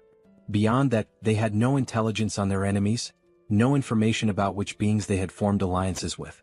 And relying solely on Mordred to gather intelligence was no longer sufficient. Given all this uncertainty, the only rational approach was to assume the worst and begin preparations accordingly. The colonel acknowledged that Kim had just returned from China and was likely exhausted, but he asked nonetheless if Kim would be willing to help with this new threat as well. Without hesitation, Kim responded affirmatively, surprising the colonel with his speed and resolve. Kim then stated firmly that he would do everything he could to stop the enemies. His first question was how many awakened individuals were currently present in their ranks. Then, without hesitation, he opens the subspace and causes a massive stack of papers to appear right in front of him, instantly drawing the colonel's stunned gaze. The sheer volume of documents leaves the colonel speechless for a moment, prompting him to ask what exactly all of that was. Kim calmly explains that it is a comprehensive collection of martial arts techniques, a compilation of manuals he had received from the Chinese. This vast archive contains teachings that could greatly benefit awakened individuals if they take the time to study them. Still in disbelief, the colonel asks if Kim truly intends to distribute such valuable material to the awakened units. Kim confirms that this is indeed the plan, but not only to the awakened units. He states that he will also offer them to anyone willing to lend a hand in the upcoming battles. He emphasizes that what matters now is contribution and cooperation, regardless of affiliation. Then, turning his attention to someone in particular, Kim mentions he has someone specific in mind. He notes that it has been a while since he last saw this person and wonders aloud whether that individual is doing well. He's referring to Mr. Song, the large man who had previously been under mind control. Appearing slightly embarrassed, Song responds that he's doing fine, especially since his unique ability lies in being incredibly durable. Kim, looking serious, mentions that he has a difficult request to make. He asks whether Song would be willing to do him a favor, specifically, something important that will take place in Busan within 6 days. The scene transitions swiftly to the international airport, where James stands facing Kim. James tells him not to worry and assures him that this upcoming task will be easy for someone like him. He also mentions that he had been waiting for Kim. Curious, Kim asks him why he had been waiting. James replies that he once said he would only help if it involved going to the United States. But after witnessing Kim's capabilities, James realized he had been mistaken about him all along. James then admits that he had never truly understood the nature of Kim's ability and, intrigued, asks just how many machines Kim currently has connected to it. Sometime later, Kim finds himself walking through the area, deep in thought.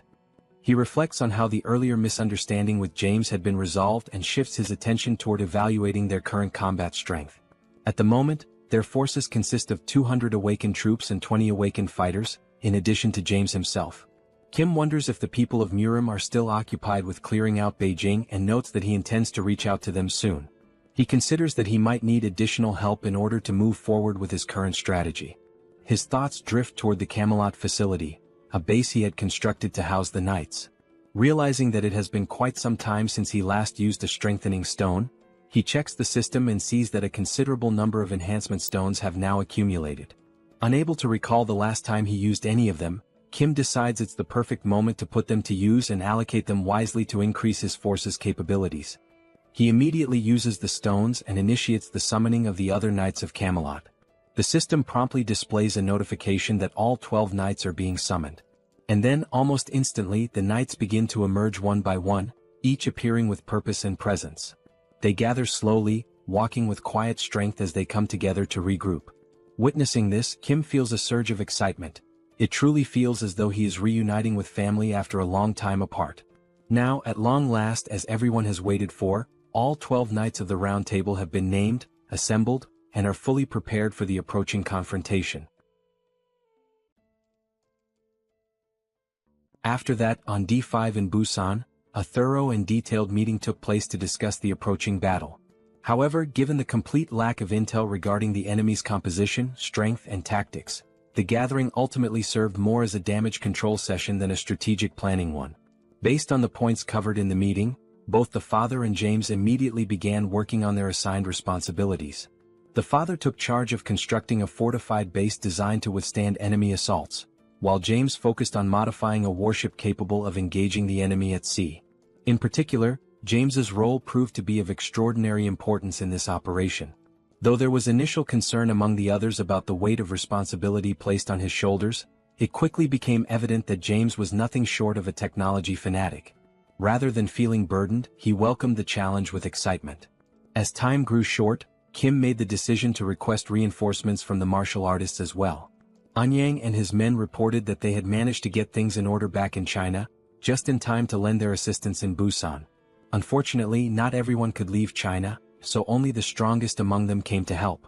They dedicated themselves to training the awakened troops by using martial arts manuals to enhance their capabilities in combat. While watching the intense training sessions unfold, Kim expressed his gratitude for their support. However, Anyang replied that there was no need for thanks. What Kim had done for China was far greater and could never be repaid so easily. Anyang added that there was something he had been unable to say the last time they met, and now, he had a favor to ask. Curious, Kim asked what kind of favor it was. Anyang pulled something out and showed it to him, a sword of remarkable beauty and significance. He explained that he had used an enhancement stone on the weapon, which had significantly amplified its power. He then asked Kim if it would be possible to duplicate this sword, completely catching Kim off guard. Anyang went on to say that if such a sword could be shared with others who needed it, it would surely make a difference on the battlefield. And he emphasized that this was something only Kim had the power to accomplish. Still stunned by the request, Kim asked him to wait a moment, pointing out that it was such a valuable weapon. Duplicating something so rare felt like a big decision. Nevertheless, Kim accepted the sword and sincerely thanked Anyang for entrusting it to him. Eager to test its potential, Kim promised to treasure the sword and ensure that it would be shared with those who needed it most. The system then displayed the sword's stats. It was a rare-grade weapon with wind attributes and included piercing and acceleration options, an extremely powerful and well-rounded blade. Afterward, Kim opened his portal and summoned Manhwa, telling him that he had brought a gift. Manhwa, exhausted from continuous training, didn't even manage to ask what the gift was. He could only wonder what Kim had in store. A few minutes passed. Manhwa began to speak, saying that once he reached skill level 10, he learned that with 1,000 mana stones, he could obtain a classification and a dimensional account. He had since gone monster hunting to gather stones. Manhwa continued, explaining that he had been the only one left out of the recent battle against the insects due to his lack of official classification. That exclusion left him deeply frustrated. Kim was surprised by Manhwa's frustration and began to wonder whether raising one skill level truly helped elevate their classification. It was at that moment Kim realized that the majority of martial artists were already at rank 8. He speculated that perhaps some of them had received registration forms from dimensional entities to increase their rank. However, the more likely explanation was that they had simply advanced their level in tandem with their abilities, especially since those registration forms were so difficult to obtain. Then Kim thought about Seoul. She hadn't said much about her own progression, despite always staring at the system screen and muttering that it kept asking for more mana stones, leading her to suspect the system itself was trying to scam her. Kim came to a harsh realization. It would take 100,000 mana stones just to reach rank 6. He turned to Manhwa and asked how many stones he had managed to collect so far. Manhwa answered that he had only gathered 314. Kim then said he would provide the rest of the stones, but only if Manhwa agreed to do him a favor. Manhwa asked what kind of favor that would be. And so, Manhwa joined the upcoming battle against Fukuoka. As preparations progressed, time seemed to accelerate. Finally the day arrived. The day of the battle. Gradually the enemy began to approach from the sea. The waters, calm just moments before, suddenly erupted as the invaders emerged without warning. The fishmen began shouting as they arrived, claiming that nearly 1,000 merfolk were on their way. They boldly declared that human weapons would be useless against them. Furthermore, they offered what they called a bloodless solution: surrender the representative and they would spare the rest. Observing their arrival, Kim noted how articulate the fishman was. The creature had spoken the perfect words to earn himself a punch. Then a magical barrier opened. The fishman, convinced that the humans were about to surrender their representative and capitulate, let out a loud command, ordering the merfolk to attack. From beneath the waves, a vast number of fishmen surged forward. But before the lead fishman could continue his proclamation, something pink came flying toward him. It was a whip. The strike landed squarely, launching him through the air and leaving the rest of his kind stunned in fear. That powerful attack came from the newly appointed knight, who addressed the fishman with absolute contempt, calling him a filthy piece of trash. She was flanked by 3 other knights, standing firm as she boldly declared that those damned fish wouldn't be allowed to take even a single step closer to Lord Kim. The 4-knight formation immediately exuded an intense aura of pressure, striking fear deep into the hearts of the invading fishfolk. Amid the mounting tension, a new figure emerged from among the enemy ranks, a fish-like creature who introduced himself as Lord Makio. His presence marked a shift in the battlefield's atmosphere. Observing the resistance before him, Lord Makio remarked that this scene was quite different from what had previously been described by another of their lords, Lord Hideki. A hammerhead-headed subordinate of his stepped forward, ordering the other fish to stand back as he alone would break through the enemy's defenses. Wearing a confident smile, Lord Makio stated that he would now show them the vast difference in power between their forces. But despite his posturing, the hammerhead fishman was swiftly intercepted and utterly defeated by Percival in a decisive, brutal counter. The blow left him crumpled and motionless, showcasing the sheer gap in strength between them. Witnessing one of their commanders fall so easily, the rest of the fish warriors charged in desperation.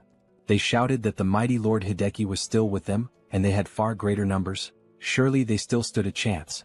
Joining the battle's front line was Anyang, wielding his sacred sword with unshakable determination. Fighting at his side was his trusted aide, delivering a relentless flurry of punches against the enemy. Also present on the battlefield was Seoul, effortlessly taking down wave after wave of fish soldiers. Her strikes were sharp and well coordinated, drawing from the new combat techniques she had recently mastered through rigorous training. A bright smile played on her face as she fought with poise and strength. Amidst the chaos, the second Lord Hideki finally made his entrance. Commanding his troops to charge, he stepped forward with a declaration of power, claiming that even among fishfolk, there existed a hierarchy of strength, and they were about to witness it firsthand. But his confidence was abruptly shattered. Out of nowhere, a Virga beam shot through the air at blinding speed and struck him square in the chest, throwing him back violently and halting his advance in an instant. The ordinary fish warriors gasped in horror, eyes wide as they watched their powerful commander being flung through the air like nothing more than debris. Seconds passed as confusion turned into panic. Suddenly, cries broke out among the enemy ranks, urging everyone to retreat. Something was clearly wrong. One of the fish soldiers, now frantic, shouted that they couldn't see any human ships nearby. If there were no ships, there should be no threat. The sea, by all logic, should be a safe haven for them. From the rooftop of a nearby building, Kim silently watched as the fish forces scattered in retreat. There was no celebration in his expression, only observation. He wondered to himself why they were fleeing in such a disorganized manner. Unlike the lizard men or the insect hordes, the fishfolk had yet to display any truly formidable power. It left Kim questioning whether this was really the full extent of their strength. Out in the ocean, as the enemy tried to escape, Kim opened a portal high in the sky above the retreating fish. From it, a massive ship descended, an imposing war vessel engineered with unmatched precision and technological enhancements. The fish had plans, no doubt, but against this masterpiece that James had constructed, any strategy would prove meaningless. Inside the ship, Kim gave a direct order to Yangso to set course for Fukuoka. Yangso replied with certainty, affirming that he would take them there, especially now that they had a fully equipped and masterfully modified warship at their disposal.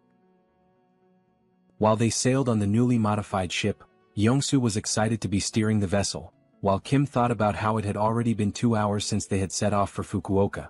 Besides having escaped earlier, no monsters had appeared. In other words, it had been 2 hours without any incidents or disturbances, completely silent. Kim wondered if perhaps they were being lured somewhere, but he considered that he would have to be extremely careless to be used as bait, which would be far too obvious. He realized that Lancelot and the other knights must be busy defending the base, except for Mordred. As Kim contemplated what could possibly go wrong, and prepared to enter the subspace to protect himself if something did, he suddenly heard an unusual sound. Quickly, he shouted that it was the noise of a strange monster and continued yelling that he had known it was a trap from the very beginning. Outside, on the sea, a giant whale emerged from the water. Kim said that, at first glance, this whale was at least of the same class as the locust, and if it reached Busan, it would cause total devastation, putting Kim on high alert. He then stated that he would try to stop it right there, even though he had no idea how strong it might be. Kim opened the subspace and launched the Eames dimension beams toward the whale. The beam struck the whale, piercing it easily. Then all the other beams also hit, severely injuring the whale. Seeing this, Kim commented that, as expected, the strength of that whale did not even come close to the power of the locust. As the whale sank into the sea, the system appeared, showing that the ownership of the whale's dimensional account had been transferred to Kim, making his current balance 54,827 magic stones. Looking at the system, Kim wondered if it was normal for such a weak enemy to possess a dimensional account and questioned whether this was also part of a bait strategy. Suspicious, he thought about how strong the rank 7 enemies that would appear next might be, but he was ready for whatever came his way, if the enemy had the courage. Or so he thought. About 10 minutes later, Yongsu announced that they had arrived in Fukuoka. Kim was surprised at how quickly they had gotten there. Kim remained cautious since they had crossed the sea without any problems. He had expected to fight the merfolk in the water, but that had not happened.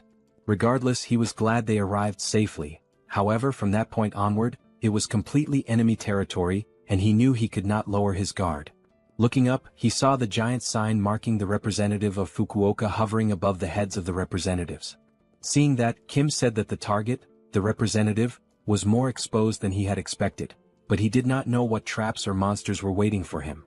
Kim opened the subspace and said he knew someone who specialized in infiltrating enemy lines. He called Mordred and said it was his turn now, assigning him the mission to infiltrate and gather information about the enemies. Mordred replied that he would carry out the order as commanded by Lord Kim. Then the stealthy knight proceeded to enter the enemy lines without being seen. While infiltrating an enemy facility, he saw 2 monsters arguing with each other. Mordred stopped, intending to listen more carefully. One of the enemies called the other frustrating. The angry enemy said that they had sent 1,000 soldiers but still failed to break through the weak defense in Busan and eliminate the Busan representative. The one reprimanding them was a fat fish wearing clothes, scolding one of the fish who had fled. The fat fish asked why they had failed to complete the mission. Still furious, the fat fish asked where the hell Hideki was and what he had been doing. The fleeing fish said that Hideki had been struck by some gigantic structure and had simply been eliminated easily. The fat fish said that made no sense at all. While the fleeing fish apologized, someone was quietly listening in the background. A man said that apparently they had underestimated the strength of Korea, which had come to help Japan. A large fish security guard said that, in this bidding war, Korea's score had been very high and not without reason. The big fish apologized and told the man not to worry, assuring him that even if they lost Fukuoka, he would ensure there were no losses on their investment. The man then called the big fish's attention, addressing him as chairman, and asked who had given permission to lose Fukuoka.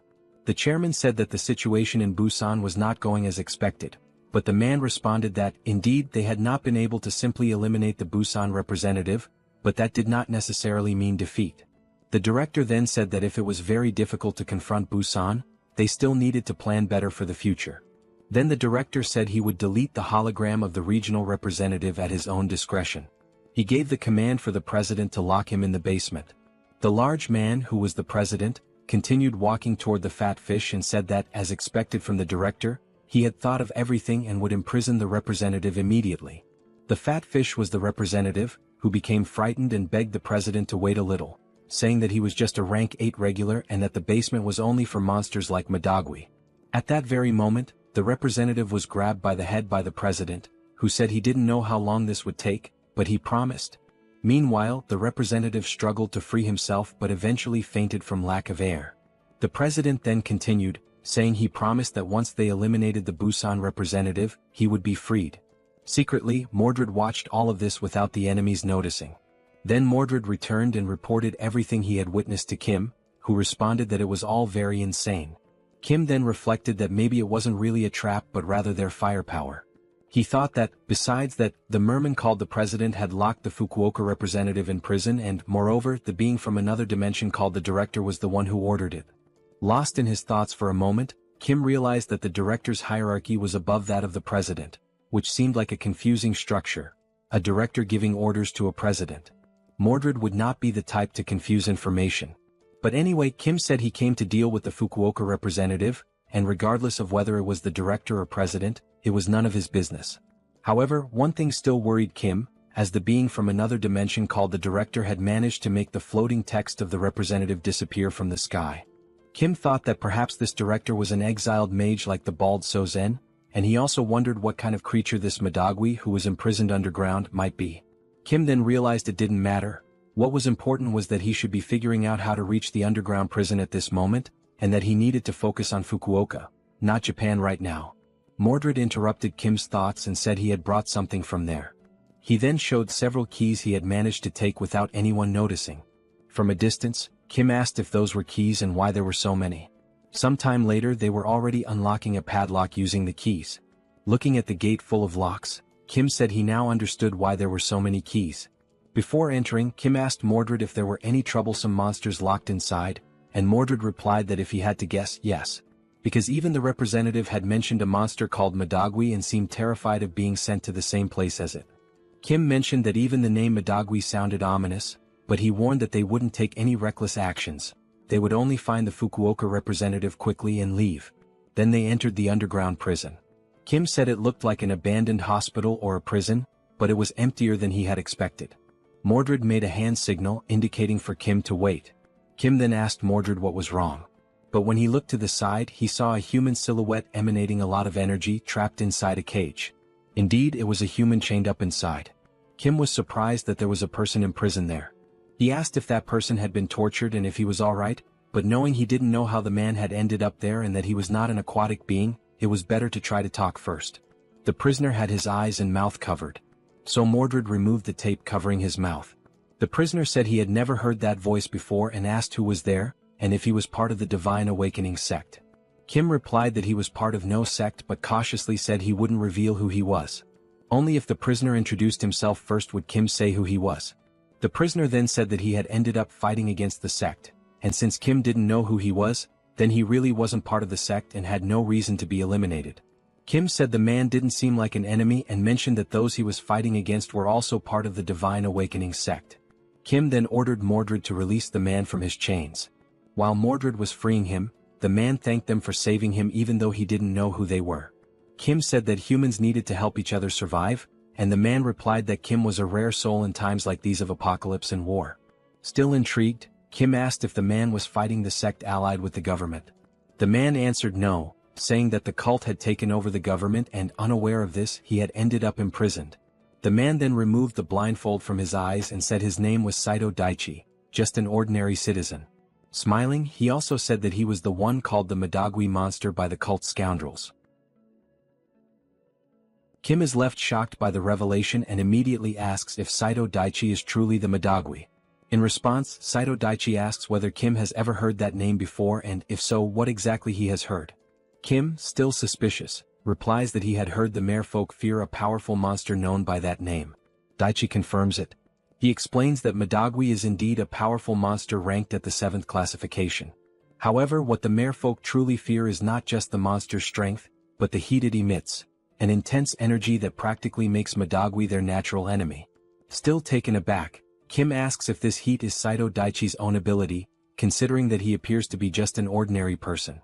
Daichi calmly responds that his ability is not to transform into Madagwi. He then lifts his shirt and reveals something beneath it, a red mark on his body resembling a scar. He explains that the Madagwi is sealed within his body. Kim's jaw drops in disbelief and asks if something like that is truly possible. Daichi begins to explain about the seals. The system indicates that a master seal allows a target to be sealed inside a person's body.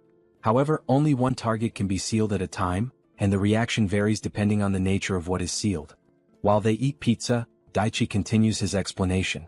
He says that the larger and heavier the sealed entity is, the stronger the reaction on the host's body.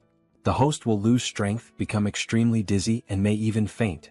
This is something he learned the hard way after sealing the Madagwi.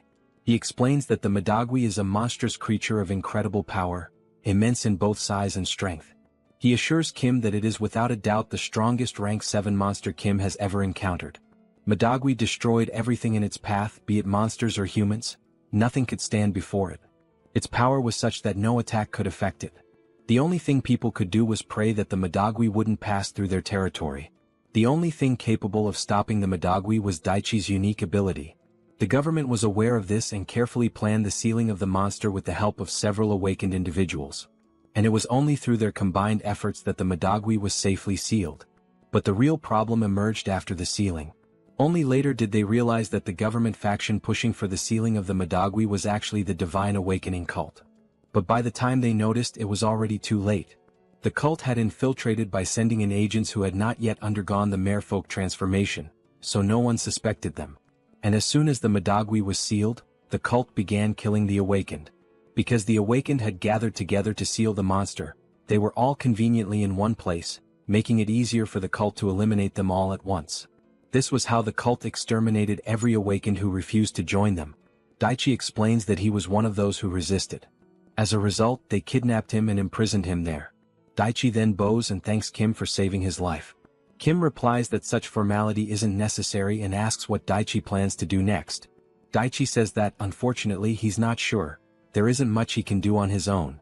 He then adds that if it were possible, he would unseal Madagwi and release it upon the divine cult to destroy them. However, if he did that, he too would be caught in the destruction and die.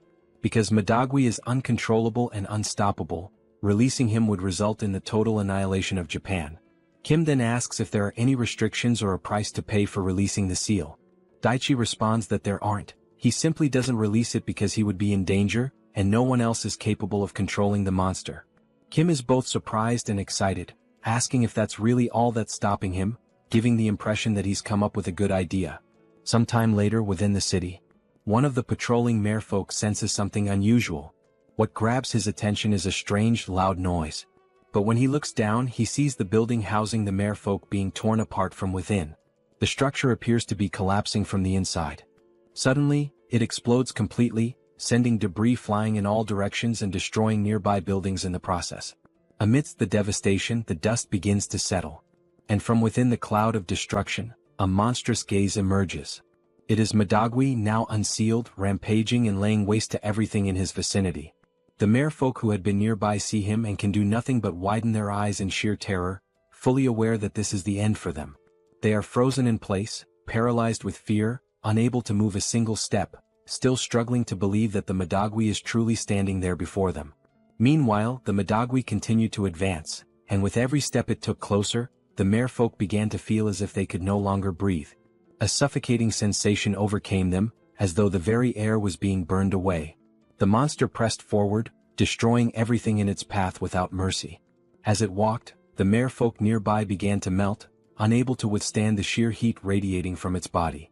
From within the subspace, an emergency shelter Kim had created to protect Daichi from Madagwi's wrath, Kim carefully observed the destructive force of the beast outside. At that moment, a notification from the system appeared, stating that the representative of Fukuoka had been eliminated. As a result, Busan had officially won the territorial conflict. Kim acknowledged the representative's elimination and told Daichi not to worry about the rebound effect from the unsealing. Turning to Daichi, Kim assured him that he would take care of everything properly, instructing him to focus only on resealing the monster. Upon hearing those words, Daichi realized this was not the moment to be impressed. But even so, he couldn't help but think Kim was a genuinely admirable person. And it wasn't just because of his strength.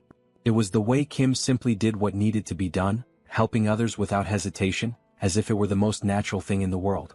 Moved by Kim's resolve, Daichi felt that he too had found someone to look up to, someone who inspired him to do what must be done.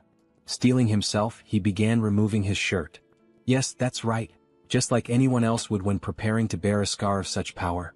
Daichi gathered his courage, stood before the portal, and faced the approaching monster. He shouted that the beast's brief moment of freedom was over, it would now be sealed once again. Upon hearing that familiar voice, the Madagwi instantly recognized it as belonging to his natural enemy. Panic struck and it turned to flee. But Daichi had already begun channeling his sealing power. In desperation, the monster grabbed onto a nearby building in an attempt to resist. But the structure was no match for its strength and crumbled entirely beneath its grasp. Soon after, the sealing process was complete. The Madagwi was drawn back into Daichi's body, once again forming the distinctive scar-like seal upon his skin. Daichi, now drained of strength, collapsed backward. But Kim caught him just in time, preventing his head from hitting the ground. He calmly told Daichi that he had done a great job. Daichi, barely conscious, looked at Kim and thought that he had indeed done what needed to be done. With the last bit of strength he had, he gave Kim a thumbs up. At that moment, Yongsu came running over and asked who the man was. Kim explained that the man was from Japan and was suffering heavily from the aftereffects of his ability. For now, it would be best to move him somewhere safe. As Kim carried Daichi, he told Yong-soo not to be surprised if more people appeared in the subspace, since this likely wouldn't be the last time. Suddenly, something caught Kim's attention. When he looked, he saw a new system message. The message congratulated him on his victory and instructed him to head to the Japan branch of the multidimensional Chamber of Commerce for further instructions. Kim recalled the intel Mordred had provided, about a certain manager who held more authority than a president. Something about it seemed like a bug in the system, and Kim began to suspect what might truly be going on. However, before he could finish his train of thought, Yong-soo interrupted, reporting that something was ahead of them. Kim looked up and saw two monsters peering intently into the subspace. What surprised him even more was the fact that, despite the widespread destruction in the city, the area where they stood remained completely untouched, as if protected by some strange field. Kim realized with a jolt that this place was none other than the accursed multidimensional Chamber of Commerce, the Japanese branch. Yong-soo, recognizing the monsters as enemies, said he would take care of Daichi and told Kim to handle the remaining business. Kim expressed his thanks. Outside, the two monsters conversed. They noted that the Madagwi had been unexpectedly released, and that the Fukuoka representative had been eliminated, likely the reason for the chaos. Seeing the floating tag above Kim's head identifying him as the representative of Seoul, they quickly realized that he was most likely the one responsible for everything. Then, a notification from the monster's own system appeared, showing that they had just received a fund of 3,000 magic stones. It was the perfect chance to redeem themselves for past failures. As one of the monsters, the president, devoured the stones, the other warned him to ensure the job was done properly this time. He urged the president to make sure the fight was worth the investment. In the background, the president, already a massive creature, began to grow even larger and more monstrous as he consumed the stones. His body mutated with raw energy. Now fully transformed, the monstrous president roared in fury and challenged Kim directly, declaring that he would not disappoint and demanding that Kim face him. After that, the director demanded that the president prove himself worthy of the investment. The president, with a ferocious expression, responded with determination that he would not disappoint. Raising his voice, he let out an earth-shaking roar, attempting to intimidate the enemy standing calmly in front of him. He anchored his feet firmly into the ground, gathering momentum, and then launched himself forward in a powerful leap. Charging with relentless aggression toward Kim, who remained composed, not flinching as the monstrous president barreled toward him. But just as the president closed the distance, a brilliant light emerged from within the subspace. This radiant burst revealed itself to be none other than the mighty spears of Lakis, which shot forth and pierced through the mutated fish-like creature with precision, forcing him down to his knees, immobilized and gasping. The director, witnessing this unexpected turn of events, stood frozen in disbelief.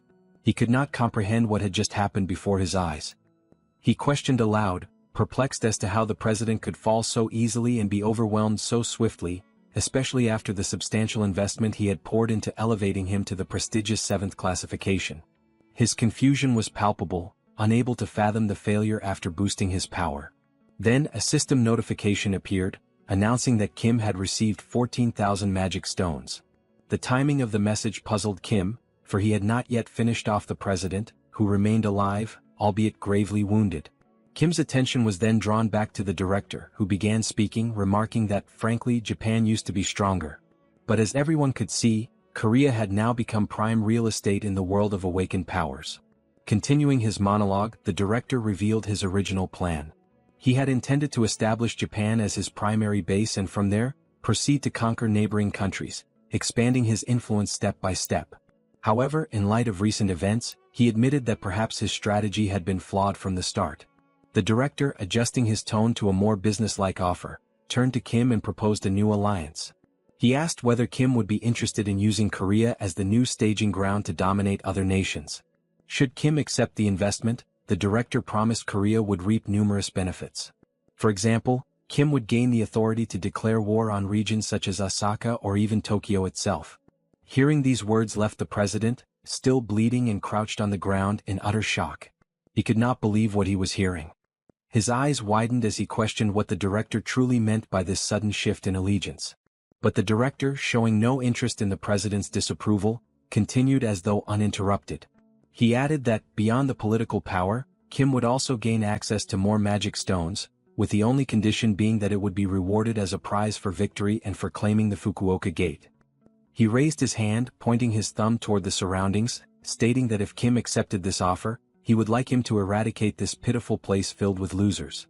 He expressed his distaste for working in such a public and exposed office, complaining that it hindered his ability to operate effectively. By eliminating it, he claimed, Kim's classification would increase significantly. Kim couldn't help but wonder silently if this monster truly had the power to raise his classification. The director then, in a seemingly casual manner, asked whether there were any awakened buildings in Korea as well, hinting at his intricate knowledge of awakened infrastructures. At that moment, the president, writhing in pain on the floor, showed signs of deep frustration. Glaring with fury, he gripped the spears lodged in his chest, yanking one free while speaking through clenched teeth. He accused the director of telling a completely different story from the promises he had originally made. Fuming with rage, the president rose to his feet and with all his remaining strength, hurled the spear toward the director, aiming for a lethal strike. However, as the weapon approached, a green aura enveloped the director's body. Despite the force behind the throw, the spear was completely repelled. No matter how much force the president applied, he was unable to breach the director's defensive field. Observing this from a distance, Kim identified the power as repulsion, but something about it felt off. Regardless of how strong a repulsion ability was, there should at least have been some slight impact or recoil, but the director remained perfectly still, unaffected. It was in that moment that Kim came to a realization. The director's power level might not be of a mere 6th rank, it was something beyond. The director then addressed the president sharply, telling him not to interfere when he was in the middle of an important discussion. Turning his attention back to Kim, he requested that Kim eliminate the president first, remarking that while the president excelled at avoiding attacks, he utterly lacked defensive capabilities. But the scene quickly shifted as the president began losing a tremendous amount of blood. Observing this, the director nonchalantly stated that there was no longer a need for Kim to finish him off. The president's end was near, his life slipping away due to his severe blood loss. Curious, Kim inquired about the director's exact classification. With a smirk, the director explained that members of the Chamber of Commerce handled matters differently. He suggested Kim should consider him a rank 0 existence, the highest possible classification. Since they operated on Earth, after all, they needed certain privileges and benefits to manage affairs efficiently. Abruptly shifting the conversation, the director asked Kim if he would accept the proposal or not. His tone left no room for evasion. Kim, now sweating profusely from the sheer pressure of the situation, thought to himself about the nature of the proposal. It was essentially an offer to switch sides, to stop being the invaded and instead become the invader, with a range of perks attached. Nervousness mounting, Kim hesitated, asking for a moment to consider. But the director quickly pointed out that throughout the vast universe, there were countless beings with abilities similar to Kim's. He even mentioned the man Kim had just rescued recently, hinting that he too possessed a comparable power. The director continued, saying that if there were already many like that in the places Kim had been, one could only imagine how many more existed across the entire world.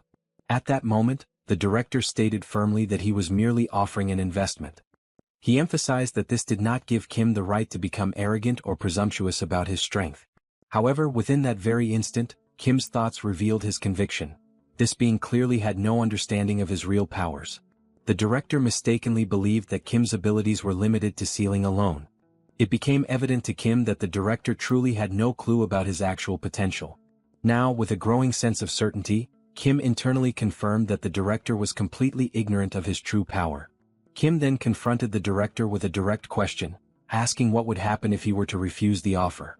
The director, without hesitation, responded that if Kim refused, it would simply be over. In the very next breath, without a moment of doubt, Kim declared his refusal. The abruptness of this answer sent a shockwave through the director, who questioned in disbelief whether Kim was truly being serious. Kim, with a composed demeanor, confirmed once again that his refusal was absolute and unwavering. The director, now visibly frustrated, remarked that he had no idea what Kim was relying on. He urged Kim to reconsider, warning him to think carefully as there were no other options available to him. But Kim, remaining steadfast, turned toward the director and stated that his decision had already been made. He further added that he had accomplished what he came here to do and was now leaving. This bold attitude left the director completely dumbfounded. He had just been blatantly rejected, despite being a high-ranking member of the multidimensional Chamber of Commerce. The director, bound by the organization's strict policies of neutrality, knew that making direct investments was absolutely forbidden. And yet, there he stood, so brazenly discussing an illegal investment, only to be outright refused. His initial plan was to keep everything hidden. No one was ever supposed to find out about this, which was precisely why he resorted to subtle coercion and manipulation, intending to corner Kim into accepting the investment. It was practically blackmail masked as a business deal. But as Kim began to walk away, the director's thoughts raced, questioning whether that man was truly doing this. Was he really just walking away from an offer of this magnitude? Perhaps Kim was a fool, or maybe he had a hidden strategy up his sleeve. Regardless, the director concluded that it wouldn't be too difficult to select a capable individual who could eliminate Kim quietly, thus preserving his secret. It would be a simple matter to erase Kim without causing a scene. On the other hand, Kim, while leaving, contemplated his next move. Given how the Chamber of Commerce had harassed them relentlessly, he was determined to retaliate in some way. However, the director's repulsion ability was overwhelmingly powerful. Not knowing the full extent of the director's strength and understanding that having an enemy within the Chamber of Commerce who could wield such potent repulsion would be unwise, Kim decided that for the time being, the best course of action was to retreat discreetly, or at least pretend to. Kim whispered quietly, issuing a command to PX to begin storing the office. A portal silently opened behind them, swallowing the entire office space into its dimensional void, vanishing it without a trace. The director, oblivious to the sudden disappearance, remained unbothered at first. But when he finally turned around, perhaps sensing a shift in the atmosphere, he realized the office that had once stood behind him was now completely gone. Kim then began to explain, though more to himself than to anyone present, that after defeating the lizard men, he had leveled up before heading to China. As a result, he had gained a special save point as a level-up bonus. However, until now he had never found the right opportunity to make use of it. Given that the director had no knowledge of Kim's hidden abilities, this had been the perfect moment to execute his plan and turn the tables on the Chamber of Commerce, using their own space against them. Meanwhile, still paralyzed by shock, the director struggled to comprehend what had just transpired. His mind raced to understand the implications of the vanished office. But as he raised his head to look toward the portal, ready to curse Kim with a furious insult, his words were abruptly silenced. In that very instant, his head exploded without warning, as though it had been obliterated by an unseen force. The sheer suddenness of the explosion left the president, who was still pinned to the ground with spears, utterly speechless. Kim, too, stood in absolute astonishment, baffled as to how the director's head had simply burst apart on its own. Now, lying on the ground before them, was the lifeless body of the president, his chest riddled with spears, and beside him, the headless corpse of the director sprawled motionless. The president turned his gaze one final time toward the director's fallen body and muttered words of disillusionment. He spoke with a bitter tone, realizing that, in the end, the director was nothing more than a subordinate. From the grand perspective of the vast universe, he had been utterly insignificant, a mere pawn in a much larger scheme. These were the president's last words. With that, his life faded away. The system interface appeared once more, informing Kim that a new dimensional account had been transferred. The accumulated total of magic stones now reached nearly 72,000. As Kim stood there, surveying the aftermath of the battle, the chaotic scene seemed to settle into an eerie silence. With both his enemy and the Chamber of Commerce member lying lifeless, it seemed at last that peace had returned to the area. Yet, despite the apparent victory, Kim remained frozen, his thoughts consumed by confusion. He questioned what on earth had just occurred and whether this bizarre outcome had been his fault for storing the office. He wondered anxiously whether his own head might also explode at random, a chilling possibility that left him with a slight sense of regret for having made the decision to store the office in the first place. But no matter how much his anxiety grew, there was nothing he could do about it now. The primary threat had been dealt with, albeit in the strangest of ways. For the moment, Kim decided it was best to process everything step by step, rather than overwhelm himself with panic. He considered that perhaps the best move would be to return to Busan first and consult with Lancelot about what had just happened. Surely, Lancelot would be able to provide insights into this unprecedented situation. But at that precise moment, something caught his attention. A system notification appeared, indicating that a significant system update had been detected due to the contents that had been stored. Reading this message, Kim's mind could only produce a single thought. With an awkward, somewhat perplexed expression, he realized that perhaps storing the office had been the right move after all. After accepting, the system displays that the update is currently in progress. Meanwhile, in another place within the subspace, Saito Daichi is taken aback by the scene before his eyes. He sees Kim standing there again inside the subspace, and the thought immediately crosses his mind that it has not been long since Kim sealed the Madagwi. To him, it should be impossible for Kim to have completed such a task so quickly, and entirely on his own at that. Kim asks whether Saito Daichi is doing well, and at that moment, Daichi's eyes light up, as if only now realizing just how remarkable Kim truly is. Even though Kim is from another country, he came here, helped them, and did everything for the sake of Japan. Daichi calls out to Kim and expresses his gratitude for all the assistance, stating that he has recovered and is now about to leave. Kim is slightly surprised by how quickly he wishes to depart, but Daichi explains that despite the help in defeating their enemies, there are still many pressing matters that need to be dealt with. He explains that Japan has lost 9 out of 10 bidding competitions. With clear frustration over the situation, he adds that even at this very moment, other awakened individuals are out there fighting monsters, risking their lives in the process. He points out that even Kim, a foreigner from another nation, has come here to fight, so he too should go out there and follow Kim's example. Daichi mentions that he had been the representative of Yokohama, but the text confirming this had vanished and could no longer be seen.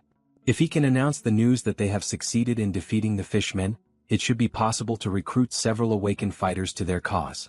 Kim remarks that, unfortunately, such is the reality they face.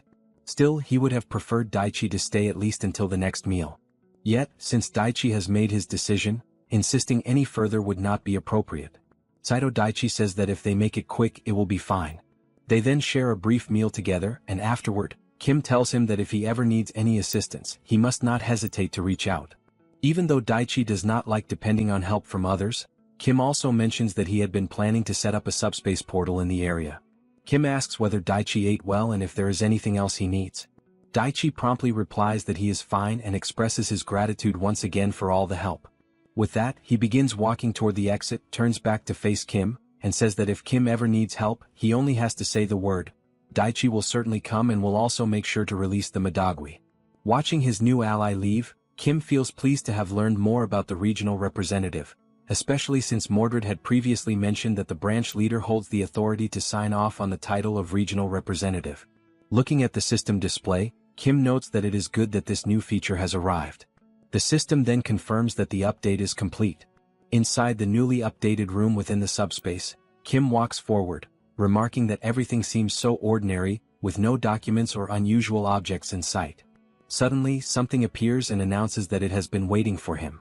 The entity has the form of a cube, with small propellers that allow it to hover in the air. Recognizing the voice, Kim is taken aback and asks if this is now Pax. With his updated appearance, Pax confirms that it is indeed him. Kim asks what has happened to his appearance, noting that he looks somewhat different. Pax explains that he has acquired a proper form after the system update and that, along with this, new functions have been added. He asks Kim if he would like to see them. Kim, astonished by how much more human-like Pax sounds now, agrees that he certainly wants to check out the new features. With a cheerful tone, Pax announces that he will go over the newly added functions, which amount to 4 major updates. The first is the message transmission system, which can only send messages to targets within a designated area, with certain limitations on the formats that can be used. The second function is the satellite observation system, similar to the first in that it only works within the designated zone. These capabilities leave Kim even more impressed, but Pax continues. The third feature is the hologram adjustment system, a visual interface that allows the modification and customization of holograms. Finally, the fourth addition is the dimensional lifeform registry application. However, due to low hardware capacity, there are limitations on the classification level that can be registered, with the current maximum being level 7. Hearing this fills Kim with delight. His eyes light up at the possibilities and he remarks that Pax is practically a god. With more portals across the world, the range of observation could expand dramatically, and now, on top of that, messages could be sent as well, turning his ability from merely a logistical hub into a fully unified logistics command center. Kim's eyes gleam, and then he forms a mischievous smile, hinting that he has just thought of something. He tells Pax that he wants to display a message. Meanwhile, elsewhere in Japan, Seoul is sighing out of sheer boredom. She complains that Kim had told them to be prepared, yet there were so few enemies remaining that the battle ended before she could land even a single punch. Especially considering the presence of the newly arrived knights, had they even relaxed a little, she could have at least warmed up against these weak foes. She remarks that, had she known things would turn out this way, she would have traveled to Japan without Kim, whom she mockingly refers to as number 3. While she continues to grumble, complaining that she is bored to death and wondering when Kim will return, she hears a voice from below calling out that she is amazing. It is Eun-yang standing on the ground, exclaiming that the system has finally recognized her potential and asking when she had managed to climb so many levels so quickly. At first, she has no idea what he is talking about, until he tells her to look up. When she finally tilts her head skyward, she sees a message hovering in the air, announcing that she is now at level 999, the strongest in the entire world. She freezes in place, staring at the glowing letters for a long moment without uttering a single word. For reasons she cannot logically explain, she instantly knows this is Kim's doing, and the realization fills her with fury. At that exact moment, she decides it is indeed the perfect time for Kim to come back. Aboard the ship, Kim waves cheerfully, announcing his return. He also knows that, regardless of nationality, race, gender, religion, or culture, every sibling in the world possesses the supernatural ability to sense the murderous intent of their brother or sister. When his eyes fall upon Seoul, he sees a red aura boiling with rage, more intense and dangerous than that of any recent enemy he has faced. Realizing there will be no escaping unscathed, Kim quickly tries to divert her attention, producing a form from his belongings in the hope that she will ignore everything else. It is a level 7 registration form, but it carries a specific requirement, that the group must have at least 50,000 members before registration can be completed. After receiving a thorough beating from his sister, Kim admits he believed the form would be enough on its own, but he himself had not realized there was such a prerequisite of 50,000 members. Seoul demands to know exactly what this 50,000 members requirement means, and Kim replies that he will ask Pax for clarification. Pax then appears and announces that he will explain. Seoul also notices the change in his appearance. He proceeds to describe how the system includes a function that allows the creation of groups, enabling someone to establish a group and recruit members into it. Once registered in a group, members cannot join any other group or create separate ones. Seoul asks if, in order to raise the group's level, they must actually gather all 50,000 people, and Pax confirms that this is indeed the case. Once again she grumbles, declaring that the idea is insane. How on earth are they supposed to find 50,000 people? Kim tells her to wait a moment, explaining that he has a method to gather the required number. Elsewhere in another location, a ruined city stretches out under a gray sky, its streets littered with debris and broken structures.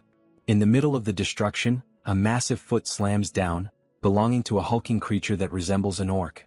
The orc catches a strange scent in the air.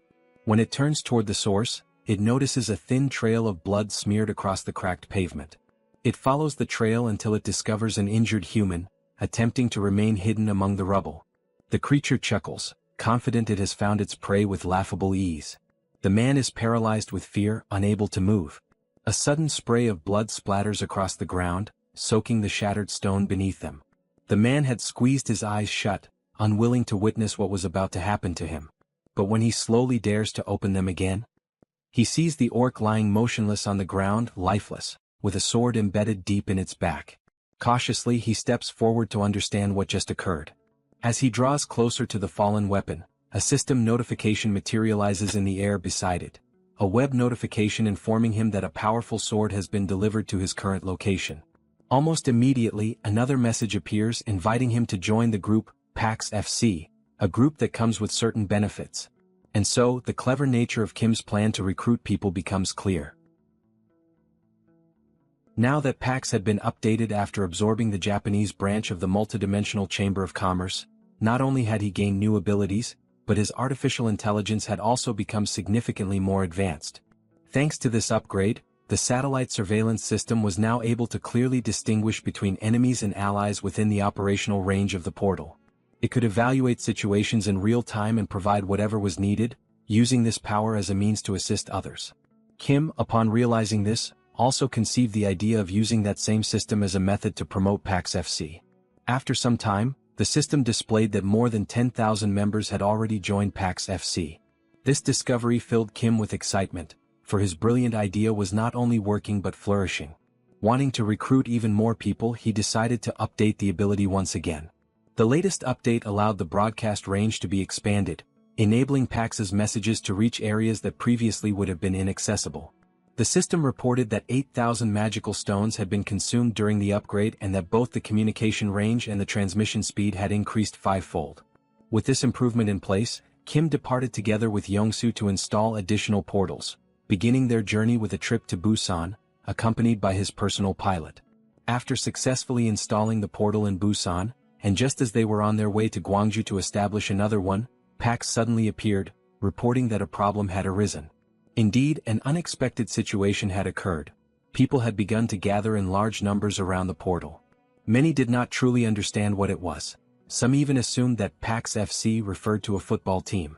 Observing the swelling crowd, Kim reasoned that the situation did not appear too dangerous at the moment, but if the number of people continued to grow, it could quickly become one. In that case, he resolved to request the colonel's assistance, asking the military to help manage the portal. Kim explained that outside the portal's range, blind spots were inevitable.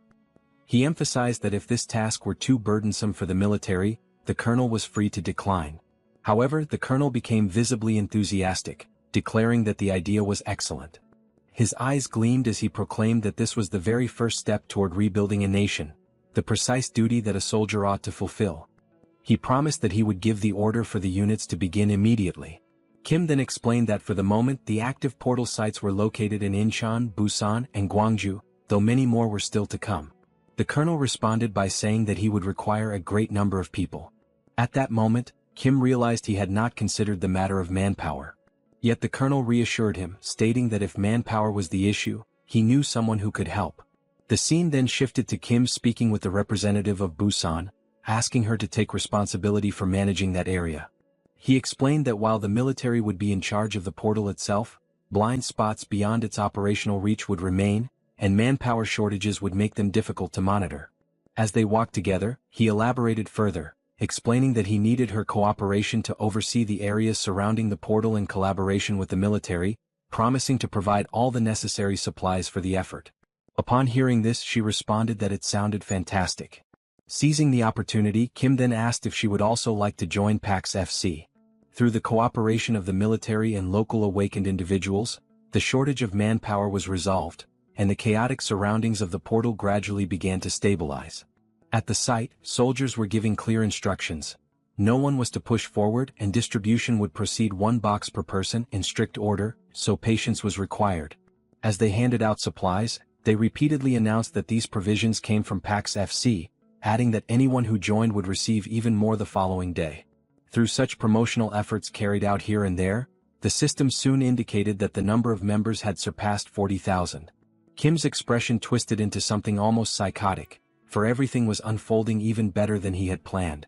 Now, only 10,000 more members were needed to reach level 7. Interrupting his moment of exhilaration, Pax appeared once more, reporting that another problem had been discovered. He explained that he had detected a being from another dimension, one that showed no intention of attacking, and asked what action should be taken. Kim was astonished, questioning whether it was truly possible for a dimensional being to exist without hostility. The scene then shifted to the introduction of this unusual creature. It was small, fluffy, and undeniably cute. Facing it directly, Kim attempted to identify its species, and realizing this, the tiny furry being began to cry, pleading for Kim to spare its life. Astonishingly able to communicate in a manner similar to a human, the little creature begged, insisting that it had nowhere else to go and promising that it would remain hidden, causing no trouble to anyone. Only then did Kim recognize that the creature was indeed peaceful. Kim stated that he wished to hear its story and suggested that they sit and talk for a while. The adorable creature was deeply moved by the human's attitude. While they were speaking inside, the little creature explained that his dimension had been destroyed by an invasion. While searching for refuge, he had managed to infiltrate during a migration toward Earth. Nibbling on some cookies as he recounted his tale, he revealed that his name was Solon and gradually told the entire story of how he had ended up there. Kim realized that the account could very well be true. After all, Earth itself had also suffered invasions from other dimensions. It was entirely possible. If Earth failed to defend itself, humanity too would eventually become nothing more than refugees. Kim asked whether Solon had come to Earth alone, and this question made the small, fluffy creature cry once again. Still sobbing, he clarified that he had not come entirely by himself. In the beginning there had been many companions. He recalled how he had been their leader and had devised a plan to lead them to a mountainous area to establish a settlement. Unfortunately, it had not been a safe zone. Because of his misjudgment, many had been killed and devoured by monsters, and the survivors had scattered. He explained that they were probably still hiding somewhere, but emphasized that they all possessed a heightened sense of smell. This detail piqued Kim's curiosity. The little one confirmed it, explaining that their keen olfactory ability allowed them to evade detection by monsters. To demonstrate, Solon sniffed the air and declared that there was the scent of a goblin coming from the third floor of the building next door. Kim was left stunned by such a remarkable ability. To be absolutely certain, Kim asked if he might verify the claim. He opened a portal and summoned Mordred, instructing him to investigate the building for goblins. Whether or not to kill them would be Mordred's decision. Only a few seconds later, Mordred returned, carrying the severed head of a goblin. He reported that the goblins had attacked him the moment he appeared, which was why they had been eliminated. Impressed by the speed and precision of the execution, Kim reflected that this was exactly how Mordred operated: efficient, direct, and swift as expected. Kim then considered that, while the result was not entirely surprising, it was still perplexing. Nevertheless, this new companion was astonishing in his own right, for he could identify goblins solely by scent. As Kim glanced back, he noticed the small creature now crying because the cookies had run out. It struck Kim that this ability was essentially a kind of wall hack, but at the same time dangerously exposed, since it left them vulnerable to sudden attacks from other monsters. Kim extended his hand and acknowledged that he could not pretend to fully understand the pain of losing so many companions. However, he reminded Solon that humans too had suffered greatly from invasions, which made both of them victims of similar tragedies. Therefore, Kim asked whether he might like to live with him, proposing a mutual arrangement. Kim would help him find his missing friends, and in return, Solon would lend his assistance. The system then displayed that an invitation had been sent to join PAX FC.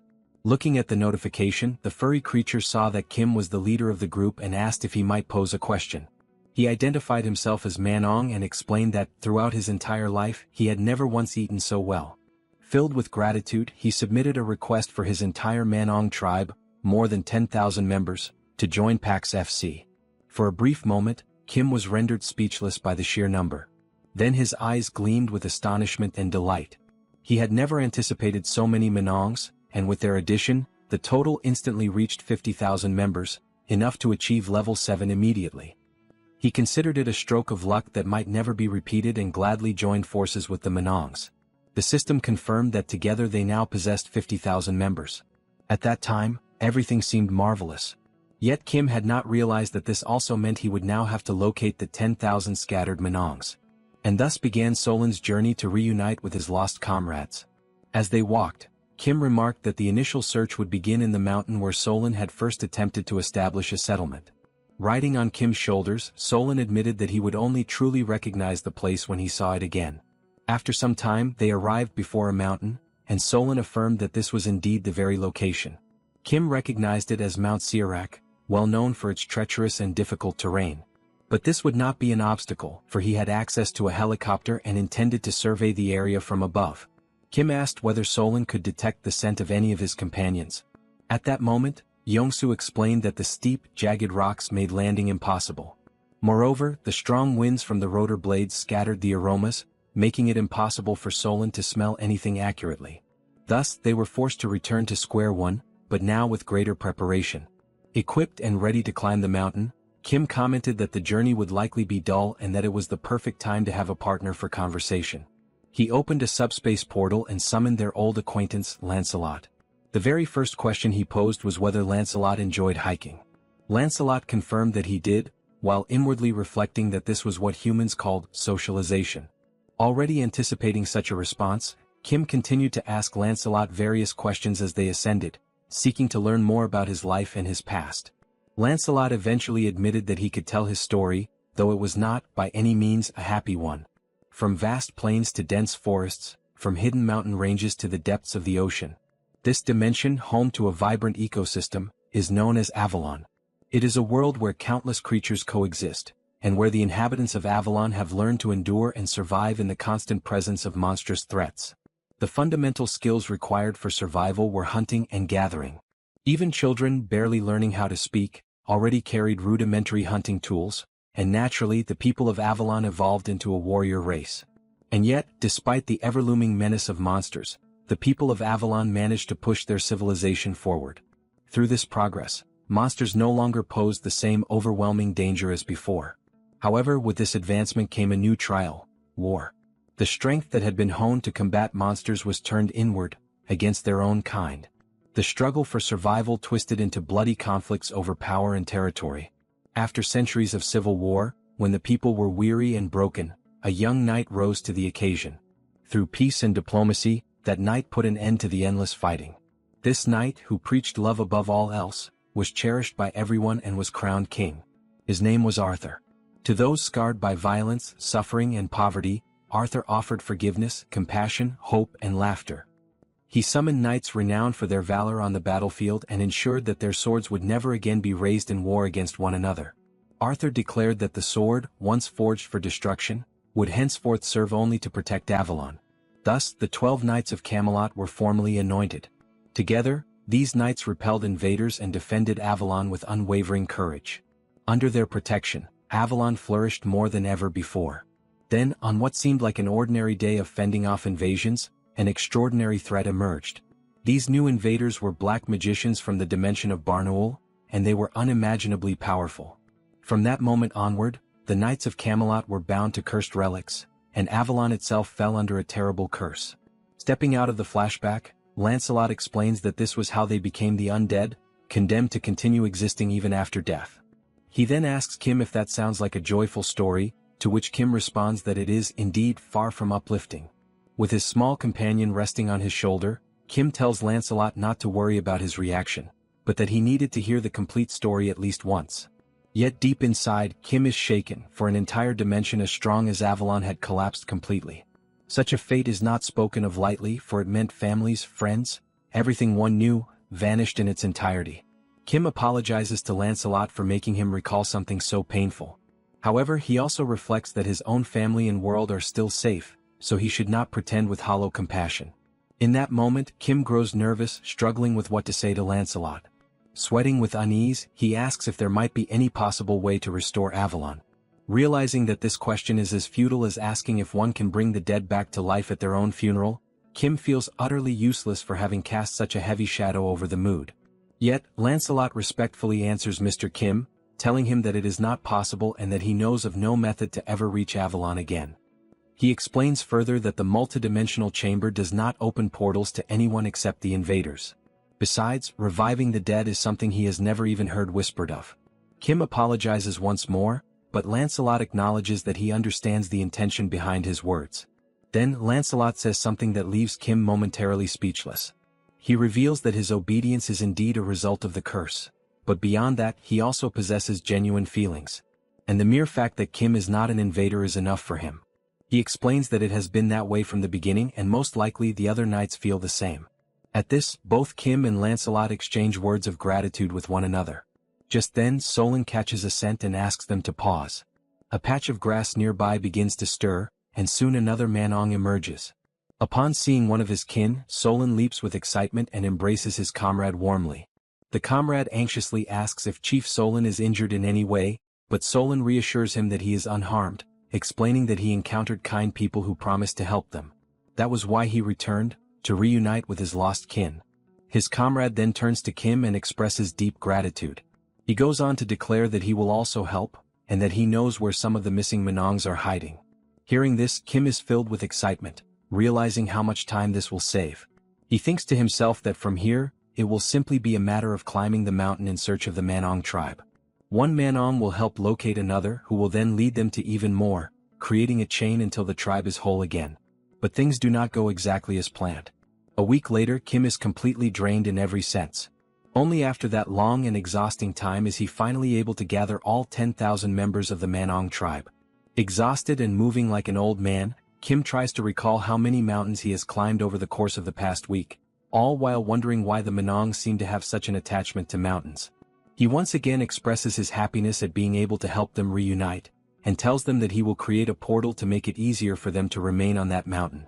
He explains to the tribe that if a monster ever appears, they simply need to escape through the portal, and in addition, if they are ever in need of supplies, they can retrieve what they need directly from it.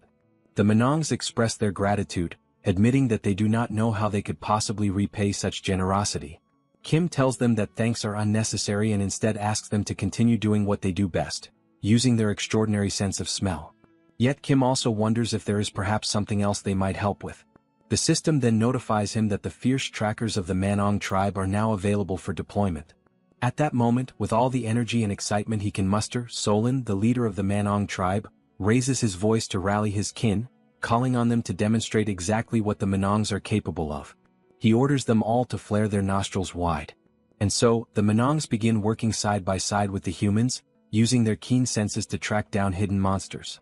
They lend their aid to Manhwa as well as to Seoul, allowing them to uncover enemies that would have been otherwise impossible to detect. The sense of smell possessed by the Manhwa tribe proves to be truly extraordinary. Within only a single week of their alliance, reports of damage caused by monsters drop drastically. Watching all of this unfold from within the system while casually eating a bag of chips, Kim remarks that even though it may be impossible to completely wipe out every last monster, the fact that casualties have decreased is already more than enough. Things are definitely more stable now than they were before. Yet something still gnaws at him, keeping him unsettled.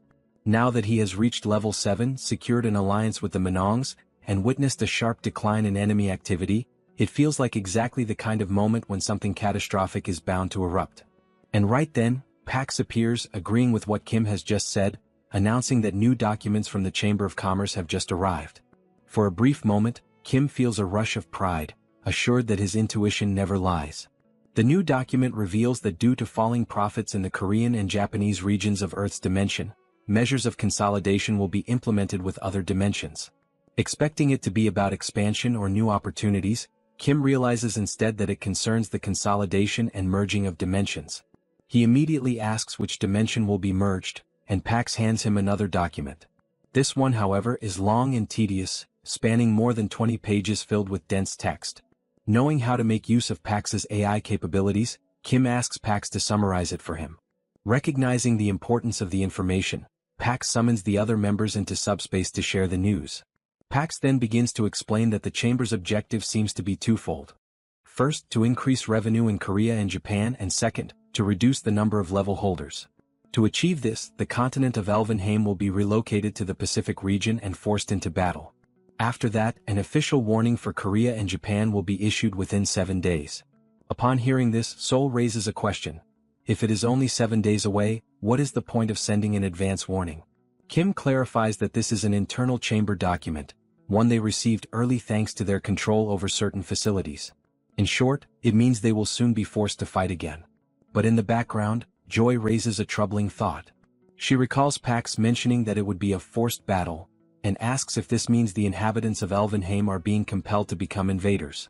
At that moment, Kim realizes that their probable enemies might also be unwilling victims, dragged into a war they never chose. This sparks the thought that perhaps there is a chance to clear up the misunderstanding and prevent an unnecessary conflict. Lancelot joins the discussion, telling Master Kim that he is not wrong in his reasoning, but that there is currently no way to establish contact with the people of Elvenheim. He explains that they must physically go to them in order for the battle notice to be delivered. He warns that they have no idea when Elvenheim will be transferred, and in the worst-case scenario, it could happen at the exact moment the official warning is released, immediately provoking them into combat. Pax reassures them that this is not the case, explaining that Elvenheim has already been relocated to the Pacific, and only the formal warning remains, which will be issued in 7 days. Kim states firmly that there is no time to waste. Joy, however, raises another concern, pointing out that there is still a chance that the people of Elvenheim may not see things as they do and may in fact desire war. She adds that it is also possible they might be similar to the primitive creatures they once encountered in China. These possibilities leave Kim deep in thought about what step he should take next. But after a moment of reflection, he declares that he will only decide on a course of action once they arrive. The scene shifts to a beach covered in dark sand.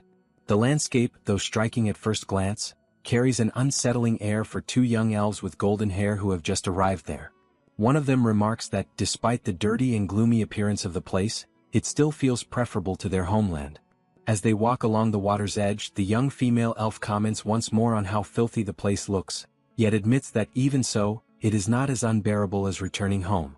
Her companion nods in agreement, reflecting that perhaps there are even filthier and more unpleasant places scattered across the vast universe. However, since neither of them has ever set foot beyond their realm, Elvenheim, they have no way of confirming such assumptions. Curiosity eventually takes over the boy, and he crouches down, reaching out to touch the water. As his fingers skim its surface, a faint, luminous blue glow radiates from his hand, a sign that immediately attracts attention. An older elf notices the display, approaches with disapproval etched across his face, and sternly demands to know what the boy thinks he is doing. He reminds them in a sharp tone of the supervisor's strict orders: nothing is to be done on Earth. Startled, the young elf stammers in response, insisting it was nothing, that he was merely playing around. The elder, unconvinced, reprimands them firmly, stressing that they had been clearly instructed to be cautious in every single action. Even the act of purification, he warns, requires express prior permission. Intimidated, the two children fall silent under his reproach. From a distance, another elven figure keeps watch, ensuring the rules are upheld and no further mistakes occur. Hidden further away, Kim observes the entire scene unfold with careful attention. Inside a command room, Kim discusses the situation with Lancelot. Together, they observe that although these beings are elves, the environment around them still looks appallingly dirty. Lancelot adds that it appears the young boy has just purified the ocean itself. Intrigued by the term, Kim asks what exactly purified means. Lancelot explains that purification is a natural and unique magical ability belonging to elves, used to restore balance and vitality to nature. He points out that while elves are famous for their combat prowess, this ability is what truly sets them apart. Hearing this, Kim concludes that although elves may look fragile and unreliable, their powers also reveal that they might not be inclined to fight when approached without hostility. Back on the beach, the elder elf suddenly notices something unusual and wonders what it could be. The leader of the group, quietly reflecting, considers the nature of the humans around them.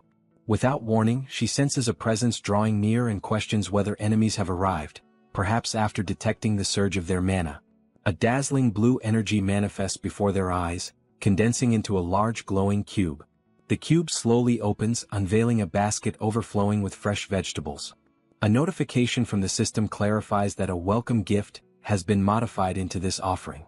The elves stare at it, completely astonished and uncertain of how to react. It is at this moment that an elf steps forward, acknowledging that he does not know what manner of being stands before them, but that it is undeniably remarkable.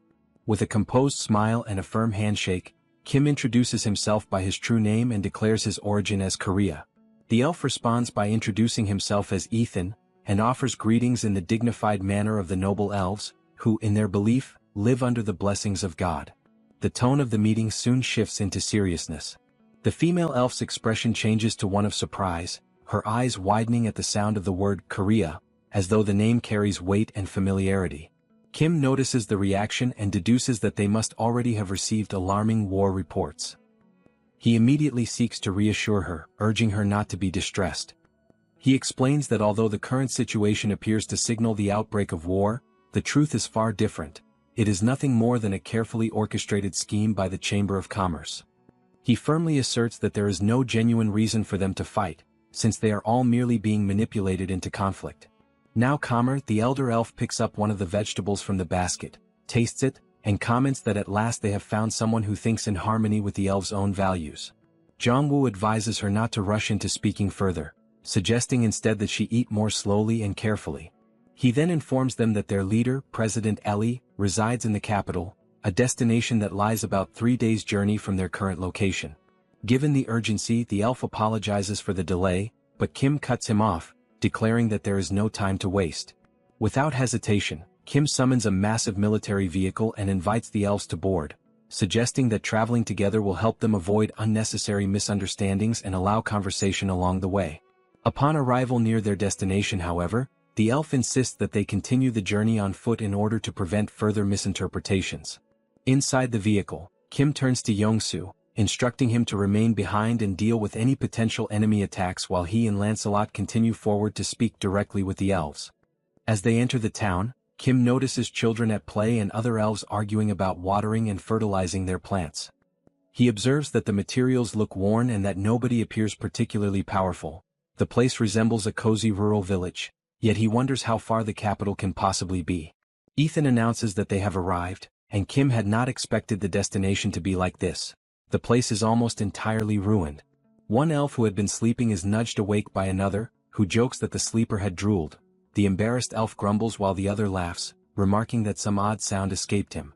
The elves approach Kim to confirm that this is indeed the capital they must reach. Kim studies a building that looks like an old asylum and wonders to himself whether this could possibly be the so-called Galactic Council. Stunned, Kim realizes that the capital he had pictured is in fact a small, picturesque hamlet. His surprise is interrupted by the arrival of a stern, braided elf who berates the litter scattered about and scolds the children, warning that if they keep behaving this way they will grow up as filthy as the elders. Her scolding stops abruptly when an elder announces that Mother Nature will take care of the mess, and then informs her that guests have arrived. Startled, she turns and sees Kim's group for the first time. Led into a council hall, Kim and Lancelot receive a formal welcome. A noble-looking elf apologizes to Kim, explaining that the children apparently caused some trouble and that Kim's assistance eased their journey. Kim replies that it was no bother at all. The conversation shifts toward the future. The braided elf makes clear that they do not want war either and insists she has no intention of leaving Elvenheim. Their only desire is to discover what happened to their people. Kim agrees to maintain peaceful relations and coexistence, but the elf interrupts him coldly, declaring that they do not mingle with outsiders and warning, to eliminate any doubt, that piety does not equal naivete. Whoever dares to invade their people in Elvenheim will be killed. Kim smiles confidently, certain of his previous words, and asks what she means by whoever. The elf confirms bluntly that she means exactly what he heard. Anyone who threatens them will be eliminated. At that moment Lancelot steps forward, sword in hand, and reproaches her for a grave mistake. She has shown disrespect to Lord Kim, who seeks only peace, and she is refusing to distinguish sincere intent from hostile intent, choosing instead to threaten to kill indiscriminately. The fragile calm shatters when the braided elf lunges at Lancelot in fury, spitting insults as she attacks. She sneers that the sight is repulsive and that she does not intend to soil her eyes with the sight of a human. Those are her last words before striking. Kim cries out his knight's name in shock as he watches Lancelot be brutally overpowered. Victorious, the elf begins to explain the nature of her people. She says that while humans live roughly 100 years, for elves that span hardly marks the beginning of adulthood. Their long lives have exposed them to innumerable battles and hardships across many worlds, forcing them to fight for survival for ages. As a consequence, most adult elves have reached at least level 6 in power, and even elders who sweep the courtyard are often level 5 or higher. Turning to Kim with fragments of what is left of Lancelot in her hands, she mocks him. Apologize? You come here armed to the teeth and expect us to beg forgiveness. She continues, declaring that they have confronted countless sinners like him before. Surrounded by a menacing green aura, she presents a grim offer: bow your head and apologize. If you do, perhaps I will let you live. Realizing how swiftly and effortlessly the elf had defeated Lancelot, Kim remarks that her response was far too extreme, given that Lancelot had merely carried a sword on his back. Panic grips him, and he asks if it is truly as simple as lowering his head and apologizing. Without hesitation, he does exactly as instructed, declaring that such an act is no hardship for him. Bowing awkwardly, he expresses deep regret and begs for her mercy. The elf then questions why Kim lowered his head so quickly, especially considering that he is the master. Kim answers that he did so because one of his comrades was on the verge of death. Opening the subspace, he recalls Lancelot back inside. Lancelot, battered and holding his own arm, apologizes as he disappears. Observing the interaction between the humans, the elf finds Kim peculiar, yet she resumes the earlier discussion, emphasizing that the elves will not invade them, but they will show no mercy to any who attempt to invade Elvenheim. She repeats that anyone who approaches will be considered an intruder. Kim can only remark that they are incredibly reclusive. The elf responds that whether reclusive or not, humans should at least be grateful that elves are not the ones invading them. Furthermore, she explains that the elves are prepared to die in silence, and so she sees no issue in maintaining such isolation. Kim counters that he cannot understand why the elves would prefer death over accepting aid, suggesting that perhaps their pride is too great, and insists that they ought to accept help when it is freely given. The elf watches him silently, her aura of intimidation beginning to radiate once more. Kim, sensing the tension, tries to ease the atmosphere with humor, remarking that she could speak less since his own words seemed to slip away from him.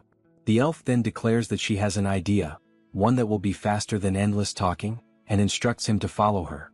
Caught off guard by her sudden decisiveness, Kim can only wonder whether she has been offended by his earlier words. Cold sweat trickles down his face as grim possibilities flood his mind. She might kidnap, imprison, and torture him. Resolved not to overthink, he decides to follow, reassuring himself that if anything happens, he can retreat into the subspace and look for an opportunity to escape with the helicopter. After all, she does not possess wings to chase him through the skies. Suspicious but determined to endure, Kim clings to the thought that as long as he maintains his composure, he can survive even within the den of a tiger, though this elf is both swift and overwhelmingly strong. As they walk, he notices in the background elves training with bows and arrows. Watching them, he comforts himself with the notion that arrows could never bring down a helicopter. That fragile reassurance vanishes instantly when the elf fires an arrow. The shot is so powerful that a helicopter would be obliterated effortlessly if struck. Horror grips him as he realizes that escape is impossible. The elf explains that the child who fired the shot possesses little skill, which is why she trains separately. Her power cannot compare to that of her peers and she lacks composure, but even so, she must prepare for the possibility of war. If this is the strength of a weak elf, Kim cannot begin to imagine the might of a strong one. Trying to mask his fear, he jokes that he finally understands the saying, "When one tries to keep composure in the tiger's den, one simply dies with a clear mind." The elf turns and declares that they have arrived. Already resigned, Kim asks where exactly the den is in which he is expected to lie. But instead of danger, he is met with an unusual sight. A small tree enveloped in a glowing aura. The elf identifies it as the World Tree. She explains that within Elvenheim, a land steeped in curse, the tree has endured until now, allowing them to survive. Kim asks if it truly is a curse and she confirms it. She recalls how the tree was once unimaginably vast, radiating a brilliance so bright it could overwhelm the eyes. But after the elves were defeated in a battle against a particular dimension, the World Tree began to shrink. Not only were the elves cursed, but the entire continent of Elvenheim as well. Since then, the tree has resisted the curse, though it has been slowly dying all this time. Thanks to its resistance, the elves are still able to harvest a small amount of crops. Yet the elf warns that it will not last much longer. At last, Kim understands what she meant earlier about dying in silence. She falls silent once more, prompting Kim to ask who cast the curse. She questions his sudden curiosity, and he responds that perhaps he can help. The elf insists that his level is far below that of the elves, but he counters that he might help in other ways.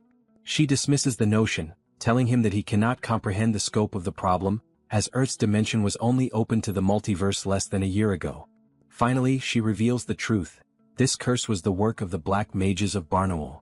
Kim's expression changed instantly as he remembered that Barnaul were the same ones Lancelot had mentioned, and he began to question who exactly these dark mages were, spreading destruction wherever they went. The elf gathered energy in her hand and declared that this was natural power. She explained that Barnaul had been careless with the natural energy radiating from the World Tree, a power belonging to the elves. She further explained that even among elves, there are those born with the talent to wield natural power, and they are marked by horns on their heads, beings known as superior elves. Distracted, Kim remarked that perhaps he had seen a few earlier. The elf quickly responded, telling him that most of them had already been killed by the dark mages. She confirmed that only a few superior elves were still alive, but they had disappeared when transported to Earth. Then she asked if he had seen any horned elves on Earth. At that moment, Kim realized he should have kept silent and hastily said that he must have been mistaken. She then requested that if he ever did encounter one, he should inform her immediately. Kim understood that he had nearly walked into his own grave by pretending to know something. The elf concluded that she had nothing more to say to him and suggested that perhaps it was time for him to return to Earth. She said she would accompany him to the plaza, and that Ethan would guide him to the exit. Kim thanked her and followed along.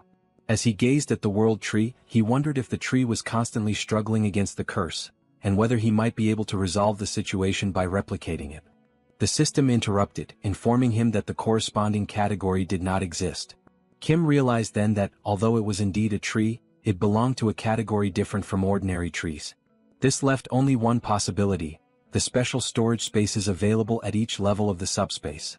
Since the current subspace was at level 5, and he had already managed to store the branch of the Chamber of Commerce within it, perhaps the World Tree could only be stored at level 6. He checked the requirement. The cost for level 6 was 100,000 magic stones, yet he had only 68,000. At that moment, the elf announced that they had arrived at the plaza.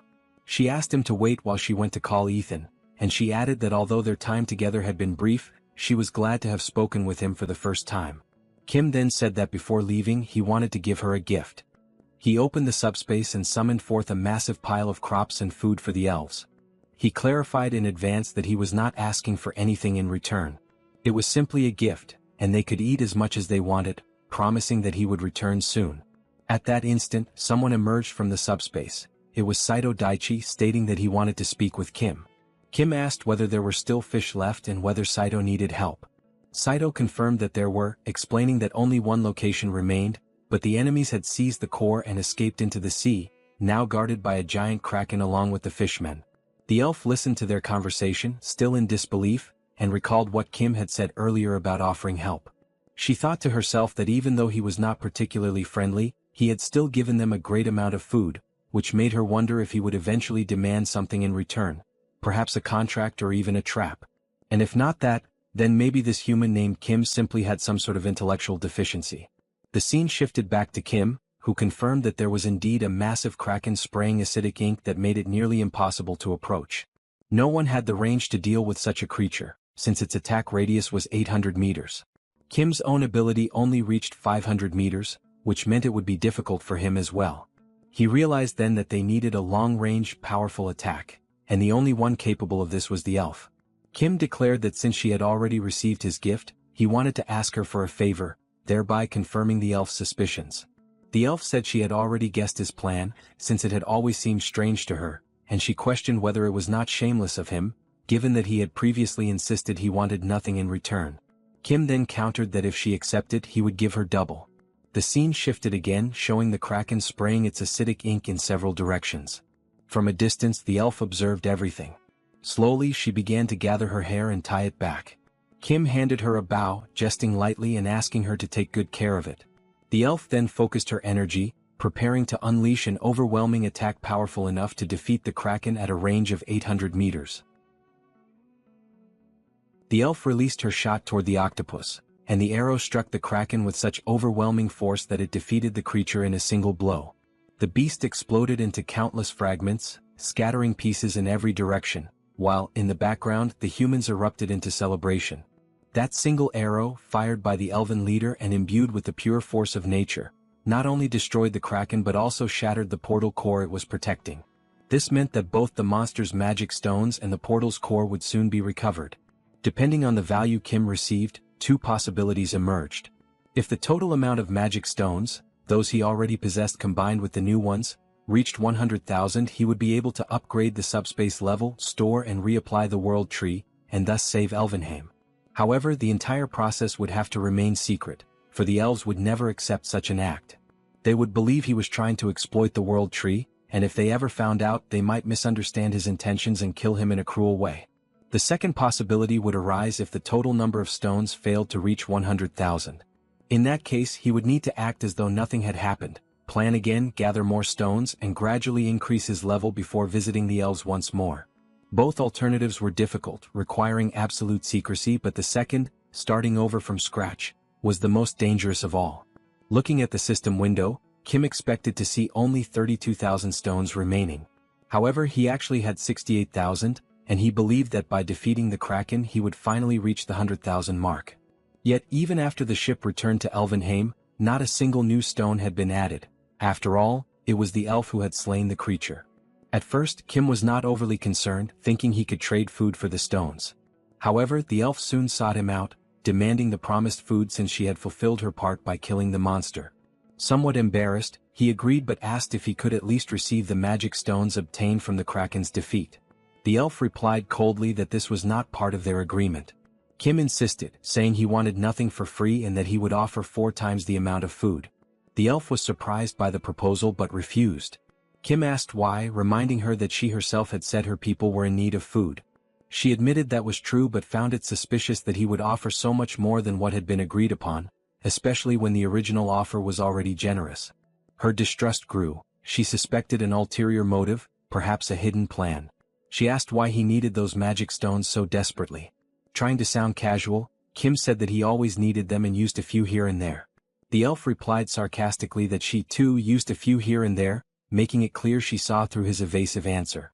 Kim realized that his vagueness had only fueled her doubts, and she was not naive enough to overlook it. She then declared that she would keep the stones and that he should simply uphold his end of the bargain by delivering the promised food. Nervous, Kim began to sweat. The elf, growing impatient, demanded that he act quickly, warning that if he delayed any longer she would turn him into food instead. Irritated, Kim opened the subspace and ordered Pax to unload the vegetables until he said to stop. The portal opened and the food began to pour out, forming a massive pile of vegetables that continued to grow. During this, Kim decided to be honest. He explained that he could replicate anything infinitely within the subspace and that the reason he wanted the magic stones was to store and reapply the world tree, thereby saving the elves. Yet he knew she would not believe him, and she confirmed that she truly did not. That was why he had preferred to keep the truth hidden. She even doubted the food itself, suspecting it might be some kind of trap.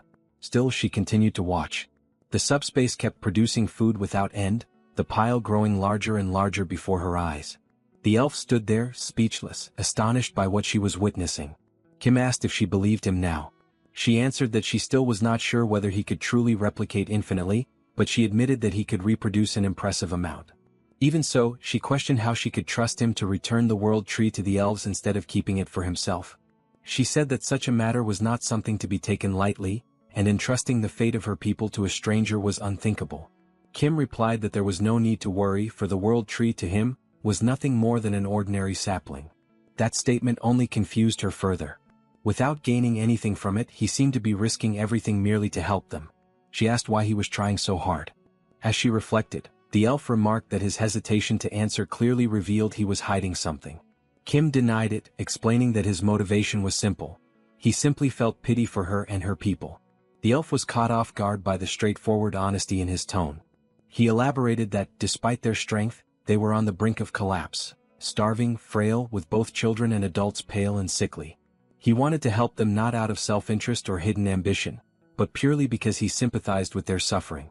Kim then asked if she did not see things the same way, that her people were in desperate need of help. He added that, if they truly wished, the elves could easily invade human lands and seize food by force, but they chose not to. The elf remained silent, and from her body began to emanate a faint green aura, its gentle glow carrying an undertone of intimidation that made Kim slightly uneasy. In that moment, a fragment of the past resurfaced in her mind. She remembered a distant conversation, someone once scolding her for provoking others. That voice, likely belonging to her father, spoke patiently about the importance of mutual growth and coexistence, saying that both were vital for survival. Competition was necessary, he explained, but the destruction of one another would never lead to prosperity.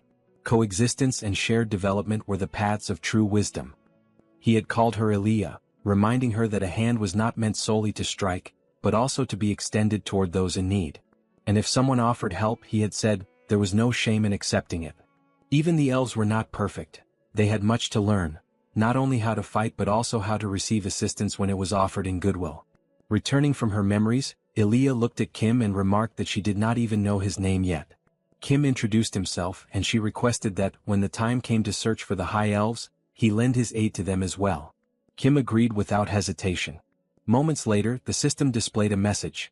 Kim had received 46,000 additional magic stones, bringing his total to 115,000. A notification followed, announcing that the level upgrade was complete. Kim immediately summoned Pax again and commanded him not to stop until ordered. He then requested that the world tree be sent out. Back in Elvenheim, the elders watched the sky, struggling to comprehend what was unfolding before their eyes. One of them began to cry, overcome by emotion and shame that Feindrich, a former elder, was no longer alive to witness that moment. From above, countless crates began descending, each one sent by Pax, and inside every box lay a newly duplicated world tree created by Kim. The elves were overwhelmed with emotion, their cheers and tears blending into one. After some time, Seoul, Kim's sister, pointed out that there was no more space left to plant and asked that the remaining trees be placed near her. Witnessing the scene, Elia's composure finally broke. Tears streamed down her face once more. Even after all these years, she still cried like before. She was not alone. All around her, other elves were weeping too. They said that they had always given their utmost to endure hardship, but expressing gratitude, that somehow was even harder. An elder replied that they could not help it, for their tears would not stop flowing. Another elf, smiling through his exhaustion, murmured that they were likely tired down to their very bones. Meanwhile, everyone, elves, knights and even Kim with his family and friends, joined together in replanting the world trees. In the midst of the work, one of the knights suddenly began trembling, scratching himself uncontrollably, confused and alarmed by the strange itching spreading rapidly through his body. As Kim observes the growing forest before him, he realizes there are now far too many world trees and not nearly enough people to plant them. Faced with this, he orders PX to halt the transmission of the trees for the time being. Then, turning to the system, he requests that messages be sent across the realms, summoning anyone willing to come to Alverheim and assist in the planting effort. Before long, countless responses begin to arrive. Among the volunteers are Colonel Myo, an old friend of Kim, and the Chinese man he once helped in the past. Both assure him that they came to lend their strength, insisting that Kim need not worry. Moved by their enthusiasm, Kim decides to explain to everyone exactly what is happening.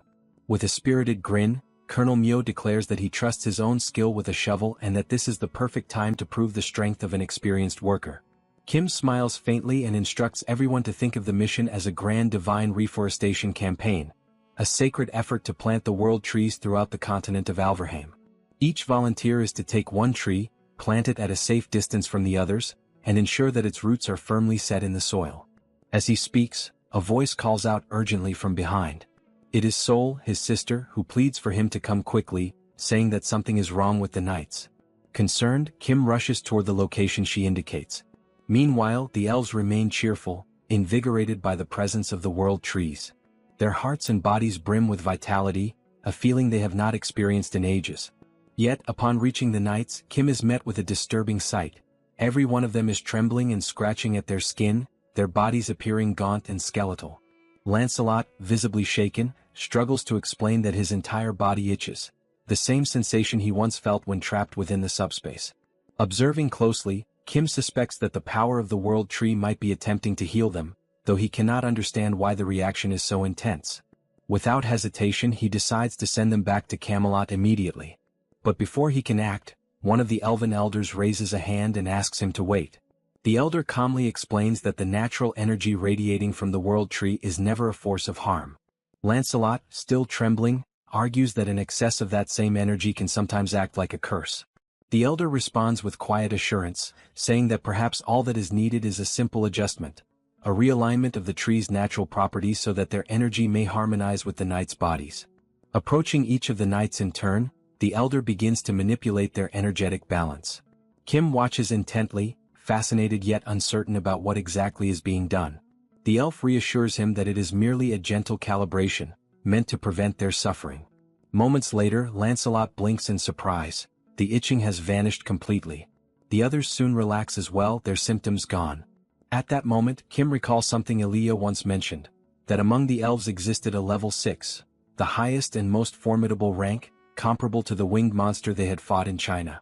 Studying the elder before him, Kim realizes that no ordinary measure could truly gauge the depth of this being's power.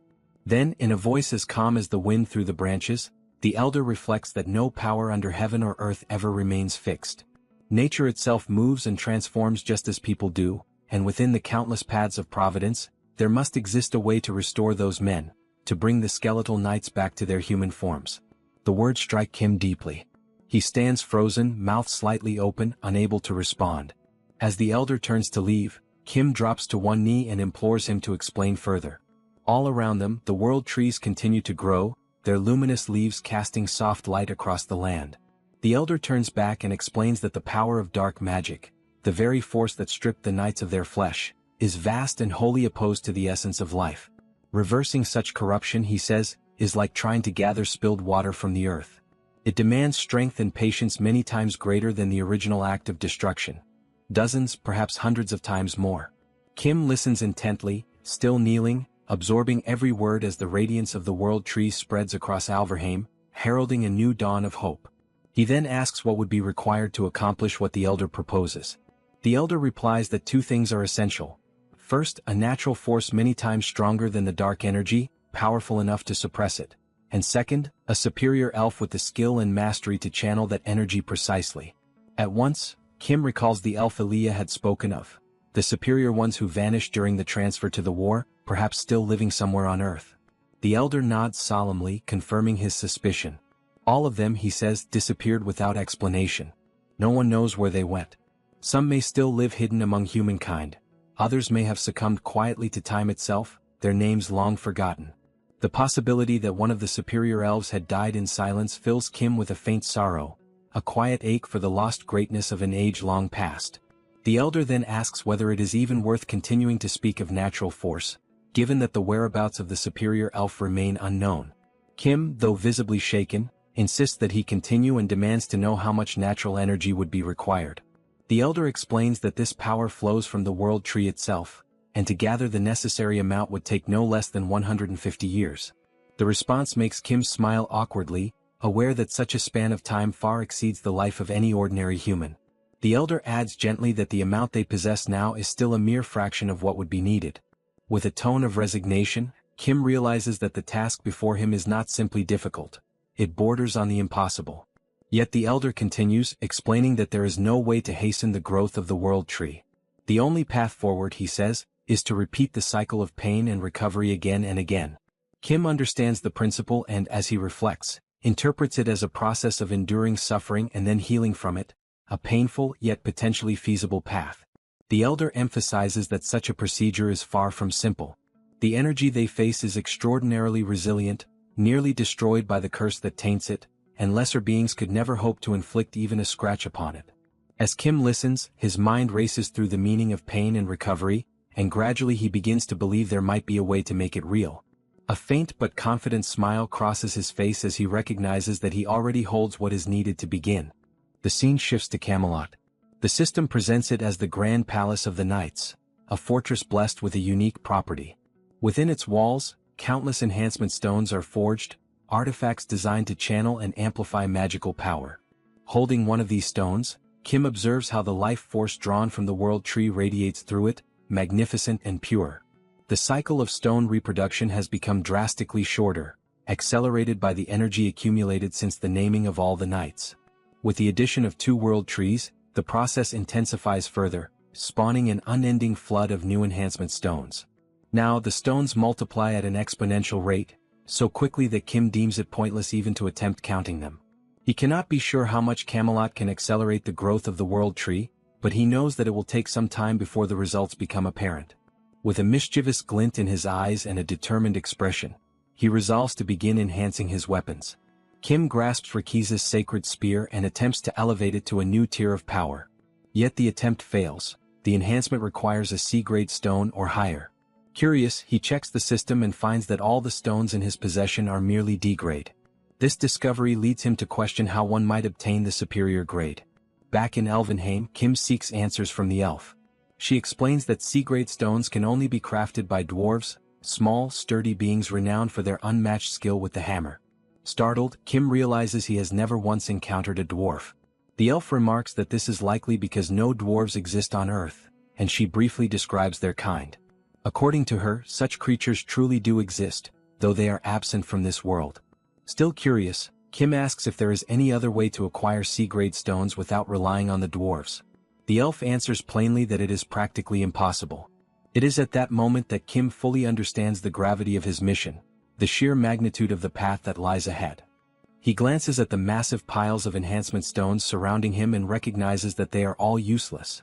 The realization dampens his spirits, especially after having been so eager to forge countless powerful weapons from them.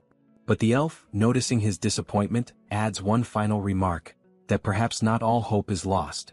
She explains that it is possible the dwarves may also have come to Earth, since the elves may not have been the only race affected by the dimensional consolidation process. She continues, noting that the level cap of the earthly dimension was raised to match that of the elves, and thus the presence of other races in this world is not impossible, merely uncertain. The elf adds that if an immense, previously unseen mountain range were ever to appear, there would be a high chance that dwarves dwell within it. She advises Kim to seek them out if he wishes to continue with his plans. Then, with a graceful nod, she takes her leave, saying she must finish planting the world trees. Kim thanks her for the information, straightens his posture, and prepares to depart, his mind already turning toward the next great step in his journey. Before departing, the elf remarks that Kim is regarded as the savior of Elvenheim, and because of that he may speak to her more informally. She adds that she has spoken with his sisters and that all of them seem to be wonderful people. They conversed casually, and it would be strange if only he remained formal. Yet Kim cannot help but recall the moment when that very same elf had effortlessly destroyed Lancelot before his eyes, making it impossible for him to behave naturally in her presence. He turns his gaze toward the horizon and concludes that, for now, there are no pressing problems left to resolve. With a faint smile, he decides that it is time to move forward. As the sun sets, he prepares for his departure. The colonel watches him closely and asks whether he truly intends to travel to America, curious about the reason behind such a choice. Kim reflects that James had expressed a wish to return home and that, in any case, he himself must continue exploring new lands. However, something in the colonel's reaction draws his attention, a subtle expression that suggests he knows more than he is willing to say outright. The colonel explains that he no longer maintains direct contact with the United States and does not know every detail, but he states firmly that the federal government there has collapsed. Among the few remaining state governments, something strange seems to be unfolding. He goes on to say that the real issue may not lie within America itself, but rather with the monsters that have taken positions above the Pacific Ocean. The revelation catches Kim off guard. The colonel then mentions that there is a video that can better illustrate what has been happening. The footage shows fighter jets streaking through the skies at nearly the speed of light. The pilots report unidentified flying objects approaching at extreme velocity and attempt to change course to avoid collision. Before they can maneuver, however, enormous creatures tear through the aircraft as though they were made of paper, obliterating them with terrifying ease. It is not a single attack. Multiple monsters move in coordinated formations, defending their aerial territory with frightening precision. As they watch, the colonel explains that only one pilot survived, thanks to an emergency ejection. Through him they managed to retrieve the recording. After the incident, American forces stationed in Korea attempted to return to their homeland, but every attempt ended in failure. The number of soldiers who succeeded in setting foot on American soil remains zero. Kim contemplates the situation, wondering if James might be able to modify an aircraft capable of crossing the ocean despite the dangers. Yet when James studies the data, he realizes the creatures are faster than fighter jets and strong enough to pierce armored warplanes. He concludes that flying over the ocean for more than 13 hours amidst such beasts would be nothing short of suicidal. For a brief moment, James's eyes glimmer with the spark of invention, and Kim expects him to propose some brilliant modification. But to his astonishment, James simply decides to remain in Korea, calmly concluding that he will live happily there instead. Kim is left speechless by the unexpected decision, silently wondering what he will do if James truly chooses to abandon the journey. After hearing everything, Kim questions James, reminding him that he himself had claimed he wanted to go to America. James still wishes to go, but admits that the plan is impossible under the current circumstances. He explains that the threat level is so high that he would not be able to simply modify the existing plane. He would need to build an entirely new one from scratch. Kim insists, asking whether such a task is truly beyond James's special ability. Even so, James states that he is not a god and that there are limits to his modifications. There are challenges modern technology cannot overcome, and even if he were somehow able to miraculously resolve each one and create a machine capable of surviving that environment, the time needed to complete it would exceed the time it would take to swim across the Pacific. Given that, James suggests a more realistic alternative, securing a better boat and traveling by sea, which might be safer than confronting airborne monsters. Kim thinks it over for a moment, finds the idea reasonable, and agrees, saying they might indeed try crossing by ship. Meanwhile, he silently reflects on the casual way James speaks with him. It does not feel disrespectful, perhaps it is simply James's friendly manner. Kim wonders whether he should start behaving casually as well. The colonel, who has been listening to the conversation, comments that traveling by boat means crossing the entire Pacific Ocean. If that is truly the plan, it might be more prudent to travel by air, even if it takes longer. Kim asks whether there is anything in the Pacific that would prevent a sea journey. The colonel admits he does not know, and that this is precisely the issue. Ever since the world changed, the climate has transformed completely, and no one knows what the oceanic conditions are like now or what kinds of monsters might exist in the sea. Kim smiles, saying that with his current level it might turn out fine. And if things go wrong, he can simply hide inside Subspace. He then adds that, if the colonel is so worried, he can always hire a reliable bodyguard. The colonel asks what kind of bodyguard he has in mind. The next scene shifts to the elf and to Seoul as they receive the travel plan.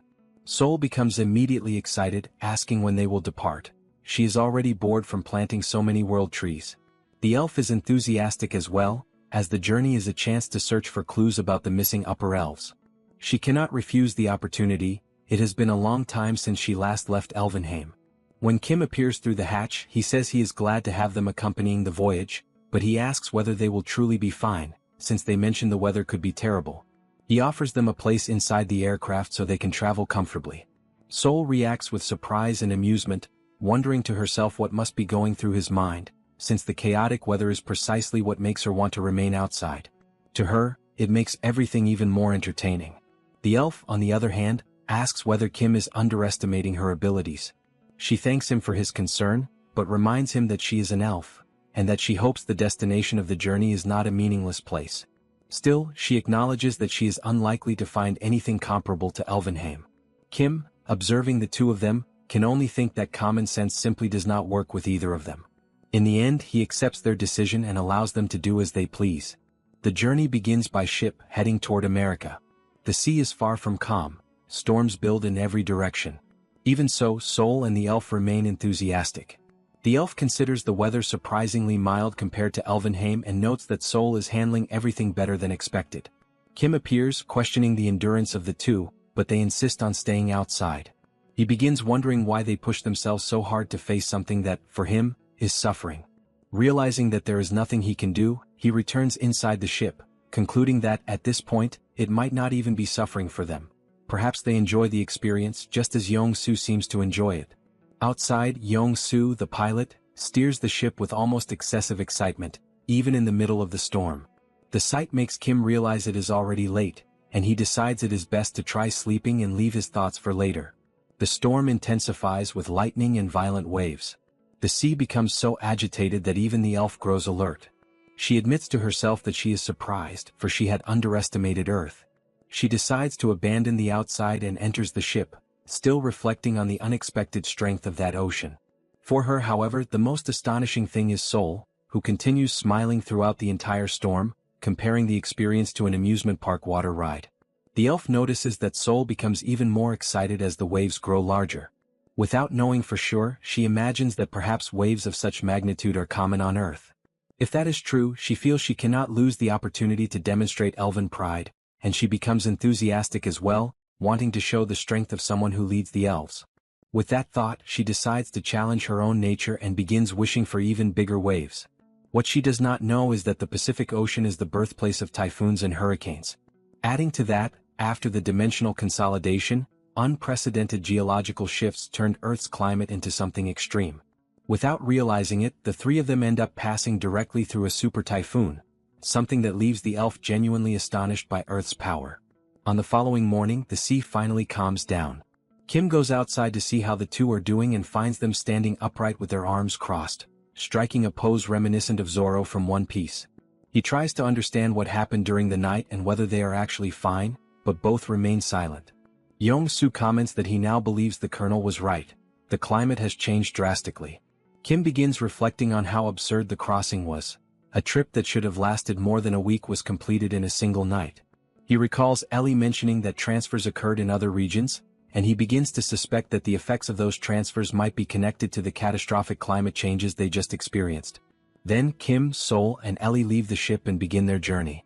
A growing sense of unease rises around them, but despite everything, they have arrived safely. Seoul, with an intimidating expression, wonders silently whether she will be forced to plant trees again and threatens, in her own mind, to assert her strength if anyone tries to make her do so. Kim senses her aggressive intent clearly. He simply advises her, in thought, to change her clothes and orders Pax to retrieve Seoul through the portal. Determined to investigate on his own while they prepare, Kim examines some destroyed and seemingly empty containers, as well as buildings that have also collapsed. He walks silently through the area and notices that there is not a single person there, not even monsters. The atmosphere resembles that of an abandoned city. At the rate things are going, he realizes he will not be able to gather any information at all. It is then that he finds a piece of paper on the ground. Written on it are the words, "State against state. War breaks out. Kill or survive." Other pieces of paper posted on the wall form something like a bulletin. Observing everything, Kim thinks they resemble newspaper clippings and assumes they were left there some time ago. To him, it confirms what one would expect from a federal nation. The states appear to be competing with one another. Kim assumes that, at that point, the forces in the region must have consolidated into two warring factions, which might explain the absence of people. He concludes that, aside from the ongoing war, there is nothing else worth noting. At that moment, something catches his attention, a poster announcing the discovery of a mine in Arizona. Kim tears the paper from the wall and tries to remember where Arizona was located. He checks the map and realizes that the state is near California, and therefore close to where he is now. While he analyzes this information, the subspace portal opens and Seoul and the elf appear, asking what he has found. Kim is about to answer when he interrupts himself after noticing something unusual. Seoul is wearing something similar to pajamas, while the elf appears dressed like a cowgirl. The sight surprises him. Seoul casually remarks that she intended to put something warmer on him as well but prefers to observe the elf's more conventional choice of clothing. The elf, however, thinks the hat is uncomfortable, though there is nothing she can do about it. Kim notes that the outfit ends up drawing attention and, in a way, suits her. Seoul, impatient, considers it exhausting to change clothes again and simply urges Kim to hurry up. She asks what information he discovered. With that, the group heads toward Village 49 in an army vehicle. During the ride, someone complains about the abrupt braking, feeling worse than they did on the ship and blaming the situation on the fact that someone with an expired driver's license is behind the wheel. The amount of sand and dust around them also draws attention, prompting the person to wonder about the cause. When they exit the vehicle, someone asks for silence and orders everyone to stop complaining for a moment, stating that their first destination will be a store. Seoul questions whether the place was not supposed to be abandoned, but the group agrees that it is far too clean for that, suggesting that someone has been taking care of it. Kim considers the possibility and prepares to open the door. He pushes the entrance aside and announces their arrival. To his surprise, the interior reveals a bar, and several people turn to look at him with visible confusion. Seoul confirms that there are indeed people inside, while Kim forces an awkward smile, recognizing the unexpected presence of so many individuals. The elf remains silent, simply observing from behind. The people in the bar keep staring at the group, clearly judging their presence there. Seoul immediately hardens her expression, showing irritation, and wonders to herself why they are receiving such sharp looks.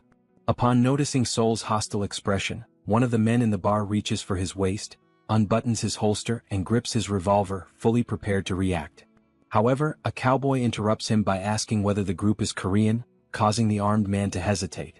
The cowboy considers it a pleasant surprise to meet Koreans there in the United States and introduces himself as Park Dong-gyu-han, shaking Kim's hand with enthusiastic energy. Kim responds somewhat awkwardly, states his own name, and follows the man to a table along with his two companions.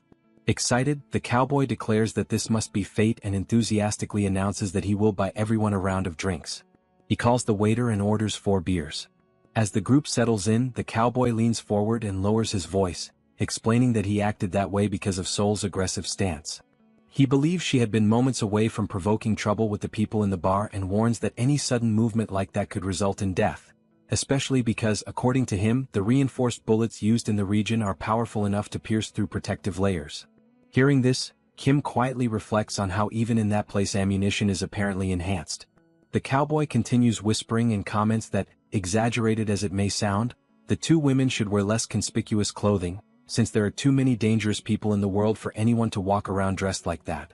The waiter soon arrives with the beers, apologizing that they are not cold. The cowboy thanks him, and Kim watches with curiosity as the man pays for the drinks using magical stones. The cowboy then explains that, in that town, everything needs to be handled as discreetly as possible, and asks where Kim came from to know so little about such basics. Kim answers that he came from Korea, but the man insists, wanting to know from which part of the United States he had traveled. Kim surprises him by stating that the group truly came from Korea, by boat, and arrived about an hour earlier. The cowboy is stunned and insists that crossing the ocean is impossible, recalling reports of waves reaching dozens of meters in height. Seoul and the elf, amused, consider that exact danger what made the journey so thrilling, leaving the cowboy even more confused and suspecting it might be some kind of Korean joke. Kim silently concludes that trying to explain the behavior of the 2 would not be worth the effort. He changes the subject and asks whether the cowboy knows the location of the Liseon mine. The sudden question catches the man off guard, and the entire bar shifts its attention toward them. Kim immediately notices that he has touched on a sensitive topic. The cowboy confirms that he does, explaining that awakened individuals from several places have gathered there to attempt to explore the mine. Kim apologizes for bringing up such a delicate matter, especially after having been told not to draw attention. Even so, the cowboy concludes that if Kim wants to know the mine's location, he is likely also after the reinforcement stones. He sighs and informs him that the group will not be allowed to enter. The elf intervenes, stating that they are not there for the stones because they have business with the dwarves. The cowboy becomes even more surprised and asks why they would not be seeking the stones, but she repeats her claim. She also asks why they are forbidden from entering the mine. At that moment, the man who had previously drawn the revolver approaches once more, still armed, and declares that he wants to know why the group is asking about the mine. He warns that if they attempt to enter, they will end up dead. Sensing the growing tension, the cowboy thinks to himself that the group has drawn far too much attention and that allowing the situation to pass quietly is now impossible. He even considers using his own gun if an opportunity arises. Meanwhile, the armed man presses the revolver directly against Seoul and asserts, based on what he heard, that she likely possesses reinforcement stones. He demands that she hand over every stone she has in exchange for the mine's location, and insinuates that, in the case of the beautiful women, another form of payment would also be acceptable. Seoul simply fixes her gaze on him. The man smiles, convinced he holds all the power. Facing the revolver, Seoul displays a dark and chilling smile. She asks whether the man truly wants her to kill him with a single strike. Then she clenches her fist and delivers a punch so powerful that it launches him upward, breaking through the ceiling as his body is sent flying out of the bar. Everyone in the establishment freezes, stunned, unable to comprehend how a single blow could generate such force. Kim watches the scene and concludes that it has finally happened, exactly what he had expected, because someone had dared to provoke the second strongest person. He stands up and remarks to the cowboy that it would be best for them to leave. The cowboy thanks him for the warning, and the group promptly exits the place to avoid further trouble. Seoul follows after Kim, asking him to wait. The cowboy, still in shock, tries to process what he has just witnessed. He wonders how a person can literally be sent flying by a punch and begins to reconsider whether the group truly did cross the ocean by boat. He imagines that, if they are indeed who they appear to be, then perhaps anything is possible. As Kim, Seoul, and the elf run toward the vehicle, they hear someone calling out to them. It is the cowboy, sprinting after them and asking whether they truly intend to go to the mine. He pleads for them to count on his help and insists that they listen to his story. When he finally catches up, he explains that finding the mine without guidance is practically impossible, and he offers to guide them there. In return, he asks only that they decide whether they still want to go after hearing everything he has to say. Kim agrees to listen even though he feels a hint of hesitation. The cowboy then activates a system notification related to his own story. The Liseon mine appears listed as an occupiable territory in Arizona, containing vast quantities of reinforcement stones and buried treasures. The mission is to occupy the territory and claim the reward. The cowboy recounts that, upon receiving this alert, he immediately called his friend Gordon and commented on how close Arizona was. Gordon questioned whether pursuing that opportunity was truly wise, but the cowboy insisted, certain that many others were already heading there as well, and confident that with enough reinforcement stones, there would be no reason to conserve bullets. They set out for Arizona. Once they arrive, they discover a large crowd already gathered, forming a long line to enter the mine. Inside, they hear people saying that the environment is extremely complex, so intricate, in fact, that even a low-intelligence monster could easily get lost and starve. Then, unexpectedly, they notice small men moving about the area, dwarves who apparently reside inside the mine. The group tries to understand who these beings are. After a brief exchange, the dwarves realize they are in the human world, the dimension of Earth, and explain that they primarily live inside mines, constantly searching for reinforcement stones. They invite the newcomers to follow them and guide them to the main area, warning that many more stones exist beyond that section and cautioning them not to get lost. They also offer their services for any type of craftsmanship. The cowboy remembers expressing sincere gratitude for the dwarves' hospitality. However, shortly afterward, the situation devolves into chaos. Countless people begin digging simultaneously and fighting over spots inside the mine, arguing that they were the first to arrive. Disputes erupt everywhere. Some accuse others of stealing their stones, while different groups push out those they call intruders, claiming the area is already overcrowded. Tension escalates when several individuals insist there is no guarantee of finding stones elsewhere, and that they will not abandon the place where resources have been confirmed. Others accuse them of selfishness, pointing out that all visible stones had already been mined anyway. From there, the situation collapses entirely, with people resorting to violence to seize stones from others, triggering widespread brawls. At that point, Men begin raising their weapons, firing into the air and shouting that anyone who tries to take their reinforcement stones will be shot. In the midst of the chaos, one man screams that, since the world is already ruined, he will not hesitate to kill every selfish person around him. The cowboy and his friend realize that everyone has completely lost their minds. Gordon insists that the reinforcement stones do not matter at that moment. Survival is what truly matters. Meanwhile, the dwarves of the mine argue among themselves, trying to understand the source of the sudden noise. One of them assumes that the humans must be causing trouble again. When they decide to investigate, they encounter a frantic man, desperate to protect his reinforcement stones. The dwarves attempt to understand what is happening, but the man reacts with immediate hostility, pointing his gun at them. He demands that they hand over every reinforcement stone they possess. The dwarves attempt to calm him, explaining that there are stones all throughout the mine and that there is no reason to attack them. But the man loses all control and fires directly into one of their chests. The gunshot echoes through the tunnels, reaching the ears of a goblin lurking nearby. Meanwhile, the cowboy and Gordon run as fast as they can, trying to escape the mine, still completely unsure of where the exit is, disoriented by the chaos around them. The goblin arrives at the site of the shooting and finds several human bodies lying on the ground beside the stones they had been carrying. It begins devouring both the corpses and the reinforcement stones, consuming everything it can until it undergoes a mutation. A golden aura wraps around its body, revealing that it has become far stronger than before. Sensing the abnormal presence, the cowboy, the sheriff, and Gordon all feel a chilling shiver of warning. The goblin suddenly appears before them, transformed into a much more powerful creature. Realizing the danger, Gordon panics and orders the cowboy to run before it is too late. All three of them sprint with everything they have, but the goblin charges after them with terrifying speed. After great effort, they finally manage to see the exit of the mine in the distance.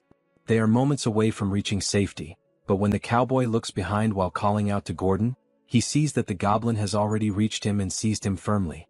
Gordon pleads for help, but the cowboy has no way to save him.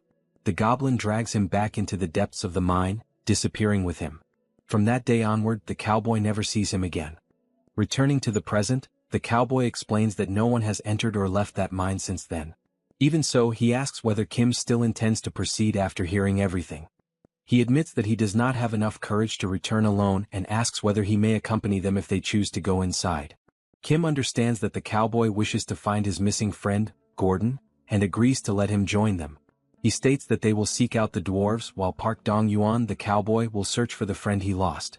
Thus, the group sets off toward the interior of the mine, determined to find those who vanished and to confront whatever awaits them inside. Now, with their feet firmly planted inside the mine, the group advances with caution. Every step is taken with distrust, their attention fixed both on what appears at their sides and on what stretches ahead. Bloodstains are scattered across the walls. Suddenly, Kim raises his gaze and notices a suspended bridge in the middle of the mine. As he evaluates the path, he realizes they will not make it in time before dawn. He then decides to rely on the help of his companion. Intrigued, the elf asks whom he is referring to, and a small creature appears on Kim's shoulder ready to assist. Using its ability, it guides the group forward.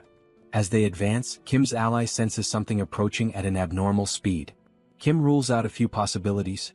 Gordon is only human, and the elf reminds him that dwarves cannot run that fast. With only the monster remaining as a possibility, Kim orders an attack on the subspace.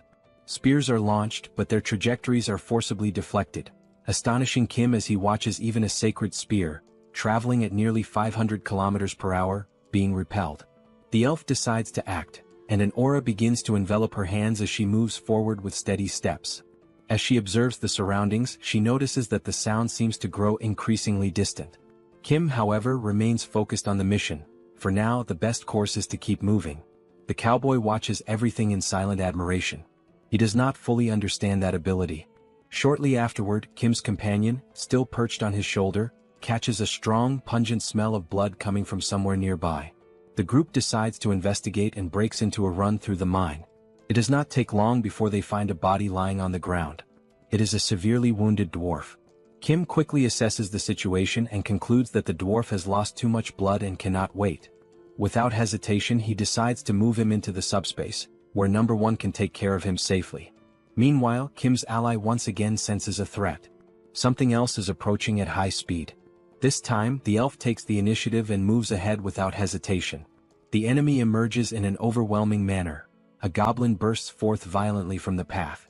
Before it can attack, it is struck by a single punch to the center of the face delivered by the elf. The impact is intense, killing it instantly and causing the crystals to jolt. The elf observes the scene without any sign of revulsion. To her, the enemy had seemed larger in her imagination. Meanwhile, the dwarf passes through the subspace. When he awakens, he finds himself frightened and disoriented, surrounded by figures watching him with concern. Gradually, he gets to his feet as Kim explains that this place is safe, where he can recover without risk. The dwarf is informed that he was found unconscious inside the mine and treated in haste, and he is warned not to make any excessive effort. Upon hearing this, he asks about the monster in the mine. The elf reassures him by explaining that the creature has already been eliminated. She then introduces herself as Ellie, the leader of the elves. The revelation leaves the dwarf visibly confused. For him, it is difficult to understand how an elven elder could be traveling alongside a human. Ellie replies that it is a long story and asks whether all the other dwarves besides him are dead. With sorrow, the dwarf confirms that not only the dwarves, but also all the humans in the mine were killed. The cowboy intervenes, worried, asking whether he saw someone named Gordon, a close friend. Before answering directly, the dwarf asks whether only one monster was killed, which the elf confirms. The dwarf states that there is another creature, similar to the first, called Gordon. The cowboy reacts in shock, unable to comprehend what that means.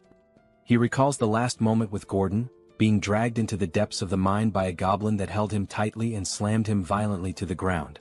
Just as it is about to devour him, the creature is suddenly distracted by crystals scattered across the floor. The goblin temporarily abandons Gordon and begins feeding on those crystals.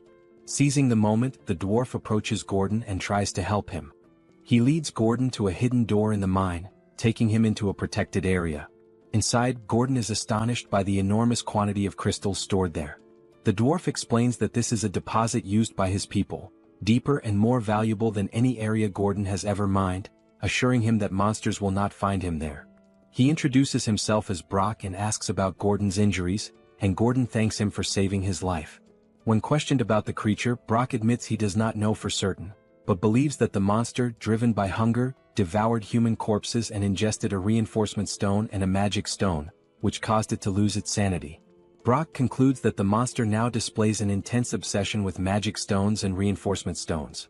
What is certain to him is that the creature has become a deranged monster, placing everyone in grave danger.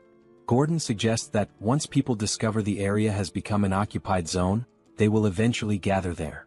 Surprised, Brock admits he had not realized this, as he had been focused on his craftsmanship. Upon further reflection, Brock concludes that, if that is the case, there must be a guardian somewhere in the mine. He explains that he has never seen a guardian personally, but that it is possible to control one if someone possesses a special gem called an occupied stone. Brock describes the guardian as a massive living rock, capable of moving on its own, likely installed by the multidimensional Chamber of Commerce. Gordon concludes that all they need to do is find the occupied stone, but Brock points out the problem. He does not know where it is and the mine is enormous. He also recalls the monster's speed and suggests that Gordon should be the fastest one. Gordon refuses, preferring to wait for reinforcements. He realizes he still has food and proposes talking to pass the time. Gordon begins to speak about his childhood as time drags on in the hiding place, bringing fatigue and tension. Not knowing what day it is, the silence weighs heavily until Gordon recalls Brock's words about magic stones turning someone into a monster. After a few moments of reflection, Gordon, with renewed conviction in his eyes, states that he has come up with a good idea. Brock reacts with unease to Gordon's statement.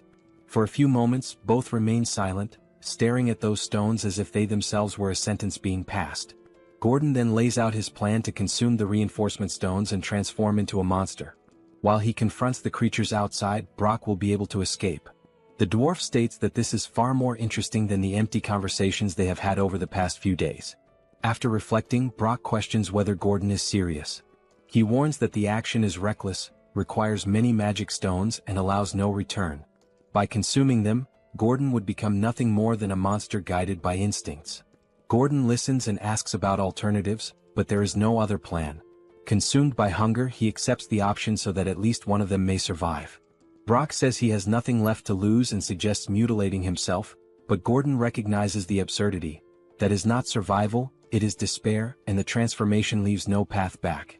Gordon tells Brock that he does not need to sacrifice himself, the choice is a personal one.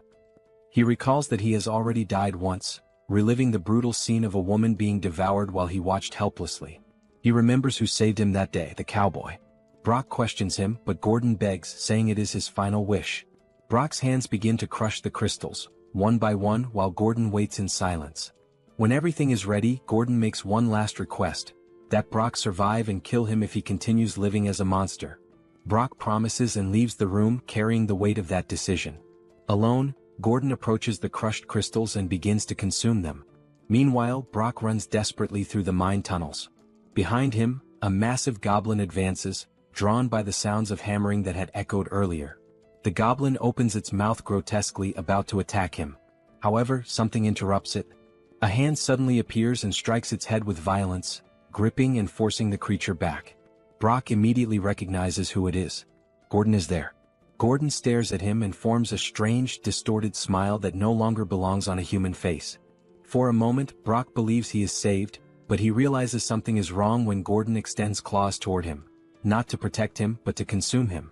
Now, in the subspace, he recounts that he was injured by the creature Gordon became and that he lost consciousness shortly afterward. The cowboy remains motionless, trying to process everything. The revelation leaves everyone in shock. Brock states that Gordon became a monster to face another, not to live that way, and he begs for help to allow him to pass on in peace. Kim concludes that only the elf could face him, as their weapons would barely wound him. He then begins to consider reinforcements and asks whether it would be possible to forge a grade C reinforcement stone from lower grade ones. Brock explains that 10 grade D stones of the same attribute would be required, a quantity they possess. The problem is that none of them have a divine attribute, making it impossible to reinforce Ranks' sacred spear. Kim quickly evaluates the options and decides to reinforce the pistol, which, although less powerful than a rifle, stands out for its portability. He reinforces the pistol without hesitation, and when he opens the system interface he is surprised. There are few resistance stones, rare enough to allow only 3 more reinforcements on the pistol, which still supports an additional bullet enhancement. The decision is made. The group responds in unison, accepting the order, aware that the confrontation awaiting them will not be ordinary. At that exact moment, someone asks Kim for permission. It is the cowboy. He states that this will be the last moment of his friend's life and that he wishes to accompany them to the mine's exit.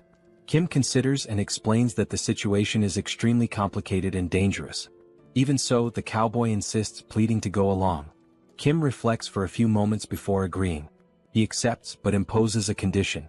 With that decided, the group returns to the interior of the mine. As they advance through the tunnels, the cowboy walks in silence, with the small companion perched on his neck, sniffing the air with focus. Along the way, the cowboy wonders whether Gordon would still be alive if he had not called him, and whether everything might have been different had they not returned to the mine together. Suddenly, Kim's ally senses something. His keen sense of smell detects an intense presence ahead, and he points toward a dark area. It is from there that something emerges. Gordon steps out of the shadows and advances relentlessly. His appearance is no longer human. His presence sends an immediate shock through the group. The cowboy reacts instinctively, raising the pistol with resolve. The shot echoes through the mine. The bullet strikes Gordon directly in the center of his body. Upon impact, crystals scatter across the ground. Deep within, the cowboy bids farewell, wishing that at last Gordon may rest in peace.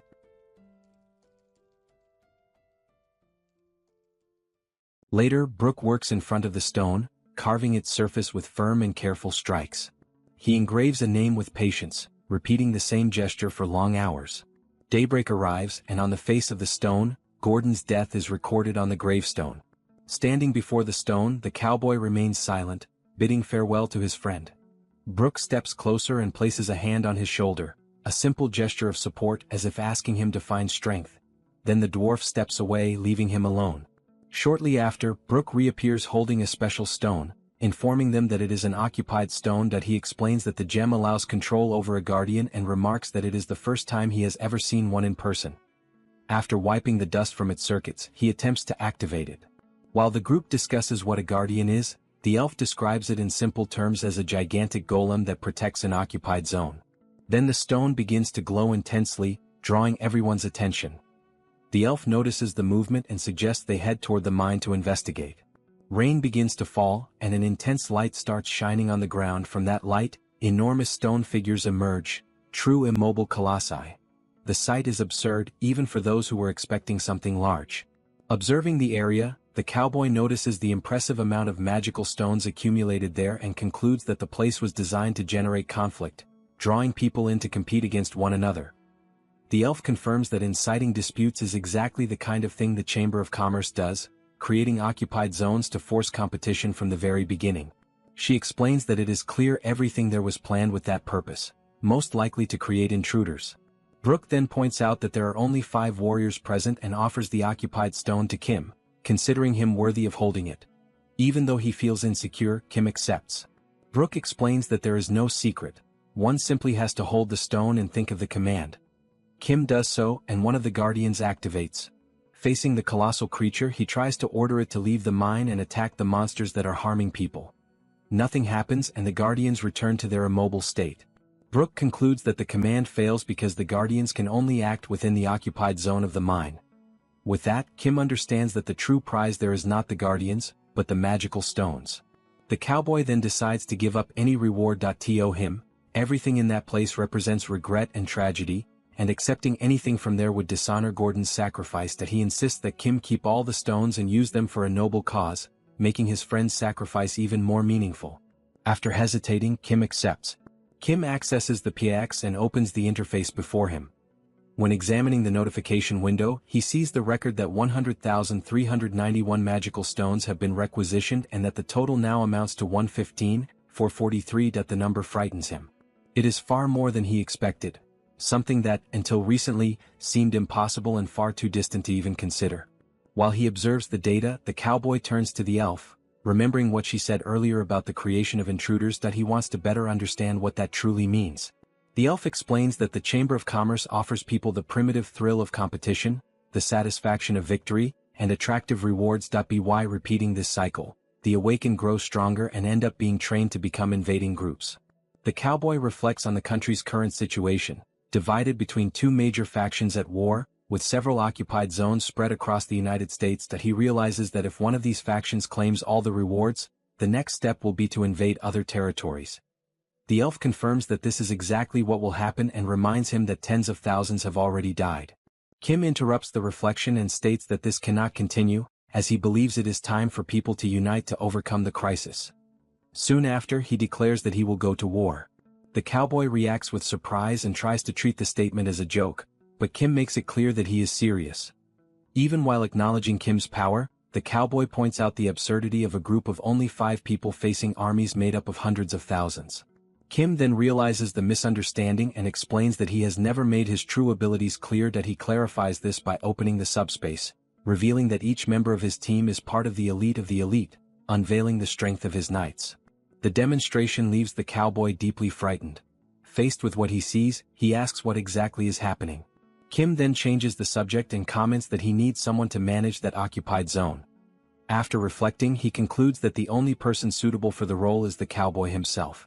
A system notification appears, informing the cowboy that he has received an invitation to join the PAX. That he reads the message while Kim explains the benefits of the position, including guaranteed access to water, food, and unlimited supplies. Confused by the speed of events, the cowboy questions everything that is happening. In response, Kim demonstrates how the system works, making the scenery change, and the 2 of them find themselves in a room equipped with a table filled with food. Still in shock, the cowboy looks at the food in front of him. Kim asks him to help himself and suggests that he take some time to think about the offer while he eats. The cowboy lowers his head and begins to eat. While he eats, tears fall silently, the result of the unexpected and painful direction his life has taken. Now, elsewhere, a man stands with a serious and rigid expression. Before him is Kim, maintaining a firm posture. The man summarizes the situation in a straightforward manner, confirming whether Kim is truly saying that the ongoing war in the United States needs to be stopped. Kim confirms and explains that, between the 2 factions in conflict, there can be no winner. Before he continues, the elf intervenes. The Chamber of Commerce encourages conflict with promises of reward, shaping winners into invaders. If the war ends in the United States, the rest of the world will follow. The man listens attentively and admits the need to intervene, but he does not see a concrete plan to achieve this. Kim then explains that this is exactly why he is standing there before him, speaking directly to the head of operations. The head of operations admits that he has not been closely following the situation in the United States, which makes any definitive decision difficult. Even so, he points out what is essential: identifying the two factions and strengthening their own forces until they are able to match them. Kim agrees and summarizes the proposal, stating that investigation and strengthening must occur simultaneously. He observes that the head of operations is saying exactly the same thing Lancelot had already mentioned. He then adds that Lancelot has a request to make. Lancelot takes a step forward and faces the head of operations with seriousness. He declares his desire to learn directly from him. Upon hearing this, the head of operations is left speechless. He then questions why Lancelot wishes to learn from him and what kind of abilities he could truly offer. Lancelot replies that it is not merely about individual skills, but about the position the chief holds. He explains that, recently, the knights have been reflecting on their own levels of power. When their attacks cease to be effective, they begin to question whether they are still capable of protecting their lord. According to him, Kim had already anticipated this issue and created items to compensate for this limitation, such as a weapon. Upon observing the weapon, the head of operations concludes that they are referring to the use of firearms, but Lancelot states that the knights have already learned how to use them. That being said, the chief questions what remains for him to teach, to which Lancelot replies that he seeks tactics and strategies. Kim intervenes, confirming the intention. He makes it clear that he wishes to forge the Knights of Camelot into a true special operations unit. The head of operations lowers his head for a moment and acknowledges that he does indeed have something to offer. He makes it clear, however, that the training will be extremely rigorous. Meanwhile, the elf watches in silence, reflecting on the unwavering confidence of the head of operations. The group then decides on the direction of the training and the measures necessary to strengthen their forces.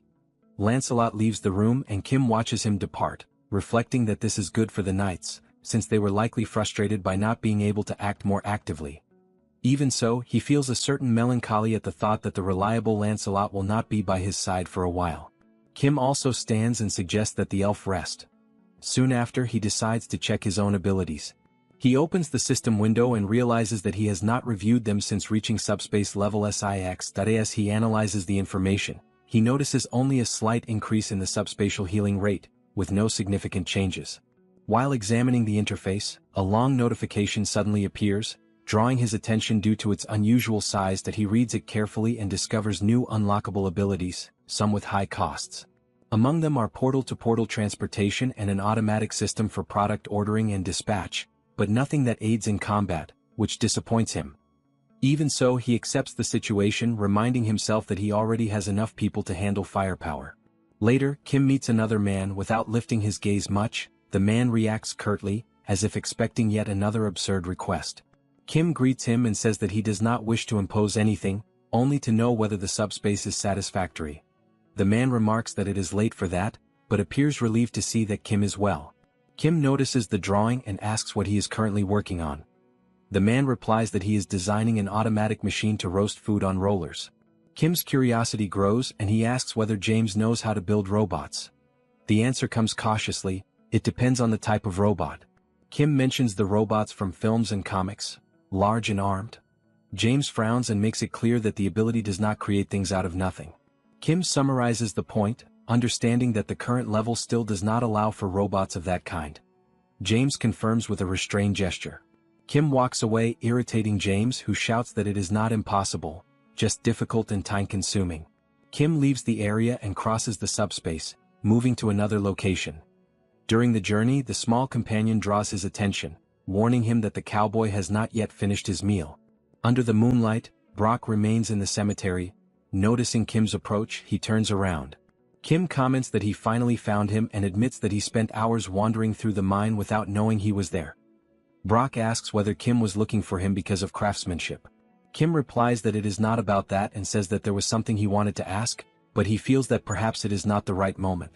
Brock explains that he is past the age of being paralyzed by the pain of losing companions, that he is upset and disappointed, but states that while he is creating something, those feelings quickly fade. That if there is anything to be made, he is willing to do it, and he asks what the request is. Thus, Kim asks directly whether he wants to live and create within the subspace. Brock reacts with surprise, trying to understand what he has just heard. Elsewhere, James continues drawing when Broly suddenly appears, catching his attention. The two stare at each other for a few moments, confused, without fully understanding what is happening. Meanwhile, a man mentions the war in the United States. Kim asks whether it will be difficult to obtain support. The answer comes firmly, no.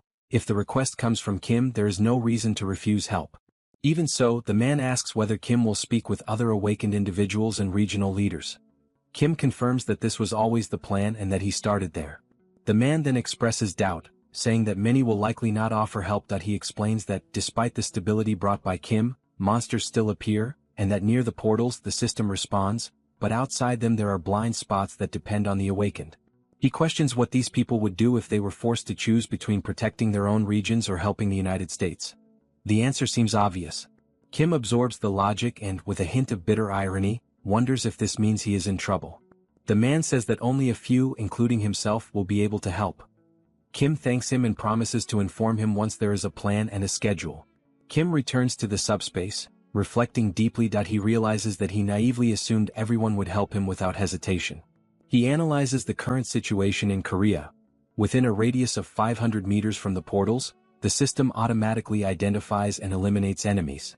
Outside this area, security depends on patrols carried out by regional representatives and military awakened individuals. He concludes that he himself would not leave his region under such conditions. To support the United States, local problems must be resolved first. Kim considers asking James to build automatic defense drones, but dismisses the idea upon remembering that he has already pushed him too far. He then decides to analyze everything calmly, evaluating his own abilities more carefully. Kim looks at the system window and reflects that expanding range is possible, but dispatch remains limited, and he does not have a subspatial laboratory. While assessing the options, a specific notification draws his attention. The system displays the order function, capable of receiving requests and automatically dispatching items from the subspace, with configurable criteria, costs, and evaluations. Kim lingers on this point and wonders whether he can personally designate this channel. The PAX responds affirmatively, confirming that he must designate a channel to receive evaluations and asking whether he wishes to do so now. Before he makes a decision, the scene changes. Elsewhere, a cell phone is visible with two numbers highlighted on the screen, 119 and 112. A man shows the device to another, explaining that the numbers are used for rescue and support requests, requiring only that the user press and hold. The other man reacts with distrust upon recognizing the Paxman. He says that nothing connected to Pax is free and sees it merely as a strategy to charge later. The man holding the cell phone partially agrees, saying that it is still better than dying, which prompts the woman to question whether pressing the button truly brings sufficient help. The man explains that support is no longer limited to areas near the portals and can now reach more distant locations much more quickly. The woman shows surprise and doubt, but admits that if this is true, she may need to consider acquiring a Pax. At that moment, she suddenly screams, overtaken by panic. She warns of the presence of a gigantic monster, but the attack happens in a brutal instant. The woman begins to tremble, paralyzed by horror, while the other man watches in shock. The monster remains with the man who was explaining how Pax works still in its mouth. As the previously distrustful man recognizes the creature, he remembers that it acts in packs. He decides to draw them away and tells the woman to activate the rescue request on the cell phone. He admits that he does not know exactly what to do, but believes that if help arrives quickly, there is still a chance. At that moment, something unexpected catches his attention. Even trapped in the monster's mouth, the injured man is still holding the cell phone. The screen lights up repeatedly, and with one last desperate movement, his finger manages to press the help request button. Almost immediately, something begins to happen. The couple watches, confused, as presences suddenly appear around them.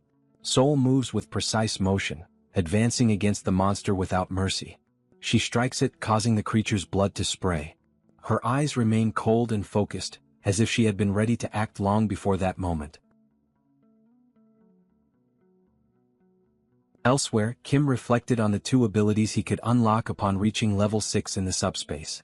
The first was portal transport, which allowed travel from one portal to another without having to traverse the subspace, at a cost of 10,000 magic stones. Product request enabled receiving orders and automatically sending items from the subspace. It was possible to set criteria, types, costs, and conditions, as well as receive evaluations if a designated method was provided. He organized the information mentally, noting that portal transport allowed direct movement between portals. Product request, on the other hand, when assigning an intermediary, allowed people to order PAX products and receive them within a radius of 500 meters from a portal. he could receive messages sent by packs, and users could send evaluation messages to the packs. Kim noticed a crucial detail. Although the delivery of products had a range limit, the messaging function did not. He asked the packs where the medium was. The system responded that whenever an evaluation was received, the sender's location data came along with it. Kim immediately understood. He reflected that he could use this function as an emergency call system. Thus, he created the 112 and 119 buttons, which, when pressed, sent a predefined message to the packs. The system analyzed the content and, based on the received location data, forwarded the information to the nearest packsman. The agent receiving the data was then dispatched to the indicated location. In one instance, packs sent an emergency rescue notification with detailed location instructions. The packsman simply read the message and ran immediately to the indicated destination, determined to complete the mission. While Seoul ran, Kim's friend guided her using his keen sense of smell. At one point he leaped. Back at the scene of the attack, Seoul reached the destination of her mission and faced the monster without mercy, driven by absolute courage. After defeating it, she saved the boy, who then received proper medical attention.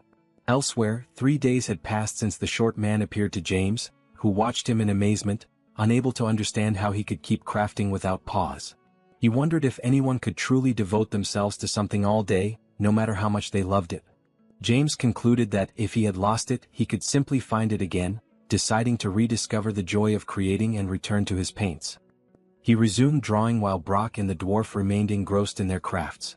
Later, Brock informed Kim that the works were completed. Kim observed and realized that this reinforcement stone would bring him to level 5. He reflected that 3 days had passed since the creation of the emergency system. With Brock's effort, several weapons had been produced. Even so, he would not go to the United States. There was insufficient information and moving forward blindly would be risky. As he contemplated the diamond created by Brock, he thought that taking a +5 weapon would provide immense peace of mind. He decided to enhance it, the ultimate multifunctional knife, transforming it into a blade sharp enough to cut a level 6 enemy. However, as soon as the knife fell on the table, it split in half. Seeing this, Kim asked if the item had been destroyed. Brock explained that he had expected this. Ordinary items could not withstand the power of the reinforcement stone. Special items were needed to resist its energy. He then mentioned that a special item would be something like the object before them. Brock said that the item was a special artifact, like those of singular power or forged by dwarves, and that such an object must withstand the energy of the reinforcement stone. At that moment the cowboy approached the two. Kim remarked that 3 days had passed and asked if everything was fine at the mine. The man, however, replied that he was not there by chance and revealed a weapon. Kim looked at the object and asked what it was. The cowboy explained that the item had belonged to an invader from the southern faction who had attacked the lithium mine without warning, but the weapons used had caught his attention. Kim asked if it was an enhanced weapon, and the cowboy replied that not exactly, saying it would be easier to demonstrate. The cowboy then crouched, rested the weapon on his shoulder, and aimed at a distant point. At the moment he fired, a massive explosion erupted in the distance, shaking the surroundings.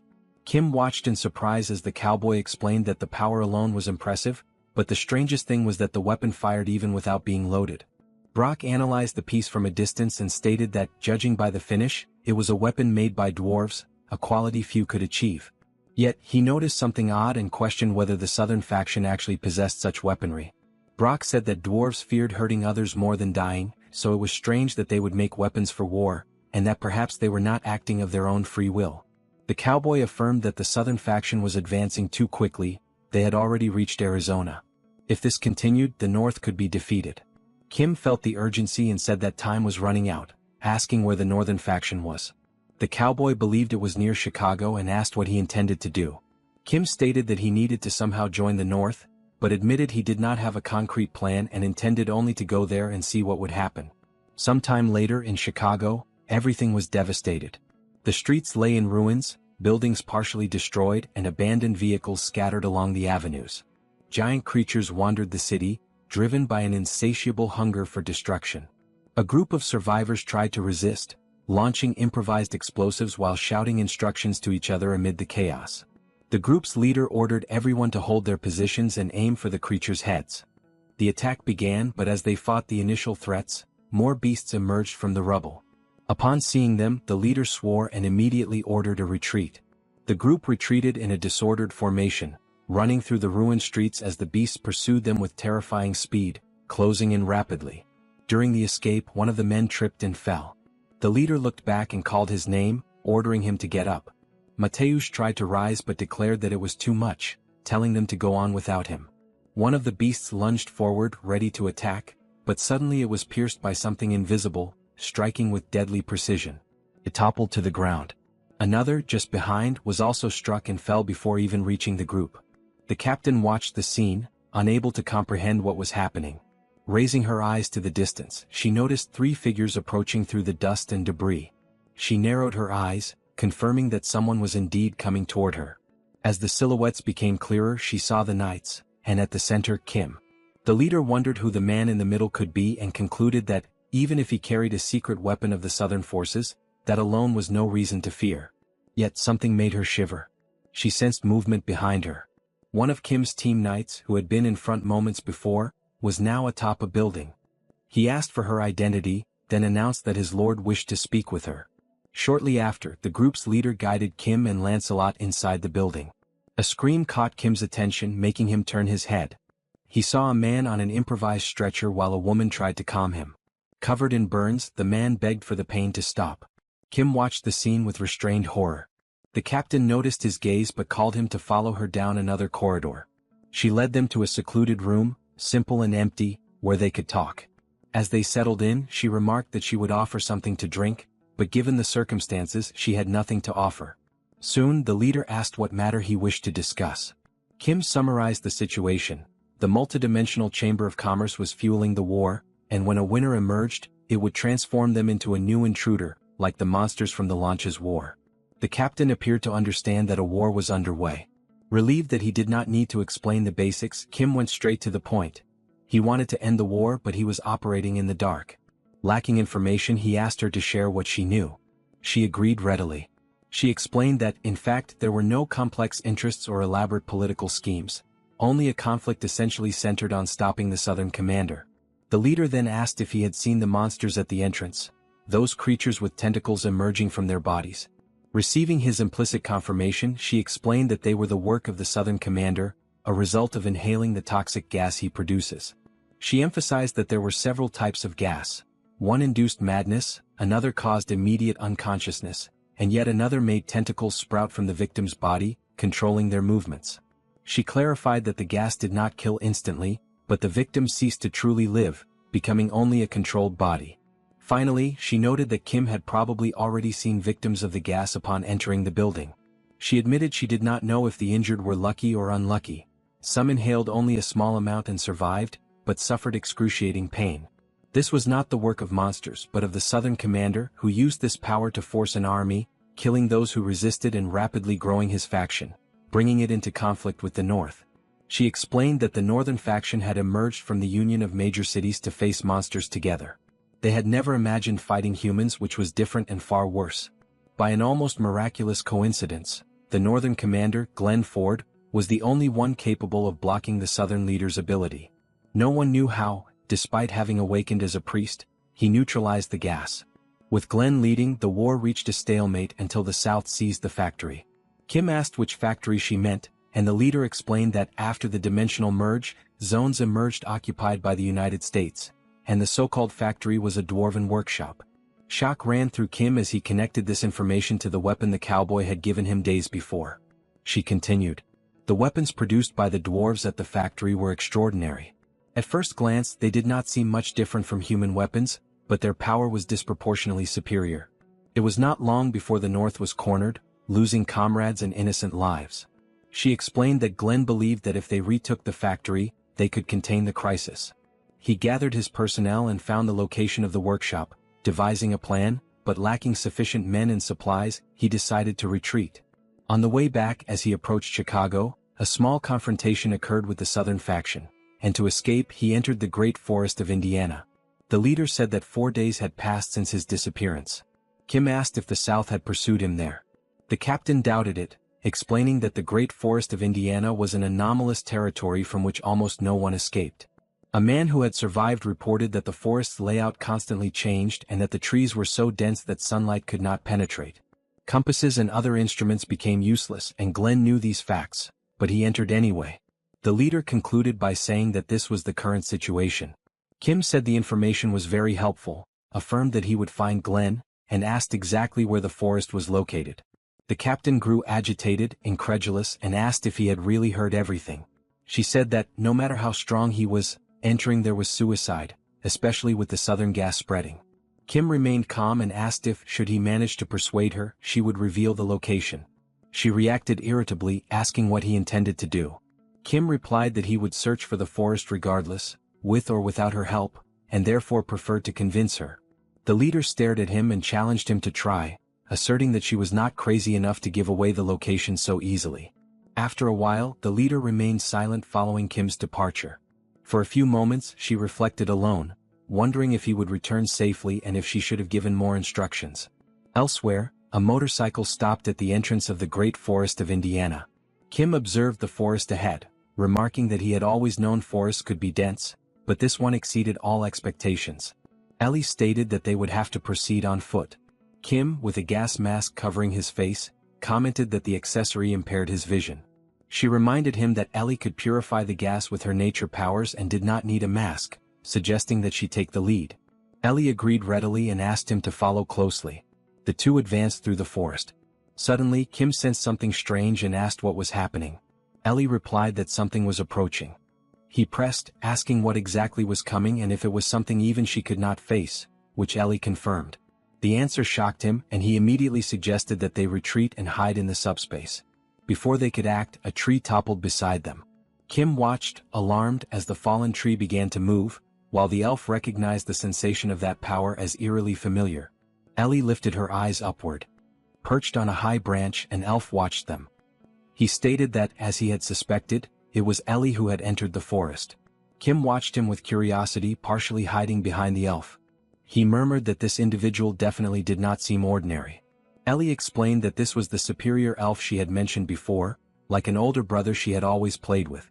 When she had said she could not handle the situation, she had been referring to him. She could face him if necessary, but out of respect, she did not want to.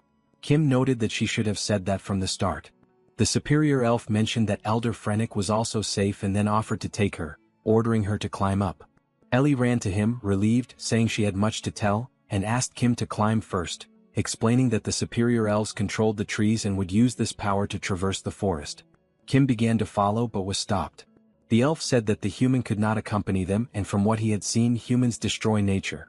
Someone like Kim deserved to die there. Ellie defended him, insisting that not all humans were the same and that Kim was a benefactor of the elves, reminding the elf that her brother could not even leave the forest on his own. He noticed a change in her and asked if she was being deceived, stating that he had seen humans attempt to destroy the forest before. Before he could finish, Ellie stuffed food into his mouth to silence him, pulled Kim toward the tree, and moved along the branches, smiling, saying that he did not recognize the benefactor before them.